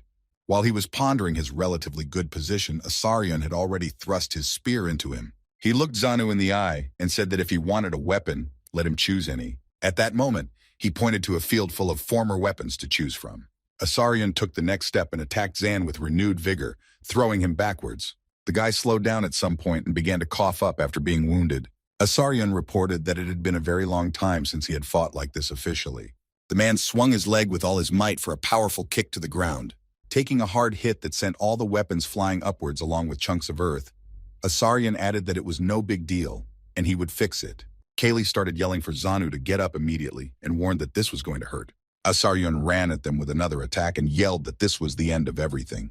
Kaylee became a support for Zane, trying to quickly get back on his feet. Asaryun stopped and shifted his steps, watching the boy closely. Zan gathered his strength and stood up, throwing out a stream of powerful energy around him. He looked at Asaryun in fury and told him that he was wrong and this wasn't over. Asaryun saw the determined guy and agreed with him. Zan was going to attack his opponent to the victorious end, no matter what it cost him. The guy was visibly angry and frustrated, not understanding how the guy could destroy all of them with his own hands. He added that Asaryun was so cruel that he threw them all away like trash afterwards. Zanhev looked straight into the eyes of his abuser and set a clear goal for himself. He would gather his courage and defeat Asaryun right now. Zan really wanted to fix at least something that was related to the dungeon master. Asaryun calmly replied that it was hardly possible, though he thought to himself that the boy was a quick study. He was actually very worried about Zan's strength, and if he weakened his defenses, he might be injured. At that moment, Asaryun heard the voice of one of the spirits telling him how hurt he was. The spirit begged the man to save her soon so that they could always be together again. After that, Asaryun could no longer stand still and rushed to attack Zan with lightning speed. Former memories of all the destruction and sacrifices quickly arose in his mind. He was only one step away from successfully completing the contract. If he did, he could finally see the one he had been waiting for. Zan ran to counterattack and felt something strange throughout his body. Here he noticed the too predictable trajectory of his opponent's attacks and tried to figure out what the trick was. After thinking over all the possible options, Zan latched onto only one. The guy decided that this was the perfect opportunity to prove himself and take the victory into his own hands. Asaryun didn't see Zan stick his sword into the ground right in front of him and didn't understand why he did that here. While he was thinking about all this, Zan was already behind him with another attack. The guy flew around Asaryun and sword to smash his weapon, but got caught in a well-timed defense. Zan realized that even though it was a strong strike, his opponent was still able to block it and thought it was a good move. He thought it would be a good idea to break the weapon in his hands, and maybe there would be a chance. It then came to him that he had seen scraps of Asaryun's memories not long ago. He tried to recall any clue as to how to break his opponent's weapon. Asaryun noticed the boy's concerned face and asked if he wanted to know how to use the sword. He also added that in that case he was asking the wrong person about it. Asaryun immediately pointed his finger at Kaylee, who was surprised at such an unexpected statement. I also said that only the weapon itself will be able to answer the question about the weapon. Zan had already noticed that Kaylee was about to do something and started to call out to her. But Kaylee was more determined than ever and wasn't about to stop, asking Zan to just trust her. She quickly figured out the trajectory of the impact and shouted to her partner that she would lead this time. The guys believed in each other again and rushed towards their opponent with another kick. They were able to accomplish their first small victory and shattered Asaryun's weapon. His sword, or rather what was left of it, flew in pieces in different directions. Asaryun still couldn't believe that someone had managed to do this after all. Zan was furious, and in his eyes was a combination of Kaylee's energy and his own power. Asaryun, remaining completely calm, simply reported that Zan had done it. Zan replied that it only worked out because of him and his training. The boy shouted to Escalibra that he could see some sort of vision now. It was as if he could see himself and feel how fast his body was moving, and even before he had time to think about it. It was something incredible, but as always, it couldn't be that good. The guy dropped to his knees and Kaylee wondered if he was okay, hearing that it was just the first time he was experiencing something like this. He began to realize that moving too fast was squeezing him, and his body couldn't take it. Zan hoped that things would return to normal if he took a little breather. Asaryun walked towards Zan with the picture of destruction still in front of his eyes. He looked at Zan and said that perhaps this was his true destiny. He grinned for some reason and apologized to his Varan. Asaryun quietly asked Warren to support him some more. He held the wooden replica sword in his hands again and said he was asking one last time. Asaryun advanced faster towards Zan and began to say that there was something he needed to know. He continued by saying that if anyone could stop him, it would be him. Zan cheered up at such words and immediately agreed, clutching the divine sword tightly in his hands. Suddenly an angry girl appeared in front of Asaryun and asked who said that. She reminded him that he must keep his promise and see it through. Asaryun quickly remembered about Varan and rushed like a madman towards Zan, who didn't even have time to realize anything, thrusting his sword into him. The guy literally hung unconscious on the weapon, and that meant only one thing. The god ASO was sitting in front of the turned-off screen and thinking about something. Since he was a god, even without the screen, he realized what had happened during that time. There was no broadcast on the screen for some reason, but ASO didn't need it. He smiled and said that Zanhev just couldn't do without his help. ASO decided to rejoin the game and added that now it was his turn again. He opened his laptop and began to quickly click something to change the user. ASO pulled some sort of cartridge off the shelf and blew the dust that had accumulated off of it. The cartridge was made on Zainhev and triggered in-game actions through his body. ASO quickly inserted it into the console and started the game, waiting for it to load. He pulled out the joystick and plugged it in, going to take possession of the guy's body again. Asarian stared silently at the breathless body of the guy who once called him teacher. In his head, he had visualized 1,000,000 times how he would stand victoriously over his latest victim. He repeatedly replayed the moment of truth in minute detail, how he would deliver crushing blows to the last player time after time. Asarian finally decided to take a swing as suddenly Zan grabbed his arm and said that was enough. It was already Pseudo-Zan saying that he still wouldn't dare to do it early, and it was time to change the genre of the game. Asarian was shocked at what was happening and had no way of understanding what was going on here. ASO, of course, could not miss the opportunity to introduce himself to the player and clarified that he had returned only thanks to him. Kaylee was scared for Zane at this point, not paying attention to the god. She watched Zane's soul evaporate and Aso's soul appear in its place. ASO laughed it all off and just said hello cheerfully once again. Kaylee clearly heard Zan ask for her help and immediately closed her eyes. She saw ASO and Zan's body grabbing Asarian, but her only concern was where the real Zan was now. Asarian began to go through the memories of their battle and found the answers to her questions. That pressing force had given him reason to doubt before, but now he knew for certain that there was a god behind it. He had guessed there was some secret, of course, but to end up with something like that. Asarian didn't want to give up and kept thinking how much this was all going to cost him. Pseudo-Zan, with the strength of a madman, powerfully threw Asarian as far away as possible. At this time, ASO decided to look around a bit, where he had even disappeared to now. The place seemed strange to him, and he didn't even remember creating this floor. Since ASO had created too much, he might just not remember everything and everyone. Just like what had once happened with the dragon that had caused Warren to get hurt. Asarian was furious at such statements from ASO. After all, he was the reason for all of this. He desperately wanted him to remember what he had done to that monster back then. That tragedy was forever imprinted in his head and heart, while the god didn't even think about it. If it wasn't for young Aso's carelessness, none of this would have ever happened. Asarian was beyond enraged and summoned all his magical abilities, screaming that he would destroy the god forever. ASO was quite amused by the whole spectacle and energized even more. Asarian went on to say that only Aso's blood could soothe the soul of his good Warren. He grabbed his weapon and gripped it tightly, focusing as much as possible on the coming attack. ASO said that this level of power was too much for him, and it would take him several hundred years to do it. Asarian didn't listen to him, and only lunged into a furious attack, striking the sword with his weapon. He sprinted away and accelerated for his next attack, completely absorbing the power and energy of the violet field. At breakneck speed, he made several dozen weapon strikes through the air in an instant. Due to the sheer number of attacks, a force field was created in the air, squeezing ASO from all sides. The guy defended himself with all his might, eventually withstanding all the blows, and smirked merrily. He decided that there was nothing more fun than breaking a toy he had worked so hard on for so long. ASO then swung around and powerfully struck the weapon at Asarian, who just screamed his girlfriend's name in horror. ASO was confused for a while and wondered why his opponent was calling out some where. A few seconds later, it came to Mr. ASO, and he guessed what he was talking about. He informed Asarian that he remembered him and his story, watching the man sobbing as he hugged what was left of the weapon. ASO recalled that the man had once been his candidate for one long-forgotten case. Zainhev pondered life and his place in it, remembering that he had always been an outcast. He had never understood the true reason for this attitude towards him, but there was none. At some point, he realized that the eyes of other people were fixed only on him. But after a couple of days, he became completely invisible to everyone around him.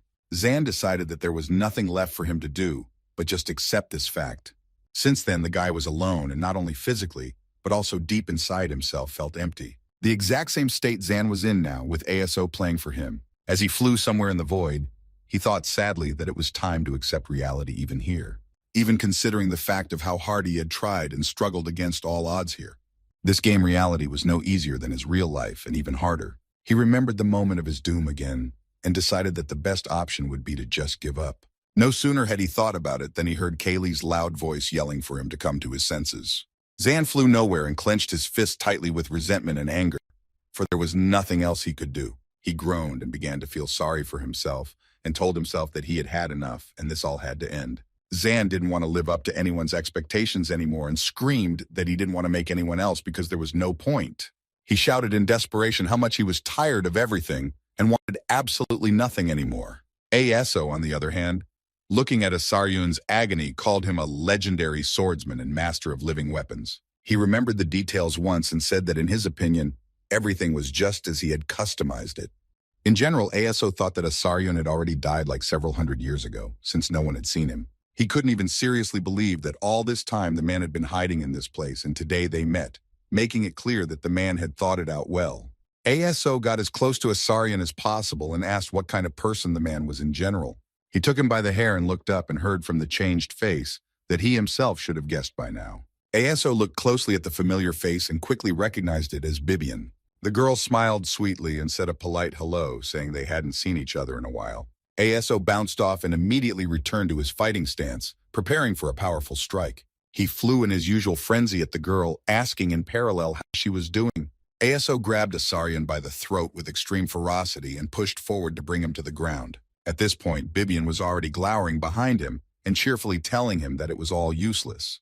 Aso was a bit confused and surprised to see the girl move so quickly. Bibian mysteriously began to say that while he was having so much fun, he wasn't paying attention. She held out small pauses in her sentences and kept talking to make him think of Zane Hev, for example.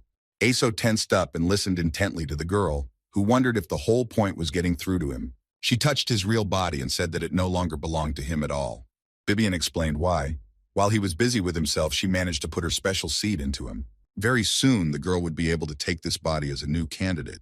Aso did not revive such an outcome from what was happening and tried to educate the girl, but all in vain. Bibian clarified with a chuckle that she would always interfere with his successful resurrection. At the same moment, there was some sort of flash in Zane's body, and it was as if a flame was ignited right inside of him. The flame burst out and consumed all the energy, surging powerfully upwards. Bibian was surprised, for she knew for a fact that Zane wasn't here right now, and Aso didn't have that kind of power. Aso, seeing this, laughed loudly and shouted with admiration and delight. He added that now Bibian would realize what it was and know their double damage.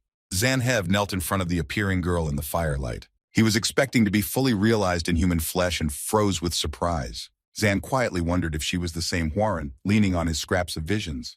The girl shouted in rage that she couldn't look at it anymore, and no one would take action. Huaren clarified that she had spent her last bit of energy to come here, and he was sitting there chilling. Zan still hadn't said a word, and the girl asked if he'd heard that his partner was waiting for him. The guy still wasn't ready for more attacks or anything at all and sadly lowered his eyes. Varen didn't want to hear any objections either, slapping his cheek with the palm of her hand. She urged him to tell her everything that had happened to him and why he was acting this way. Zan began to tell her everything that had happened to him and how he had escaped to this world to avoid being a loser, but nothing changed. He even said that he tried to die so that he wouldn't be in the past situation again, but even that didn't help. Zan remembered Kaylee's words that they could be stronger together, but he thought that if he went back, it would end with her just dying in his arms. Suddenly, Huaren slapped him again, apologizing sweetly and saying that she always does that when she hears stupid things. She stepped closer and started saying that if he just stayed here like that, just sitting there, who knows what would happen to his weapons out there without him. Huaren also said that a certain Kali was here and was telling her that Zanhev would definitely come back and they would definitely become stronger together. The girl saw the boy's surprised face and asked if he was going to continue to sit here after all that he had heard. Zan couldn't stand it all and cried, regretting what he had done to Kaylee. It was very important to him to live up to her expectations, but he wasn't sure it would work out. Huaren cheerfully encouraged him and told him to go and check it out for himself. As a goodbye, the girl hugged the boy tightly to calm him down a bit. She also asked him not to worry so much, as he would handle everything. Huaren clarified that he had been chosen by Asaryun and it was all for a reason. After saying goodbye, she promised to help him and asked him to never give up. Huaren told him to go to his Kali sooner and save her, for she was waiting for him. Zan watched in silence as the girl turned into a spirit and slowly evaporated. In the light of the fire trail, she asked him to make her promise to do all of this. Zan sat on his knees and felt a sharp jolt inside him. Asaryun watched the boy's every move with bated breath and felt something. Kaylee went from being a living weapon to human form, and Zan rushed to hug her and apologize. He started to ask if she had to wait long for him, but she was just glad he was finally back. Asaryun just watched and observed them, which Zan himself noticed. He moved away from the girl, apologizing and asking her to celebrate a little later. Zan glared menacingly at Asaryun and said that they had more work to do here. Asarian didn't know exactly how to explain it, but he felt something on a gut level. He was sure that it was she who had saved this guy, and there was only one way out now. Zan stood up menacingly, assuming a fighting stance and prepared for another battle. At that moment, Asarian jumped up and summoned all his might and power. Zan guessed what he was about to do and called out his name loudly. Asarian finally made the most important and correct decision for himself and pierced himself with his own weapon. Lastly, he asked Zanhev for one favor for him personally. With tears in his eyes, he asked on behalf of Huaren to teach him a lesson right now. Zan gave the man a stern look, but knew he would do it one last time. Asarian realized that the boy had agreed, even though he hadn't said a word, and thanked him. He gripped his weapon tighter and began to say that there was only one single way to truly thank him. Zan had to put his whole soul into this final blow to make Asarian feel it. Zanhev was more determined than ever and stood firm. He could already see that no matter what happened, this would be his final blow to Asarian. But he wasn't worried about it because he knew that everything was fine. Zan now felt that he was finally not alone and he had Kaylee, he had support. He saw a fleeting vision of all the living arms that had fallen here and knew they were not all alone.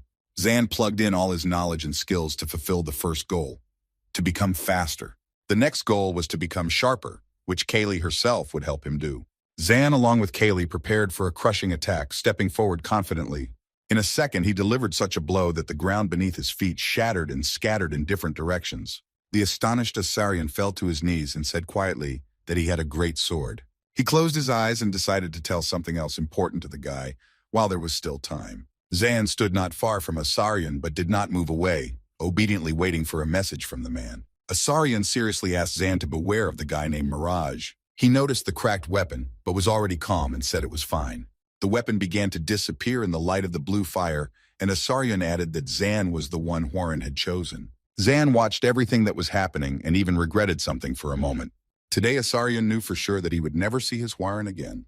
He also knew that because of this attachment, the ground was covered in the blood of thousands of people who had died here. He could finally accept this with peace of mind and pay for all his sins. The biggest sin he considered was that he had failed to save Varen once. Equally grave were the crimes against defenseless people. He would slowly fade away and regret it all, most of all, not wanting one thing. Asarian in no way wanted all of his sins to sully her name in any way. In all these long years, he finally realized that he had to do one more important thing. In that second, he finally let her go for good, releasing his weapon from his hands. Huaren appeared in front of Asarian as he was about to disappear. She took his hand affectionately, and for a moment he was confused and unable to move. In the very last moment of his life, he realized that she was still with him. Asarian extended her hand in farewell and slowly disappeared from this world. The system announced that the former level 1 dungeon had been cleared. Next, the rewards received for defeating the boss were displayed on the screen: the swordsman's blessing and the sword barrage. Zan stood at the screen and silently studied the information about his new skills. He couldn't get Asarian's words about being chosen by Varen out of his head. At the same time, he remembered the words of the girl herself, who had said that he had been chosen by Asarian. The warning that he should avoid Mirage was not insignificant. He sat down on the ground and his eyes filled with tears after all that had happened to him here. Meanwhile, somewhere on one of the floors of the tower, Aram was reporting something to the guys. She, along with Bailey, having had enough of the training, announced that classes were over for the day. Bailey didn't miss the opportunity to taunt the guys, and Aram asked her to stop. She turned toward Kim and Lilith and looked at them with feigned sympathy. Bailey asked them if they really thought anyone here would feel sorry for them, and they would actually succeed if they worked hard. Where it was funny to look at all of this, and she continued talking. Bailey clarified that no matter how much they tried, it would all be futile. Kim Taewon and Kina Lilith sat in the room without energy and drank hot drinks. They were thinking about everything that was happening to them here, and Kim wondered what Lilith thought about it all. The girl was obviously frustrated, as she was not expected to succeed.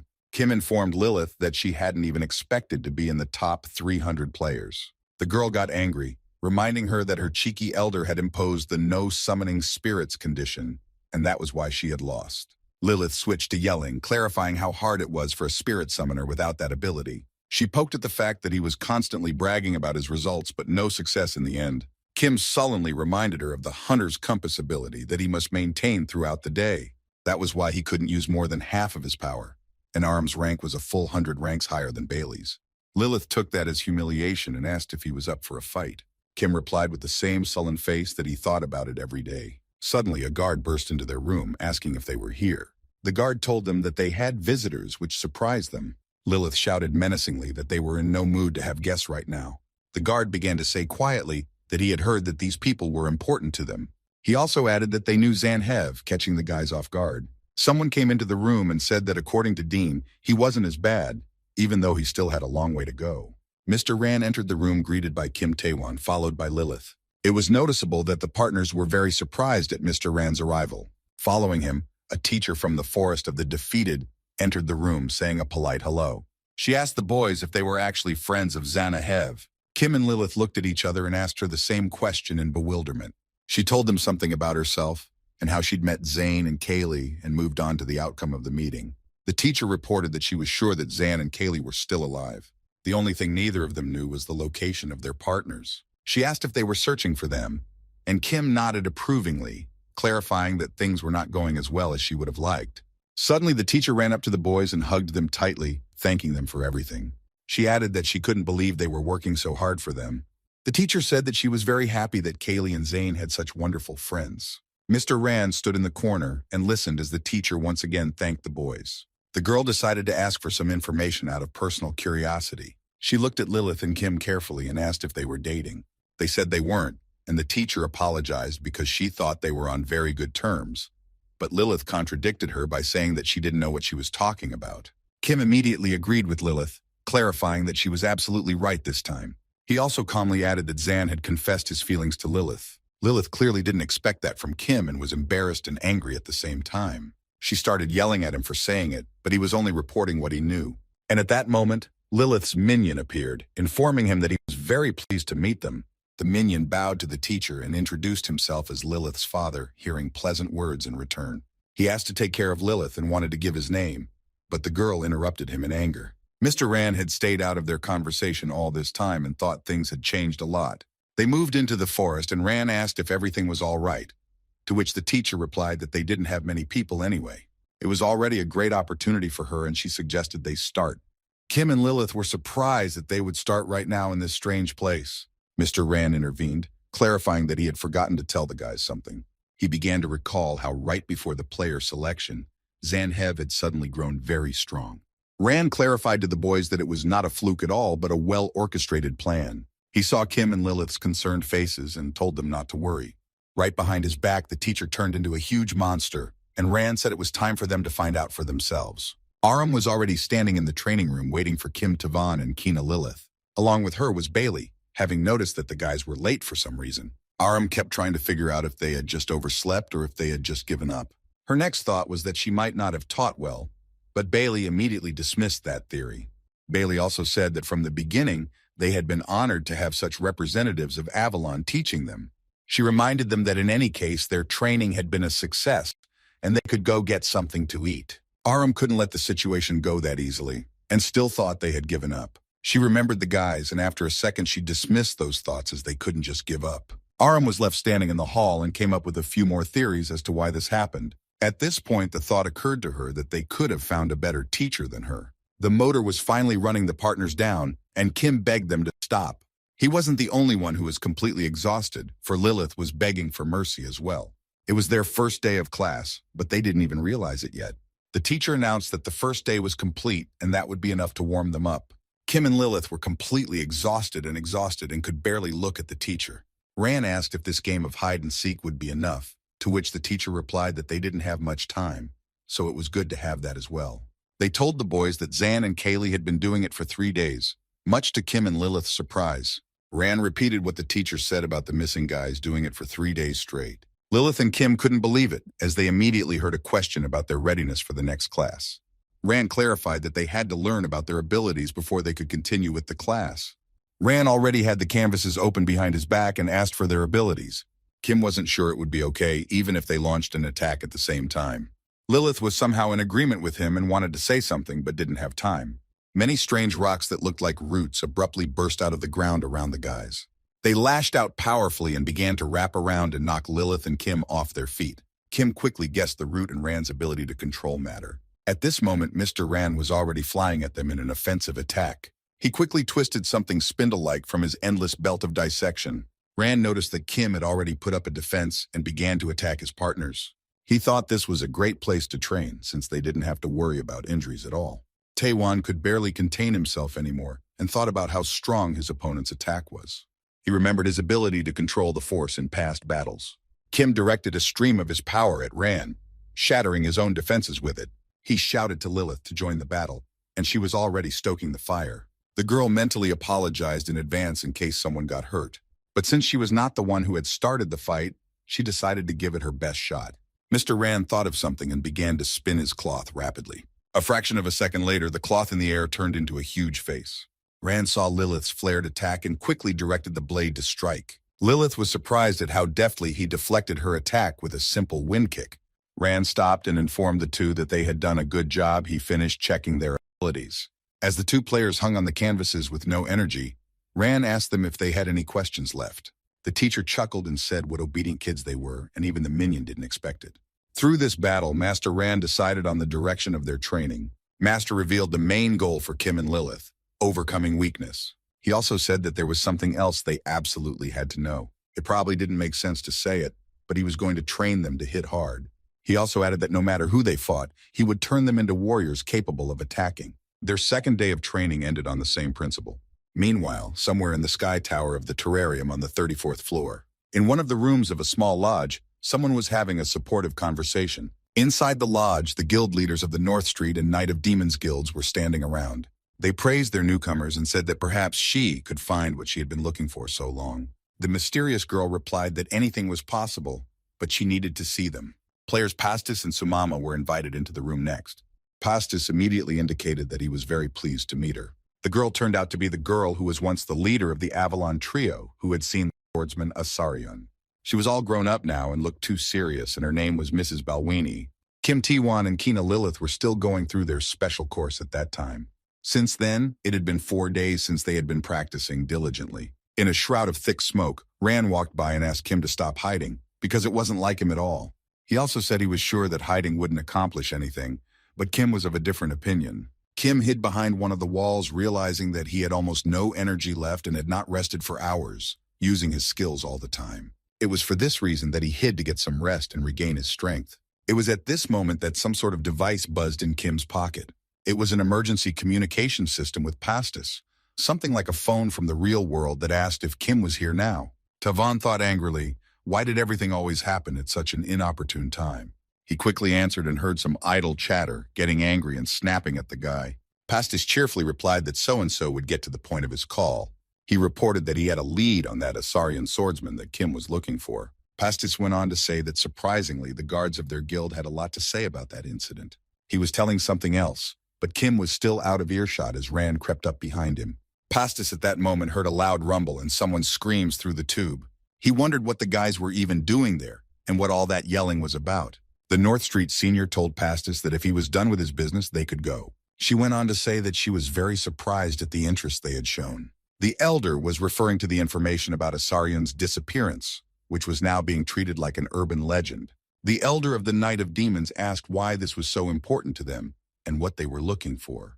Pastis replied that this information was needed for a friend of his. The boy clarified that the man had simply asked him for it, and he had done what he could. The vice president of the Avalon Guild was walking somewhere surrounded by his men. One of them said that this player looked like a rookie from the 97th generation. The guy himself introduced himself as Pastis from the Server Street Guild and said that he had a few questions about the incident in their generation. Van Zieman's man shouted that he should get rid of him now for such brazen audacity. The vice president himself said nothing and only silently gestured for the man to shut up. Sickman said that sometimes it was good to watch the newcomers play detective. He looked at the guy carefully and asked what exactly he wanted to know. That afternoon, Pastis talked to Kim Taewon about everything that had happened. After that, he analyzed all aspects of the 97th generation incident without exception. He analyzed in detail all the situations related to Nagi's sword and her direct involvement in it. Next, he tried to analyze Avalon's influence in this as accurately as possible. Last, he paid attention to the black space that had appeared immediately after Zane's disappearance. Analyzing every last detail, he had a new question. This was what he had come to Van Sigmund for, as this was the place where he could find out everything. The vice president asked the fellow what question he ultimately wanted to ask. Pastis, without another word, immediately rushed forward to Zygmunt. Van Ziemann, for his part, seemed to be quite amused by this. He even somehow liked the fact that the boy chose actions over words. Pastis realized that he couldn't even match Van's strength, but he still felt a tangible difference when he took the powerful blow. Zimun didn't even seem to have applied even 1,000th to this attack. While Pastis himself whirled far backwards, kicking up dust behind him, he sat imprinted into the wall trying to recover from this response. Van said that he couldn't even believe that there wasn't a single crack in the wall, and clarified that the place was indeed protected. He also expressed that he was regretful because he was unable to control the power due to not using it for a long time. Van Ziemend approached the lad and, holding out his hand, inquired if Rain could stand up. At this point, Pastis, as always, utilized his rock-paper-scissors skills and gestured to the scissors. There was a small explosion, but not at all from Pastis' skill, and Wang called Pastis a defiant child. The explosion was caused by the appearance of Lucia, who clarified that unfortunately the trick wasn't working. Van inquired if the kid had any other trump cards up his sleeve. Pastis was surprised for a moment, but afterward there was a look of relief on his face that it wasn't purple. He reported that he had achieved his goal and had nothing more to confirm. Pastis turned to Van without getting up, saying that he had better destroy him at once. He wasn't going to stop there and specified that he would let it happen just like when Zanhev was destroyed. Van Ziemend did nothing and only moved closer, scrutinizing the guy. He laughed and said that Pastis actually had a great talent. He wondered how far he had gotten, and more importantly, how he knew about it all in the first place. He was interested in listening to the guy while he thought Van was definitely crazy. Pastis still saw this as a good opportunity to find out as much information as possible. He started to say that he had just witnessed Van Ziemend's mistake. According to the information about the 97th generation incident, the reason why the 9 candidates were not revived was because they had become monsters. In other words, he was trying to say that there shouldn't be an exception for all 9 unrevived. Pastis clarified that Ziemend had shown them something they shouldn't have seen. By that, the guy was referring to Zanehev's death before everyone's eyes. The power that dominated Zan wasn't purple, it was blue. That was what made him different from the other 9 unborn. While still, like the other 8 contestants, Zanhev never revived. From all of the above, there was only one logical conclusion he could draw. Regardless of the color of the power, those who were killed by Naga's sword were gone forever. Pastis went on to say that despite all of this, such a judgment was wrong. Nagi demonstrated her combat skills every year, but no one disappeared forever.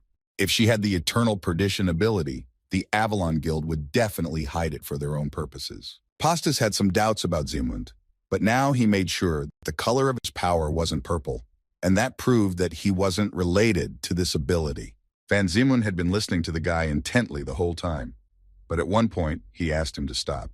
He started to say that if Pastis continued like this, Lucia would just break him. Lucia was just at this time watching the kid closely and nodded approvingly at her master's words. She clarified that such a child was to her liking, and it was a pity that the contract got in the way. Pastis didn't understand what she was talking about and pondered Lucia's words. Van Ziemend moved closer to the lad and began to talk about how great it would be. He was referring to Pastis joining their guild, but somehow he was sure he would refuse. The vice president said that if he had any more questions, he would answer them in detail for the kid's savvy. Pastis asked what eventually happened to the other 8 guys then on the field. Van Ziekman answered without concealment that they were there destroyed forever. The guy realized that he wasn't kidding, and the guys were wiped out of their world completely. After that, Van Ziemend was simultaneously removing himself and his entourage away at the same time. The vice president turned around and gestured a careless goodbye to Pastis. It was at this moment that the boy realized one important thing about Ziekman. He quickly replayed their conversation in his head and clenched his fists in anger. It wasn't hard to guess that Ziekman had done it on purpose. Pastis was about to leave too, and one thing was clear to him. Van Ziemund was an enemy to Pastis and his entire entourage, including Zane. He knew that absolutely no matter what happened next, he would definitely try to find Zane before he did.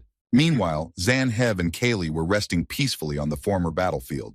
They slept peacefully, while all their comrades threw all their energies into searching for them.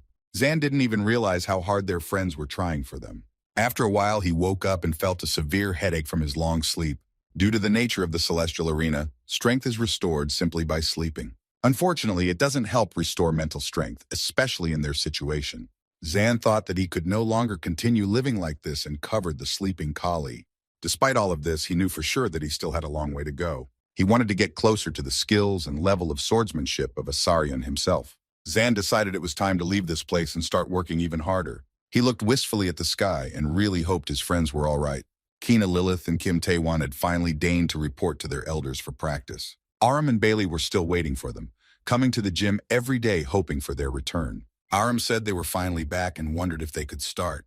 The girl figured that since they were back, they'd found a way to pass their test. Kim Tae-won calmly replied to her that she might be right about something.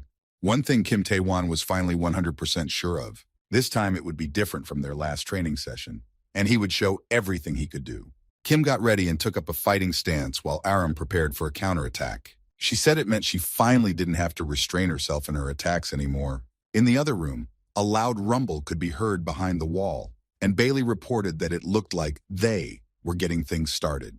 She cheerfully told Lilith that it couldn't be helped when her buddy was getting beaten up again. Bailey looked at the girl and suggested that she start practicing as well. Lilith was determined and suggested that Bailey attack first. She began to provoke him, saying that she was certainly not going to be defeated by some newcomer. Bailey was naturally fired up by these words and wanted to start even faster. The older woman said that even though Lilith was making a big mistake, she would do it her way. Bailey also suggested to try to solve everything at once in one blow. She summoned her mighty power and clarified that she would do something interesting first. Bailey attacked with the strongest stream of energy of her ability, forming a pink flame, and told Lilith not to even think she was close to her next time. She moved closer to the scorched earth in Lilith's place and clarified that trash like her and her buddy would never reach high ranks. Meanwhile, a brooding henchman was in the defeated forest, and Ran asked him if he was worried about the kids. Ran told him that Kim continued to hold back due to the need to maintain searchability and wasn't even sleeping, most likely having not rested properly in a long time. The minion replied that the extra battles to keep in shape were too much for Lilith as well. The teacher walked over to them and joined the conversation, adding that they were too harsh for Lilith. She also said that they should show something to the minion. The teacher cheerfully showed her bandaged hands and Ran showed her tattered cloth. Mr. Ran reported that they got these wounds from the kids, who are actually stronger than they think. The teacher quipped that they might even exceed their expectations. Thanks to those words, the minion calmed down and said that Kaylee and Zane were good friends. While Bailey was already mentally celebrating another victory, Lilith raised her voice from the ceiling. Bailey was beyond surprised at this skill of Lilith's, looking at her in confusion. The girl guessed that she had used melting to claw her way into the ceiling, but there was no way to avoid getting burned that way. She quickly gathered herself and shouted to Lilith that she would throw her down from there right now. With spirit presence, there is a clear limit to the firepower available to the user, and even though Lilith had completely reduced the range of use to her fingertips, it still limited her speed. In such a situation, getting wounded meant a fatal outcome with no chance of escape, but Bailey simply couldn't ignore Lilith's destructive power. Previously, Kina was quite reluctant to receive wounds, and that was why she played quite passively when playing catch-up. Naturally, the exact same thing happened to her in the fight with Bailey. Without even realizing it herself, she was focusing on avoiding rather than fighting. Lilith also knew that if anything hit her, she wouldn't stand a chance. At this point, she made a decision for herself. If she wanted to get hit, she couldn't avoid it forever. Bailey noticed Lilith's change in position and asked her if she was about to jump. Lilith had already formed a protective seal and was tearing towards Bailey. Bailey shouted to her that she had only blocked one attack, but there was no way she would avoid the rest of the blows. Not for a second did Kina Lilith forget what she had been taught in training. She replied to Bailey that she had blocked the very thing, and that was enough. Lilith quickly moved on to another tactic, getting rid of the fear of being hurt. As she expected, she had no choice but to control the force so it wouldn't hurt too much. Lilith jumped on top of Bailey and pinned her to the ground, telling her that it was her turn. Bailey screamed that attacking at such close range would hurt her and herself. One thing was obvious from the look on Lilith's face. She wasn't interested in these little things at all. She created what she had thought of earlier so that there would be minimal damage to her, a micro-purgatory. Being at zero distance from her opponent, Kina delivered a crushing blow. Her arm was only slightly hurt, but it was nothing compared to what Bailey was experiencing. She stood dirty in front of the older woman and reminded her of her words about the one-punch attack. Lilith, in all her long training, finally exhaled quietly. She was relieved and hoped she had surrendered, though if Bailey hadn't controlled her firepower to avoid destroying the place, it was unlikely Lilith would have been able to get that close to her. On the other hand, she thought Kim had a test that didn't require force adjustments in a small place. To top it all off, Tavan is playing against a top 100 Skyhead rancher. For some reason, she was worried if he would be okay given his restraint. Kim Tae-won was still holding on from the last of his strength in a drill with Aram in another hall. For a second, he imagined Aram as his school teacher for some reason. Kim pushed those thoughts away and remembered Rand's words that the possibilities of his copying ability were limitless, and the outcome of the fight would depend on his skill in using it. This meant that every moment he would have to make a choice, and quick and accurate decisions would be required. To do it right, he would need to figure out his ability in the three-dimensional dimension. Kim didn't understand what Ran was talking about, and the latter suggested that he consider his ability as an example. He remembered how Kim had attacked him by imitating the use of Ran's ability, which had really surprised him then. Ran couldn't believe that the guy was so quick to use his skills, to which Kim replied that he had seen it a couple times on webtoon. Mr. Ran explained that his ability isn't really specialized for attacks. It's used for defense, and in particular, it specializes in territorial defense. For example, the other day he used roots to replace Kim in a trap. Ran couldn't tell the guy everything because it would affect the safety of entering the village, but Kim could gain more advantage by using the ability that way. Taewon had never heard of this before or even seen one on the webtoon. Hesitating at the correct concept of Ran's ability, he began quickly going through his memory of other skills he had used. Ran noticed the guy's puzzled face and said that he probably had a bunch of guesses already. He asked this since he had to know how much Kim had realized about his abilities, but it didn't seem like the guy actually had any detailed insight. Kim knew even less than he thought he did, so Ran decided to ask one more thing. He walked right up to Tavan and asked exactly how the guy was using his ability. Kim was confused for a while and mumbled something inaudible. He looked Ran in the eye and explained that he did it by impression. He gets an impression of a person's skills in his own mind. Kim Taewon didn't exactly know the right answer himself, but he imagined it something like this. Ran asked him to embody that impression, not just mimic what the ability holder was doing. You have to make sure you understand what the opponent is capable of and recreate the characteristics and limitations of that ability as your own. Ran went on to explain exactly what would happen when Kim used them in this way. It was obvious from everything he said that it would no longer be a copying, but an original power. They decided to practice on an ability from rank 73. Kim Taewon cut through the air with a weapon, calling it a light spear. The guy knew enough about this ability to successfully use it. Aram knew about it too, including the fact that it could be used about 60 times, which meant Kim had less than 10 of them left. Plus, he had summoned too many at a time, and now he needed the strength to recover them. Aram hoped this wasn't another emotional decision by Tavan. Kim snapped his fingers cheerfully, letting him know exactly what he was going to do. At that moment, all the spears on the training field lit up, replenished with energy. Aram, of course, realized that he was using this as a barrier, sending energy through the spear, and summarized that none of the newcomers had ever done such a thing before. Tavan rushed lightning fast into the oncoming attack towards Aram for a powerful strike. He managed to pierce her defense through his own, though it didn't hurt Aram herself. She thought it was even more annoying than her previous training. At that moment, Kim thought he had found her weak spot and aimed for the blow. Aram, on the other hand, deftly jumped past Kim's kick and swung her own leg to attack. Tavan felt the light touch of her foot just at this point and realized he was secured. With one powerful kick, Aram Tavan flew backwards at breakneck speed. Somehow, Aram couldn't even believe it had happened, and Kim had not only improved her skills but also increased her attacking ability. She was relieved that it was all an effect of their current battle. Though Aram had taught the boy a good lesson, it didn't stop there. She saw Kim's eagerness to overpower her and realized it wasn't enough. Tavan was already flying at full speed towards the girl with his energized spear. He swung his spear menacingly and announced that he would end it all right now. It seemed crazy to Aram, and she figured he was squeezing the last of it out of himself. Either way, she liked that kind of excitement from the guy, and she was ready to fight some more. The guy flew at Aram with a new attack, using his skills to the max. The girl easily repelled the attack and even struck back at him. She looked at the guy lying on the ground, said he was too obsessed with winning. Aram crouched down and leaned over to Kim, giving him advice to be more modest. When he continued to conquer the tower, he would willy-nilly encounter countless barriers, monsters, and strong opponents. Only when the player can recognize the strength of the enemy and accept his weaknesses, there is a chance. That chance lies not even in victory, but in the opportunity to simply fight someone stronger than oneself. A seemingly exhausted Kim lay back and listened to her intently. Tavan began to say that he would definitely take her advice with honor.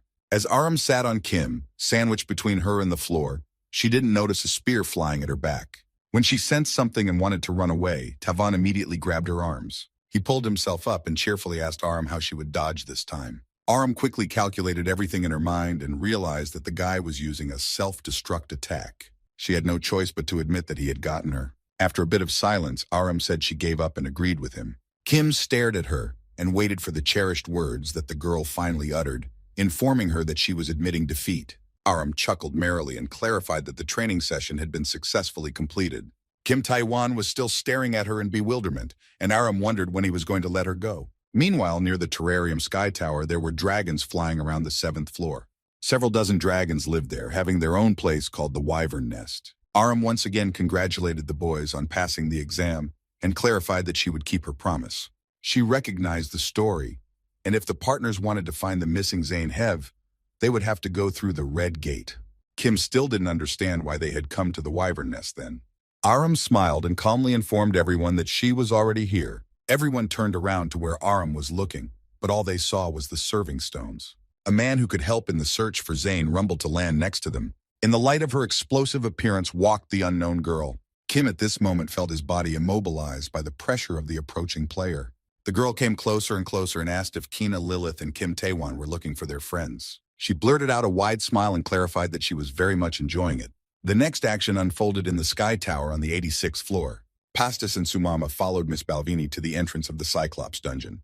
The boys were thrilled to be here and to have traveled so far in such a short time during their stay in the tower. Balvini heard the boys' admiration and beckoned them to go farther with her. She asked them to promise that they would stay close to him and not fall behind. The players looked at each other in confusion and obediently agreed with their mistress. Balvini made sure she was doing the right thing and announced that the time had come. Unveiling her weapon before the entrance to the dungeon, she said they were going inside. Just at that moment, the cave became light, and all the players noticed 3 huge cyclops above them. Pastis, seeing those Class A monsters, thought it was better to retreat. Balvini raised her weapon up and wasn't going to retreat at all. The giant cyclops were coming straight at her, destroying everything in their path. None of them knew that for Balvini this was a habit, and she destroyed all of them in an instant. Pastis was shocked that she was destroying all 3 of them single-handedly, and figured she was one of the top 300 strongest players. For the mistress herself, it didn't seem to be a problem, and she beckoned the boys to move on. She walked over to some memorial stone with flowers laid there. Pastis scrutinized the spot, and nothing came into his mind but that it was a grave. Mrs. Balvini was searching in her pockets for something, and at last was about to take it out. It was the same Love's Forget-Me-Not flower that were on Asarian's dungeon field. The girl sat down on her knees in front of the memorial stone and laid the flower. She called the boys closer to her to tell them what this place was. As it turned out, it was the last place she had seen the great swordmaster once long ago. Balvini went on to say that at the time, she was the team leader of the Avalon Guild's Vanguard group. The lady clarified that it was only with the help of Asarian and Warren that she was able to escape. She asked the boys in what situation they would rely on someone. Pastis replied that only in the most critical one, as his call for help equaled a reduction in his leadership skills. Sumama responded quite differently, saying she would turn if there was mutual trust. Balvini was hooked by Sumama's answer, and she clarified that this was a very good reason. She added that she had once taken trust too lightly with her comrades. There is no such thing as perdition in the tower, resulting in some very interesting consequences. In the terrarium, feelings of fear are dulled, and instead there is oblivion. Some would say this is a blessing, but can it really be called that? Balvini didn't think so at all and had her own opinion on the matter, describing it as a curse. There was no doom there, but they were all bound to come to an end anyway, albeit in different forms of understanding.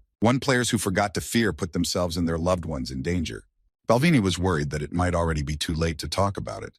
Unfortunately, she was only able to realize it after Asaran and Warren had disappeared. Once she realized this, she could no longer move forward and was not ready to take responsibility for the lives of her group members or even her own. However, she felt that she had to do something about it, and so she began to go on duty in this place. Balvini never gave up hope that her saviors would come back to life.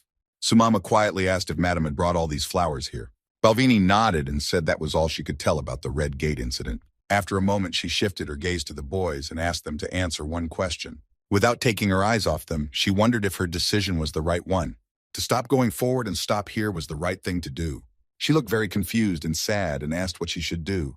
Suddenly, Pastis decided to support the lady somehow and started talking. He said that not in spite of all this, she should keep moving forward. Pastis clarified that he was the kind of person who just enjoyed everything. The reason for that was his achieved goal of becoming a player in the tower. Balvini sadly replied that she understood him, but she wasn't sure if she could do that. Suddenly, the walls of the cave shook and rocks fell from above. Lilith and Kim and their new acquaintance quickly flew down the dungeon through the upper passage. The faces of the flying people could not be seen from below, so the boys became worried. Finally, the company of peas landed in the very center of the dungeon. Balvini immediately ordered everyone to move away immediately, but Pastis asked her to take her time. The boy thought he heard a familiar voice, and he began to peer into the shroud of thick smoke. The smoke quickly cleared, and the entire trio appeared out of it, and Pastis shouted that they were his friends. The only one the boy didn't know was the blonde-haired girl who greeted them cheerfully. She quickly stepped forward and said she was here for help. The girl stepped into the light and introduced herself to everyone at once, giving her name as Scarlet Dragon. The gentlemen and their partners stood with exactly the same reaction to all of this. Scarlet Dragon said that she was especially pleased to meet Miss Balvenie. The partners stood up and called their names one by one, introducing themselves as members of Avalon. Lilith felt terribly incongruous in the uniform of the Avalon Guild. The clothes were uncomfortable and tight, and she decided she would never wear them again. Balvenie, meanwhile, pondered the name of the secret stranger. Even though she found it a useful introduction, she still couldn't believe it, even though she had once been a member of Avalon. Kim replied to her that it didn't matter what she said since they would still have to trust her. The Scarlet Dragon felt as if she sensed it was about her and quickly turned around. She next decided to take a close look around the dungeon. It felt like the girl was looking for something, examining every corner. She started to say that there was something here somewhere, and after a second she stopped, shouting that she had found it. In that very second, an entrance appeared before everyone's eyes on one wall of the dungeon. Kim Tae-wan was impressed and said it was just amazing. Balvenie was confused and surprised to see it all again after so many years. She clarified that it was just like that day and that it was the Red Gate. The Scarlet Dragon stood at the gate and cheerfully called everyone to hurry up and join her. She looked at the astonished kids and said that it was time to enter. The Terrarium Sky Tower had always been a haven for peaceful people. The two unknown players stood in front of the brightly blazing city. One of them was very happy about the rather excellent profit this time.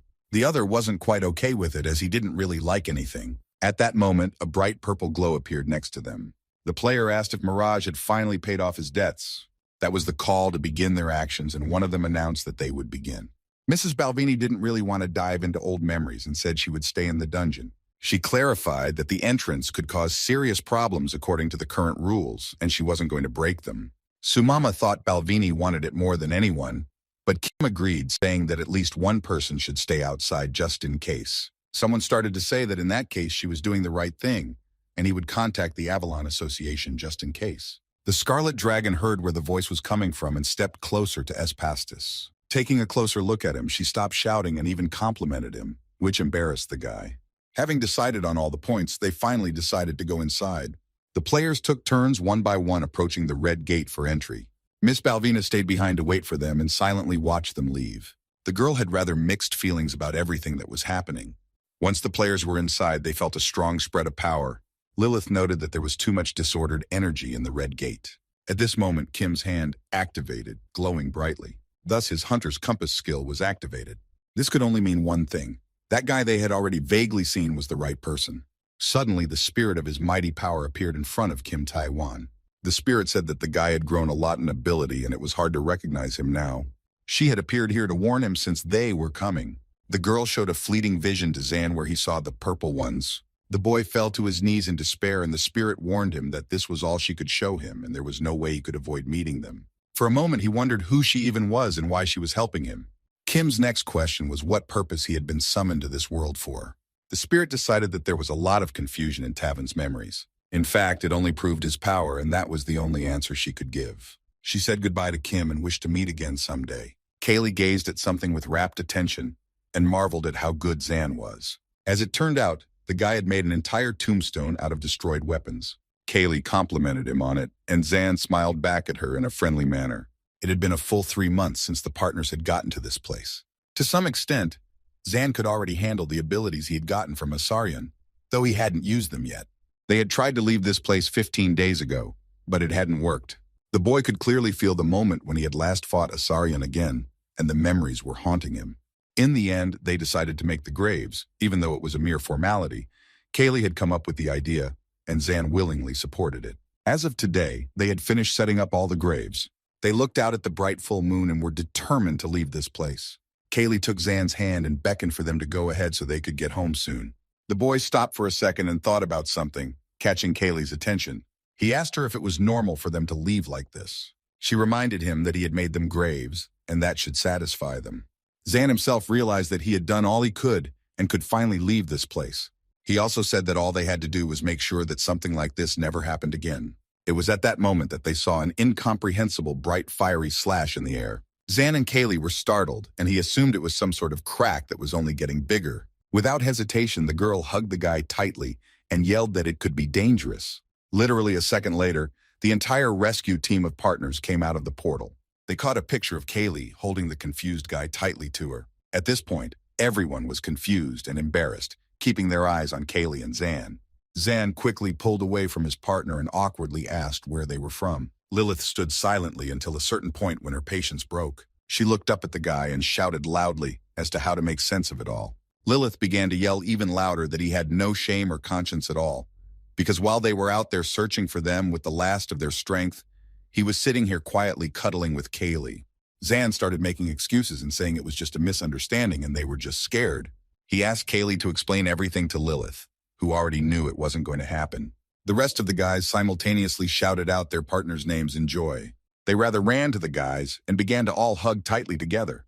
Pastis couldn't stop saying how much they were worried about them and how happy they were to meet them. Scarlet Dragon, looking at all of this, didn't quite seem to understand what they were doing this for. She announced that she would find a way through the red gate as she could feel its energy. Kim Tae-won asked her if she could inquire about one thing. He learned that she wasn't even a player, and he wondered why she was helping them. The Scarlet Dragon said that like them, she was looking for something, so it was basically just a bonus. She quickly turned around and headed in the other direction, leaving the boys behind. Tavin called out to her, asking her what to do, and learned that he just had to follow her. He had no choice but to just agree and silently follow the girl. He decided that was not even a bad thing as he wanted to think about something in private. He couldn't help but think about the red spirit that had probably given him his powers and summoned him to this world. But much to his regret, he couldn't remember anything else from it. Strangely enough, his last memory was some sort of bright flash. After a while, he woke up and looked around carefully. Sitting on a hill, he saw the very same terrarium celestial tower in front of him. Even during the confusion, there were three thoughts that never left his head. Perhaps the most important matter in his mind was the power granted to him. The next but not insignificant question was the very existence of the god Aso. And at the end of it all, the thought of what he should do bothered him. While he was thinking about all this, another interesting thought occurred to him. How Zanhev had gotten into this world, ending up here beside him. He decided that they would have much to discuss between them upon their return. The Scarlet Dragon noticed the boy had stopped and said they weren't there yet. Tavin asked the girl if she had finished looking around the area. As they walked, he wondered how old she was, but she herself didn't know exactly, since she hadn't counted in a while. Kim was finally confused and decided to find out where they were going. Unexpectedly for Kim, the girl said something very intriguing. She began to say that he smelled just like her, so she had one logical conclusion. Scarlet Dragon realized this immediately and clarified that Kim came from another world. Kim was more surprised than usual and began to ask her more about it. The Scarlet Dragon somehow blurted out and began to explain that this was not quite true. It was her way of saying that she was glad he had come along with her anyway. She actually wanted to call Zan as well, because she noticed that they definitely had a lot to talk about. Kim Tae-won sullenly informed the girl that not only he, but all of them needed to. Pastis went to look around and came across the graves, and Kaylee yelled that they had made them. He turned to her and asked if she was kidding by calling her out for an adventure. Kaylee rushed towards the boys and Lilith tried to stop her somehow, but to no avail. Pastis only silently returned and waved cheerfully at Lilith goodbye. He didn't miss the opportunity to hint that this was the perfect opportunity. Lilith immediately boiled over, guessing that he had done it on purpose, and so Zan and Lilith were left sitting alone with each other in awkward silence. Zanhev wanted to ease the tension and asked how they were doing. Lilith wasn't really ready to discuss anything distant and answered ambiguously. The girl immediately turned to the guy and asked him what it was like for him to be here all this time. He silently turned away and informed her a while later that a lot had happened here. Unexpectedly for both of them, Lilith came up behind him and hugged him tightly. Once upon a time long ago, Lilith's family had been called the Fire Family, and had eventually been reborn by fire and destroyed by it. Even as a little girl, she had heard people say they were cursed with fire. Her father told her he was proud of their fire family, and she should be too. They could create and destroy, for they knew how to control the sacred fire. Meanwhile, all around them outside their home was going up in flames. Her father told her to listen carefully and stay in the temple, for the power of the Great Spirit would protect her. Little Lilith wondered what would happen to her father and if the spirit could protect him as well. Two girls were walking through the village and discussing how many people had been destroyed here, and who would pay what price for it. The father informed the girl that he had to go as there was still one temple left. Lilith called out to him, but he informed her that she was the hope of all their family. The father asked the little girl to survive at all costs, no matter what happened. He would walk away and leave her in a protective circle, looking at her innocent baby eyes. The father could still hear Lilith crying loudly and calling for him for some time. After what had happened in the village, the little girl sat on the hill, and watched as everything around her was in the embrace of fire. Suddenly she saw something beside her and could not believe her own eyes. Standing next to little Lilith was her father in the fiery form of a henchman spirit. She became even more angry, and igniting the flames in her hand, said she would destroy them all. Lilith promised to do it with her own hands for the sake of her family. Fire flashed in the little girl's eyes, and a spark of hatred was forever lit in her heart. After that day, Lilith never cried again as she felt she didn't deserve it. She sat silently staring at Zane, wondering if it was all right.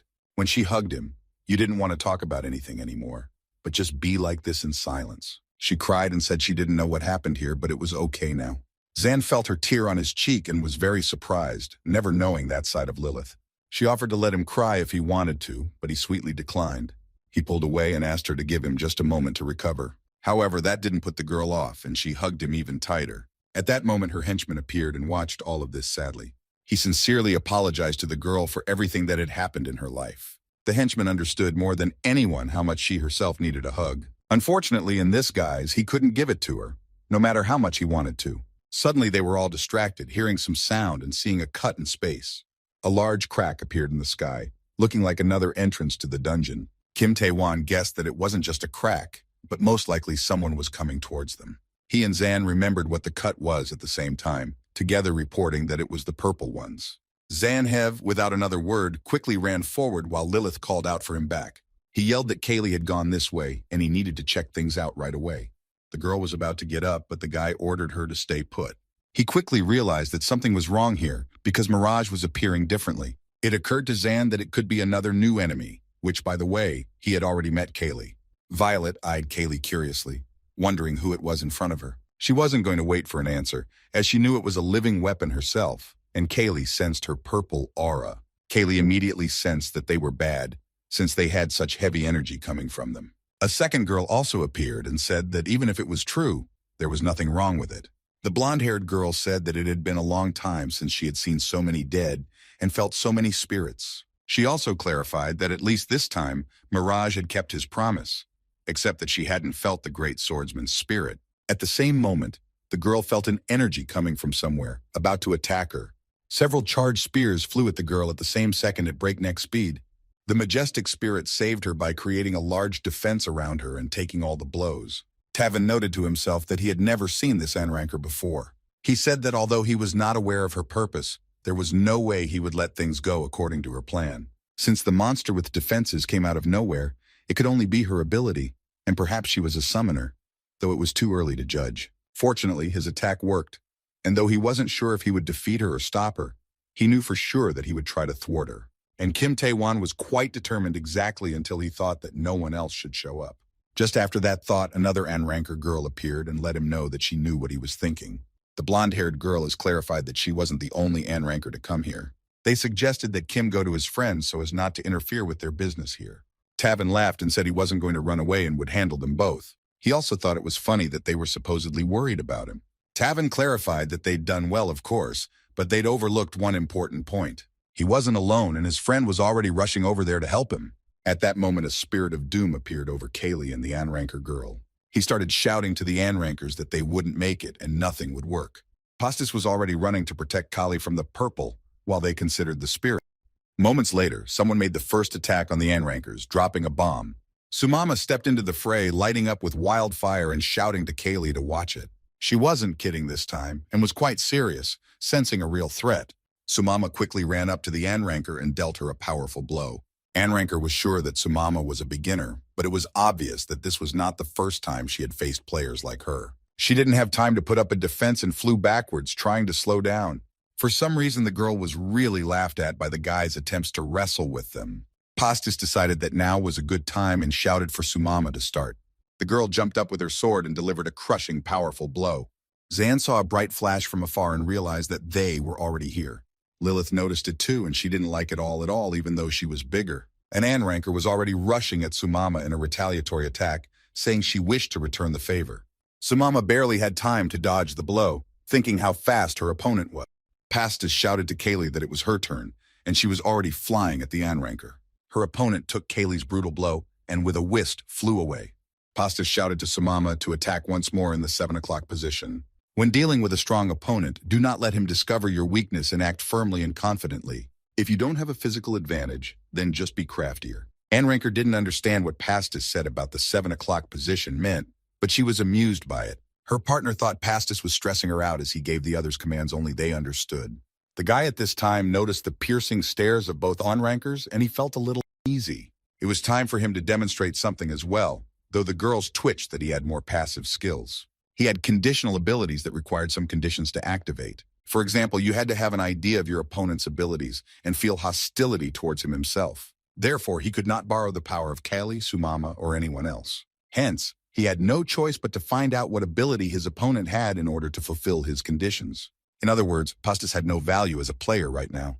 It wasn't really that sad, for there was always some sort of but. His opponents didn't know what exactly Pastis's abilities were either. He decided that keeping his distance when summoning the spirit of the referee should be enough to control her. The guy felt that the most important thing right now was to make sure none of their friends got hurt.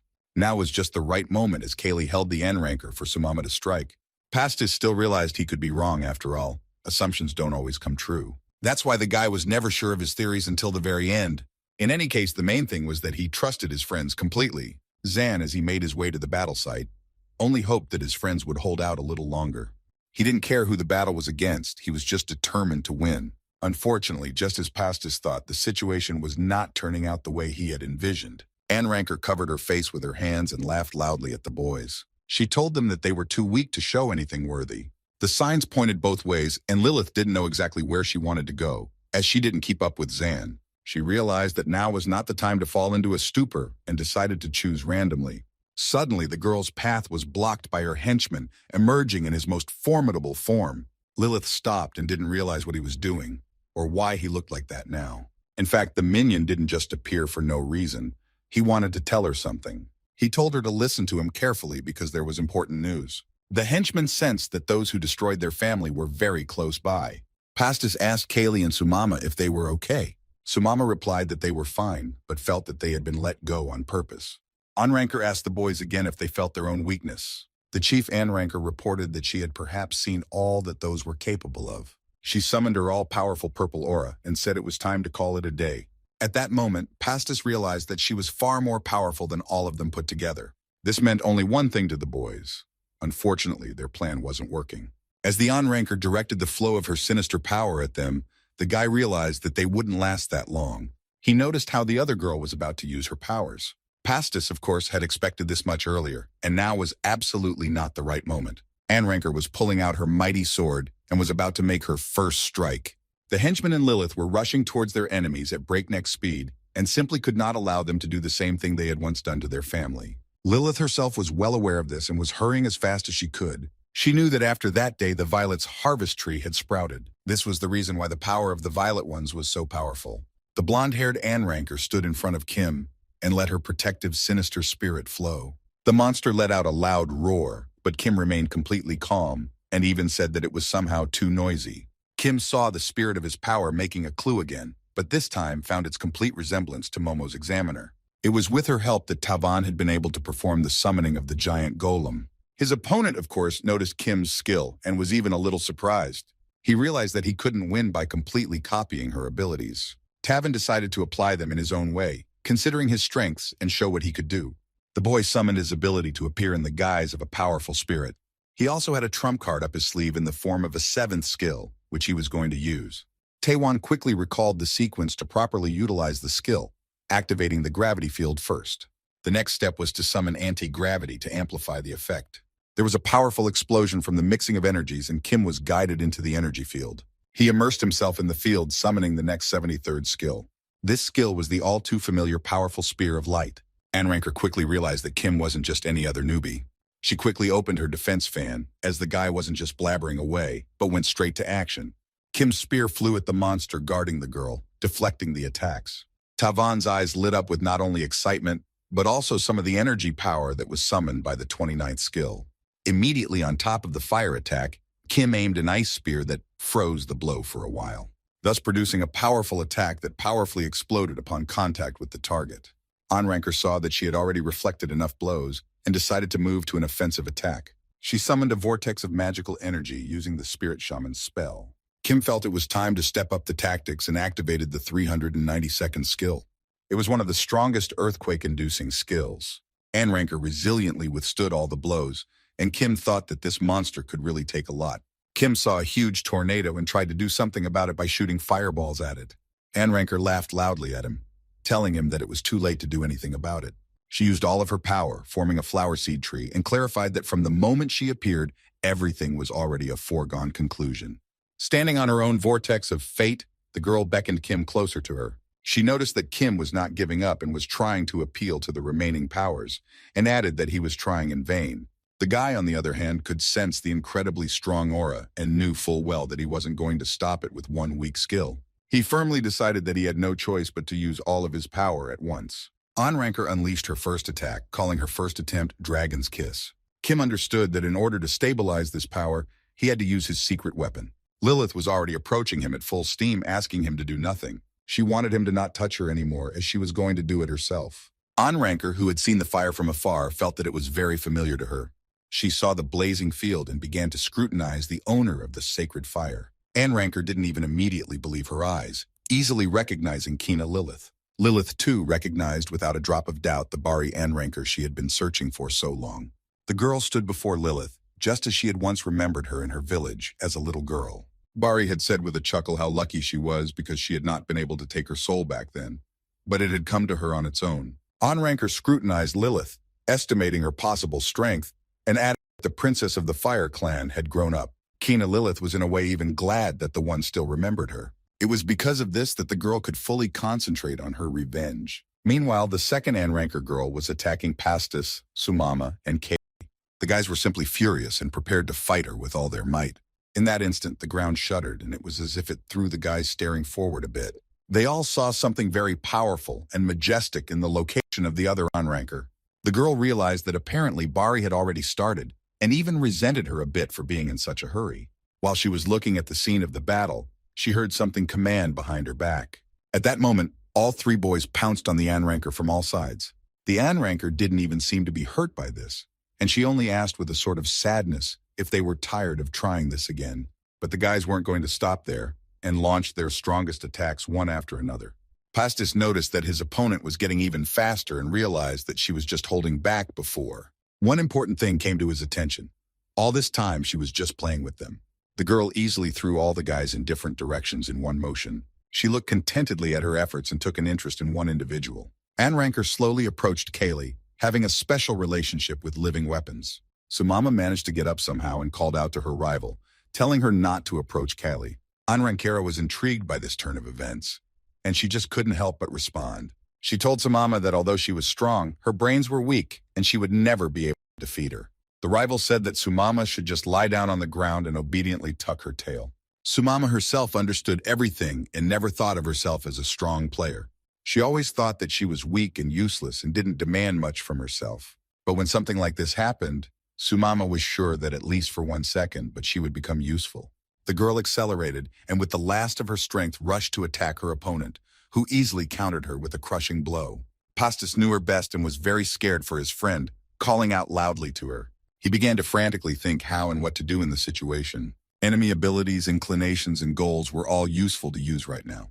Pastis wanted to think of something urgently so that everyone could survive. Anranker had already approached Kaylee, who was still without a creature, and announced that she would deal with the living weapons first. She saw a slightly recovering Kaylee and inquired as to how she wanted to see her doom. Pastis fell to the ground in despair and begged for Zan to get here soon. No one stopped short of distracting his rival at least for a while. He began to ask her if the performance in question gave her joy. Pastis added that she was hardly interested in fighting weaklings like them. He asked if she was willing to take down a living weapon only to have its master appear. The guy also said that was a good decision, so the one is the stronger of the two. He moved a little closer and repeated that Zanhev was on his way here. Pastis realized that only by his chattering could make any difference right now. He decided to add that if she killed Kaylee now, she would lose her chance to fight Zan forever. Everyone would then think her utterly stupid for being afraid of some weaklings. Anranker suddenly laughed out loud, scaring the guy a little with it. She realized it was a provocation because she expected them to beg for mercy, but the guy turned out to have his own tactics. Anranker wondered if he was realistically going to catch her at it. Sumama, though lying there exhausted, heard their entire conversation, guessing that he didn't succeed. In fact, this was Pastis's last move, and now neither of them knew what to do next. To everyone's surprise, Onranker did give Pasta's words some thought. The girl shouted that he was right about something and she just couldn't give up on a real fight after all this time. Onranker informed them that so-and-so would fall into their alleged trap. All she felt she needed to do was destroy all of them first. Pastis looked at her rival and tried to figure out if she was serious or joking. Kaylee and Samama realized that with her attack, none of them would last long. Pastis had already seen everything he wanted to see and said that she could do whatever she wanted. He added that her time was up while Zan was taking Kaylee behind her back. Zanhev thanked all of his comrades profusely for making it through. The guy shifted his gaze to the Onranker and informed her that her main opponent was him. Her opponent noticed some unexplainable energy in Zan's eyes and thought of his strength. She didn't understand only one thing: why attack from the back if you've already shown yourself? The girl was sure to strike back at him, preparing her weapon. She didn't have time to do anything before she received a powerful blow from the guy, pushing her down hard. Her opponent clarified if his name was Zanhev and wanted to give him her name. But that didn't happen because Zan didn't want to listen to her and immediately asked how Kaylee was doing. He said caringly that she was having a hard time and he would understand if she needed rest. Kaylee was already on full alert and told Zan that everything was fine because she was charging him, and since they were a team, they would fight together. The guy was happy to hear this and saw that she was telling the truth, thanking her for everything. Onranker had been watching them talk the whole time in bewilderment. It really pissed her off that the guy was acting so arrogant and didn't even bother to finish listening to her. She figured he didn't have long left to enjoy his power, because right now, she would fix that. Onranker readied her weapon, charged with purple power, and summoned her fifth strike. Before she could even swing it, her sword was immediately shattered to pieces. Onranker looked at the weapon in bewilderment and couldn't even move in surprise. Zan sternly told her to stay put as he was going to deal with her a little later. He immediately asked his friends how they were feeling and if they were all right. The guys thanked Zan for his concern and replied that he was probably pretty tired himself. Suddenly, Zan ran up to them and hugged them tightly, never stopping to thank them for saving Kaylee. Pastis hadn't expected this and awkwardly started to say that it wasn't hard at all. The boy thought that even just standing next to Zan, he felt a strong surge of energy and didn't even realize exactly how much stronger his comrade had become. It was a complete feeling that Zan finally had a clearer image of himself. The most interesting thing to Pastis was that the guy hadn't even gotten into the player rankings yet, and whether he was even as new as them. At this time, the Onranker recovered from her loss and asked if they would be chatting much longer. Without even thinking to wait for an answer, she immediately rushed into the attack with a slash of destruction. The girl flew straight at Zan and called into action her 10th strike. Zanhev wasn't as simple as he might seem at first glance and asked her to wait with her conclusions. The guy quickly deflected her blow and powerfully struck her with his divine sword. Onranker was actually very surprised at how he was able to easily repel her 10th strike and had to admit that Zan was really strong. At this point, Pastis decided to warn Zan, saying he must know something about her. He didn't know exactly how, but the girl could create weapons and heal herself with her accumulated power. Pastis also clarified that the source of this power was other people's souls. Zan turned directly to the Onranker, asking if what Pastis had just said was true or not. She responded by playfully asking if he wished to know the secret of her ability. Zan clarified that he was merely asking if it was true and not a gram more. After not hearing a single word from the girl, he asked again if she had actually stolen someone's souls. Onranker informed him that she didn't understand why people used living weapons at all. After all, they were wasting their powers and emotions. She also asked if it gave him an unnecessary headache. The girl answered after all, saying that she collects other people's souls, creating weapons out of them. That wasn't what she truly thought was the most important question, but something else. Onranker had already summoned a new portion of power and said that it was far more important how many she had. Zan lunged back, replying that it didn't matter at all, and swung for a powerful strike. His legendary mighty sword met the weapon from the souls of the Onranker in a fight for survival. The opponent offered to test right now to see who was the stronger of the two, calling out her name Robbie. She summoned all of her purple aura again and attacked Zan several times, ending up hurting him a bit. Pastis was even angry that there was no way this Robbie was going to settle down, and Zan was having such a hard time, even though he doesn't show it. As much as he resented it, the guy had to admit that Zan was protecting them all. He realized that they had no choice but to leave it all on him. Robbie told Zan that he was much stronger than she had imagined, and it was strange that she hadn't heard of him before. She looked like a madwoman, and in all her sinisterness decided to try another trick on him.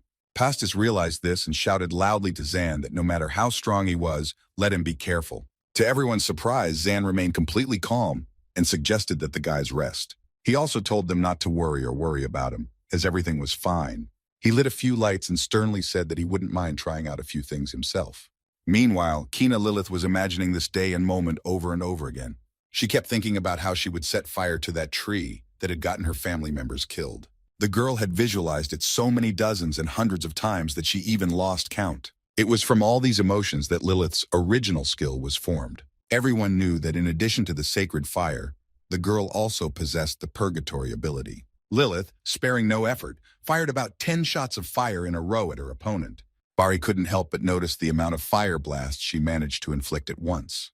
She said that she was now personally convinced that little Lilith had not wasted any time. Bari also noted to herself that the girl had only attacked the harvest tree, and so the completion had been delayed, but she already had a plan. After a second, she chuckled and spoke up about how she thought the great swordsman was gone forever. Bari added, looking in Zan's direction, that she could feel his aura in the guy. Zanhev gathered all his strength and asked Kaylee to maximize his effort now as well. Pastis noticed how the shape of the sword changed, something he had never seen before. Bari noticed it too and thought it was quite interesting, suggesting that they have another fight. She said it would be her 100 souls fighting against their two. Anranker was fully convinced that it was her 100 souls who seemed more powerful. Zan spoke incredulously about the 100 souls and asked him not to make him laugh anymore. He clarified that the Anranker would be the only one he and Kaylee would destroy. Something incredibly powerful began to happen. Zan's blows intertwined closely with each other, as if exchanging energy, and circled around his victim. In a second, his sword dance technique destroyed his opponent, leaving her decapitated. Pastis and Sumama opened their mouths in amazement, still not believing that Zan had won. The most interesting thing about it all was that he held the victory in just one blow. A member of the Aranker class, Mirage goes to any extreme to avoid perdition. After his demise, he would not be able to maintain the contract of absolute justice, meaning all contracts would simply be canceled.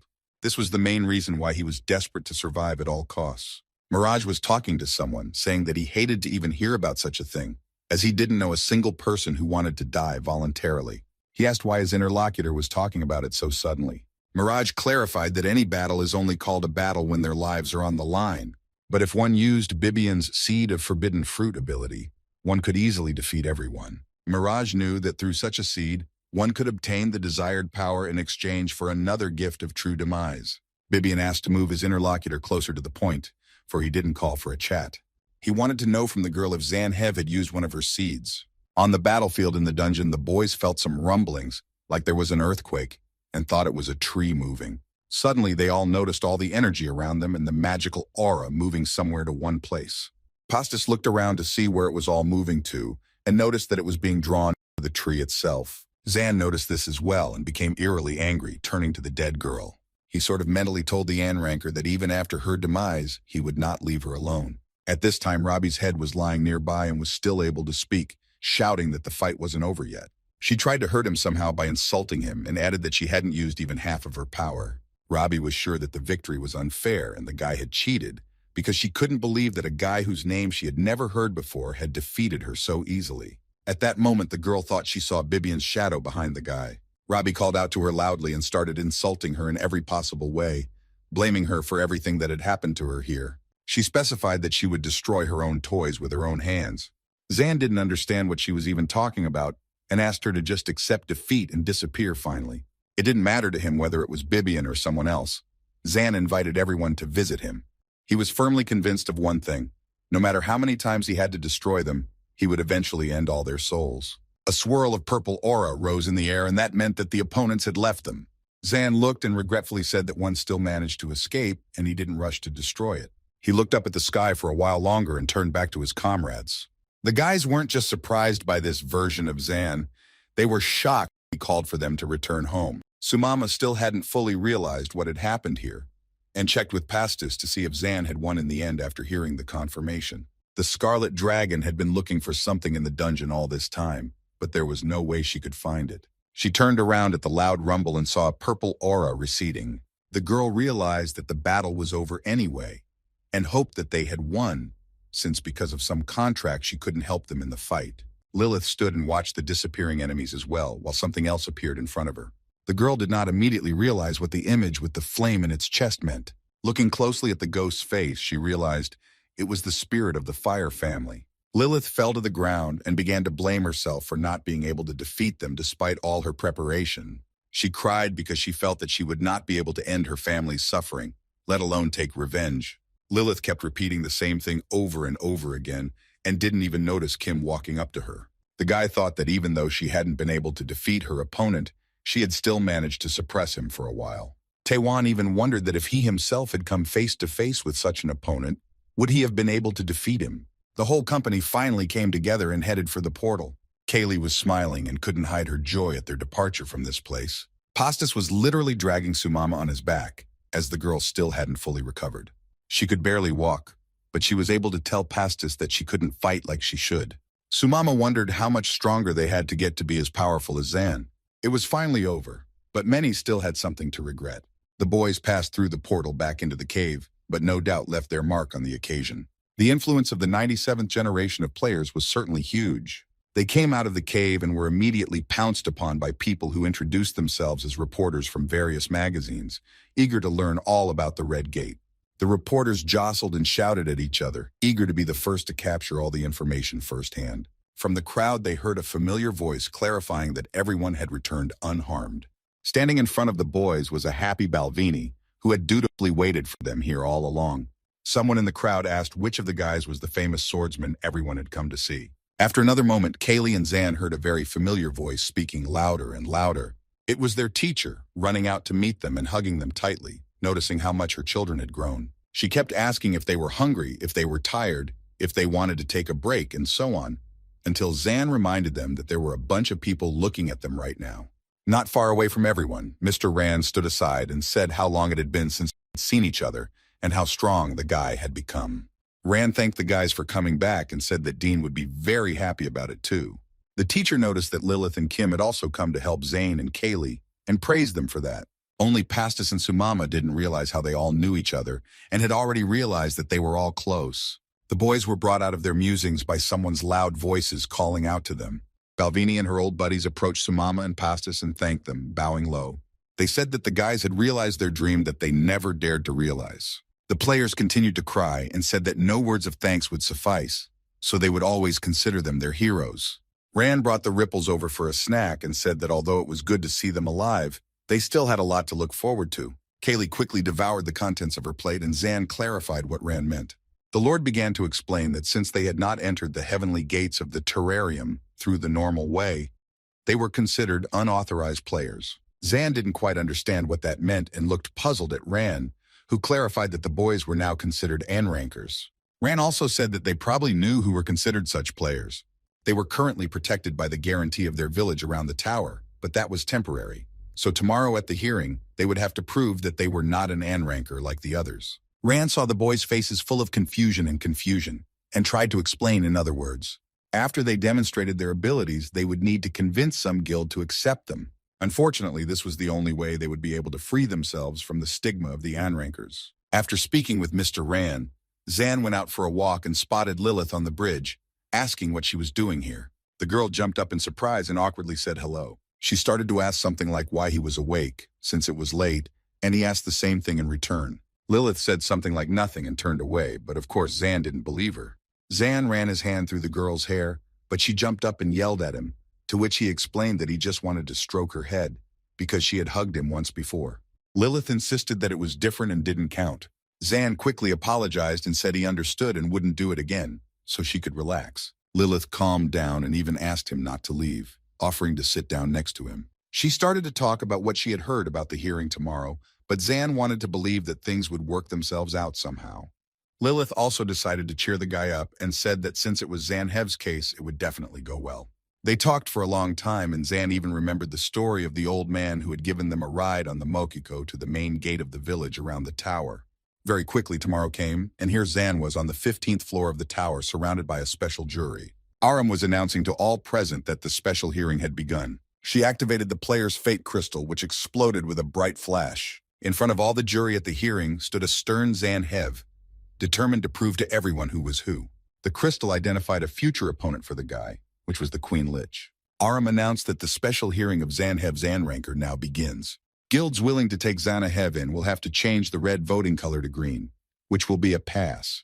Ran, upon seeing Zane's opponent, went into a wild rage, thinking that Avalon had gone completely out of their minds. The teacher didn't understand what was wrong and asked Ran about it, learning that they usually use a monster with a certain class, and this queen was much stronger. As it turned out, the queen was a C class, which very few people fought at all. The jurors in the stands were also angered by this treatment of Zan, as the monster was indeed very powerful. Zan's friends heard the guild heads discussing that obviously the guy wouldn't be up to the task. The one who seemed to worry the most was Lilith, who didn't want such an outcome for him. Somewhere in his office, Van Zeeman was sitting watching the broadcast, clarifying that to defeat this monster, Zan would need to use all of his power, and that was why he had chosen the Queen Leech. The vice president of Avalon was overly cunning and wanted Zanhev, the god's chosen one, to show him all the power he had gained in the Red Gate. Zan himself had no idea what kind of enemy he was facing and stood silently waiting for the fight to begin. Some of the players in the spectator stands were discussing that, in principle, the Lich Queen could be defeated, as she was not so much strong as she was with her intricate attacks, and that was why Zan had to confront her. His interlocutor replied that it was possible until the next stage, but if he suddenly passed it, he would move on. Meanwhile, Zanhev raised his hand to ask a question to the examiner, inquiring if safety was guaranteed for spectators here. Aram confirmed that, though it seemed that the field was quite close to the stands, but it was a separate space, so he should only worry about his own safety. The boy stood in the battle space surrounded by many monsters. He quickly thought about the fact that this place was rather cramped, but he was still grateful for it. And since this place was a separate space, there is enough distance between him and the spectators. Quickly, he smashed the queen with one punch, figuring it was a test task. He saw her recover and realized he needed a few more strikes so he wouldn't have to show off his skills too often. Zan pushed off powerfully and flew towards his opponent, deciding to aim for the main part. He inflicted a chopping sword technique on her, flying around her several times. Zan hoped that would be enough, landing in his seat, but he was wrong. The Lich Queen became even more angry and began to summon the strength to attack back. Zan thought his rival's roar was too loud when he noticed streams of destructive energy flying at him from all directions. From that moment on, the second phase, which was a magical attack, began, and the judges were sure that he would not be able to withstand it. At this moment, all the spectators from the stands noticed how deftly Zan had repelled the enemy attack, but they couldn't figure out how. Zan still had a lot of karma left, and the teacher realized with admiration that he had used her technique. Kaylee told her partner that the monster had blocked their attack, which was happening to them for the first time. The guy replied that there was still an effect since all of her summoned spirits were gone. The Lich Queen began to recite a spell for the rise of a few more helpers. She stood in the center of the engraved pentagram and summoned 3 loyal warriors. Kaylee quickly noticed and informed Zan that these spirits were different from the previous ones. The boy replied that she must have realized that she couldn't defeat them with numbers alone, so she decided to change tactics. Zan's eyes lit up with the 2 elements again, and he informed her that in that case, they would change tactics as well. Kim Taewon stood up from his seat and informed that it was time for him to leave. Pastis didn't understand why he was leaving right now, but Taewon explained himself. Kim just wasn't interested in watching a fight with an obvious outcome. A huge warrior spirit was approaching Zan, and he was preparing to defend himself before he attacked. The guy lightning fast circled the enemy several times, delivering crushing blows to all of them at once. Van Zeeman couldn't believe his eyes and watched the fight in amazement. Zan's skill had destroyed not only the warrior spirits but also the queen herself in a single blow, and yet he still had energy left. After what they had seen, the guilds quickly began to change their red voting color to green. Aram guessed that this was the friend Kim and Lilith were looking for, but she never thought he would have the strength to pass the test. She even liked it and thought she had underestimated his abilities. Zanhev looked at the jury's votes and didn't even expect to get a 100% pass. The special hearing had ended much sooner than he had expected, even thinking about stalling for a bit. After his victory, 2 rings fell out in space, with a sign appearing for him to take them. Aram explained to Zan that this dropped-out item was the treasure of the Lich Queen. Since he had defeated her, this treasure now belonged to him. Zan quickly picked up the dropped item with a successful activation of the passive skill Emotion. The guy was a little surprised that this passive skill was with the characteristic of the player class, because he thought it was a more mysterious class, but it seemed to have the usual functions. Zane had 2 rings in his hands, a sun ring with sun protection and fire resistance plus 50, and a moon ring with moon blessing and cold resistance plus 50. He thought a little disappointedly that these rings were probably useless to him. The system reported that the passive skill setting was activated. The boss monster C-class monster had been defeated, and there would be a reward for it. Zan somehow became worried about the special reward and decided to get it in a more secluded place. Aram congratulated Zanhev on his victory and introduced himself as a member of the Avalon Guild. He said a polite hello and thought she looked like a pretty good person for a guild member. Aram wanted to have a longer conversation, but there was no time for that, and she got straight to the point. It was time to choose a guild, and since each one was willing to accept him, he had to make the choice himself. Zan hesitated a bit, but still said he wasn't going to join any of them. His friends in the stands, along with the other players, were shocked by this statement. Aram explained that joining a guild gives certain privileges and asked if he really wanted to give that up, to which Zan replied with a firm refusal. He said that he just wanted to be recognized as a player, but he was actually afraid that everyone would find out about his secret player class. Aram couldn't help it and agreed with his decision. But she also added that his decision meant that he was giving up his right to defend himself as an An ranker. Aram saw the boy's slightly puzzled face and wondered what he would do. Zanhev stood in the middle of the space in front of everyone and asked for a moment of attention. The guy said that the reason he was showing off his abilities and following the rules here was to show that he was different from the unrankers. He had no other reason, even if no one wanted to believe him. Zanhev was determined and added that he would prove it anyway. Pastis laughed out loud and said that his friend was definitely crazy. He also clarified what a fool Kim was for leaving here without waiting for such an ending. Lilith was truly disturbed by the guy's statement, because he didn't have a decent excuse for refusing to join the guild. There was an atmosphere in the stands that needed to be changed urgently so that the hearing wouldn't end this way and everyone would support Zan. She even decided to take desperate measures, thinking that there was no other option right now. Lilith didn't have time to do anything before she heard applause behind her. Mr. Dean sat among the players and clapped loudly, saying that it was fun. For some reason, Rand felt uncomfortable with the presence of a second-ranked player here. The teacher, on the other hand, was sure that this Mr. Ding was just drawing attention to himself. After saying his words, Mr. Ding quickly walked straight down to Zanhev's space. Zan was surprised to see him as Dean talked about how much the guy had grown.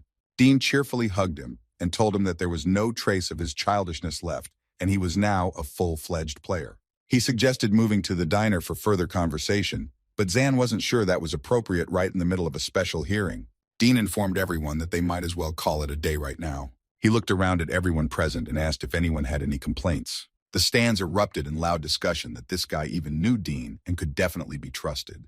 The heads of the various guilds were happy with the outcome anyway, for Zan had so cleverly rendered Avalon speechless. Pastis couldn't stop laughing at the situation. Arm wondered if Avalon's guild really had a chance. The boys were sitting in the cafe, quickly devouring a pile of food, when they heard the other customers discussing the famous second-ranked player and his companions. Dean cheerfully suggested that Zan see how strong he had become and fight a hand-to-hand battle. Zan was very confused by Dean's offer to arm wrestle. He also thanked him for his support and wondered if it would get him in trouble, since his act might have hurt the people there. Dean laughed merrily and said that he was a second-ranked player, and if anyone was not happy with anything, they could always fight him in person. The visitors were shocked to hear how Zan dared to dare a second-ranked player without any repercussions for him. Dean remembered that he had once been like that himself, though today all the glory was Zan's. The key moment of the entire hearing was Zan declaring himself an independent player. Zane replied that he didn't see anything wrong with that, since several players had declared themselves independent before him. Dean still disagreed with Zane, saying that he had a completely different case. He clarified that the guy was the very same Anranker who solved the mystery of the Red Gate. It was obvious that Avalon had set up that special hearing with the intention of trapping the guy, but the guy had eventually pulled through and declared himself an independent player. Dean clarified that it was a great show and the guy is the star of tonight. Zane definitely liked what he heard, and he even moved in closer to Dean. The gentleman wasn't going to back down and added that it was completely true. He also suggested that his actions would have a positive impact on many players, including himself. Dean proudly told Zanuhev that he had become a truly great terrarium player. A short while later, Dean announced that he had something he was interested in. He looked into the guy's eyes and asked how they were going to make a living now. Zan hadn't expected such a question at all and had completely forgotten that it was necessary. They finished their conversation and went to rest, where Kaylee threw herself onto the soft bed with delight. She was infinitely glad that they had passed the test, eaten delicious food, and even got comfortable beds. Kaylee urged Zan to try out the miracle soft bed as well, but the boy had only one thing on his mind. He had no idea what they were going to do now, or how the other players made any money at all. Kaylee told him to think about it a little later and enjoy the rest of the day. Zan was still saying how important it was and didn't understand why she didn't care, to which Kaylee simply said that after everything they could afford a proper rest. Kaylee turned on her side and suggested that her partner sleep together. The guy was confused for a while, and afterwards he got embarrassed, realizing that it was Kaylee and she didn't mean anything by it. He decided that it would be better to think about where to find money and told the girl that he had borrowed money for this hotel from Dean. Kaylee gave Zane a disapproving look and reminded him to check the rewards for winning, which the guy had completely forgotten about. Since the Lich Queen had been defeated, he could safely get the reward.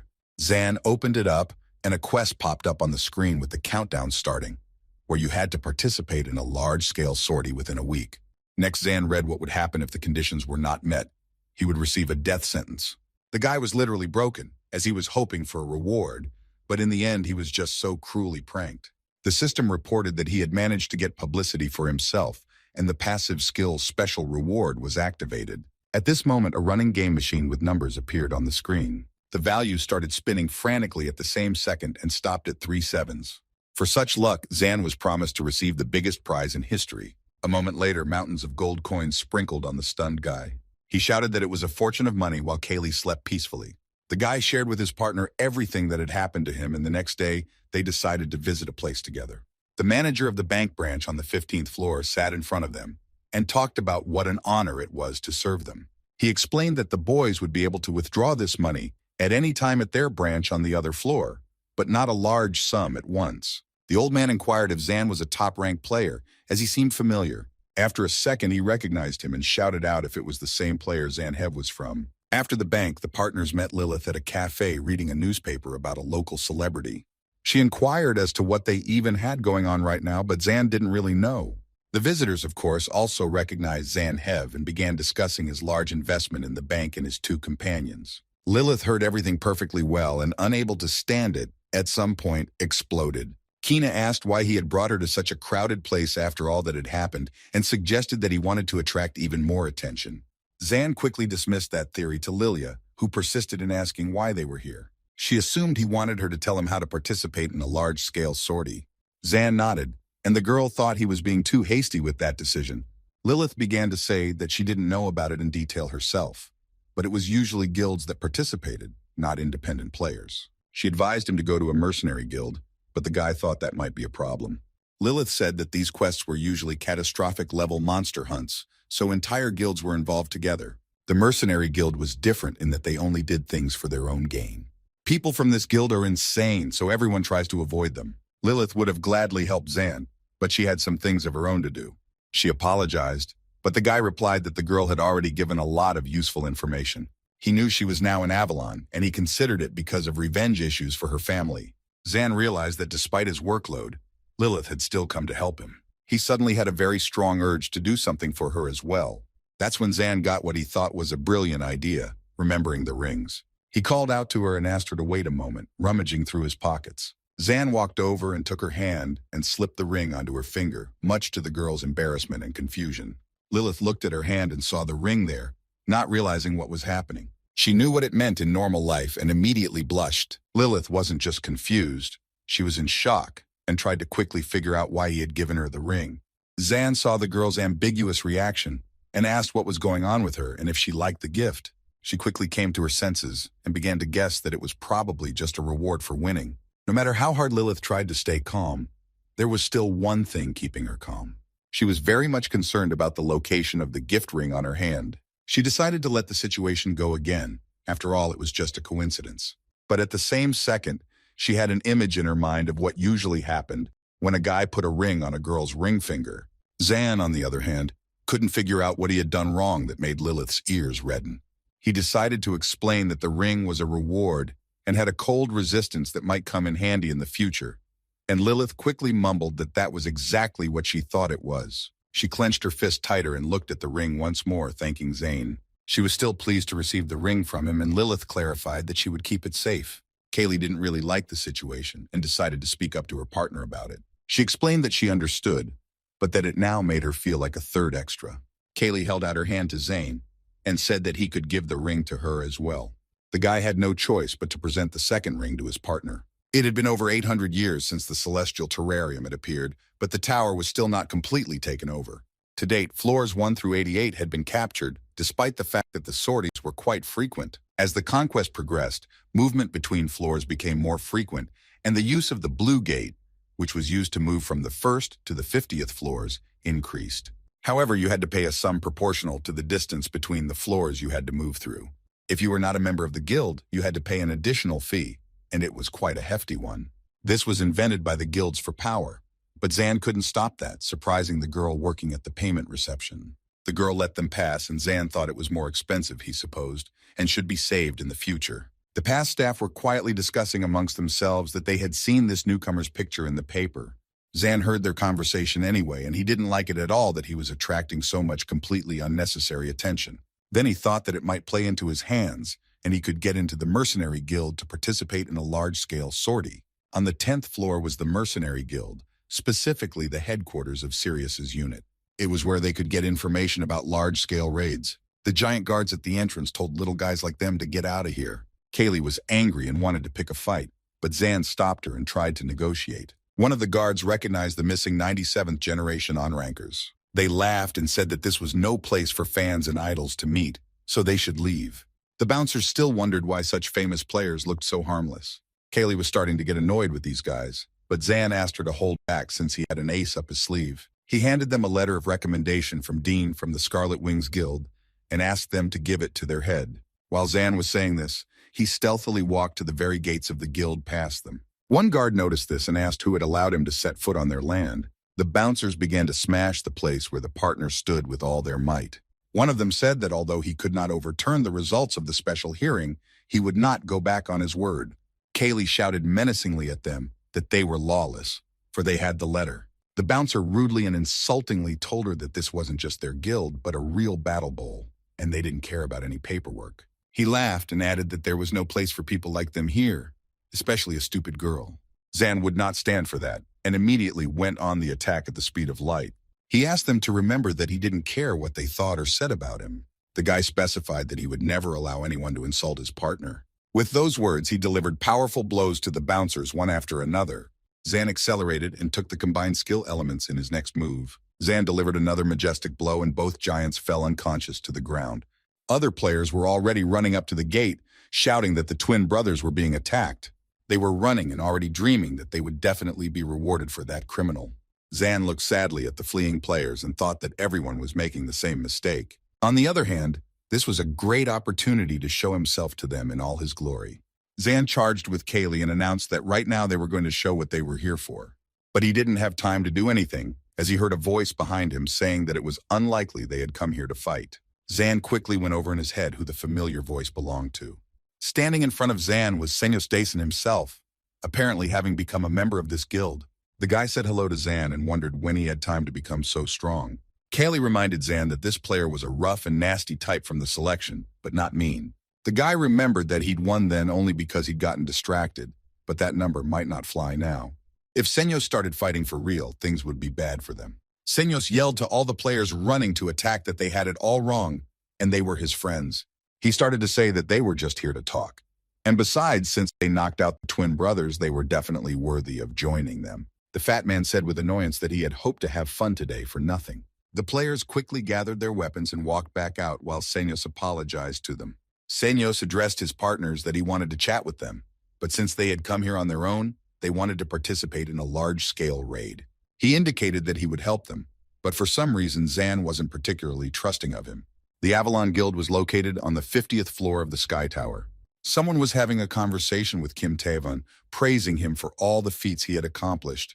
Even though he was relatively new to the guild, Van Zeeman was complimenting the boy, saying that he was the pride of their guild because he had uncovered the truth behind the Red Gate. He also admired his persistence and diligence in training immediately after returning from the portal. Kim Tae-won thanked the vice president for saying that he was honored, but wondered what he had really called him for. Wang Zimun explained that he had actually called him for a reward. He held out his hand to Tavan, informing him of his reward for such great deeds. Van Zeeman appointed the boy as Master Nagi's personal assistant. Kim didn't doubt for a second that Van was up to something, as it would be strange to appoint a novice to such a position. Nagi was the strongest weapon Avalon possessed, and appointing him as her assistant could only mean that they were wary of her themselves. He wondered who had come up with this plan and was so obsessed with these red gates. One of the guild assistants met Kim and asked him to follow her. The girl accompanied a tense Tavan to Nagi's private room. At this point, the boy had determined his most important goal, to learn Nagi's position. He needed information to do so, but first he had to calm down. He walked in, introduced himself, and bowed, saying that he had been appointed her personal assistant.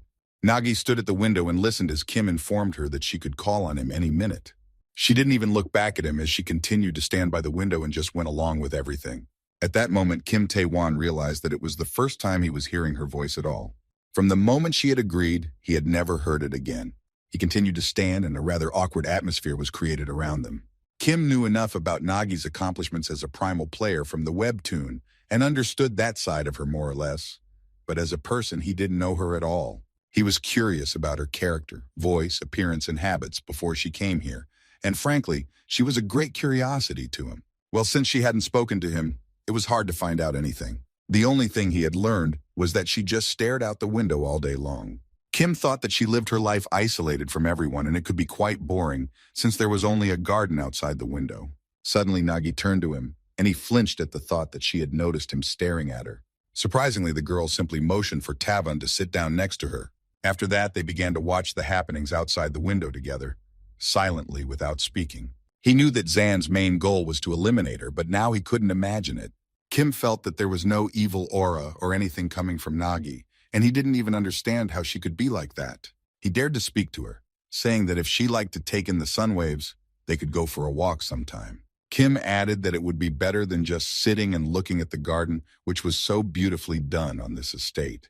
Nagi gave Kim a strange stare, and he wondered why she was looking at him like that. After a short time, they were already walking through the garden, and the boy thought that maybe he had suggested all this for nothing. It seemed to him that she was moving as if under orders, and he was no different from Seemund. Tavan wanted to show that he wasn't like that at all, he decided tactfully. He saw her stop at the Mokiko and began to explain to her who they were. Kim walked over to one of them and said that this one was still very small, and they really liked people. He offered Nagi to pet it too, saying how soft it was. The girl didn't have time to touch the creature, which quickly ran away from her. Kim noticed another one in the bushes, but only an adult Mokiko, and assumed it was his family. Suddenly, the girl asked where Kim's family was now. The boy didn't hesitate to reply that he had no family and never had, having heard the same thing from Nagi.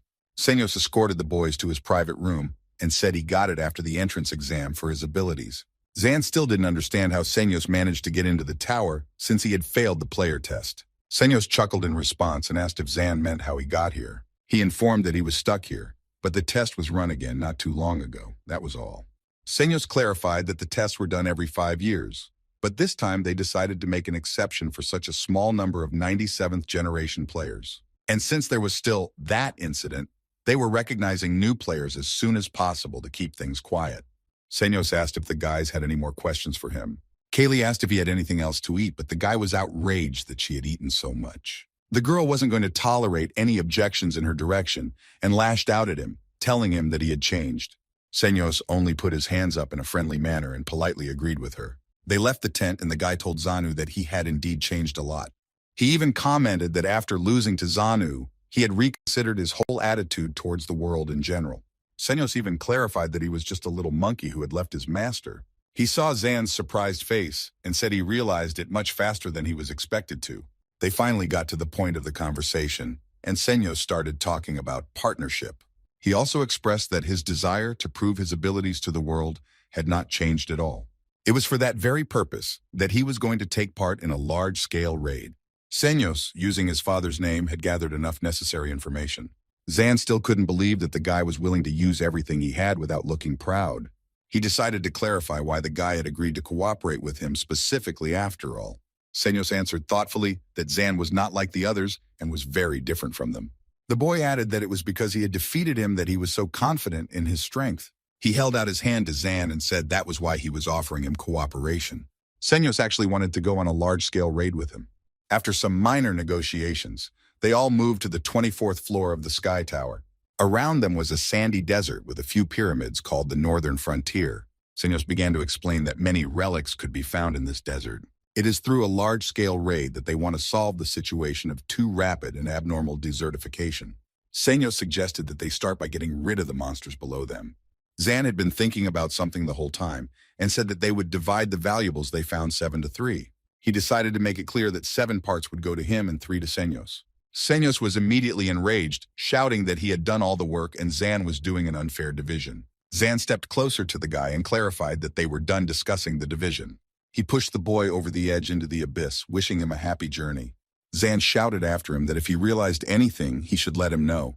Senyos was still in shock and shouted back something inaudible. Kaylee walked closer to the cliff and looked down and concluded that he was falling well.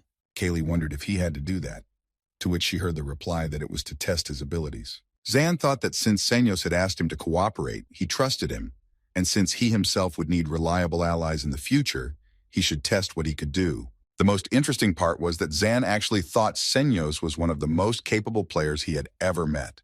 Zan had wanted to see Senyos put his powers into action, not just talk. Senyos landed and realized it was time to warm up, waiting for his opponents. Coming towards the guy were huge, angry monsters emitting an ominous aura. Senyos quickly realized that he had been given false information, telling him about the insect monsters. In any case, he didn't think it was that important, because he needed to get to work.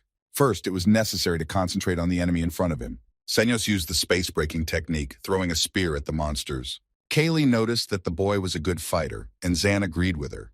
Senyos was already flying into a new attack at breakneck speed, summoning the next skill. The next combat level was a second mighty rift with a huge weapon. Everything was almost perfect until the guy was attacked from the back. A bunch of monsters literally clothed Senyos and pinned him against his own weapon with no way to attack. The guy could feel the monsters sucking out his karma and couldn't move. Zan watched his comrade while the fellow had thoughts that if this continued, he would die. Kaylee offered her partner to help Sonome, but Zan decided to wait a little longer. He did have thoughts of helping, but at the same time, he realized that he would hurt the guy's pride. There was nothing left for Zan to do now but just trust in Senyos' abilities. At that moment, he noticed that the monsters had torn some of the clothes on the guy. He figured that if Senyos was going to use his other form, he should do it right now. Senyos summoned all of his powers, and with a powerful blow, he destroyed them all at once. He turned to Zan and shouted that he was the leader from now on, and if anyone was against it, let them come down and prove otherwise. Senyos didn't miss the opportunity to tease the girl as well, yelling that she was probably already in love with him. The guy was full of vigor and energy and yelled that now they should finish the raid. While he was there merrily galloping around and rejoicing in his victory, he didn't notice something behind him. Senyos sensed something and turned around, seeing a bright blue glow. Zan was already standing over the monster he had defeated and apologized for his interference. He also said that he was unfortunately not as good as Dean and Ran. Senyos wasn't interested in anything other than the fact that Zan had defeated the monster boss with one punch and when he became so strong. He had definitely decided he didn't want to be his enemy and agreed to go along with him. Zan suddenly realized that he hadn't believed in Senyos for some reason until the very end. The guy also realized that if any player from his generation had been in this situation, he would have done the same thing. It was a very bad idea to try to deal with the Anrankers with that kind of attitude. Zan felt like he was too weak and pathetic right now, especially with this kind of mood. He lacked calmness and coolness in every way and sense. It was simply necessary in order to live up to the expectations of others. Kaylee suddenly appeared at the wrong time and wondered if her partner was thinking about all sorts of silly things again. Zan didn't quite understand how she always knew what he was thinking, and Kaylee reminded him that they were partners. The girl tried to say something, but wasn't quite sure how to go about it. She finally decided to say it the way she thought and gave away that she liked him just the way he was. She tried to explain that she meant not to overdo her changes. After her words, she transformed into a sword and announced that she had gone to rest. From afar, Senyos watched Zan from afar and was a bit surprised at what he saw. He had never seen Zan talking to himself before, which seemed strange. The boys came to the entrance of the main tall pyramid in the middle of the desert. Zan noticed that it was a very deep dungeon and there were many things written on the entrance. For this, Senyos had brought a sheet with him that said that if they followed the rules, they would be fine. There were only 2 safe entrances to this dungeon, and if they went in by force, a trap would be triggered. The safe entrance was through the small door, but Senyos had a key to the larger one with a shortcut. Zane, of course, wondered how much shorter the path would be with that key. Senyos replied that at best with this device it would take a week or 2. At this point, Zan had one big problem. His timer was running out in 4 days. Zan was already thinking about something while Senyos was figuring out the key to get in. Suddenly, Zan asked Senyos if he trusted him, surprising the guy a little. Senyos noticed a bright glow behind him and turned around in horror. He noticed that Zan had decided to directly enter the dungeon, activating a trap by doing so. Zan apologized to his companion, saying he didn't have time to wait at all. Senyos continued to scream in horror that this was suicide and he didn't sign up for this. Zan felt a huge amount of karma inside, which could only mean the death of all the monsters, which was unlikely. The karma was actually moving in a certain direction for a reason. Senyos saw something very huge and ominous with a strong aura. Zan indicated that he would go ahead and asked his companion to cover him. Senyos was still questioning the choice, but Zan asked if he wanted to achieve high rank and fame. That was what they could do together now, but they needed to act quickly. Senyos stood silently and seemed to ponder Zan's words, especially about fame and honor. He thundered that he couldn't be human if he just stood after saying that. Zan realized that Senyos no longer had a choice, and he would definitely go along with it. Senyos thought that it was his stubborn heroism that Zan had attracted Lilith. The first-floor dungeon boss was the voracious Duamutef, in the form of a sphinx. The second floor had its own dungeon boss, Cursed Quebecsinov, and the third floor had Wrathful Amset. The fourth floor's dungeon boss was the Thread of Sadness Isis. Senyos and Zan looked at all of them, were determined to fight. Once upon a time long ago, things were different on this very pyramid in the desert. Crowds of courtiers and subordinates would gather around to see her. In front of the multitudes, the Thread of Sadness Isis would step out with reverence and honor. At that time, she was something like the highest chief queen of the desert. At every meeting with her people, she made a solemn speech. On that day, her speech was addressed to enemies and generally anyone who would pollute their lands again. The words also applied to anyone who would break their sacred oath again. Unfortunately, they were unable to keep their oath on that fateful day. And now the four bosses were hungry for revenge for everything that happened that day. Meanwhile, the god ASO was watching everything that was happening from space. He cheerfully agreed with everything, saying that everything sounded pretty good. For some reason, Senyos was surprised and thought it was strange to hear such promises from the bosses. He was also curious as to why no one had ever mentioned these monsters until now. He decided that his strength was enough to quickly deal with them all at once. Senyos didn't even have time to strike as his spear was grabbed by the monster itself. The boy quickly realized that the monster was actually not as weak as they seemed. He definitely determined for himself that he couldn't lose anymore, especially now. Senyos went into dialogue with the monster, attempting to provoke him. He mockingly asked his opponent to just admit defeat before things got too far. The monster wasn't even going to answer him and only completely immobilized the guy. The boss tied Senyos up with bandages and began to clamp down harder each time for victory. He couldn't take it anymore and called for Zan's help, who immediately joined the fight. Zan attacked the first time and was surprised that the monster didn't even move. He decided to switch to another tactic, gripping his sword tighter and calling on the power of the sword. He felt that something wasn't working, but he still hoped that he would be able to respond. Only the Thread of Sadness Isis remained untouched, watching everyone. She began to recite the spell and asked the sun god to fulfill his vow. Isis remembered all the words of the oath for anyone who would defile their lands. The payback was great. Whoever attacked their domain would lose their sight. Zan and Senyos stopped seeing and distinguishing anything in a second and lost some of their power. Senyos, realizing what had happened, shouted loudly that he could see nothing in front of him. Zan also saw nothing and no one, but felt several attacks. At that moment, he heard the sound of an enemy approaching in his direction. He realized he was cut, but he couldn't see how badly, so he had to feel the depth of the wounds. But Zan had no idea how to fight any further. He clearly heard footsteps approaching and knew he had to fight. Zan shuddered at the thought that he was helpless, and he had to think of something immediately. Perhaps he needed to engage his other senses, but the darkness radiated a strong sense of fear. It was precisely because of this that many players and mere humans lost their minds forever. Although only sight was lost, but the body and mind were also immobilized. Each of them thought to themselves that they were left all alone in the darkness. While Zan was trying to come up with some sort of plan, Kaylee appeared and cheerfully reminded him of himself. She wondered if he had forgotten about her since she could be his eyes. Zan turned to the girl, and though he couldn't see her, he felt incredibly supported. Kaylee gave instructions to her partner, and he quickly moved to counterattack. Zanhev was angrier than usual as he was now also driven by fear. Senyos was also trying to find a way out, but suddenly he felt the floor under his feet move. Zan realized that he would not be able to maintain his position in such a situation. Sensing that the monsters were not giving up their position, he decided that this was a common occurrence for them. Zan needed more than ever to find some support to realize what he had planned. Suddenly it hit him and he had a great idea on the matter. He asked Senyos if he could hear him, to which he replied that he was a little busy. Zan asked him to immediately create his huge weapon and throw it in his direction. Senyos was a little surprised at this, as he too had forgotten about Kaylee and didn't want to hit Zan. He sensed the monster's attack and deftly defended himself with all his might, even though he couldn't see anything. Senyos triggered his spear to activate and shouted that if anything happened, it wasn't his fault. The spear turned into his huge weapon and became some sort of stable support for them. Zan stood confidently on his two and shouted to the monster that now they would get even. Senyos joined him in the battle and began to attack with a scattering strike. The pillar split into many shards, one of which the boss remained on. Zan had already swung for a non-monster attack, shouting for Senyos to join in, Both guys attacked at the same time and received the binding of Heaven's Slit and Mountain Rift. The guys fought courageously and stood to the last, letting out all their strength. The monster with a loud roar could not withstand such powerful blows and fell. At that moment, the vision curse dissipated, and that's what they needed. After all the threat of sadness, Isis remained standing like that with her head lowered without moving. Zan thought this was quite strange, and he expected some sort of trick. Senyos approached and, looking at the girl, suggested to get it over with as soon as possible. The boy didn't wait for an answer and ran towards Isity himself to battle. Suddenly, the girl stepped forward and put her arms out to the sides as if for a barrier.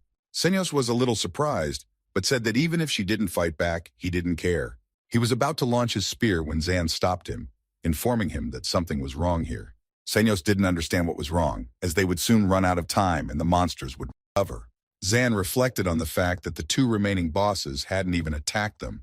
Even now, it looked like they were just protecting each other, but they weren't going to attack. Zan knew for sure that a monster was a creature full of aggression with inferior intelligence. He began to think that he could have destroyed those previous two for no particular reason.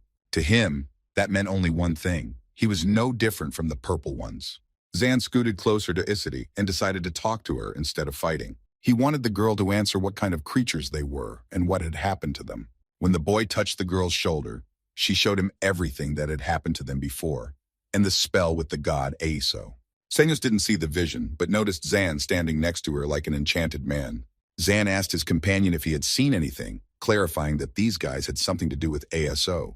He realized what he had to do and threw his special cloak at them. There was a massive burst of energy surge, and Senyos realized what had happened. He looked at the revived bosses and shouted that they were fully restored. All this time, of course, ASO himself had been watching them and was surprised by this act of Zan. He laughed and tried to figure out how he got there, not expecting to see him. ASO found it odd that this was the second time their interests had crossed. He began to stand up and say that there was only one person worthy of doing it. ASO laughed slyly and added that now they would see who could beat Merlin. Isity looked in amazement at the hands shimmering in the lightning light, and Zan informed her that this was the power coming. She wondered if Zan could have been sent by a god, but quickly dismissed it because his karma was too warm. Isity wondered what kind of beings were in front of her, and Kaylee realized they were trying to communicate with them. Senyos, on the other hand, was in no mood for conversation at all at this time and was just yelling incessantly. He didn't understand how it was possible to actually rebuild the monsters, but Zan just couldn't destroy them. Senyos couldn't take it anymore and said he didn't care anymore and would go rest. Kaylee didn't mind, as he seemed too chatty and intrusive to her. Isity moved closer to Zan and called him Your Majesty and asked why he had saved them. Zan hesitated and was confused for a while, replying that he didn't expect anything from them. He just couldn't and wouldn't watch someone's life being used as a joke. Kaylee sensed something strange and wanted to warn Zan. The guy said he saw their memories and realized what had happened to them.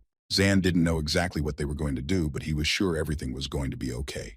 At one point, the ground shook and Isity sat up on her knees, startling Zan. She bowed and informed him that she wanted to thank him for saving her. They were stuck in the past and dependent on the curse, left without even a will. Zan not only freed them today, but gave them a chance at a new life. She said that in gratitude she would like to serve him for life and asked him to take them in. Zan was confused and began to say that he no longer understood how to do it or why. He shouted that it was okay and he didn't need any reward for it. The guy also added that they didn't need to sacrifice themselves for others anymore. Isity replied that they weren't willingly doing what they were told. Her partner added that of their own free will, they had chosen to follow them. He once again asked Zane to take them in, swearing eternal loyalty. Kaylee intervened and advised her partner to just accept their offer. She also clarified that somehow she understood exactly how they felt. The game screen appeared and announced the successful completion of a large-scale raid with a special reward being given out. Zan exhaled a sigh of relief that it was over, but he was once again stressed by the special reward. There was nothing to do, so the guy decided to click on accepting the award after all. He stared at the screen in utter shock as the reward was an encounter with a god. Zan became very tense and didn't want to meet him at all, considering the past. Suddenly, the ground shuddered and shook, releasing a stream of bright, blinding light from the ground. Senyos didn't understand what was happening here again, for just now, everything was normal. A majestic spirit in the form of a girl appeared in front of his partners. Zan clearly remembered that it said God, but it wasn't ASO who appeared at all. The girl greeted Zanhev and his faithful companion Kaylee, introducing herself as Merlin. She went on to say that Zan had previously been loyal to ASO, but things had changed. Merlin clarified that there was a reason for her appearance and it was to help them. Zan, although he was a very bright guy, he didn't understand a word yet. Merlin began to say that Zan would do anything for the love of people and all living things. The boy was even more tense after these words, feeling a strong sense of responsibility. At that moment, the partners felt the ground beneath them shake, but it was already Aso's strength. Merlin turned to the boys, saying that it looked like their time had come. She looked at Zane and added to do what she wanted him to do. Merlin meant his every action in this world he had grown to love so much. The system announced that the following monsters belonged to player Zan Hev. Thread of Sadness Asidi was appointed as the ruler of the 24th floor. Since the monsters belonged to the player, a closing attack was announced. Someone at the gate of the tower noticed how it began to glow white, something no one had ever seen before. He couldn't believe that there was something else in the tower that they didn't know about. Bari turned to Robbie, saying that she could feel it. Time had moved in the tower. Robbie, keeping her eyes on the tower, replied that she felt it too, and suggested that it might be it. She promised herself to destroy the Zanahev player with her bare hands. Meanwhile, on the 50th floor, the Avalon Guild had their own business to attend to. In the office of the vice president of Avalon stood waiting near Aram's desk. He was reading some reports that said that monsters were appearing more frequently. Van Zeeman had been hearing it from everyone everywhere and all the time lately. He asked how things were on the second floor under her control. Without raising her head, she replied that everything was fine and that she had a report. She clarified that various guilds were currently training there under Bailey's supervision.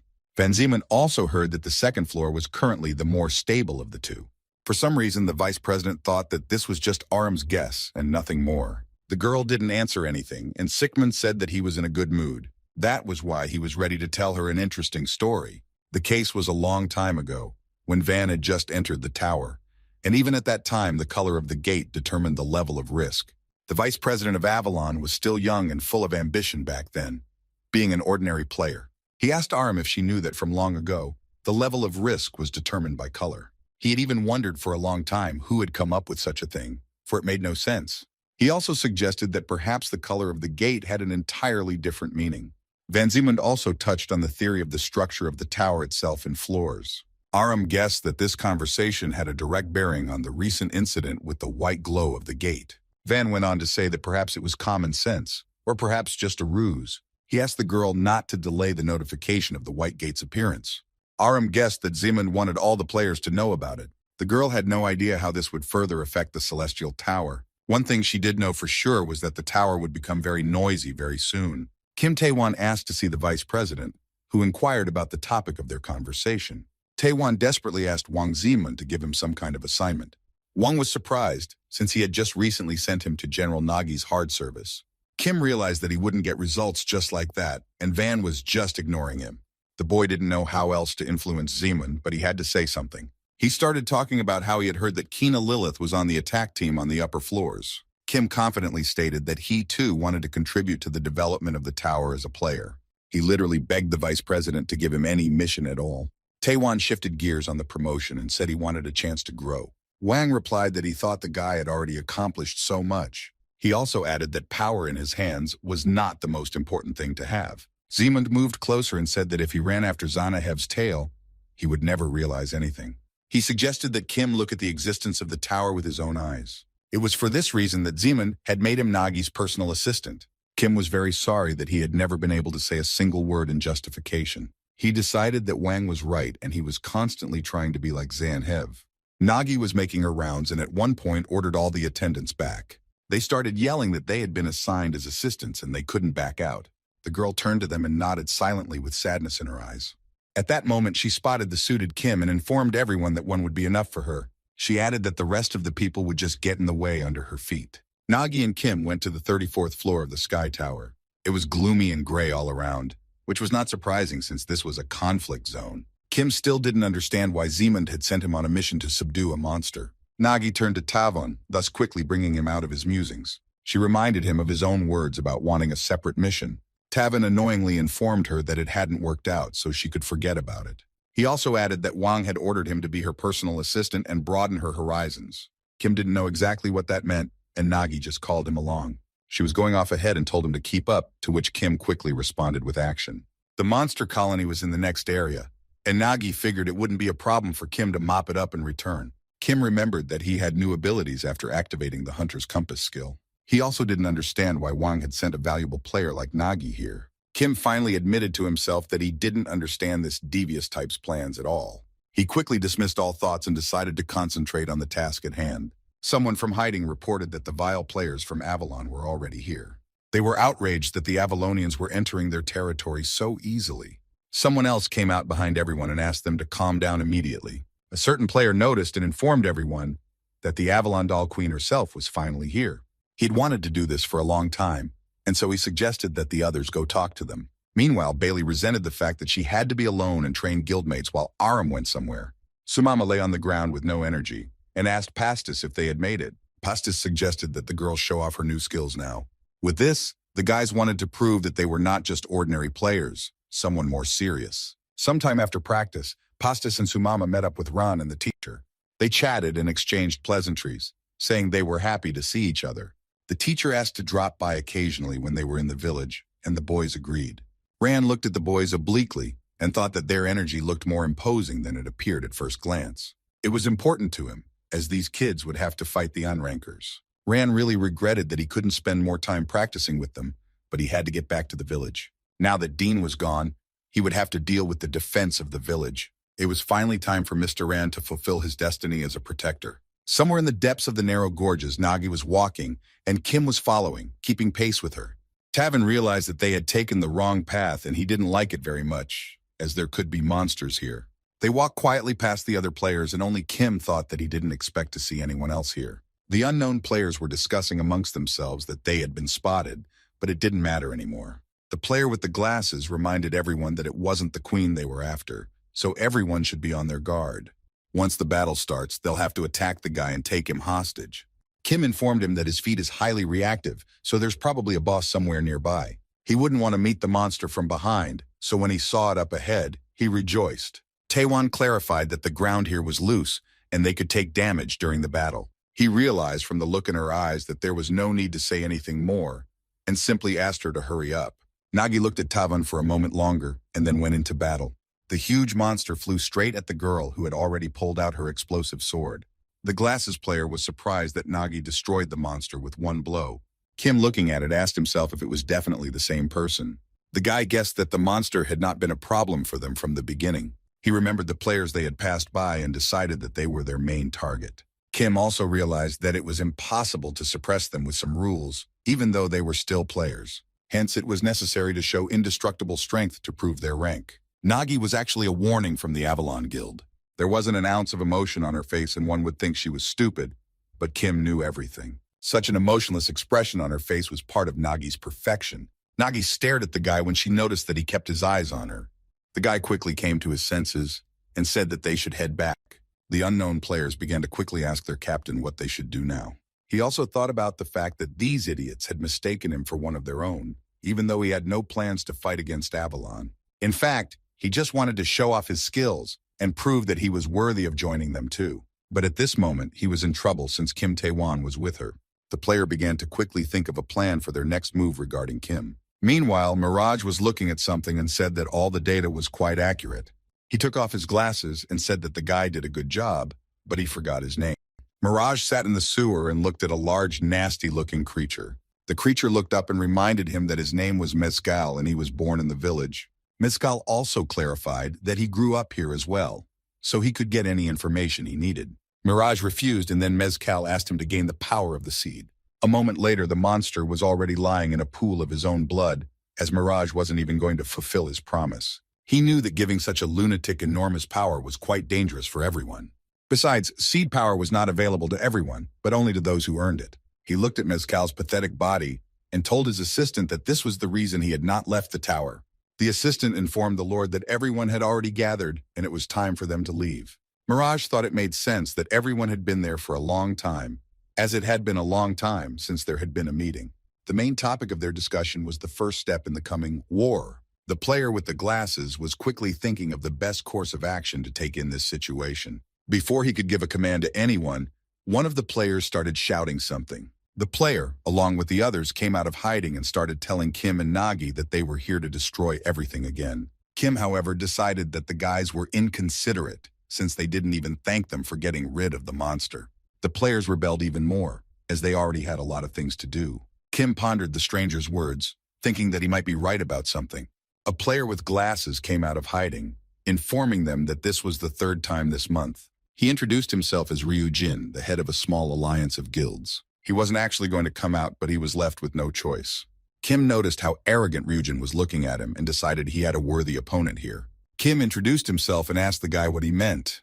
Ryujin explained that so many times Avalon had destroyed the hunting ground they had found. He added that they had destroyed their opportunities for a better life like garbage. Tavin was not moved in the slightest by this speech and wondered why he had to listen to such complaints. Ryujin assumed that Kim was just a little boy who had never left the confines of Avalon. That was good enough for him, and he informed him that he would be looking for a new place to hunt. His subordinates fundamentally disagreed with the captain's decision and began to resent it.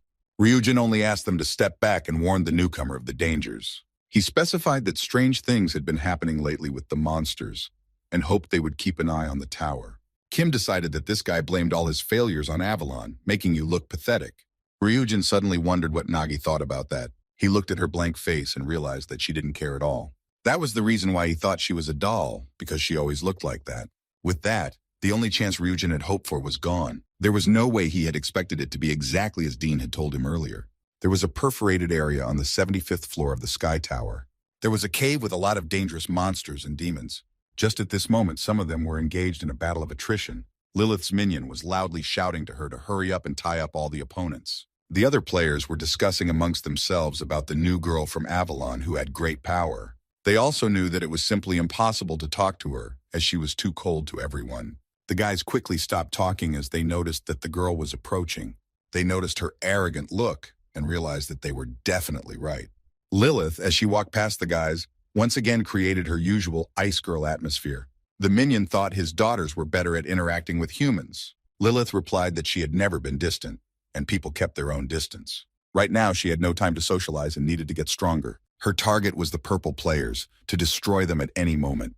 Lilith quickly pulled herself together and decided that she just didn't have time to get discouraged. She heard some commotion by the notice board and walked over. Players were discussing a recent large-scale raid with 2 players. They continued to have a discussion about it, but Lilith stopped her gaze elsewhere. On the board, albeit from the back, she noticed and recognized Zan Hev in the picture. Senos had gotten quite far with Zan and doubted the right path. Zan explained that he had read a lot about it, and it had to be exactly on the 75th floor. He looked around carefully and said that it was much more crowded than he had expected.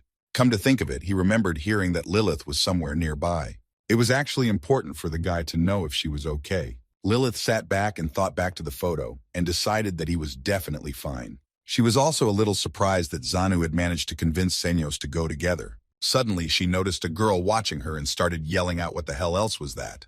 The girl turned out to be Jean Garam, the owner of the bookstore, who decided from the look on Lilith's face that she had fallen in love. She also added that usually people who didn't want attention hid in bookstores, so this was the perfect place. Lilith replied that if that was the case, everyone would soon know about it and she would have more visitors. Jean gave Lilith a serious look and asked what her ring was. Kina started to quickly change the subject, but Jin noticed that she wasn't parting with it. Jin also noticed that Lilith wasn't wearing it on her finger, but hiding it on a chain. Lilith started to fire that very second, and the girl rushed over to beg her not to do it. At that moment, the doorbell rang, and Jean took a seat at the counter. Zan walked in, saying he needed to open the seal on the book and was advised to come here. Lilith jumped up like crazy and looked in horror at Zan, who didn't expect to see her either. Jean listened intently as the players began to ask each other what they were both doing here. She loved stories like that and sighed sweetly as she guessed their feelings. Zan had found a certain mysterious book during a large-scale raid. He also explained to Jin that he had already tried to open it, but then realized it was sealed, and that's why he was here. The girl replied that he had come to the right place and set to work. After a second, she replied that she couldn't help, and Zan began to resent her for saying otherwise a minute ago. Jean began to explain to the guy that he had gotten it all wrong, and breaking the seal wasn't a problem for her. She explained that judging by the cover, deciphering it would take a lot of money, and a mere player couldn't have that much. The girl didn't even get a chance to speak before Zan dumped a bag of jewelry on her desk. While Jean was admiring the wealth, Lilith quietly asked him where he got it all from. Zan didn't know what to answer and turned back to Jean, who was happy to decipher everything. She stood at the table, broke the seal, and set about deciphering it with her ability. At one point, it was as if she was electrocuted by something in the book and fell over. The boys immediately rushed over to the girl, wondering if she was all right. Jean sat on the floor and said that maybe this book wasn't as simple as it seemed. The girl there also clarified that apparently the book had something to do with an ancient dragon. She needed any dragon-related ingredient to fully decipher it. She jumped up and cheerfully shouted that she just knew just the right one. Jin asked the boys to run somewhere to get it if they didn't mind. That's how Lilith and Zan ended up on the 31st floor in the perforated area. Zan found himself at one of the street fairs where everyone was selling something. He bought himself a snack and thought Jin would send him somewhere like a dungeon. The atmosphere here was something like some kind of festival, and he figured Lilith wouldn't be comfortable here and needed to get back soon. Zan was snapped out of his musings by Lilith saying that she had been looking for him for a long time. A relaxed Lilith stood in front of him with a donut, and Zan was extremely surprised that she was enjoying it all. She asked why he was looking at her like that, and Zan noticed a ring around her neck. The guy figured it meant something and held out his hand to her with a proposal. He clarified that since they had gotten this far, they could take a little walk. Lilith was confused for a while, but afterward she immediately agreed. They were having fun, and at some point they heard that somewhere they were offered to test their powers. The host said that any player could try just hitting a hammer. The rules were simple. Pour your energy into the hammer and hit with all your might. The mark would rise according to the force, and whoever had the higher score would win. The host intrigued everyone by telling them not to be surprised by the prize for winning. It was a legend that appeared once every 100 years. The scales of a white dragon. There was a fee of 40,000 gold pieces to participate in this competition. Zan, though he realized that it was very expensive, but they had no other choice. Lilith also suggested that he try it, and he immediately agreed. There was the sound of the start of the competition, and Kaylee shouted that a real festival was starting somewhere. Sumama wanted to get out of here soon as she felt uncomfortable in places like this. Kaylee noticed this and rather led the girl behind her towards the big Mokiko. Pastis realized that actually having fun all together wasn't so bad after all. The guys walked further past the fair and decided where to go and more. Kaylee started to say that it would be great if Zan was here, but she remembered that she didn't even know where he was. Sumama replied that they were usually always together, but this time Kaylee didn't know where he was. Kali, for some reason, thought that Zan might have gone somewhere with Senyos. Sumama decided to cheer the girl up a bit by saying that everything was for the best. The girl added that ever since, and they had gotten into the tower, they had been fighting every now and then, so Zan had given her the day off. Kaylee was still worried lest her partner get into some dangerous situation. At that moment, the girls heard the announcer's voice ordering them to compete. He shouted that everyone should challenge themselves and try their luck. The girls heard someone had already tried their luck and failed, and decided to get closer. Someone passed them trying to get ahead of them, saying that the prime candidate to win wanted to pass. A high-ranked player named Demian appeared, deciding to use his power. Everyone around him knew that this guy was from the attacking squad, and was intrigued. Demian knew exactly how valuable the prize was and wanted to get it sooner rather than later. In other words, he wanted to use any trump cards up his sleeve just to win. Pastis noticed someone trying to help him and thought it was unfair, even though it was none of his business. Damian grabbed his hammer and filled it with his power, shouting to everyone that he would take the white dragon's scales. A second later, he powerfully struck the game panel with the certainty of victory. The value on the scale quickly flew upwards, setting a new record. Everyone present realized that such a value could not be beaten by any of them. Pastis thought it was too fast and boring, and not worth his money at all. He also noticed that the guy had reached almost the top of the scale. Zan, looking at all of this, suggested that Lilith back off, but she was against it. Pastis was shocked to notice the two of them together, and immediately decided that it was definitely a date. The guy started to think further about everything that was going on and realized something else. That was probably why Zan had gone to the festival without Kaylee. Lilith saw Zan's hesitation and headed off, saying she'd be right there. She was on her way to the competition, asking him to rely on her. Zan saw fire flare up in the girl's hand and didn't realize what it was for. Lilith stood and scrutinized the playing field, thinking about something. She realized that it was the machine reacting to the power, and Zan didn't know how to control it. It was for this reason that the girl decided to win the white dragon scales. She took the hammer and began to infuse it with her karma for victory. A second later, she struck the game bar, activating a scale with a value. In the same instant, the game bar lit up with fire and rushed upwards. The host cheerfully announced that the previous player had been beaten by a girl. He also asked if there would be any new candidates with that record. Lilith noticed as Zan grabbed the hammer and began to infuse it with her power. She tried to talk him out of it, but it was too late because Zan swung. Zan hit the game panel powerfully, blinding everyone around him, something Lilith didn't want at all. He began to make excuses that the power was actually much harder to control than he thought. Lilith wasn't interested in any of that anymore, and she silently turned away and walked away. Zan didn't understand why the girl's mood had changed abruptly and began to ask what was wrong. Lilith slapped the boy lightly, showing him her displeasure. She asked why Zan couldn't just trust her for once and leave it at that. Sumama and Pastis were quietly watching Lilith and Zan from around the corner. They wondered if their reason for coming here was business or romantic after all.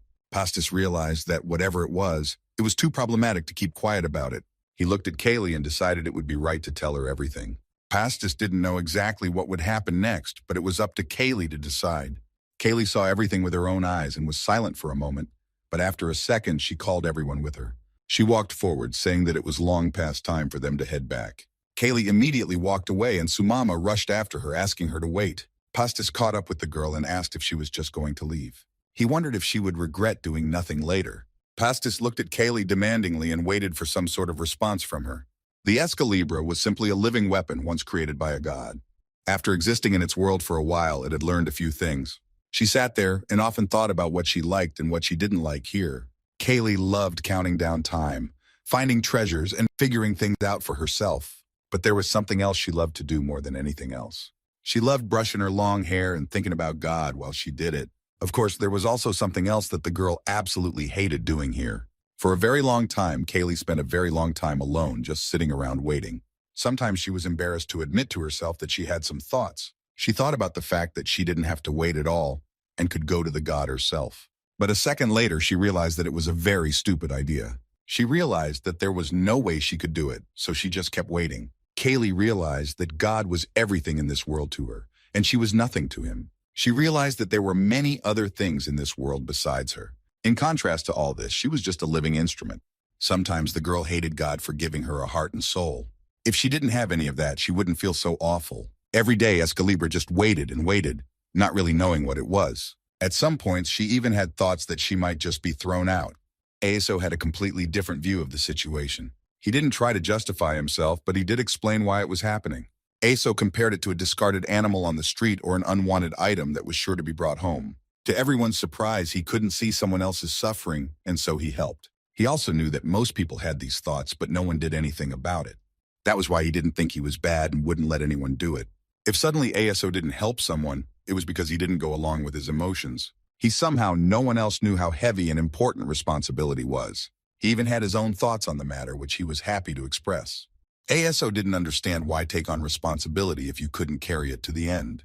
He really wished Zanhev agreed with him completely on that.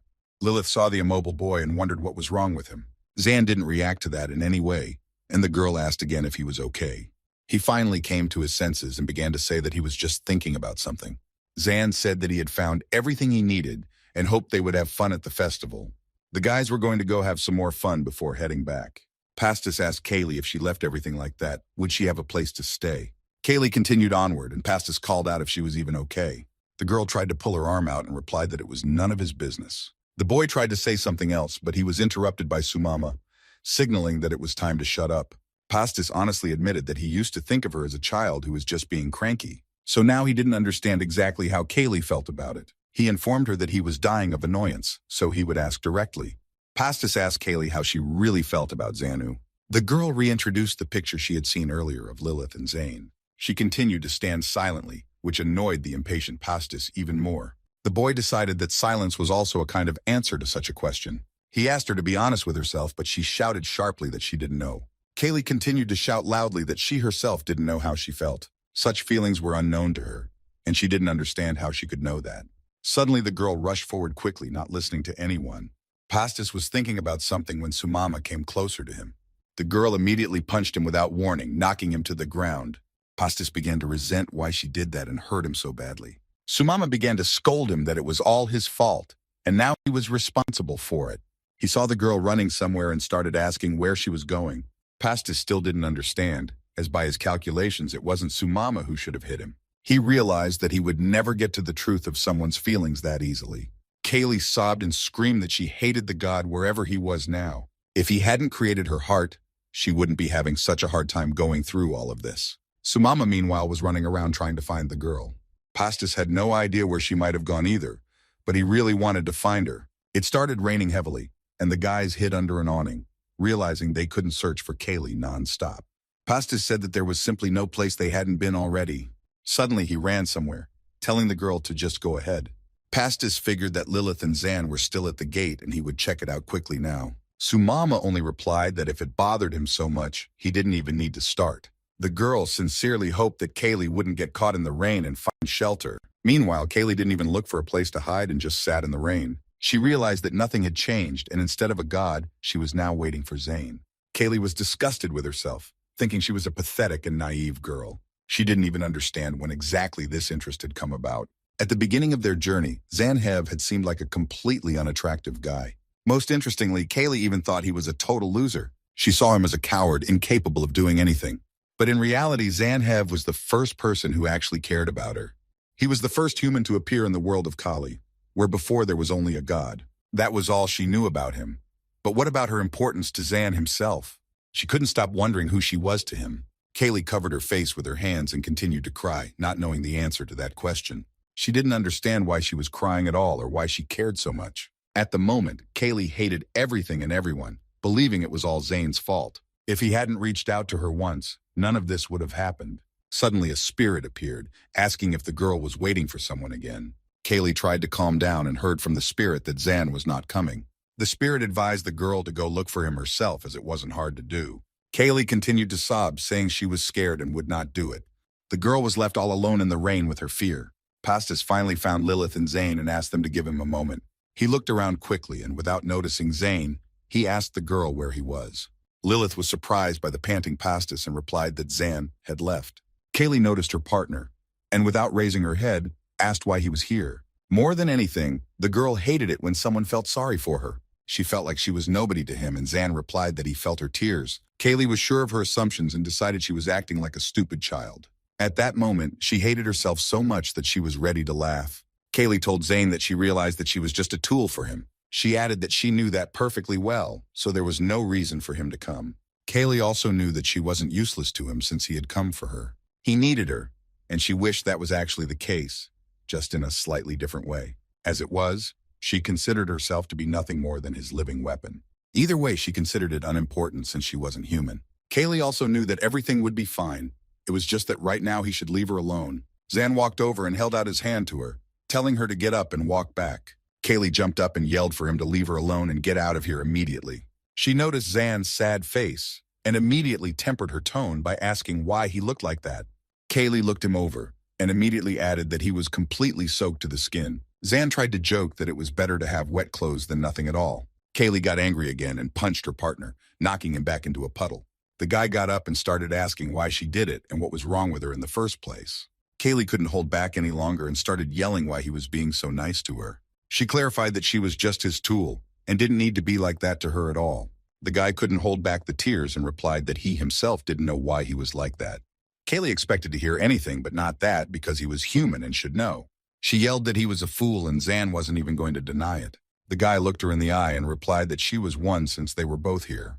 Kaylee didn't understand what exactly he was talking about and got really angry again. The girl started yelling at him that she had considered herself superfluous the last few days. Then she informed him that she didn't like him at all in the beginning and was a loser.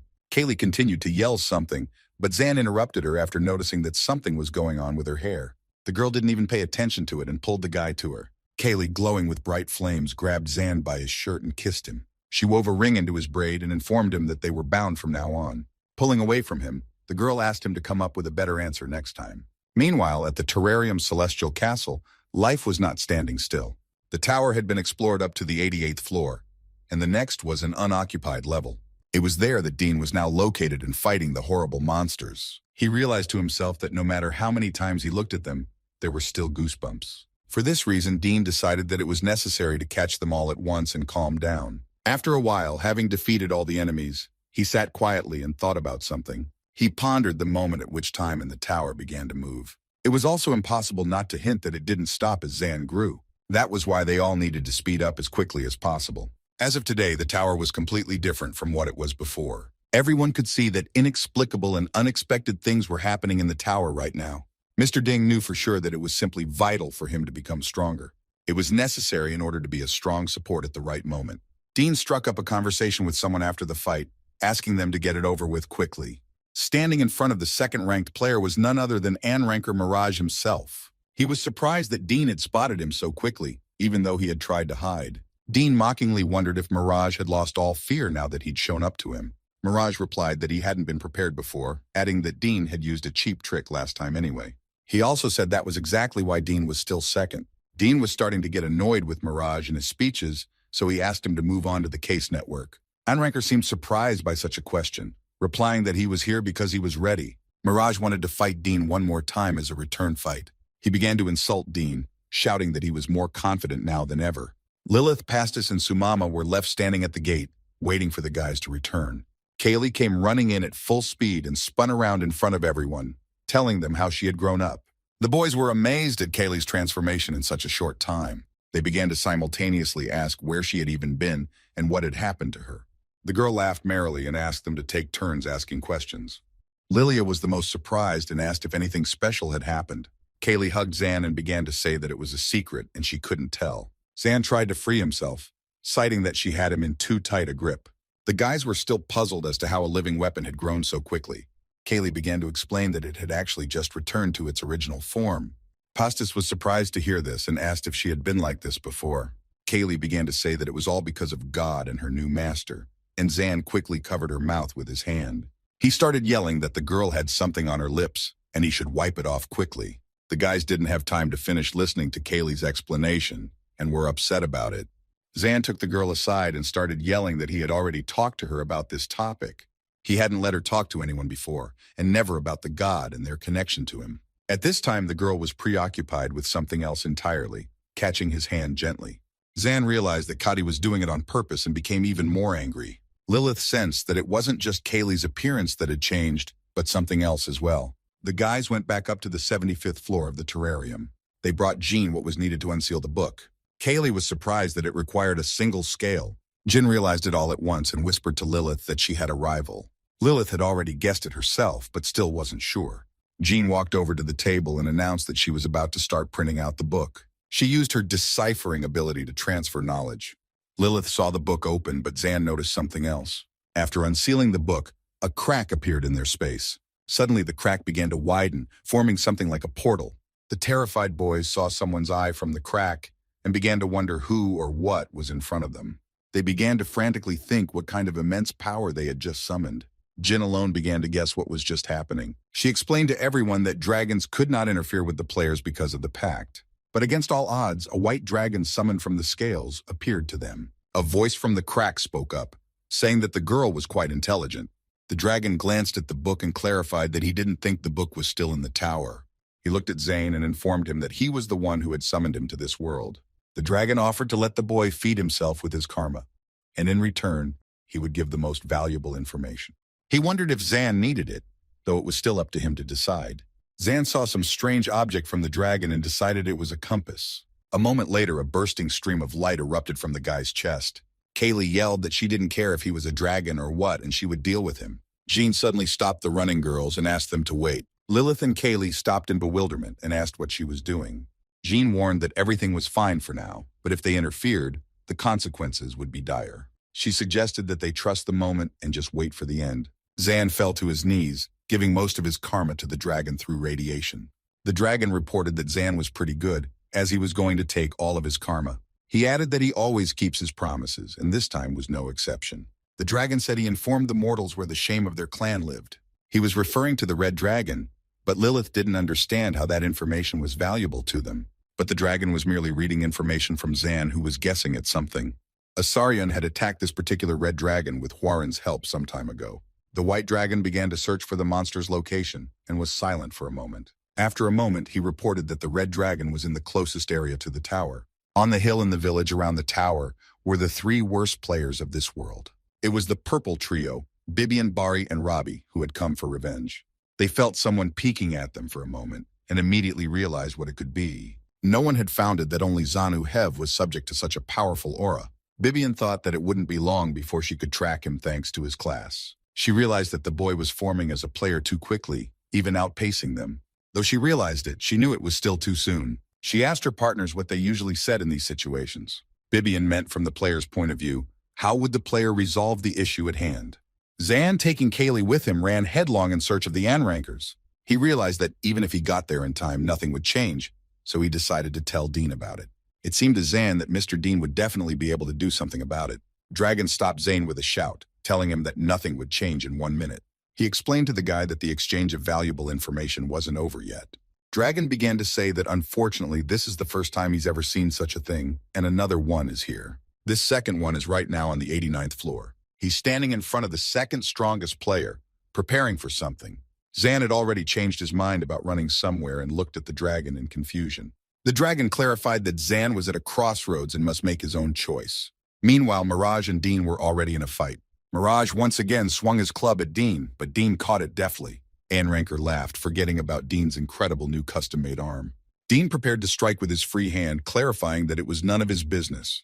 The whistling Mirage flew far enough away, and Dean began to think about what was happening. He had a distinct feeling that something was definitely wrong with all of this. Mirage hadn't changed enough to get into a fight with Dean, so what was this all about? He wondered what the Anranker's plan really was. Either way, he couldn't let his guard down and had to attack. Dean realized that the more he worried, the faster Mirage would get what he wanted. Mirage also realized how strong Dean was, but he couldn't stop marveling at it every time.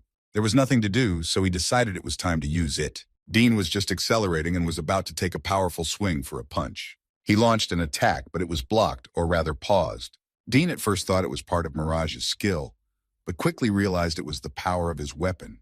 Mirage sat down to catch his breath, for he wasn't sure until the very end when to use it, but he still decided to start using it on Dean right now. Mirage laughed and shouted that Dean should be flattered by such an honor. Everyone knew to some degree that Mirage's weapon was out of this world. The truth was that Mirage himself didn't know exactly how it worked either. It was unknown what would actually happen to this item from another world. Mirage's decision, his specialization, and his first use of the weapon. All of these together made Mirage's karma omnipresent and powerful. As a result, one simple but powerful rule applies to those who use and are attacked by these weapons. 2 players had to make moves according to the rules. But the moves had to be made in a specific order, one at a time. Mirage took the lead and shouted that it was quite effective. He added that it wouldn't hurt to use the same strategy twice. Dean was already flying into a counterattack as Mirage considered whether to start the next number.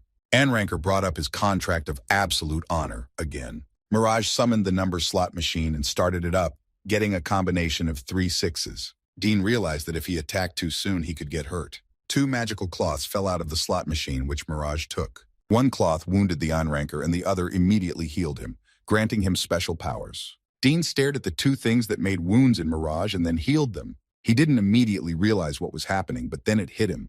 The Mirage had created a contract with good and evil. Dean realized he had to hurry before he could experience his powers. He headed toward his opponent with the intention of delivering a devastating blow. But Dean didn't have time to get far, as he was restrained by the purple power. He quickly realized it was one of those Mirage things and he couldn't move. Mirage informed Dean with a smirk that this skill was called branding the sinner. This skill worked as long as Mirage stayed still and didn't use another skill. Anranker asked his opponent why he was explaining all this to him. He looked at Dean and shouted that he didn't need to answer as he would tell him himself. Mirage wanted Dean to know how hard he had worked for this moment. He looked at the guy's incredulous face and told him that he didn't understand anything. Everyone thought Dean was a genius, except that Mirage now didn't understand why. Anranker explained to Dean the essence of his strategy in detail and promised to help in everything, offering to join him.